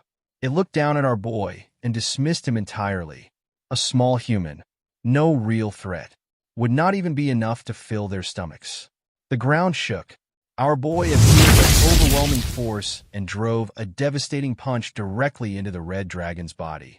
The enormous impact sent it flying backward into the distance. Both dragons went completely still. They stared at the small bleeding human who had just sent one of them across the valley floor with a single strike and was now smiling. Our boy said this place was an excellent location for training. The dragons could not make sense of that statement. The red dragon decided it was time to show this human exactly what kind of place he had walked into. A powerful red aura surged from its body, and the atmosphere around them changed immediately. The dragon told him not to be confused and began explaining. This entire location, everything around them, including the ground they were standing on, was part of something far larger and far more dangerous than our boy had imagined. Our boy's expression shifted as the implication registered. Then movement started everywhere. One after another, dragons began emerging from the depths of the valley. From every direction, rising from the ground, descending from above, filling the space around him until the number of them was simply beyond counting. Our boy looked around at what was surrounding him and finally understood the true nature of the abandoned Dragon Valley. The educator had already delivered what our boy had asked him to. Individual training regimens, one for each person, handed over exactly as instructed. Everyone became confused the moment they received theirs. Alan wondered aloud why our boy had prepared something for him as well. The educator explained that according to our boy, since he was putting together a training plan anyway, he might as well include everyone. That was the instruction. Sandy was equally confused. Lila wondered whether following the plan would actually make them stronger. The educator admitted honestly that he could not say for certain. He had no way of knowing how effective the methods would be for each of them or how far they would take them. But he pointed toward the two people in the room who had already trained directly under our boy. They had become stronger because of it. That was not a theory. That was already visible. Venial remembered something as everyone processed their documents. Our boy had given her a weapon once. That weapon had allowed her to develop even greater power. Despite that, she still carried complicated feelings about him.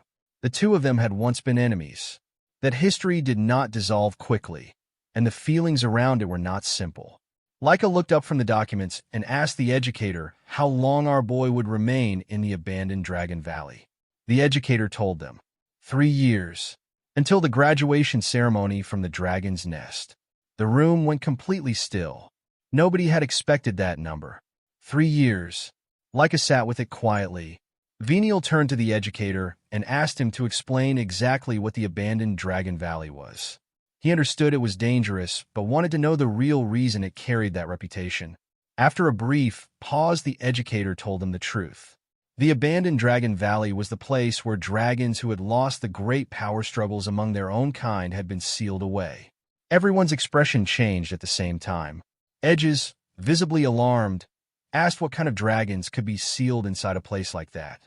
The educator confirmed what they were already starting to fear. Dragons were beings whose mere existence carried extraordinary power. Even the weakest among them could stand against him on equal terms, and he himself possessed 7 stars.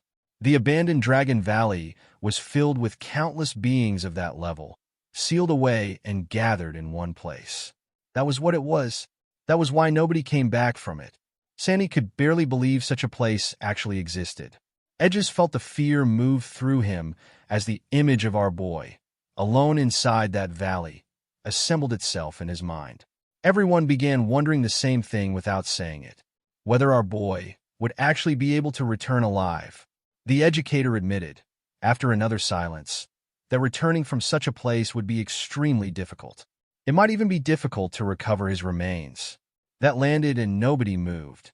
Sweat ran down faces around the room. The atmosphere became the kind of heavy that sits on the chest rather than in the air. Leica kept her eyes on the documents and went through each one quietly. Her expression shifted as she read. Then she stopped. Tucked inside the training papers was a letter. Written for her. Hidden there deliberately. Our boy told her in that letter that he was looking forward to seeing just how much stronger she would become by the time they met again. A loud cry broke through the silence. Leica had surprised everyone, including herself. She declared through the tears already forming that if it was our boy, he would definitely return alive. She told everyone not to worry and not to become sad. The smile she wore while saying it, and the tears falling at the same time, did not cancel each other out. Both were completely real. She told them that until the day he came back, they needed to become stronger. Strong enough to surprise him when he walked through the door.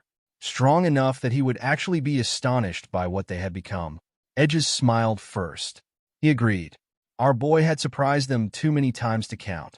He had shown them what determination and strength looked like from someone operating on a completely different level. This time they needed to grow enough to return the favor. They needed to become strong enough to leave him genuinely speechless when he finally came back. Venial stayed quiet through all of it, listening without offering anything. Alan smiled and mentioned casually that by the time our boy returned, they would probably have already finished their time at the dragon's nest. Sandy immediately rounded on her and told her not to throw cold water on the moment. Alan argued back that she was simply stating facts. Sandy grew more irritated. The two of them started arguing at full volume. The educator watched from the side and felt something ease inside him that had been tight since the moment he read those training documents. He smiled quietly. His earlier warning had apparently achieved nothing whatsoever. And looking at the room, he realized that was perfectly fine. Deep in the abandoned Dragon Valley, the scene was something else entirely. Our boy was standing alone in the middle of a vast battlefield completely surrounded by dragons. His body was covered in injuries. He had already taken more damage than most people would survive. And he was laughing, loudly, almost madly. The sound of it echoed off the valley walls and through every corner of the space. And every dragon surrounding him could not make sense of what they were hearing from a badly injured human trapped in the center of their territory. The laughter was the Dragon Ball Z kind of laughter. The kind that means whoever is making that sound has just realized they are exactly where they want to be. For our boy, the overwhelming pressure surrounding him from every direction felt strangely familiar. Like something his bones remembered before his mind did. He had not felt this kind of sensation in a very long time. His fist tightened slowly as the dragons around him raised their heads and unleashed simultaneous roars that shook the valley floor. They charged all at once.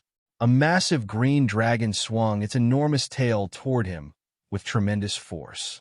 Our boy reacted instantly, dodging using nothing but his bare hands and raw physical ability. The moment he stepped forward, the ground beneath his foot cracked and shattered from the force of the movement alone. He reached out and grabbed the green dragon's tail before it could pull back. The dragon let out a furious roar and struggled desperately to free itself. Our boy's grip did not shift. He lifted the enormous creature higher and higher by its tail, completely ignoring the difference in size and weight, wearing a smirk that said he found this deeply satisfying. Then he swung its massive body downward and slammed it directly into the ground with everything behind the motion. The impact shook the battlefield. The green dragon let out a pained roar from the crater it had been driven into. The dragons watching went from confident to panicked. Several of them spread their wings and flew higher to create distance. A red dragon stared down at the scene below and could not process what it was seeing. A human had grabbed one of their own and used it as a throwing weapon. The dragon that had been slammed was not a small creature. It was one of them, and it had been handled like it weighed nothing. The red dragon launched a full-force attack directly at our boy. He raised both hands and blocked it without visible struggle. No strain on his face, just a grin forming as he held the impact back with his palms. A thunderous, fiery aura erupted from his body. Lightning energy and blazing power surrounded him, and the pressure of it radiated outward in every direction, making the space around him feel fundamentally different from a moment before. He looked at the dragons with genuine excitement and told them they were exactly what he had expected from dragons. He pointed out that the amount of ether inside them was barely equivalent to that of a 9-star being. But compared to human standards, their actual physical power reached 7-star level. That gap, the difference between their ether output and their raw physical capability, was what made them such excellent training partners. The red dragon trembled. Its hands shook. The blue dragon's eyes went wide with something that looked less like anger and more like the particular horror of understanding something it did not want to understand. Both of them attacked again, with full strength anyway.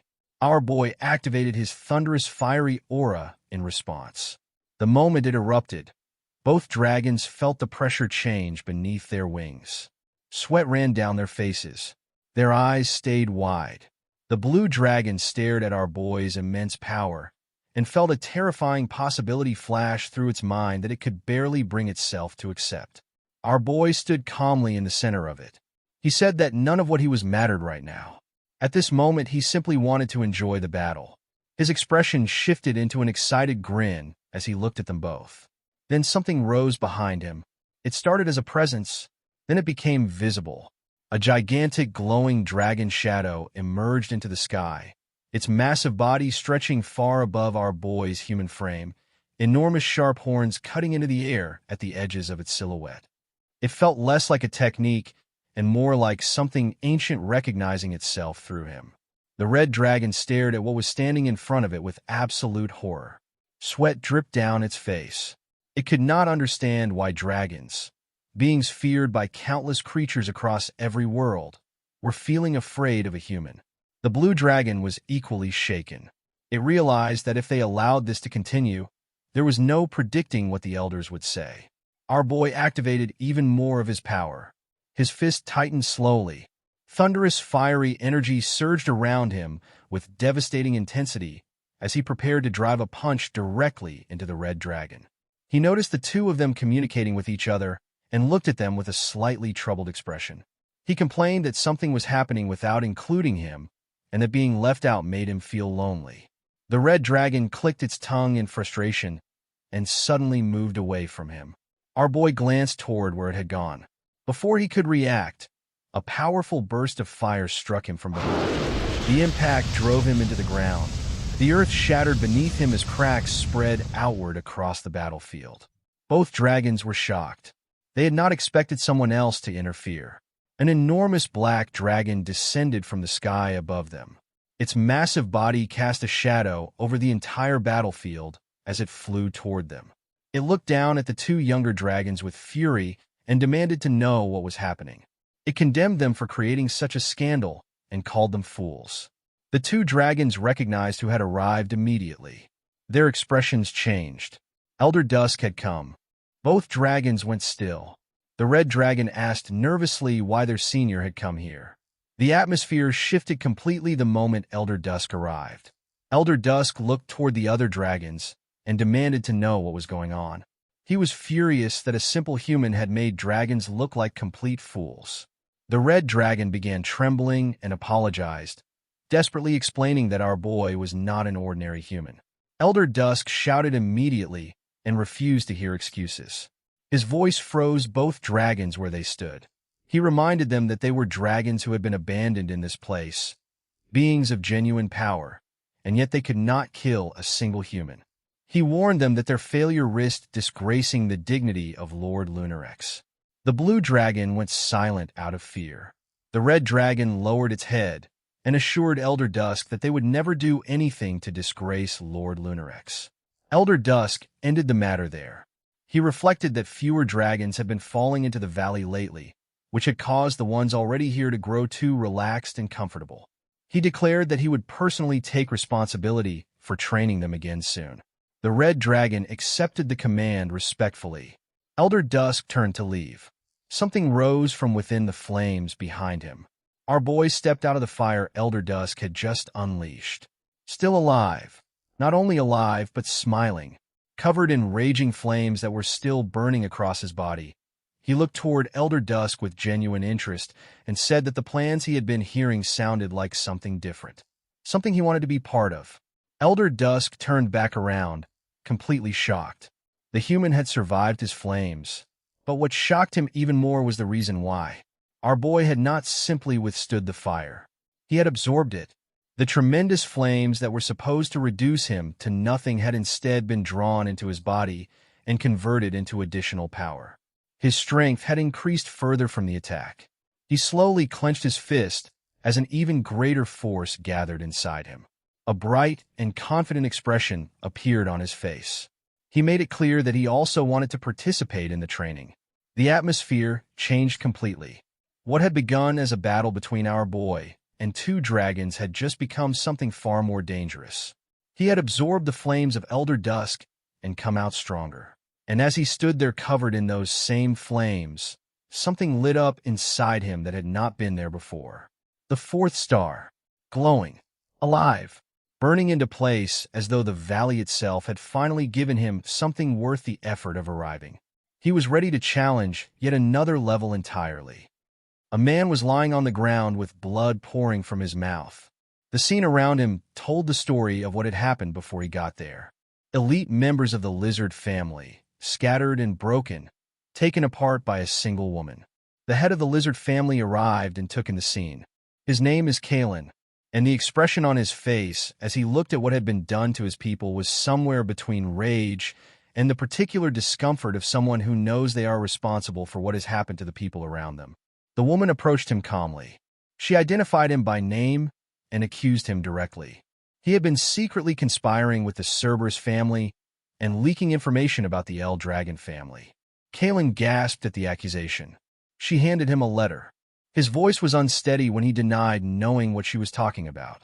He turned the accusation back at her and insisted that the lizard family had supported the El Dragon family for generations. She had pushed them to this point. The woman was not interested in that framing. She said he had clearly underestimated them. Kalen felt the fear move through him at the confidence in her voice. She released several documents into the air and let them scatter around him. He recognized what they were the moment they fell. Evidence. The deal he had made with the Cerberus family, documented and now in her hands. She told him she had confiscated other evidence as well, but did not believe she needed anything more than what was already surrounding him. Kalen gritted his teeth. His secret was gone. He drew his sword with no other option available to him. The woman declared that according to family law, he was to be executed. She released her mana. The ground beneath them began cracking under the pressure of it. Her mana spread outward and froze the entire space around them. Kalen was frozen where he stood. She drew her sword and with precise, unhurried movements cut through his frozen hands, his waist, and his legs. She said that no matter how prestigious a family was, anyone who broke the laws of the El Dragon family had no choice but to disappear.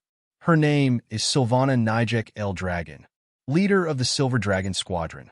Afterward, she was found smoking and the second leader of the Silver Dragon Squadron, Ray, was praising her for the work. Ray remarked that although the lizard family had now lost much of its power, it was extraordinary that Sylvana alone had managed to bring down a family that old and that established. Sylvana responded with a dismissive grunt. Ray pointed out that the lizard family was no longer a serious threat, since its current head had only been at 6 stars. Then she shifted to what she actually wanted to report. Everyone who had gone to the special rift, including Laika, had returned safely. Sylvana was surprised. She had expected the Cerberus family to make a move. Ray confirmed that they had intervened exactly as expected.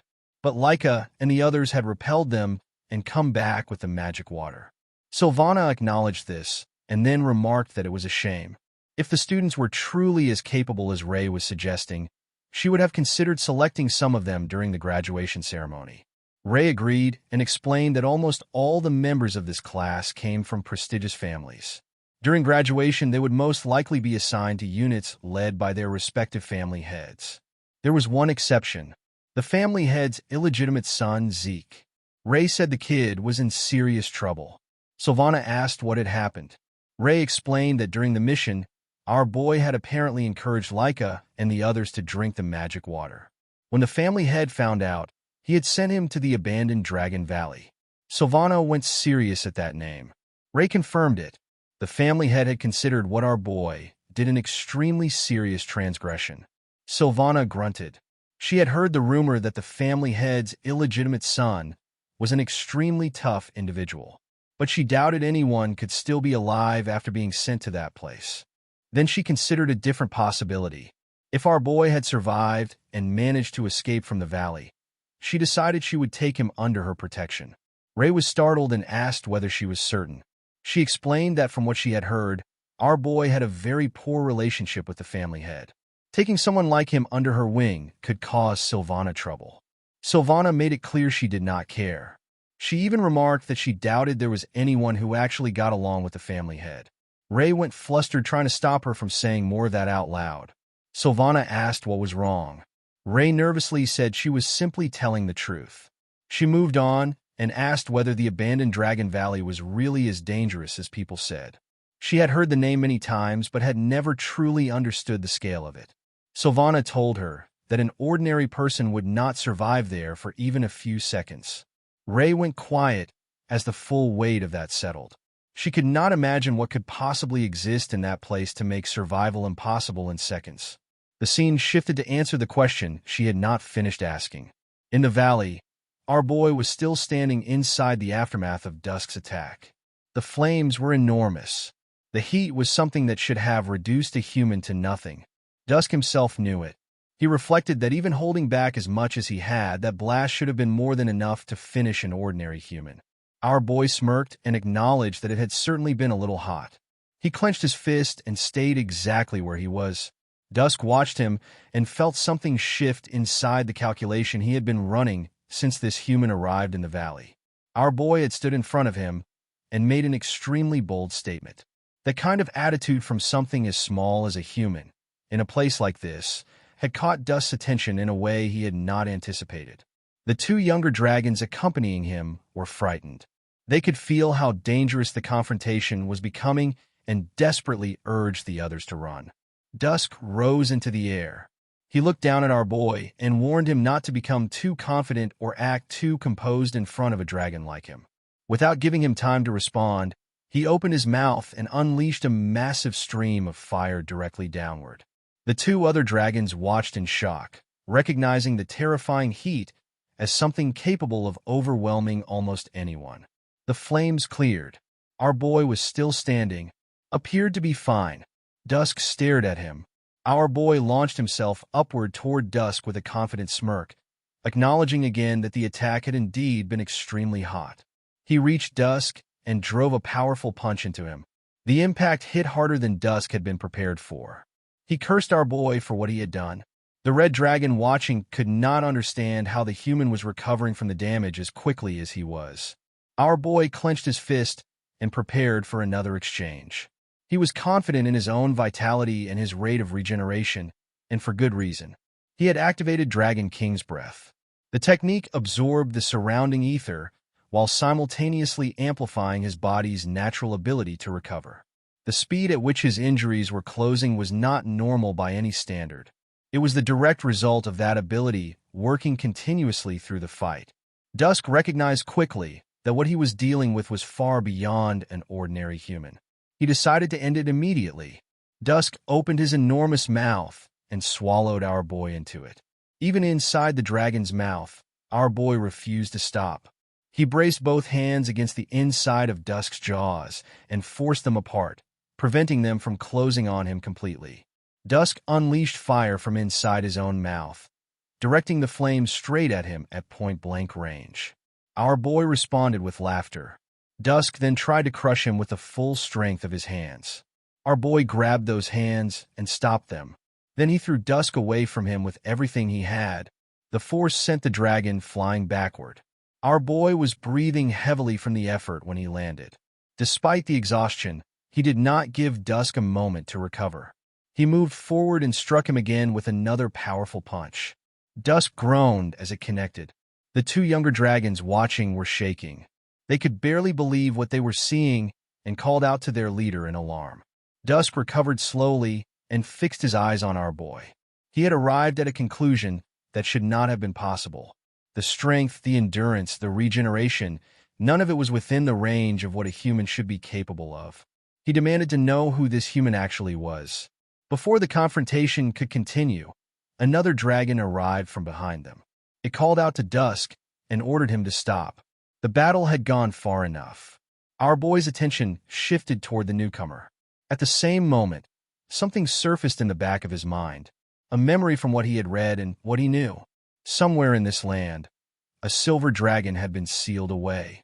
A dragon that had once fought a devastating battle against another powerful being in a long-ago era. Dusk saw who had arrived, and his expression changed completely. The shock on his face was open and unguarded. The dragon who had just descended onto the battlefield was Lunarex, the current Dragon King, the one who held the throne. 3 years had passed. Within the El Dragon family's territory, a cloaked man walked through the halls toward a gathering of powerful nobles and military commanders. The moment he reached them, he greeted everyone casually, as though they had only been apart for a short while. His name is Zeke Typhona, head of the Typhona family. The reaction to his arrival split immediately, depending on who was looking. Freyos, the red-haired captain of the Red Dragon Corps, called him by the familiar name Zeke, with the easy tone of someone who had known him a long time. Walter, the blue-haired captain of the Blue Dragon Corps, welcomed him with measured politeness. Berg, the captain of the heroic Dragon Corps, simply stared at him without producing a single word. Zeke laughed and asked how everyone had been. Freyos said things had been troublesome on his end. Rifts had been appearing everywhere, but none of them had contained anything particularly dangerous.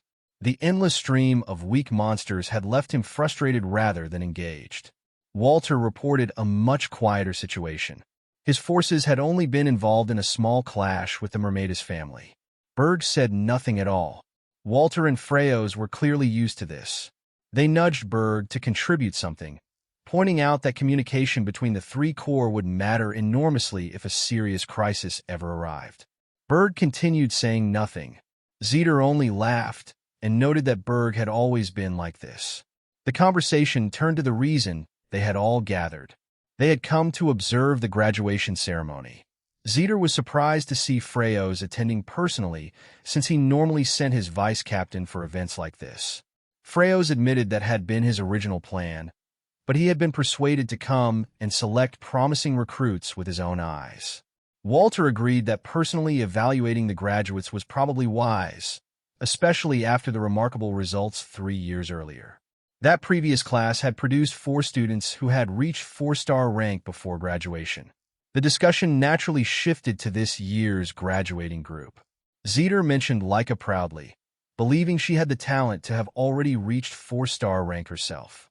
Walter acknowledged her potential, but doubted the current class would match the extraordinary density of talent from 3 years before. Freyos gestured toward the advantage held by the elder houses. Walter agreed that prestigious families had a significant edge because they were permitted to maintain private forces. Zeter immediately defended the elder houses, saying their allegiance to the El Dragon family remained unchanged regardless of their private forces, and that the three captains were talented enough to command forces of their own. Freos reminded him that they could only do that after retiring from their captain positions. While still active, that privilege was off the table. Zeter had nothing left to argue. Then Berg broke his silence. He brought up the rumors surrounding the abandoned Dragon Valley. The mood changed immediately. Everyone went serious.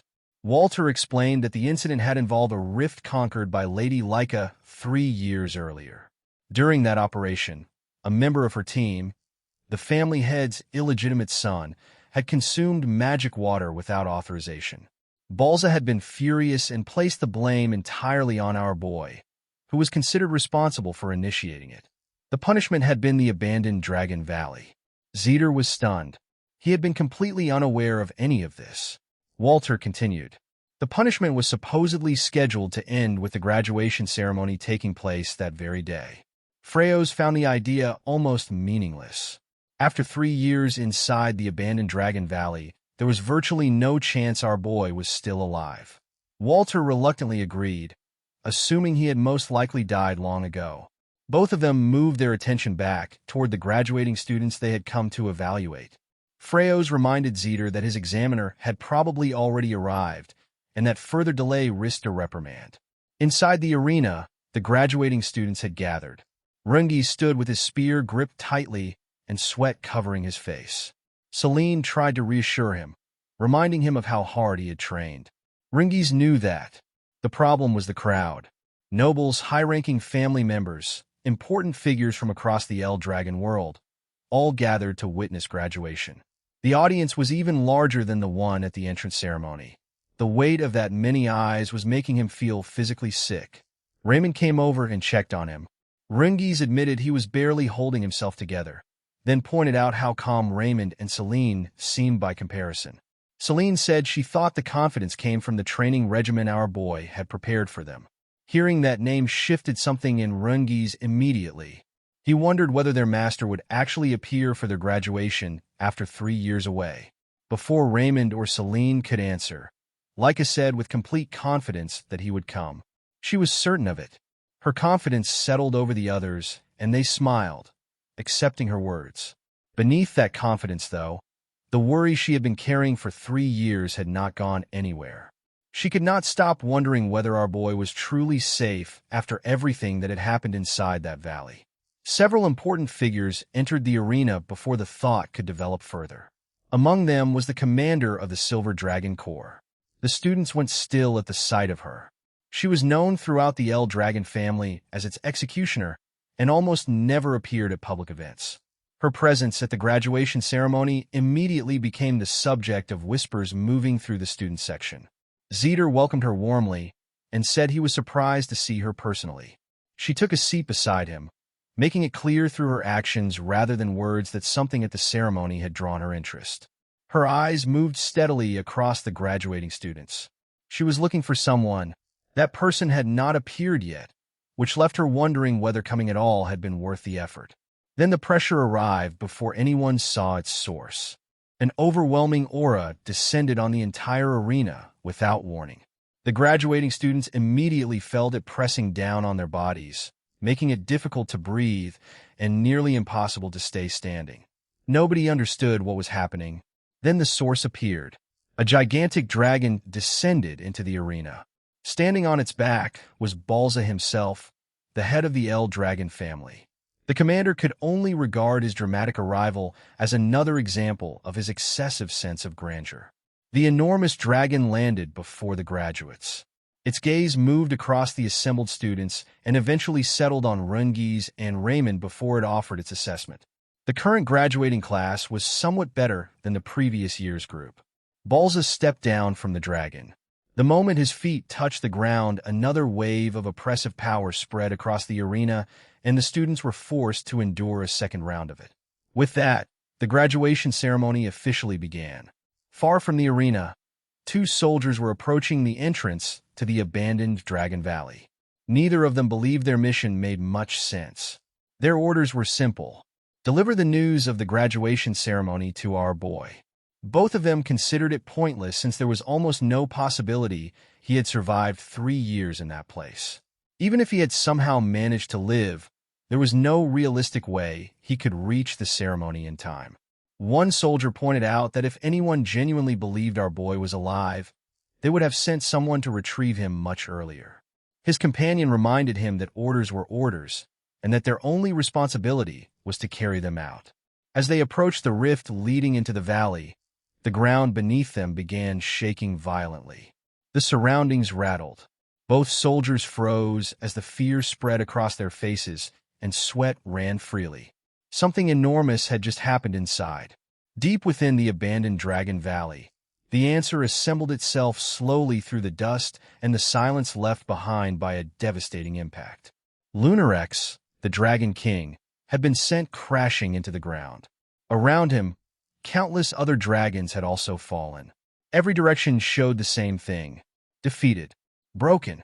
Still, at the center of all of it stood our boy. Blood dripped from his fist. His eyes glowed with a terrifying golden light. 3 years inside the abandoned Dragon Valley had not broken him. They had rebuilt him into something that the dragons surrounding him, the ones still conscious enough to register what they were looking at, could not find a category for. He was not the same person who had jumped off that cliff with a smirk and called back that he would see the instructor in 3 years. He was something else now,